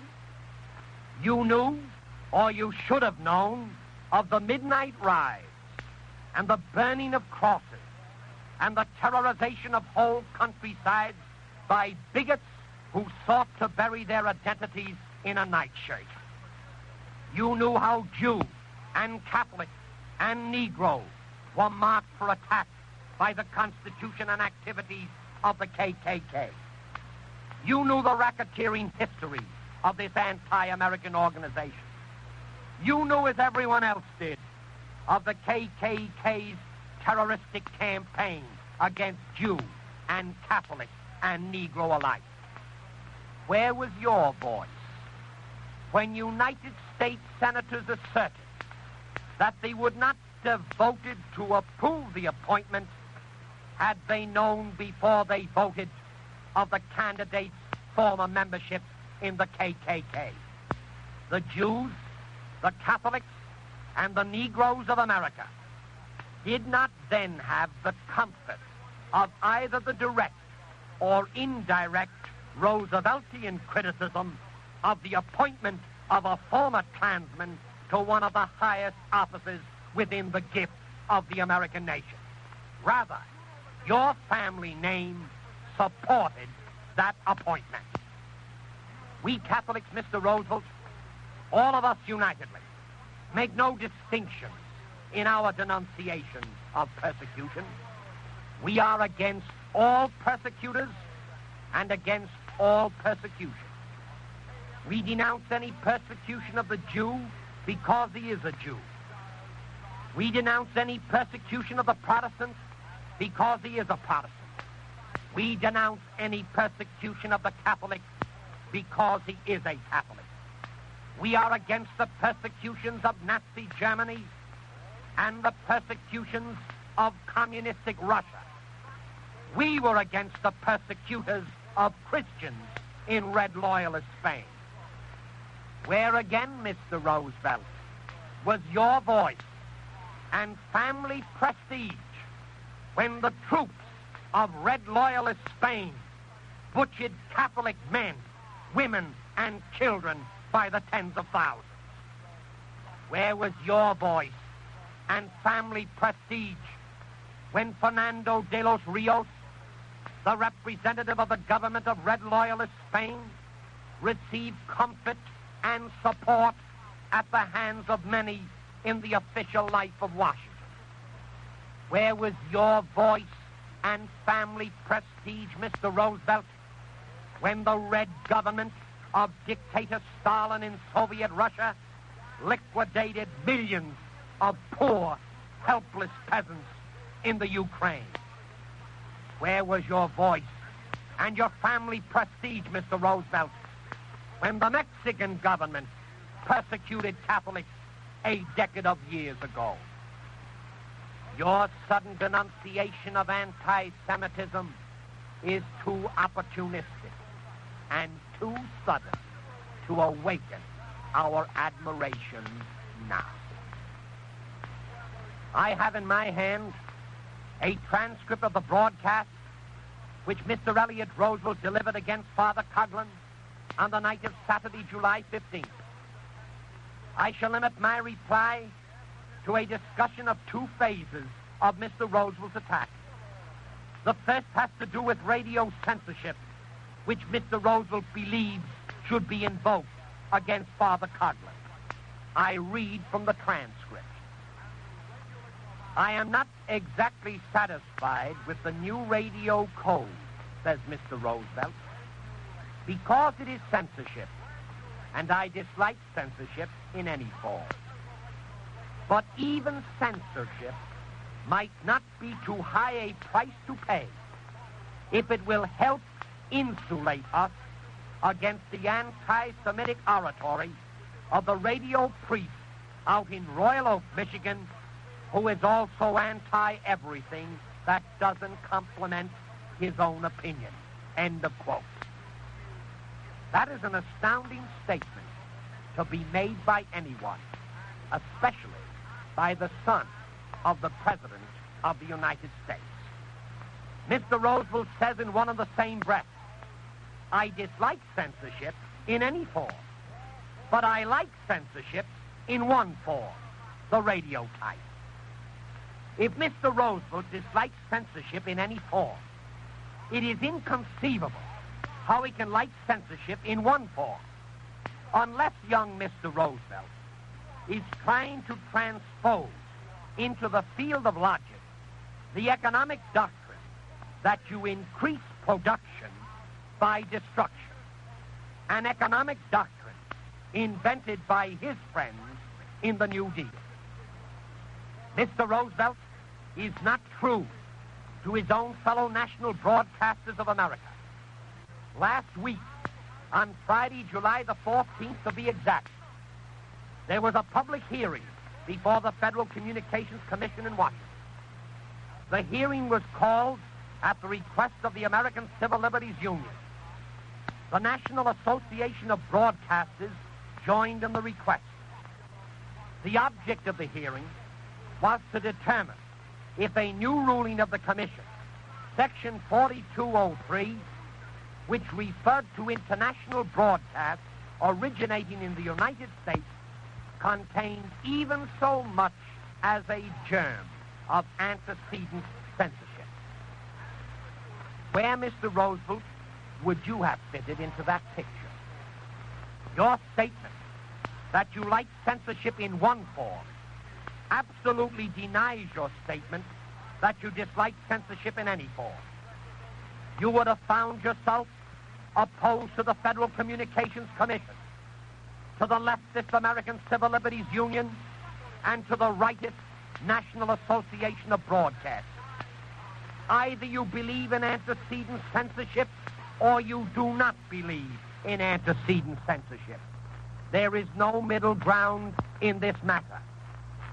Blinded by your uncharitable bitterness towards Father Coughlin, Mr. Roosevelt, you have placed yourself on the unenviable and un-American spot, proclaiming that the object of your pet hatred should be censored, but that all other objects of your love and admiration should not be censored.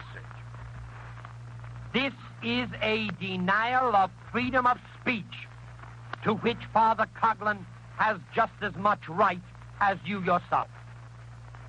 Perhaps by now, if you are listening, Mr. Roosevelt, you have included me in the list of those who should be denied the use of the radio by the process of antecedent censorship because I have presumed to defend Father Coughlin against your unwarranted and uncharitable attack.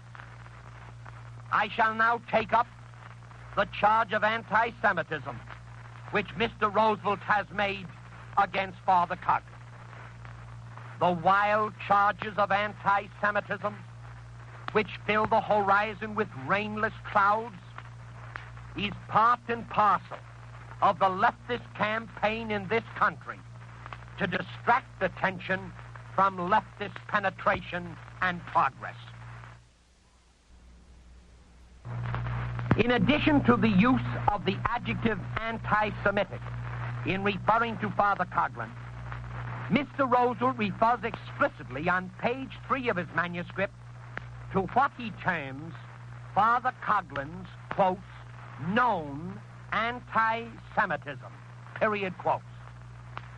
Further down on the same page, Mr. Roosevelt refers to Father Coughlin's future addresses in the following sentence. I hope, says Mr. Roosevelt, for his sake, that the information he uses in his future speeches will be more accurate than has been the custom in the present. End of quote. Dr. Roosevelt, cure yourself. Where is the accurate information on which you base your charge of anti-Semitism against Father Coughlin? No intelligent American is going to accept your phraseology of Father Coughlin's known anti-Semitism as proof. By whom is it known? And what is known about it? And what do you know about it? And where did you get your knowledge? And how did you arrive at your conclusion? And are you allergic to hearsay?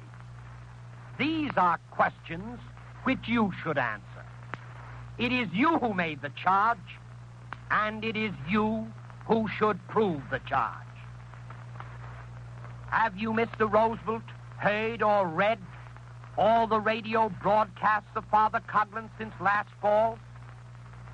Which broadcast would you offer as being anti-Semitic? What paragraphs and what sentences in that particular broadcast of your choosing do you offer in proof? The listener to Mr. Roosevelt's broadcast listened in vain for a single shred of proof, just as the reader of Mr. Roosevelt's manuscript will grow eye-weary in the same fruitless search. If you deny the authenticity or the existence of any document from which Father Coughlin is quoted, then your argument with Father Coughlin is of an historical nature. You cannot transpose it into an argument of anti-Semitic hysteria. Mr. Roosevelt, your recent broadcast reveals you as a liberal who is devoted to intolerance, as a national broadcaster who subscribes to antecedent censorship, and as a speaker who refuses to give proof for what he says. Father Coughlin is not anti-Semitic. He is not intolerant. He believes in freedom of speech. He respects argumentative proof. Your attack is merely subjective antipathy. It is not objective debate.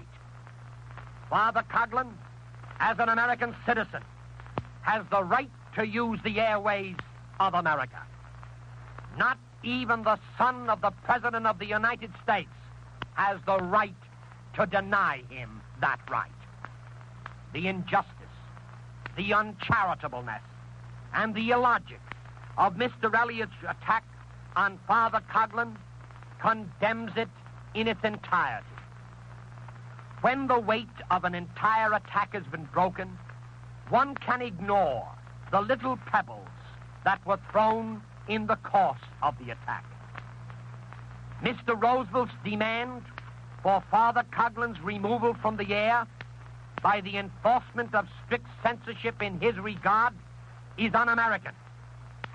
Mr. Roosevelt's unproven charge that Father Coughlin is anti-Semitic is likewise un-American.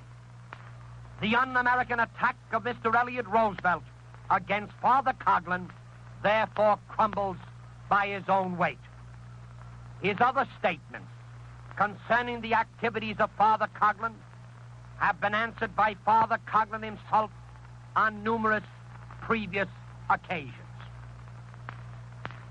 As peace abroad, as far as the United States of America is concerned, is definitely bound up with the retention of the embargo on arms and ammunition in all neutrality legislation, so peace at home will be increased by a united American repudiation of the smearing campaigns in which the communistic enemies of our American democracy are constantly indulging.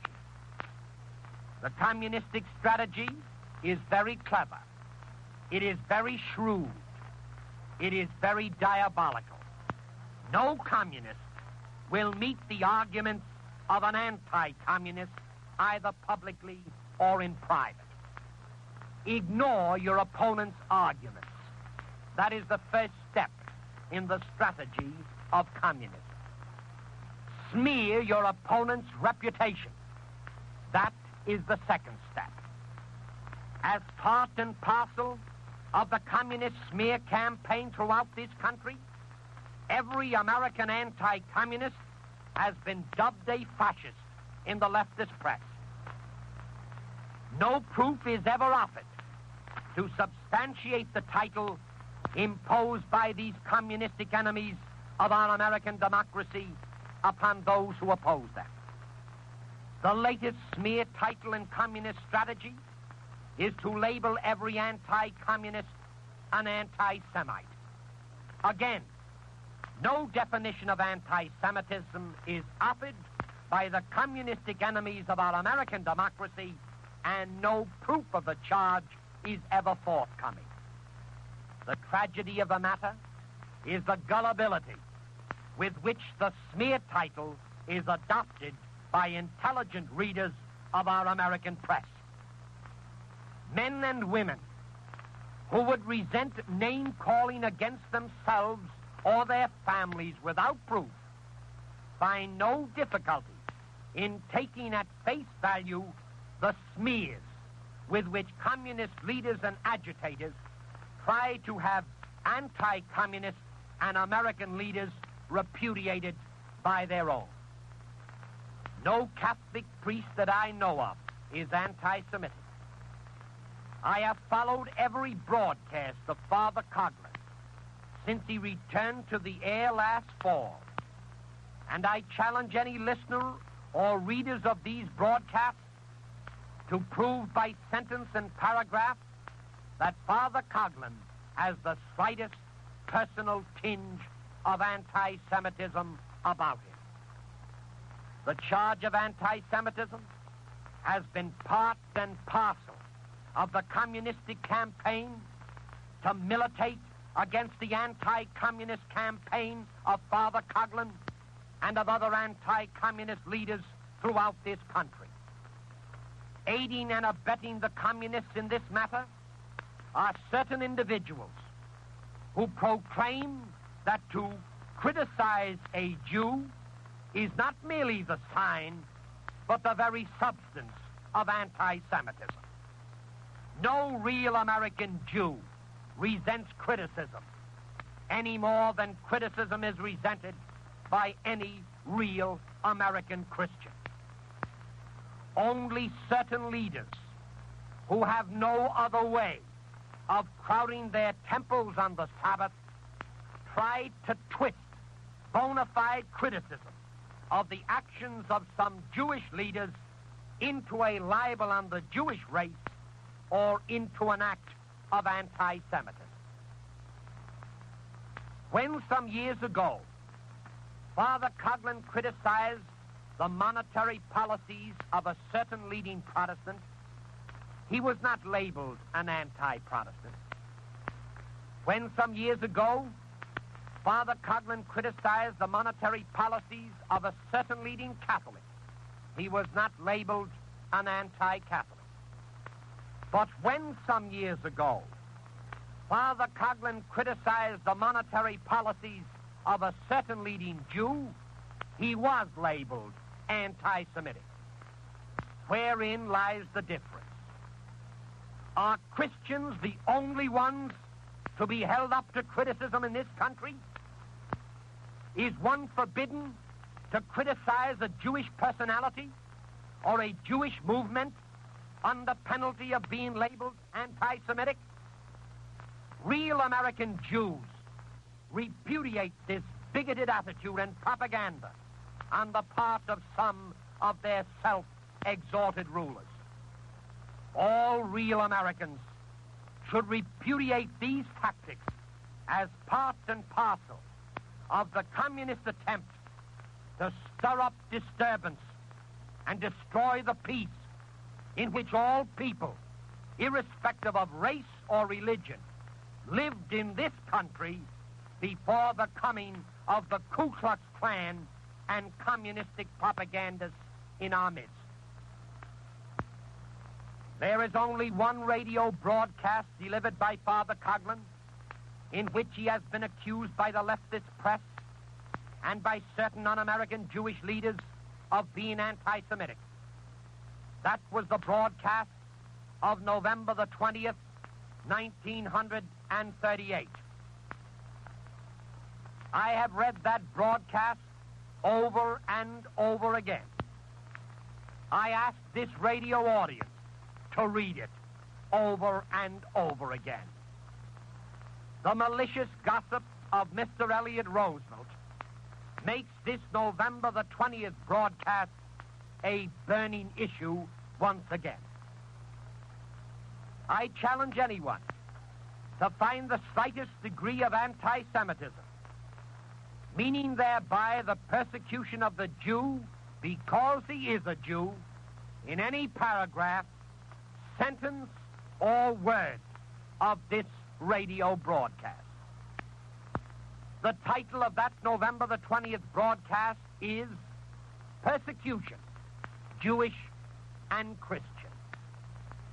The theme of that November 20th broadcast was an appeal to Jews to stand side by side with Christians in denouncing the communistic enemy in our midst. Surely there is no anti-Semitism there. The reader will find the following sentence in the November 20th broadcast. Referring to the enormous fine imposed upon the Jewish people in Germany because of the murder of a German public official in Paris by a young Polish Jew, Father Coughlin stated, quote, "My friends, it is only natural, however, that the civilized world was shocked at the turn of events and at the imposition of a tremendous fine levied against innocent German Jews because a Polish Jew murdered a German government official. It is only natural that the Jews resident in America are aroused because their co-nationalists and co-religionists living under the jurisdiction of Chancellor Hitler have been subjected to such an unreasonable reprisal.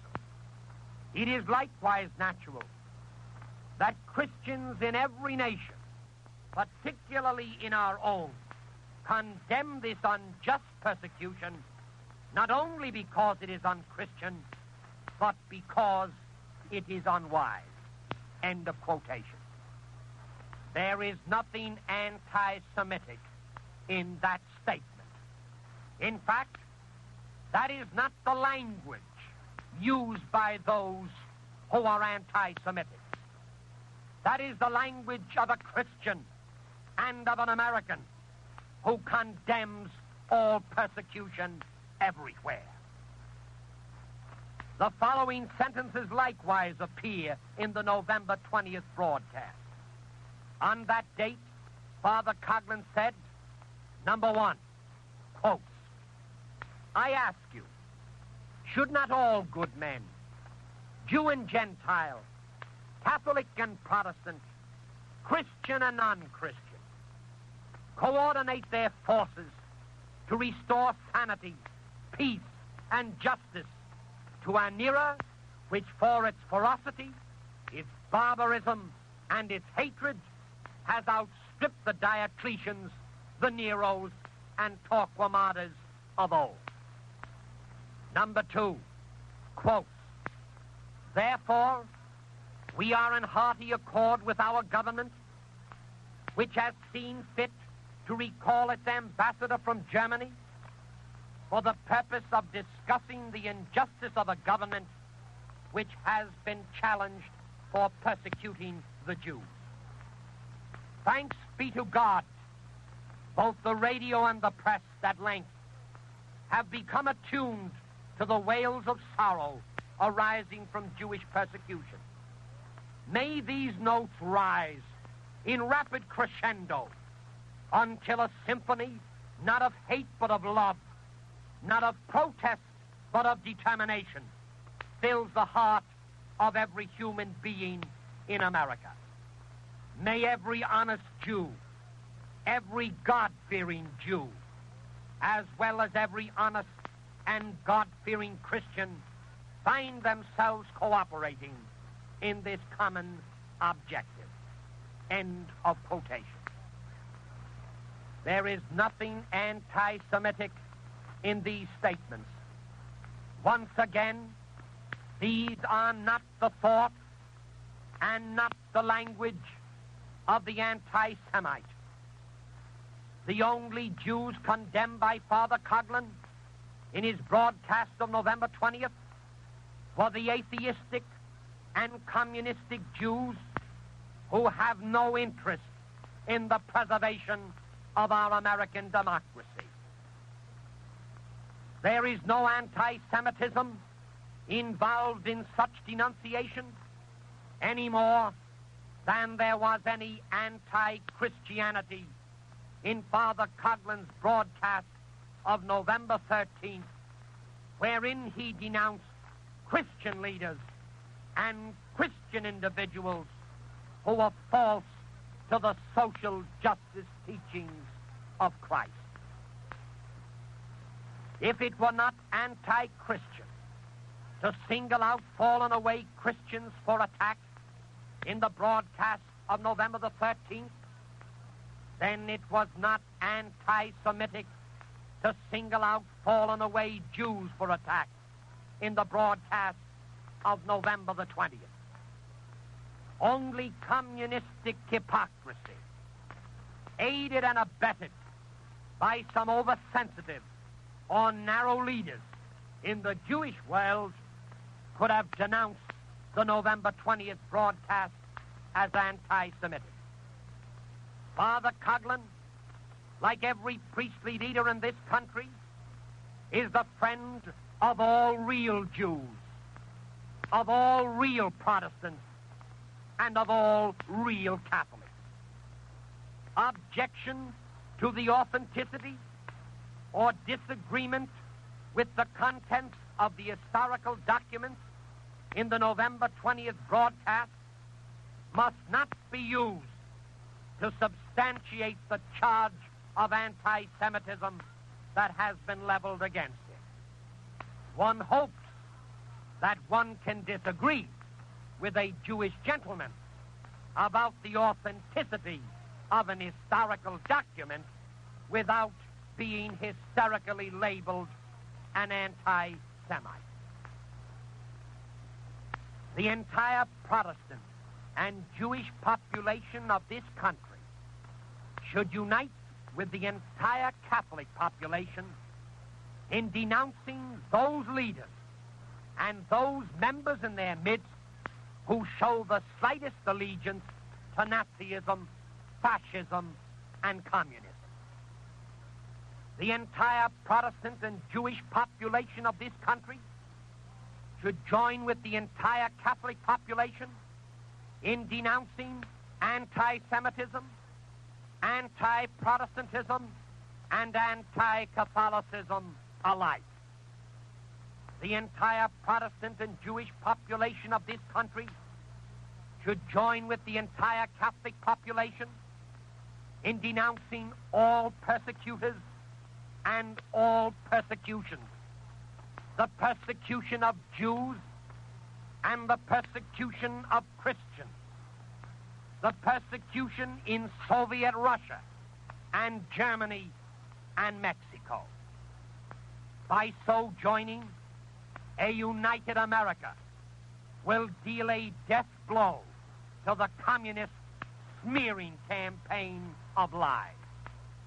By so doing, Jew and Protestant and Catholic will dwell in amity, and back into American life will come that peace which has been torn away from us by the communistic propagandists in our midst. Oh, Mr. Roosevelt, nevermore will the American people be impressed by what you have to say over the radio.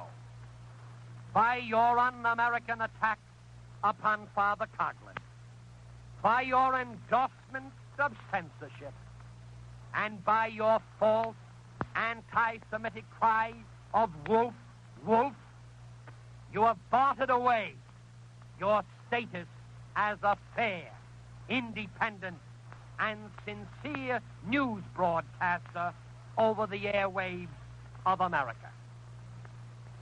Real American Jews will not thank you for continuing to stir up the muddy waters of racial and religious antagonism. Real American Jews lament the failure of some of their so-called self-exalted rulers to condemn communism with the same energy and the same constancy and the same clarity as their condemnation of Nazism and fascism. Your recent broadcast, Mr. Roosvelt, is not an indictment of anti-Semitism. The purpose of your recent broadcast was to incite animosity and to invoke penalties against a Christian leader who professes and practices Christianity and who espouses the cause of Christian social justice from which no real American, Jew or Protestant or Catholic, has anything to fear in these United States of America. There is no issue of anti-Semitism in America. There is only the negative triune issue of anti-fascism, anti-Nazism, and anti-communism.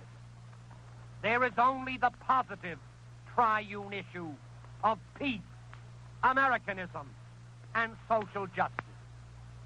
Mr. Roosevelt, you have misgauged the temper and the sanity and the loyalty of the American people. All real Americans, Catholic and Protestant and Jewish, stand united for the cause of peace and the cause of Americanism and the cause of social justice in the United States and against the introduction of any form of dictatorship, fascism, or Nazism, or communism into the body politic of America. In the great battle to maintain peace at home and abroad, the voice of Father Coughlin has been the voice of a John the Baptist. Your voice, Mr. Roosevelt, sounds like the voice of one who would condemn the Baptists to extinction. I thank you. Ladies and gentlemen, in my own name and in the name of this audience, I thank the Reverend Dr. Edward Lodge Kern, the president of the International Catholic Truth Society, for being the guest at the microphone today and to answer so ably, eloquently, and reasonably and charitably another unfounded attack which not only aimed at stirring up a belief in a false charge, but also, I suspect, aimed at dividing the Christian forces of this country with priest against priest, with citizen against citizen, Christian against Christian, Jew against Gentile. The old days when the rubber-stamped Congress operated in these United States to do the bidding of some leaders who are anxious to acquire power within their own hands, those days have passed. And the old days when certain leaders endeavored to stir class against class, to arouse strikes, to seize industry, to preach radicalism, and at the same time to protect communism while condemning Nazism, those days likewise have passed. Just recently, the dawn of a new day has shone upon us. Just recently, great tribunes of the people like Dr. Edward Lodge Kern have made their voices heard from the rostra of America. And the ushering in of that day presages a very healthful, happy outcome for every American. Not only from Brooklyn shall the voice of Dr. Edward Lodge Curran be heard, not only will it be my privilege to continue here from the shrine of the little flower, but I am positive that in every pulpit of these United States, Catholic and Protestant and Jewish, voices will sound, words will be spoken to condemn not only the atrocities of Nazism, but to condemn forcefully all these incursions of communism which have come amongst us under the guise of freedom, under the cloak of democracy, and under the subterfuge of economic liberty. There is no freedom, there is no democracy, there is no economic liberty when communism's red flag stands for atheism, and when communism's hammer and sickle symbolize slavery. Oh, I appeal today, as I did on the 20th of November last, for all religious Jews in this country, no matter what it costs them in prestige, in power, or in possession with their fellow Jews. I appeal to the religious, upright American Jews to join with us in belaboring, if necessary, the communistic-minded Gentiles, the communistic-minded Jews. For after all, this is our America. After all, this is the country where from Palestine, where from Asia, where from Europe, there have come here various races to mingle in the melting pot the best that their ancestors have held, and have come here to live in peace.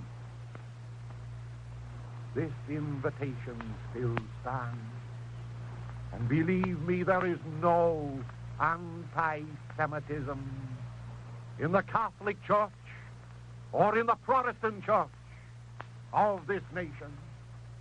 There is only the invitation for those bashful Jews who think as we think to join with us in keeping America for the Americans. Again, my friends, I thank Dr. Curran in your name, and I invite you to write to me this week. I will be happy to send you a copy of Dr. Curran's address. God bless you.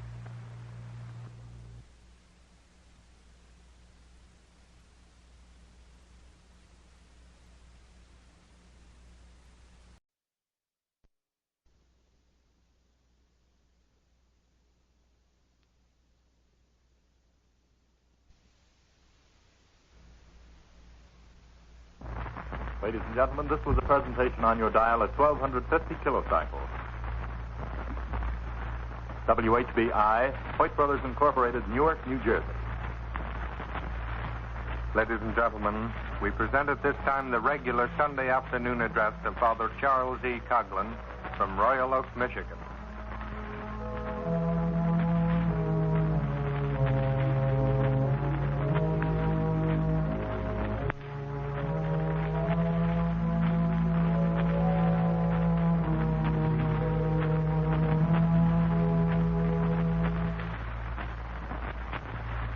Good afternoon, ladies and gentlemen. This Sunday, like every Sunday during these holiday months, finds the Shrine of the Little Flower crowded to capacity. Today was Cleveland and Akron Day at Royal Oak. With the other unannounced visitors, some 20,000 pilgrims in all have made this a memorable day.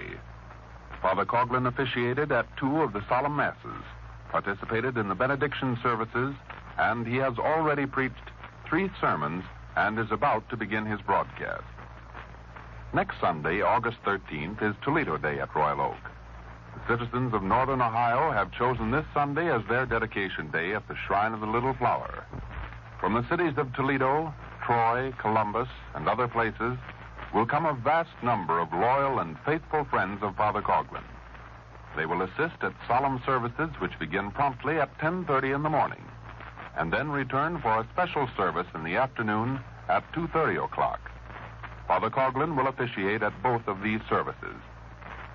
From the various cities of the nation have come reports that Sunday, September 2nd, will be a national day at the Shrine of the Little Flower. Over the Labor Day weekend, thousands of pilgrims will visit the shrine. However, Sunday, September 2nd, will find the Shrine of the Little Flower host to innumerable faithful and loyal supporters of social justice. Plans have already been made in cities reaching from New York to St. Louis, from Minneapolis to New Orleans, in Philadelphia, Pittsburgh, Cincinnati, and Chicago, to send large groups of patriotic Americans and loyal supporters of Father Coughlin to the Shrine of the Little Flower on that day. Father Coughlin has arranged a beautiful liturgical program for all the visitors. Plan now to spend your Labor Day holiday here at Royal Oak. Despite his evident fatigue, Father Coughlin is now seated before the microphone, ready to deliver the most important address of the day. An address filled with facts and figures. An address that will set forth the farm story in America in such bold relief that little room for further contradiction will remain. Ladies and gentlemen, you will not be able to remember this litany of facts and figures, and yet you will not be informed or prepared to discuss this question unless you have these facts at your fingertips. Therefore, please, for the sake of your friends and families, write to Father Coughlin this week and get this most important information to reread for them and to discuss with them. The address which Father Coughlin has prepared contains the most imposing assembly of governmental facts and figures in relation to farm problems. A problem that must be solved before the working men in the cities will share in the prosperity that should be ours. By the way, are you aware of the fact that last week the American Federation of Labor committed itself definitely to a living annual wage policy for the automobile workers? Naturally, those who have followed Father Coughlin and who have supported his theories of social justice applaud the American Federation of Labor for this progressive move. Social Justice magazine will detail this story in next week's issue. And now I present to you Father Coughlin. Ladies and gentlemen and friends, those of you who possess a copy of the Congressional Record dated July 28, 1939, are indeed very fortunate. It not only contains most valuable statistics, but also presents a picture of the sad plight to which our nation has been reduced. I am not a pessimist, nor am I given to foolish optimism. But I dare repeat what I have contended for many years, namely that the debt situation in America is altogether out of hand. Any fair-minded person, even those who are in the creditor class, will admit that we can operate no longer on the financial system which has characterized the period during which our farmers and laborers were reduced from self-sustaining, independent, prosperous persons to their present miserable status. No longer can we afford to temporize with the unbearable burden of debt. If we attempt to do so, not one of us will escape the repercussions which are inevitable. For the financial system on which we have operated not only has decayed, it is now an actual menace with its crumbling walls to all our free institutions. The congressional record to which I refer contains information and tables of government figures which indirectly and directly bear out this assertion. The daily papers, of course, refrain from reproducing these statistics, possibly because the publishers were of the opinion that such reading would be considered too dry and too uninteresting. Nevertheless, risking the presentation of an interesting broadcast, I am of the opinion that it is advisable to present to you some of the facts contributed during this past session of Congress. And from these facts, if you and I have courage to meet them as a nation, it will be evident that a drastic change in our method of finance must be accepted, that a drastic change in our attitude towards the farmers of America must be devised. Otherwise, these unfortunate farmers, without whom America cannot subsist, and upon whom industry, commerce, and the entire nation depend, they will be liquidated just as surely as Joseph Stalin liquidated the kulaks of Russia. Time will not allow me to reproduce all the remarks and all the speeches delivered on the floor of the Senate referring to this question.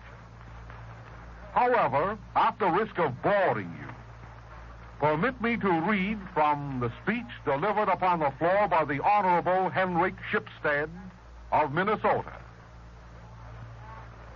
The history of farm mortgages, said he, has to a large extent been the history of bailing out the commercial banks. The record will show that during the World War, the farmers of the United States borrowed on their notes and collateral something like $3.5 billion. When the crash of 1920 came, the banks had to have their money. And as a result, the farmers were induced to borrow money on mortgages on their farms in order to pay the banks, so that the banks could obtain their money. However, the farmers still carried the loans which they had been encouraged to incur during the war to increase production.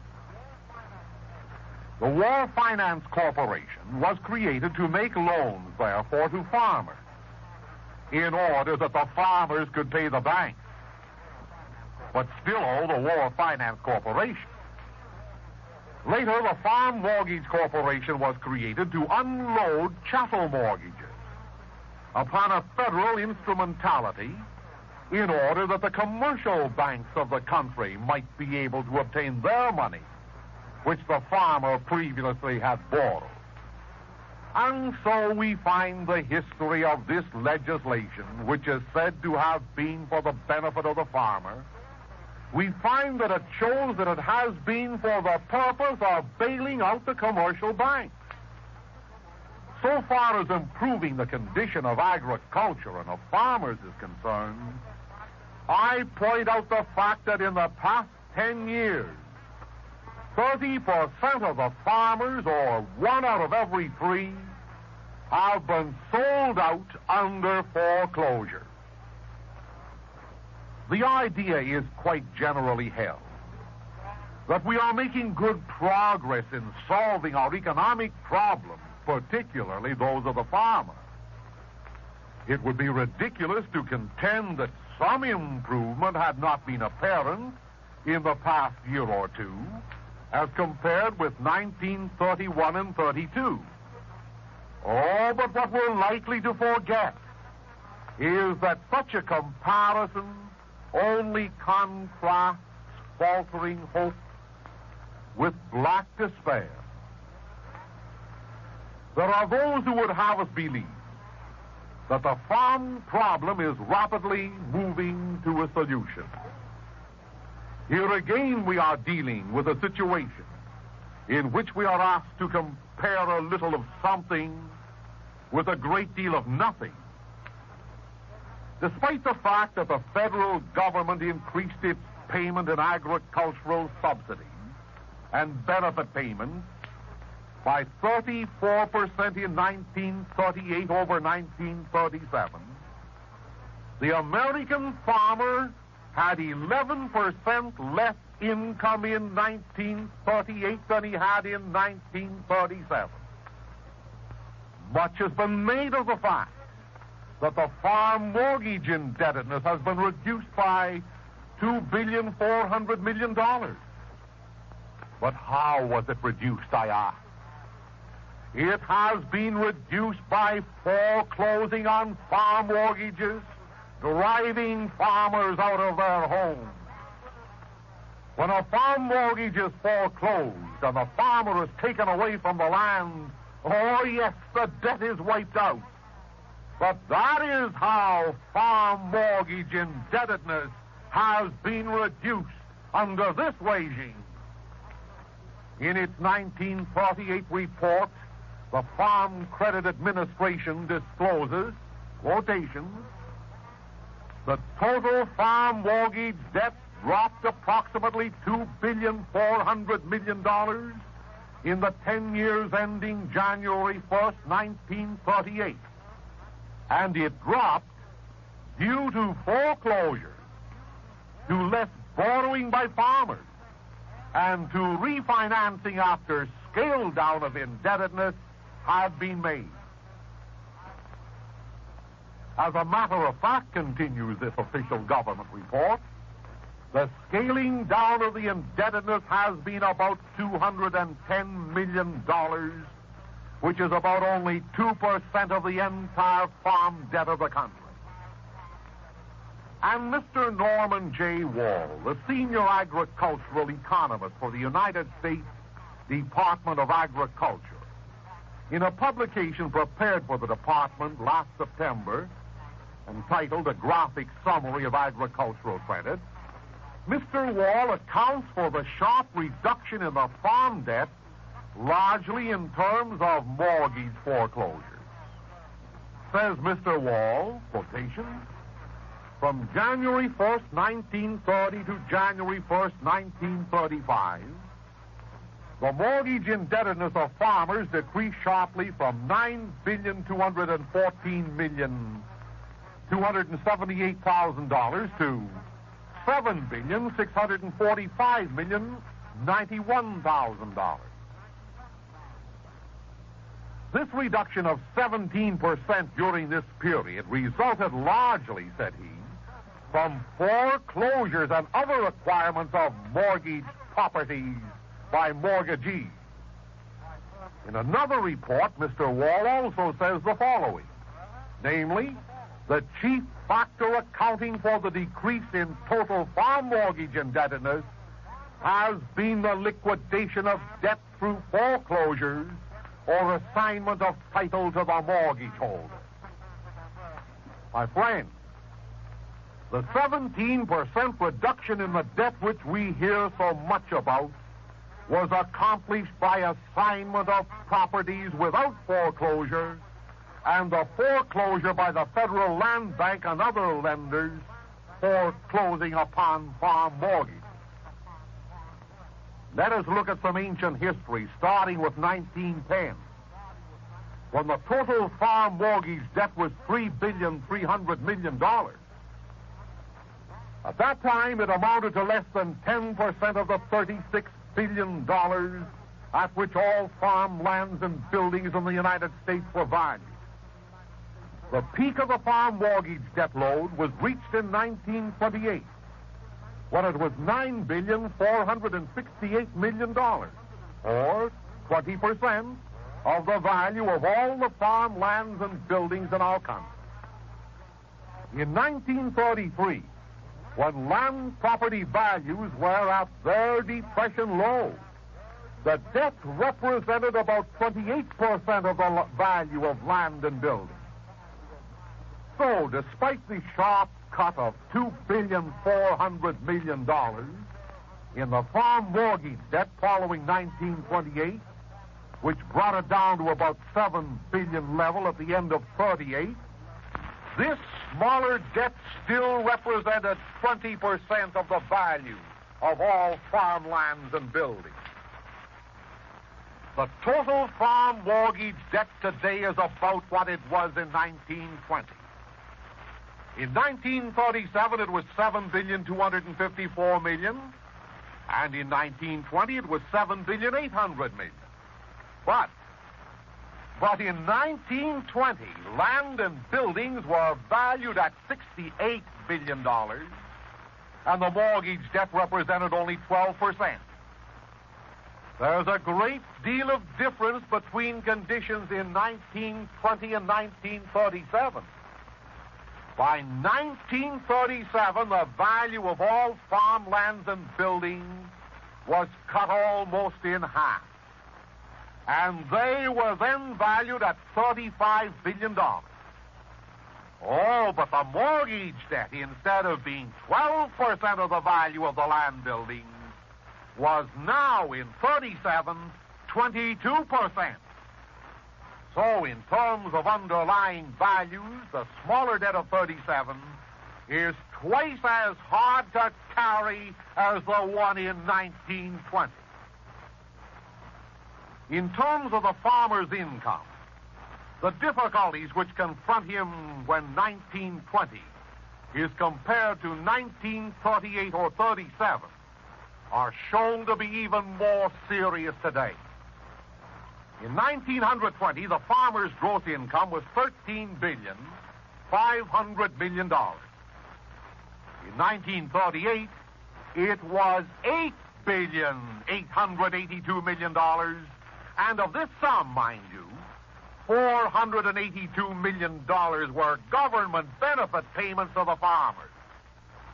The exchange value of the farmer's produce, moreover, is not as favorable today as it was in 1920. I desire to call attention to another situation.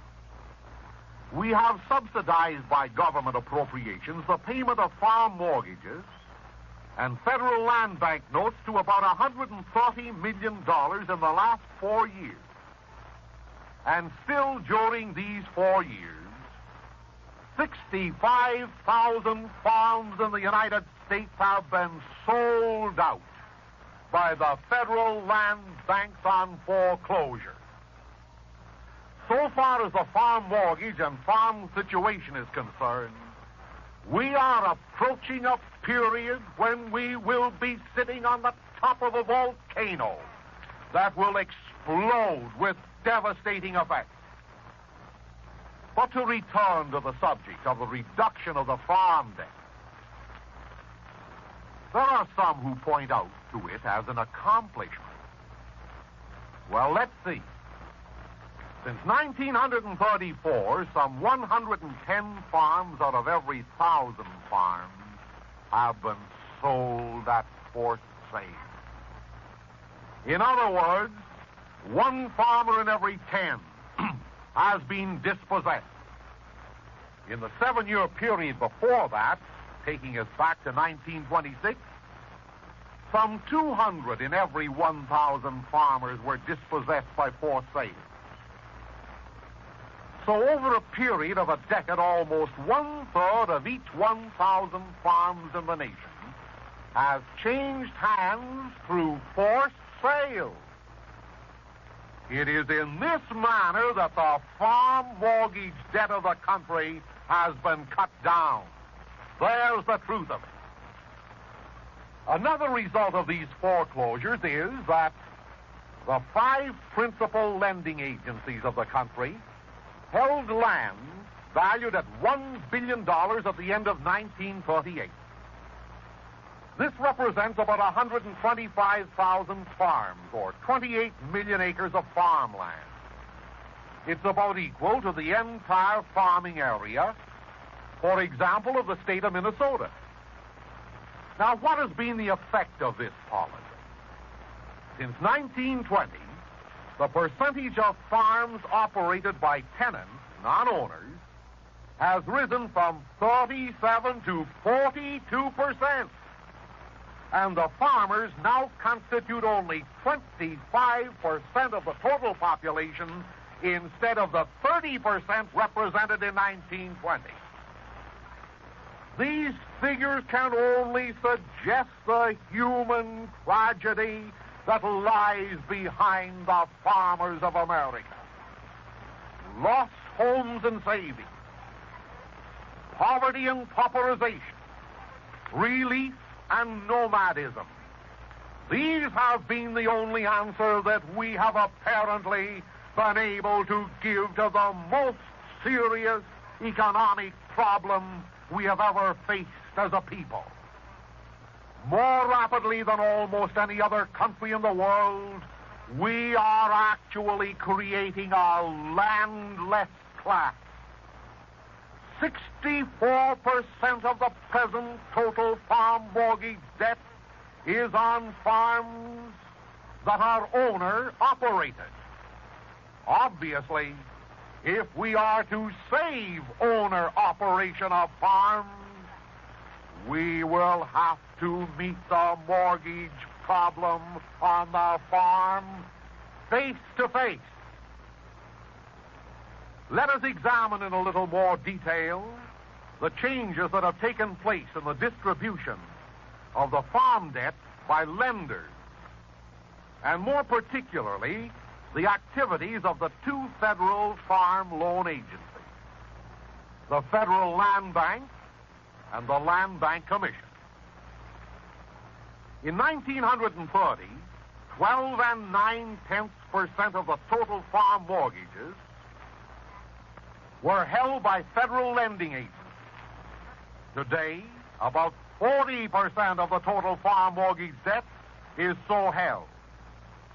Most of this increase, mind you, has come since 1933. And with the table which I will print for all those who request a copy of this discourse, you will see from official figures that this predicament has grown worse in the past several years.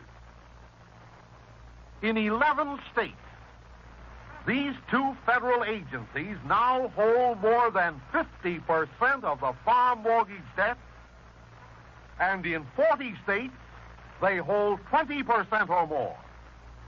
At the end of 1938, the Federal Land Banks and the Land Bank Commissioner had $2,735,074,803 in loans outstanding. Who owns United States? That figure almost suggests that question. Since May the 1st, 1933, the two federal farm lending agencies have made loans totaling more than $2.5 billion. What was this money used for? Almost all of it, my friend. 87.8% of it, in fact, went to refund outstanding debts. Taking the period from May 1st, 1933 to January 1st, 1937, the latest for which percentage figures are available, we learn that 70.8% of the proceeds of Federal Land Bank and Commissioner loans were used to refinance previously existing farm mortgage indebtedness. In other words, the farmers were loaned money not to help the farmers, but to help the original lenders, the banks. An additional 17% was used to refinance indebtedness other than mortgage obligations that farmers owed to commercial banks, private individuals, and to taxing agents. Only 4.9% of that tremendous amount of money went for the purchase of land and for the actual redemption from foreclosure. And not more than 3.3% was used for buildings and improvements on the farm, and these are governmental figures. It cannot be said that the farmer was borrowing money for any expansion. As a matter of fact, the farmer...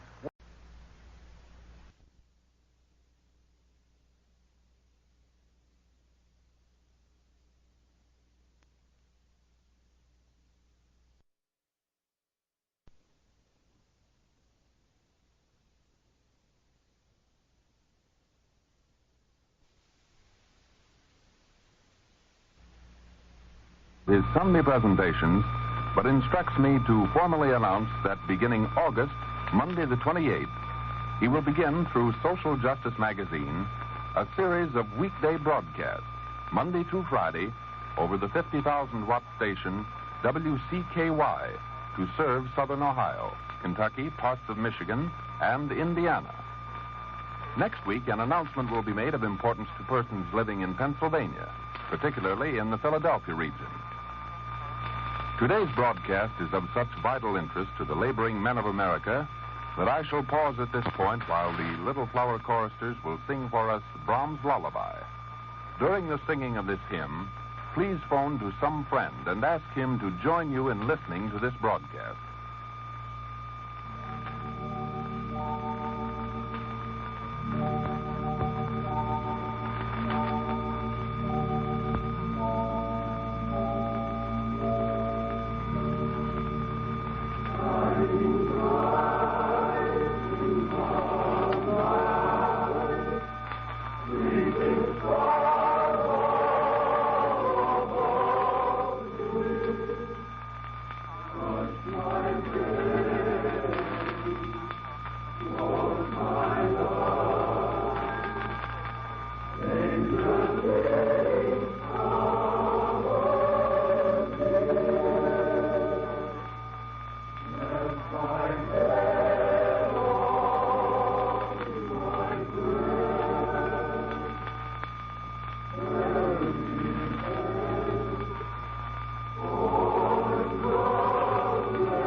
Ladies and gentlemen, may I now present Father Coughlin. Following this address, copies of which will be mailed to all who request them, the Voice of Social Justice, which presents the weekday broadcast, will speak to you on an article which appeared in this week's Jewish Examiner. And now may I present Father Coughlin and his address entitled, To the Laboring Men. Ladies and gentlemen and friends, of prime interest to the American working man is the program recently launched by the American Federation of Labor for the automotive industry. Among the objectives set down by this well-organized, well-officered, and thoroughgoing American labor group is the living annual wage. You are aware that Michigan, and particularly Detroit, has been the arena of an industrial warfare.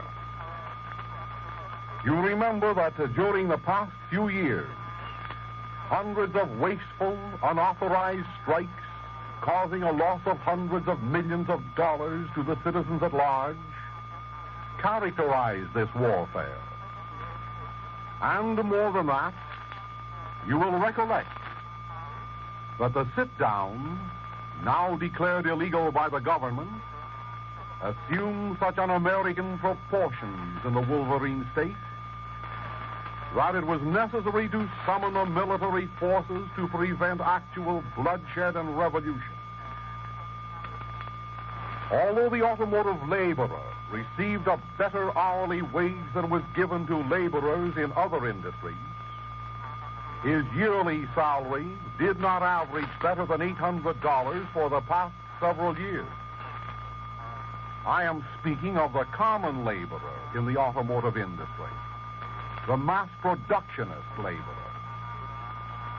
Although other industries long since had been organized and unionized, the automotive industry, at least that part of it concerned with mass productionism, had not been organized. Thus, when the United Automobile Workers of America launched their campaign to unionize mass production labor, literally hundreds of thousands of men flocked to the standards which Homer Martin unfurled. In the beginning, the UAW was an autonomous, independent union. Eventually, it became affiliated to the CIO, presided over by John L. Lewis, who had assumed authority of this gigantic labor movement. As time went on, it became apparent that the UAW was infiltrated with radical officers. Strikes multiplied. Contracts signed between the union and the employers were treated as scraps of paper. Chaos was impending, for it was understood by most persons that the multiplicity of useless and unauthorized strikes credited to the UAW was inviting repercussions upon labor itself. So at length, Mr. Martin, the duly elected international president of the UAW, initiated an investigation of radicalism within the ranks of his union. As a result of his findings, together with his board, certain high officers were found guilty of communistic affiliation and were expelled. Following this, a declaration was made that the UAW was still an autonomous union, not subject to undue interference either from Mr. Lewis or the officers of the CIO, and that communistic leadership within its ranks would not be tolerated. These and other things produced a crisis which, in the parlance of the laboring man, demanded a showdown. As a result of the showdown, the autonomy of the UAW was lost, the expelled officers were reinstated, the CIO and its officers gained the upper hand, and the ranks of the automotive laboring class were split. One faction cared little or nothing about radical leadership and autonomy. The other faction, which fought for autonomy and demanded that as far as the United Automobile Workers of America were concerned, there could be no room for radical leadership in their organization. Meanwhile, the American Federation of Labor was keenly interested in all these proceedings. It is true that the AFL, during its 60 years of existence, had been concerned more or less with organizing skilled labor. It is true that it had not expended its best efforts in organizing unskilled labor. But when it became apparent that the unskilled laborers in the automotive industry had lost their autonomy and had refused to exclude communist leadership, then the American Federation of Labor stepped in. All these events, my friends, so briefly stated, formed a background to last week's development. Admitting that the unskilled laborer in the automotive industry was paid a highly hourly wage, but recognizing that this hourly wage did not amount to very much over the period of a year, one of the first objectives advertised by the organizers of the American Federation of Labor was this: the principle of the annual wage. For many years, it has been my privilege to advocate that principle. For many years, I have contended and have sustained my contention with accurate figures and facts that mass production machinery, which is constantly being developed, enables a working man to produce more units of wealth in 1939, for example, than was possible in 1920. In other words, while the ordinary laborer in the automotive industry contributes more to the production of an automobile in one day of this year than his father could have contributed in 3 days 19 years ago, nevertheless, he does not receive 3 times the amount of an hourly wage. Now, I'm not proposing the theory that the laborer should be paid 3 times as much in 1939.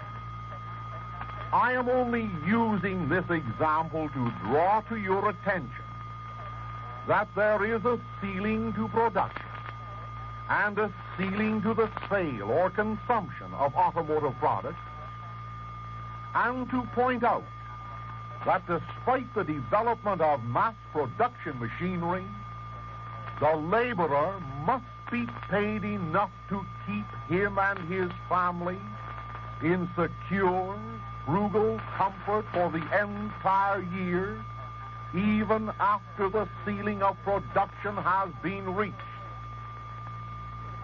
It is only a matter of time until the ordinary laborer will contribute 4 and 5 times as much to the production of a motor car in one day as his father contributed 19 years ago. For science will not pause. Inventors will continue to discover new and better ways of hastening production.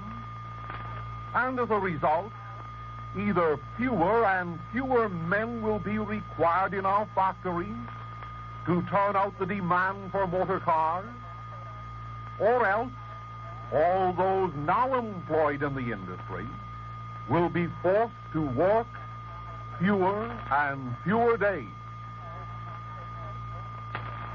Now, one of the principles advocated by the CIO for the betterment of labor in this industry was related to the hourly pay system. Among other things, the CIO struck for a 5 and 10 cent raise per hour They won their strike. But despite their victory, in this regard, the laboring men in their union were no better off at the end of the year than they were at the beginning of the year, simply because the cost of groceries, of rent, of fuel, of clothing, and other commodities was raised on the one hand, and on the other, because the time lost due to strikes to gain this pittance of a raise more than offset the financial benefits that resulted from the strike. Aware of all these facts, and taking all these things and more into consideration, the American Federation of Labor, on entering in earnest into this field, adopted the principle of the annual wage for the automotive industry.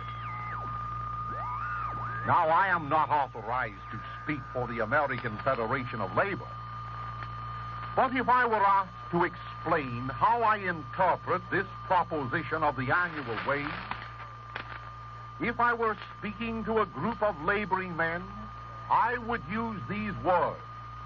To them I would say, gentlemen, do you know what communism is? Do you know its objectives? Do you realize that according to the Bolshevik leaders themselves and not according to their opponents, they hope to create a world revolution. They hope to destroy all nationality. They hope to play along with the international bankers and the plunderbound. They hope to reduce you men of the laboring class to a common level and keep you there. They hope to accomplish in America what they accomplished in Russia. Russia with its black bread. Russia with its slave wages.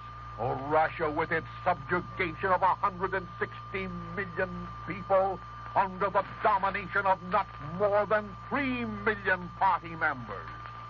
Russia with its antagonism to Christ and to God.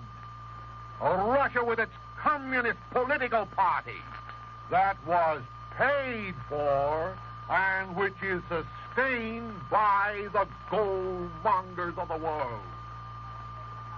I do not pretend that this is a full explanation of communism, but I do maintain that you have more than enough intelligence to understand that you want none of it. What you do want is the liberty which our Constitution respects in this United States. What you do want is liberty of conscience. What you do want is to preserve the sanctity of your homes.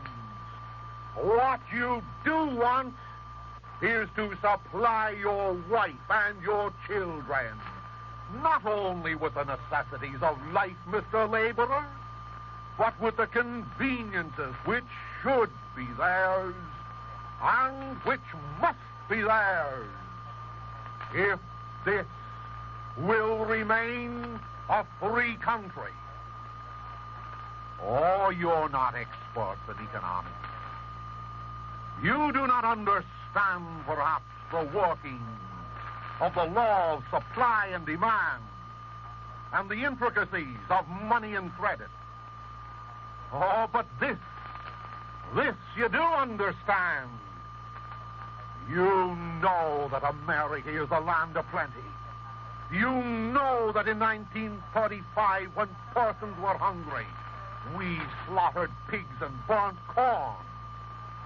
When people were naked, we plowed under cotton. And when people were shelterless, we confiscated homes. Those things you know. You do know that when there was the greatest demand for food and clothing and shelter, for motor cars, refrigerators, and the products of your factories, that the factories were closed and that 3 million of your brothers were forced to eke out an existence at $50.56 a month on the WPA, or else forced to join the army of 12 million unemployed because there was no purchasing power in the country and because our government was interested in bailing out the commercial banks, which statement I supported last Sunday with governmental facts. You need be no economist to understand these things. All you need to be is the father of a family. A father who goes home each evening after having searched in vain for work that is non-existent. Go home to face your wife and your baby with an empty pocket and an empty heart. And above all else, gentlemen, you know that you are keenly interested in one material thing, and that material thing is what? A full pay envelope. A pay envelope that is guaranteed to you for 52 weeks in a year. A pay envelope whose existence will not be cut short because some factory owner tells you that production must be stopped because the people of the nation have no money to buy the things that you help manufacture.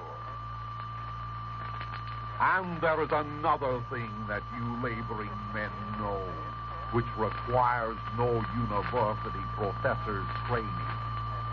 It is this. You know what's meant by the cost of living. You know that in 1 year your rent is $35 a month, and in another year it is $50 a month. You know that your grocery bill 1 week amounts to $8, and another week to $12. You know that your fuel bill costs 20% more 1 year than it does another year. You know that the cost of clothing for your family is 25% higher 1 year than the previous year. In other words, Mr. Laborer, you know that due to the cost of living, a pay envelope of $30 a week in 1 year does not buy as much living as a pay envelope of $25 a week does in another year. Oh, but you're not experts. You are not economists. Oh, you are only the men who are the backbone of the nation, composed of 30 or 40 million of persons who, like yourselves, were trustful, honest, God-fearing men whose only material desire in life is to work hard and to earn enough money to keep your lovely families from want and oppression. Gentlemen of the laboring class, particularly of the mass production industry, you have neither the time nor the leisure, nor perhaps the ability to understand the inner workings of economics. Oh, but you have the heart and the soul to understand that it is your duty in life to provide for those whom God has entrusted to you. And in simple language, the principle of this providing is a living annual wage. A living wage that automatically goes up when the cost of living goes up. An annual wage that automatically is paid every week whether you work or not. Is this a practical principle, you ask? Is this a practical theory that can be realized? Definitely yes. You are all Americans enough to know that the Constitution of this country positively says that Congress has the right to coin money and to regulate the value thereof. I emphasize that word.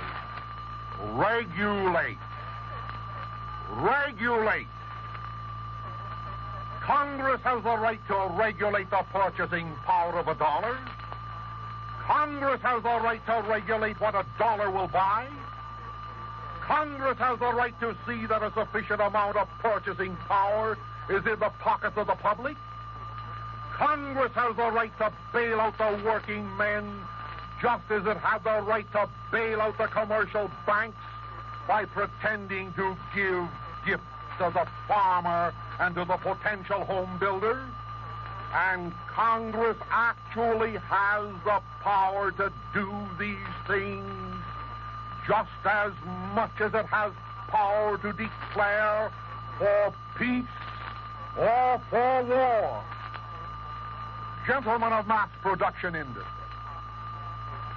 the workings of these congressional rights, perchance, are beyond your understanding. You are not lawyers. You are not bankers. You are not congressmen. You are simple laborers who have been booted from pillar to post, sometimes by men who have agitated you for a 5 and 10 cent hourly wage rate, which your experience now has taught you has meant nothing, and which historians in the future will refer to as a trick, not on the part of all, but only on the part of some, to herd you together to become the popular front behind whom will stand in security the internationalists, the revolutionists, and the godless supporters of Bolshevism. But gentlemen, poverty, less than living wages, and insecurity, these things are also within the scope of your understanding and of your actual experience. These things, I tell you, are unnecessary evils. These things are abominations in this land of plenty. These things are unsufferable evils, which your Congress and my Congress can liquidate if congressmen so desire. Do you remember 1933? Do you remember the program of driving the money changers from the temple? Do you remember how that promise was kept? Do you remember how the banks were saved? Do you remember how the debts were protected? Do you remember what I said last Sunday and proved what I said with uncontradictable facts? Laboring men of America, awake! Cast off the shackles of your despair. Be glad and rejoice that the American Federation of Labor at last has determined on a program of the annual living wage. Nothing to gain except a clear conscience for telling you these things, and I have nothing to lose by applauding publicly the adoption of the principle of the living annual wage by the American Federation of Labor. For almost 60 years, the American Federation of Labor has been operative in America. It organized the building trades, the musicians, the electricians, the printers, the machinists, and other skilled workers. To it is affiliated the great brotherhoods of the trainmen. And behind it is a history that is a credit, despite the fact that here and there amongst its ranks appeared political-minded leaders and racketeers. Behind the AFL is a history of constitutional Americanism.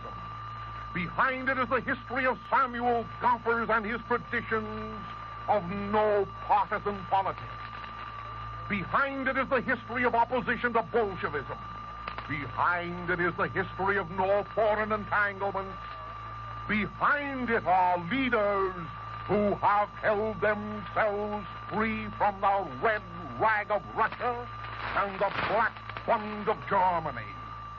And particularly behind the American Federation of Labor is the philosophy that a working man is more than an individual. He is the father of a family, a father upon whom depends for livelihood, for health and for education, and for support, his wife and his children. Gentlemen, in my own philosophy, I find room for a strike that is an honest strike. But I have no patience with these pretended strikes which sink to the level of a racket. Strikes that are called not for the benefit of you who work behind the lathe, but only for the benefit of two contesting labor leaders.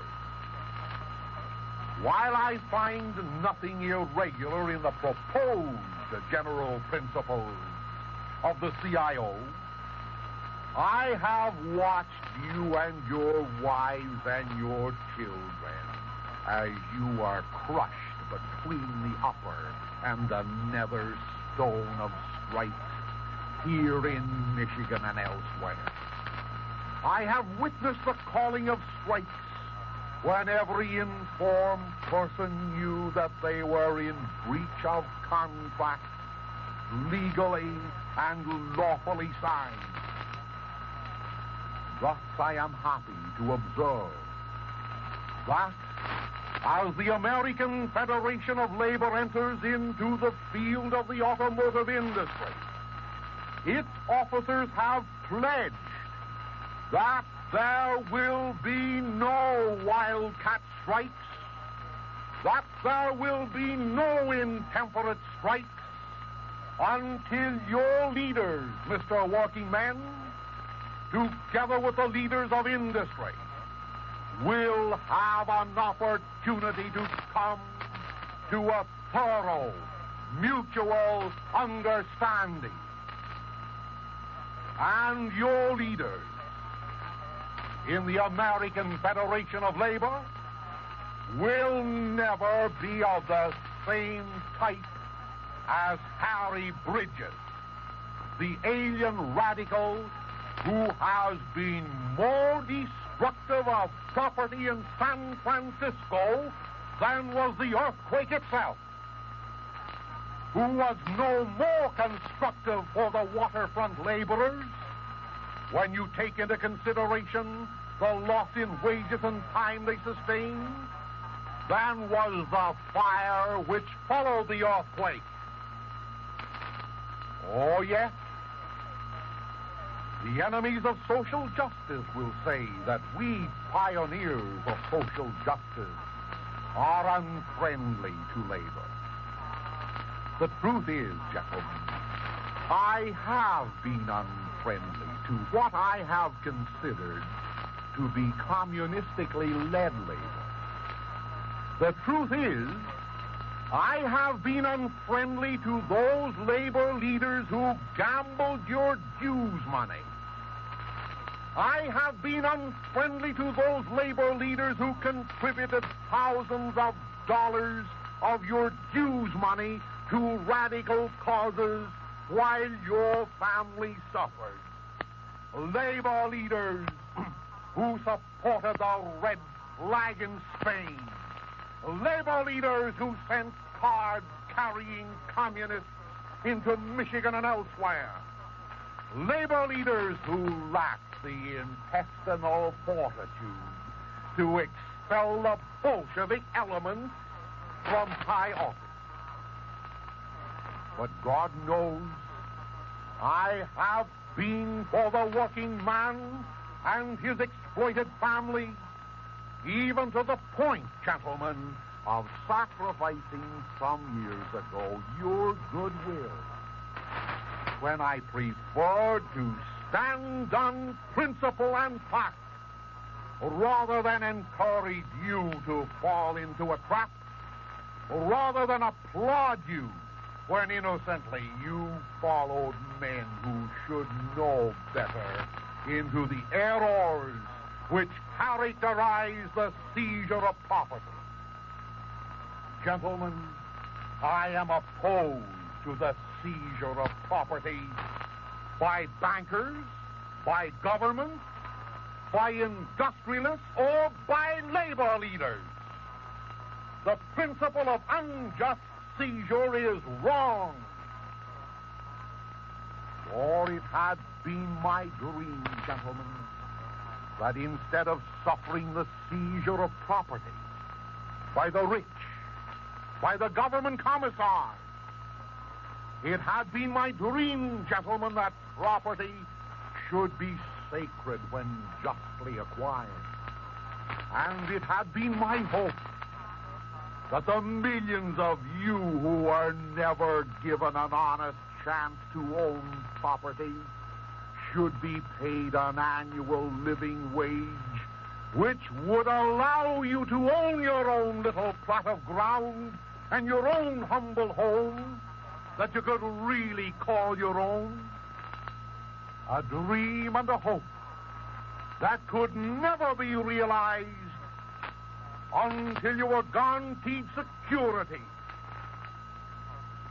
And having obtained your own little home, what about the principle of seizure of property? Having obtained your home, no principle of seizure could be invoked against you. Gentlemen of labor, you are not wards of the government. The government is your servant. You are not the regimented slaves of a communistic political party. You are, gentlemen, you are we the people of this Republic of the United States of America with the right to life, to liberty, and to the pursuit of happiness. And you are not and will not be the economic slaves of any system. Oh, yes, you are free men who can unmake one system that has exploited you. Free men who can ward off another system of Sovietism that plans to enslave you. Certainly I've been a friend to labor, despite the canard which says I was responsible for building this shrine of the little flower and publishing social justice magazines independent of labor organizations. Ask the laborers and artisans who worked on the shrine, or consult the files and the records, and you'll find out the truth. You'll find out that those engaged in building this edifice were paid not at the scheduled rates of the American Federation of Labor, but 10% higher than the scheduled rate. And for your information, Social Justice magazine is produced in the largest union printing shop in the world, and will continue to be printed in such a shop, although opportunity has been presented to me time and again to have it produced elsewhere in a non-union shop for financial gain. Gentlemen of labor, once more I applaud the American Federation of Labor for its courageous, intelligent, American and Christian stand on the matter of wages. A living annual wage for all those men who have dedicated their lives and their energies to mass production labor in the automotive industry. A living annual wage, which, once enacted into law, will remove from above your wife and your little children the black clouds of insecurity. A living annual wage that will guarantee you a pay envelope for 52 weeks in the year, whether the factory keeps open or keeps shut. A living annual wage that will be regulated either up or down as the cost of living goes up or down. I said that this is a Christian principle. And to support my contention, let me read for you a portion of the New Testament according to St. Matthew, chapter the 20th, verses 1 to 14, that will help confirm my point. At least that exhibits the mind of Christ. It reads as follows. The kingdom of heaven is like to a householder who went out early in the morning to hire laborers into his vineyard. And having agreed with the laborers for a penny a day, he sent them into his vineyard. And going out about the third hour, he saw others standing in the marketplace idle. And he said to them, Go you also into my vineyard, and I will give you what shall be just. And they went their way. And again he went out about the 6th and the 9th hour, and did in like manner.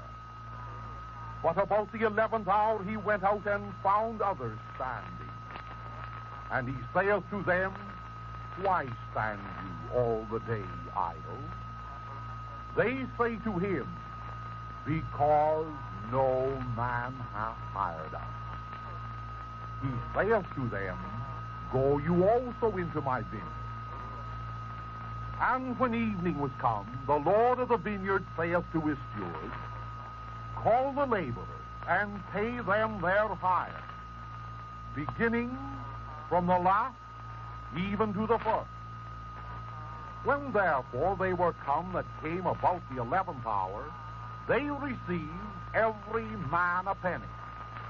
But when the first also came, they thought that they should receive more. And they also received every man a penny.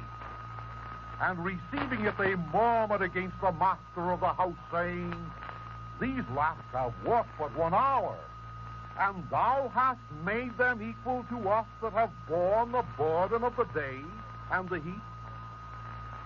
But he answering said to one of them, Friend, I do thee no wrong. Didst thou not agree with me for a penny? Take what is thine and go thy way. I will also give to this last, even as to thee. Gentlemen, I need not explain these words of Christ to you. They are self-evident. Plainly, he has painted the picture for us. There is the master of the vineyard gathering in his grapes. In yonder city, there's a marketplace where the jobless stand awaiting work. The employment agent seeks them out early in the morning and hires one group at a fair living wage, enough to live on for the entire day, enough to keep a family in frugal comfort. At a later hour, he engages another group, and finally, at the 11th hour, he engages the last. Now I ask you, When it came time to pass out the pay envelopes, the last received as much as the first. And what then are the high points of this gospel message? They are these. First, no man may hire another man unless he pays him a living wage. Second, according to the scriptural narrative, the living wage was not predicated on how long a man worked or how much he produced. Thirdly, why were these men idle? For the same reason, gentlemen, that you laborers in America are idle. No man hath hired us, says the scripture. Well, these men were not idle because they chose to be, any more than you're idle at this moment. No man hath hired us. And lastly, gentlemen, remark the contention set up in the ranks of labor itself when the last received as much as the first. Mr. Laboring Man, cease fighting among yourselves. Recognize that if you have dedicated your life to a given industry, this is Christian doctrine. Recognize that if you have dedicated your life to a given industry, it is the moral responsibility of that industry to support you. Oh, it's dangerous to permit a state to support its citizens. Dangerous to permit the United States government to support you, because then you become wards of the state, no better than the slaves who plied the galleys of pagan Rome. Gentlemen, remember this moral principle. It is the business of industry to support those who dedicate their lives to industry. And it is the business of all citizens to support the state. It is not the business of the state to support either industry or the citizens. Once industry, either through its own volition or through the necessity of law, admits that it is industry's moral obligation to support the men who have dedicated their lives to the manufacturing of motor cars, of steel, of textiles, then industry will be glad to join with you to see that there is an ample purchasing power within the nation, so that the wheels of industry will be kept moving regularly. Social Justice magazine will support you, gentlemen, and will support the American Federation of Labor as long as that organization upholds this Christian principle of a living annual wage which is sufficient to care not only for the working man himself, but for his wife and family in frugal comfort. Thank God that at long last you laborers in the automotive industry have had this principle of the living annual wage promulgated to you by the American Federation of Labor.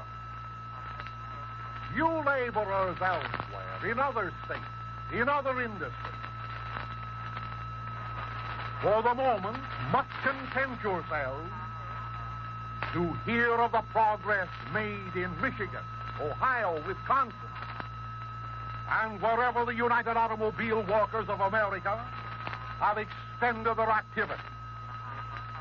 Oh, may this principle be realized in these other sections, in these other fields of endeavor, and may you laborers in other fields have the happiness to have the American Federation of Labor come to your rescue, as it has done recently for the working men of Michigan. Meanwhile, gentlemen, be courageous and persevering. Always remember that this is America.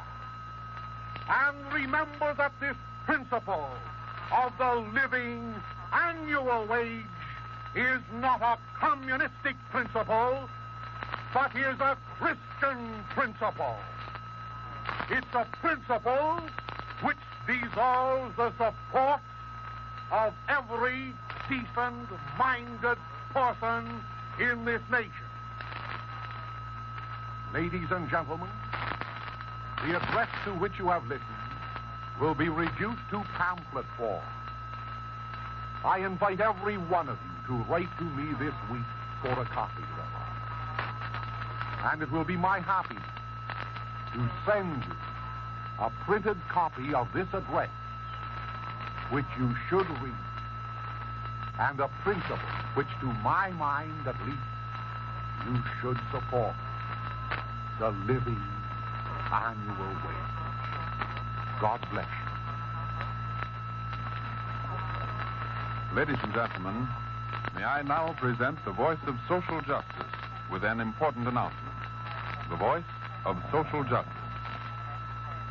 It is unseemly and unpriestly for Father Coughlin to stoop to contention, especially when it is considered either with religious or racial controversy.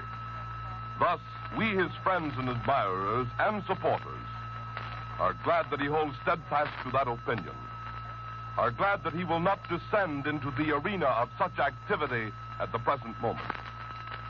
However, because of widespread libelous statements which are being circulated concerning him in Social Justice magazine, for which he graciously acts as editorial counsel, the editors of Social Justice magazine instruct me to make an announcement which is necessary in order to forfend an untruthful attack against both our friend and this publication. The Jewish Examiner is a weekly newspaper. The Jewish Examiner boasts that it is the voice of American Jewry.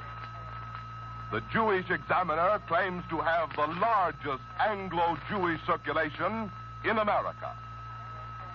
For some time, this racialistic, biased paper has been insisting that Father Coughlin is a Nazi. That, ladies and gentlemen, is definitely untruthful. For some time, the Jewish Examiner has been responsible by its misstatements for stirring up ill feeling which reacts against innocent Jews. That is a misfortune. In its current issue, it continues with this practice with a full-page headline which reads, "Coughlin's Ben Marson is exposed. Reveals social justice writer as Boris Brazel, is notorious anti-Semite and white Russian fascist leader." These headlines and the news story which accompanies them are typical of many news articles which this troublemaking, trouble-inviting paper persists in peddling throughout the nation amongst its subscribers, who are victimized by such editorial leadership. To say that Father Coughlin is not a Nazi is an understatement. Definitely, he is anti-Nazi. To print that the erudite Ben Marson, who has been exposing the inaccuracies contained in the General Jewish Council's attempt to answer Father Coughlin's famous address of last November 20th, to say that Ben Marson is Boris Brazel, the so-called anti-Semite and fascist, is, ladies and gentlemen, an absolute untruth. To uphold these contentions and to advertise to the American public of what stuff the Jewish Examiner is made, Social Justice magazine authorizes me to say the following.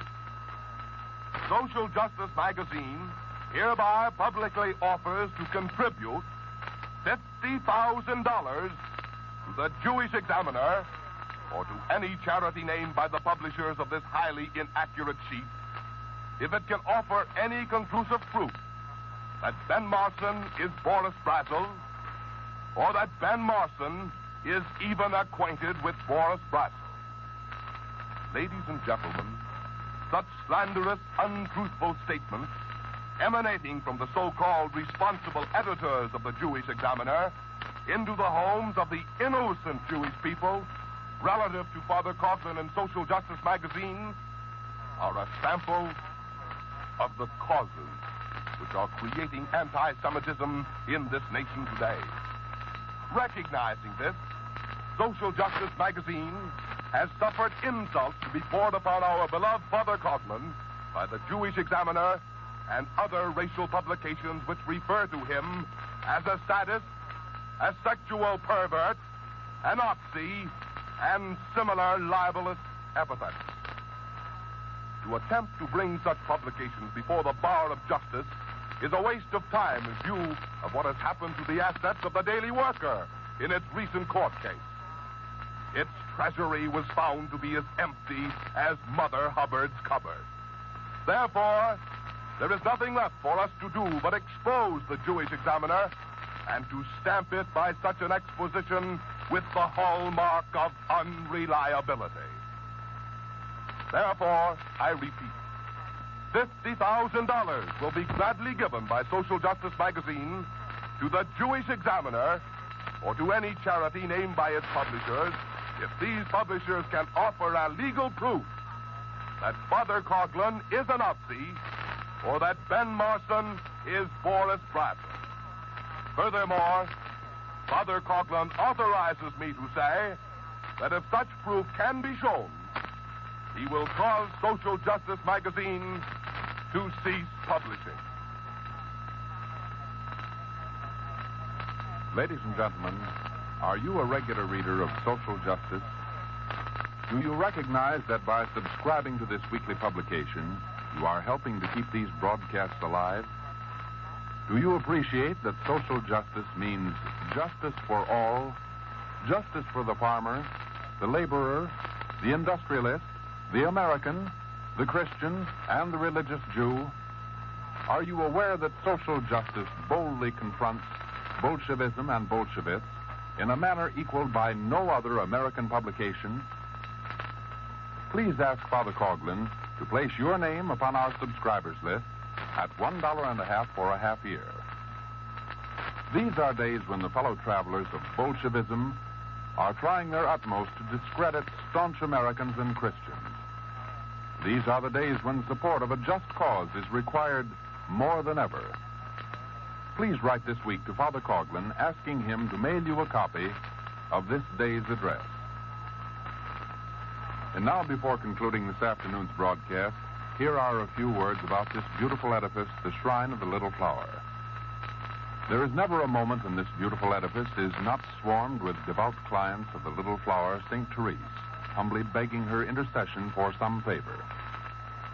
Sunday, September 3rd, will be a banner day in the history of the shrine. Reports indicate that thousands of loyal followers of social justice and friends of Father Coughlin will be host of the Shrine of the Little Flower. Father Coughlin plans to have a message of great importance for the visitors on that day. Won't you plan now to be among those happy ones who will enjoy the beautiful liturgical functions at the Shrine of the Little Flower in Royal Oak, Michigan? Social Justice magazine carries information as to where interested parties may join the organized tours coming to Royal Oak on Sunday, September 3rd. Now, in conclusion, the Little Flower choristers and our organist, Mr. Guthrow, play for us Filii et Filii.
Ladies and gentlemen, may I once again remind all those who desire copies of this afternoon's address to the laboring men to write to Father Coughlin directly at Royal Oak, Michigan.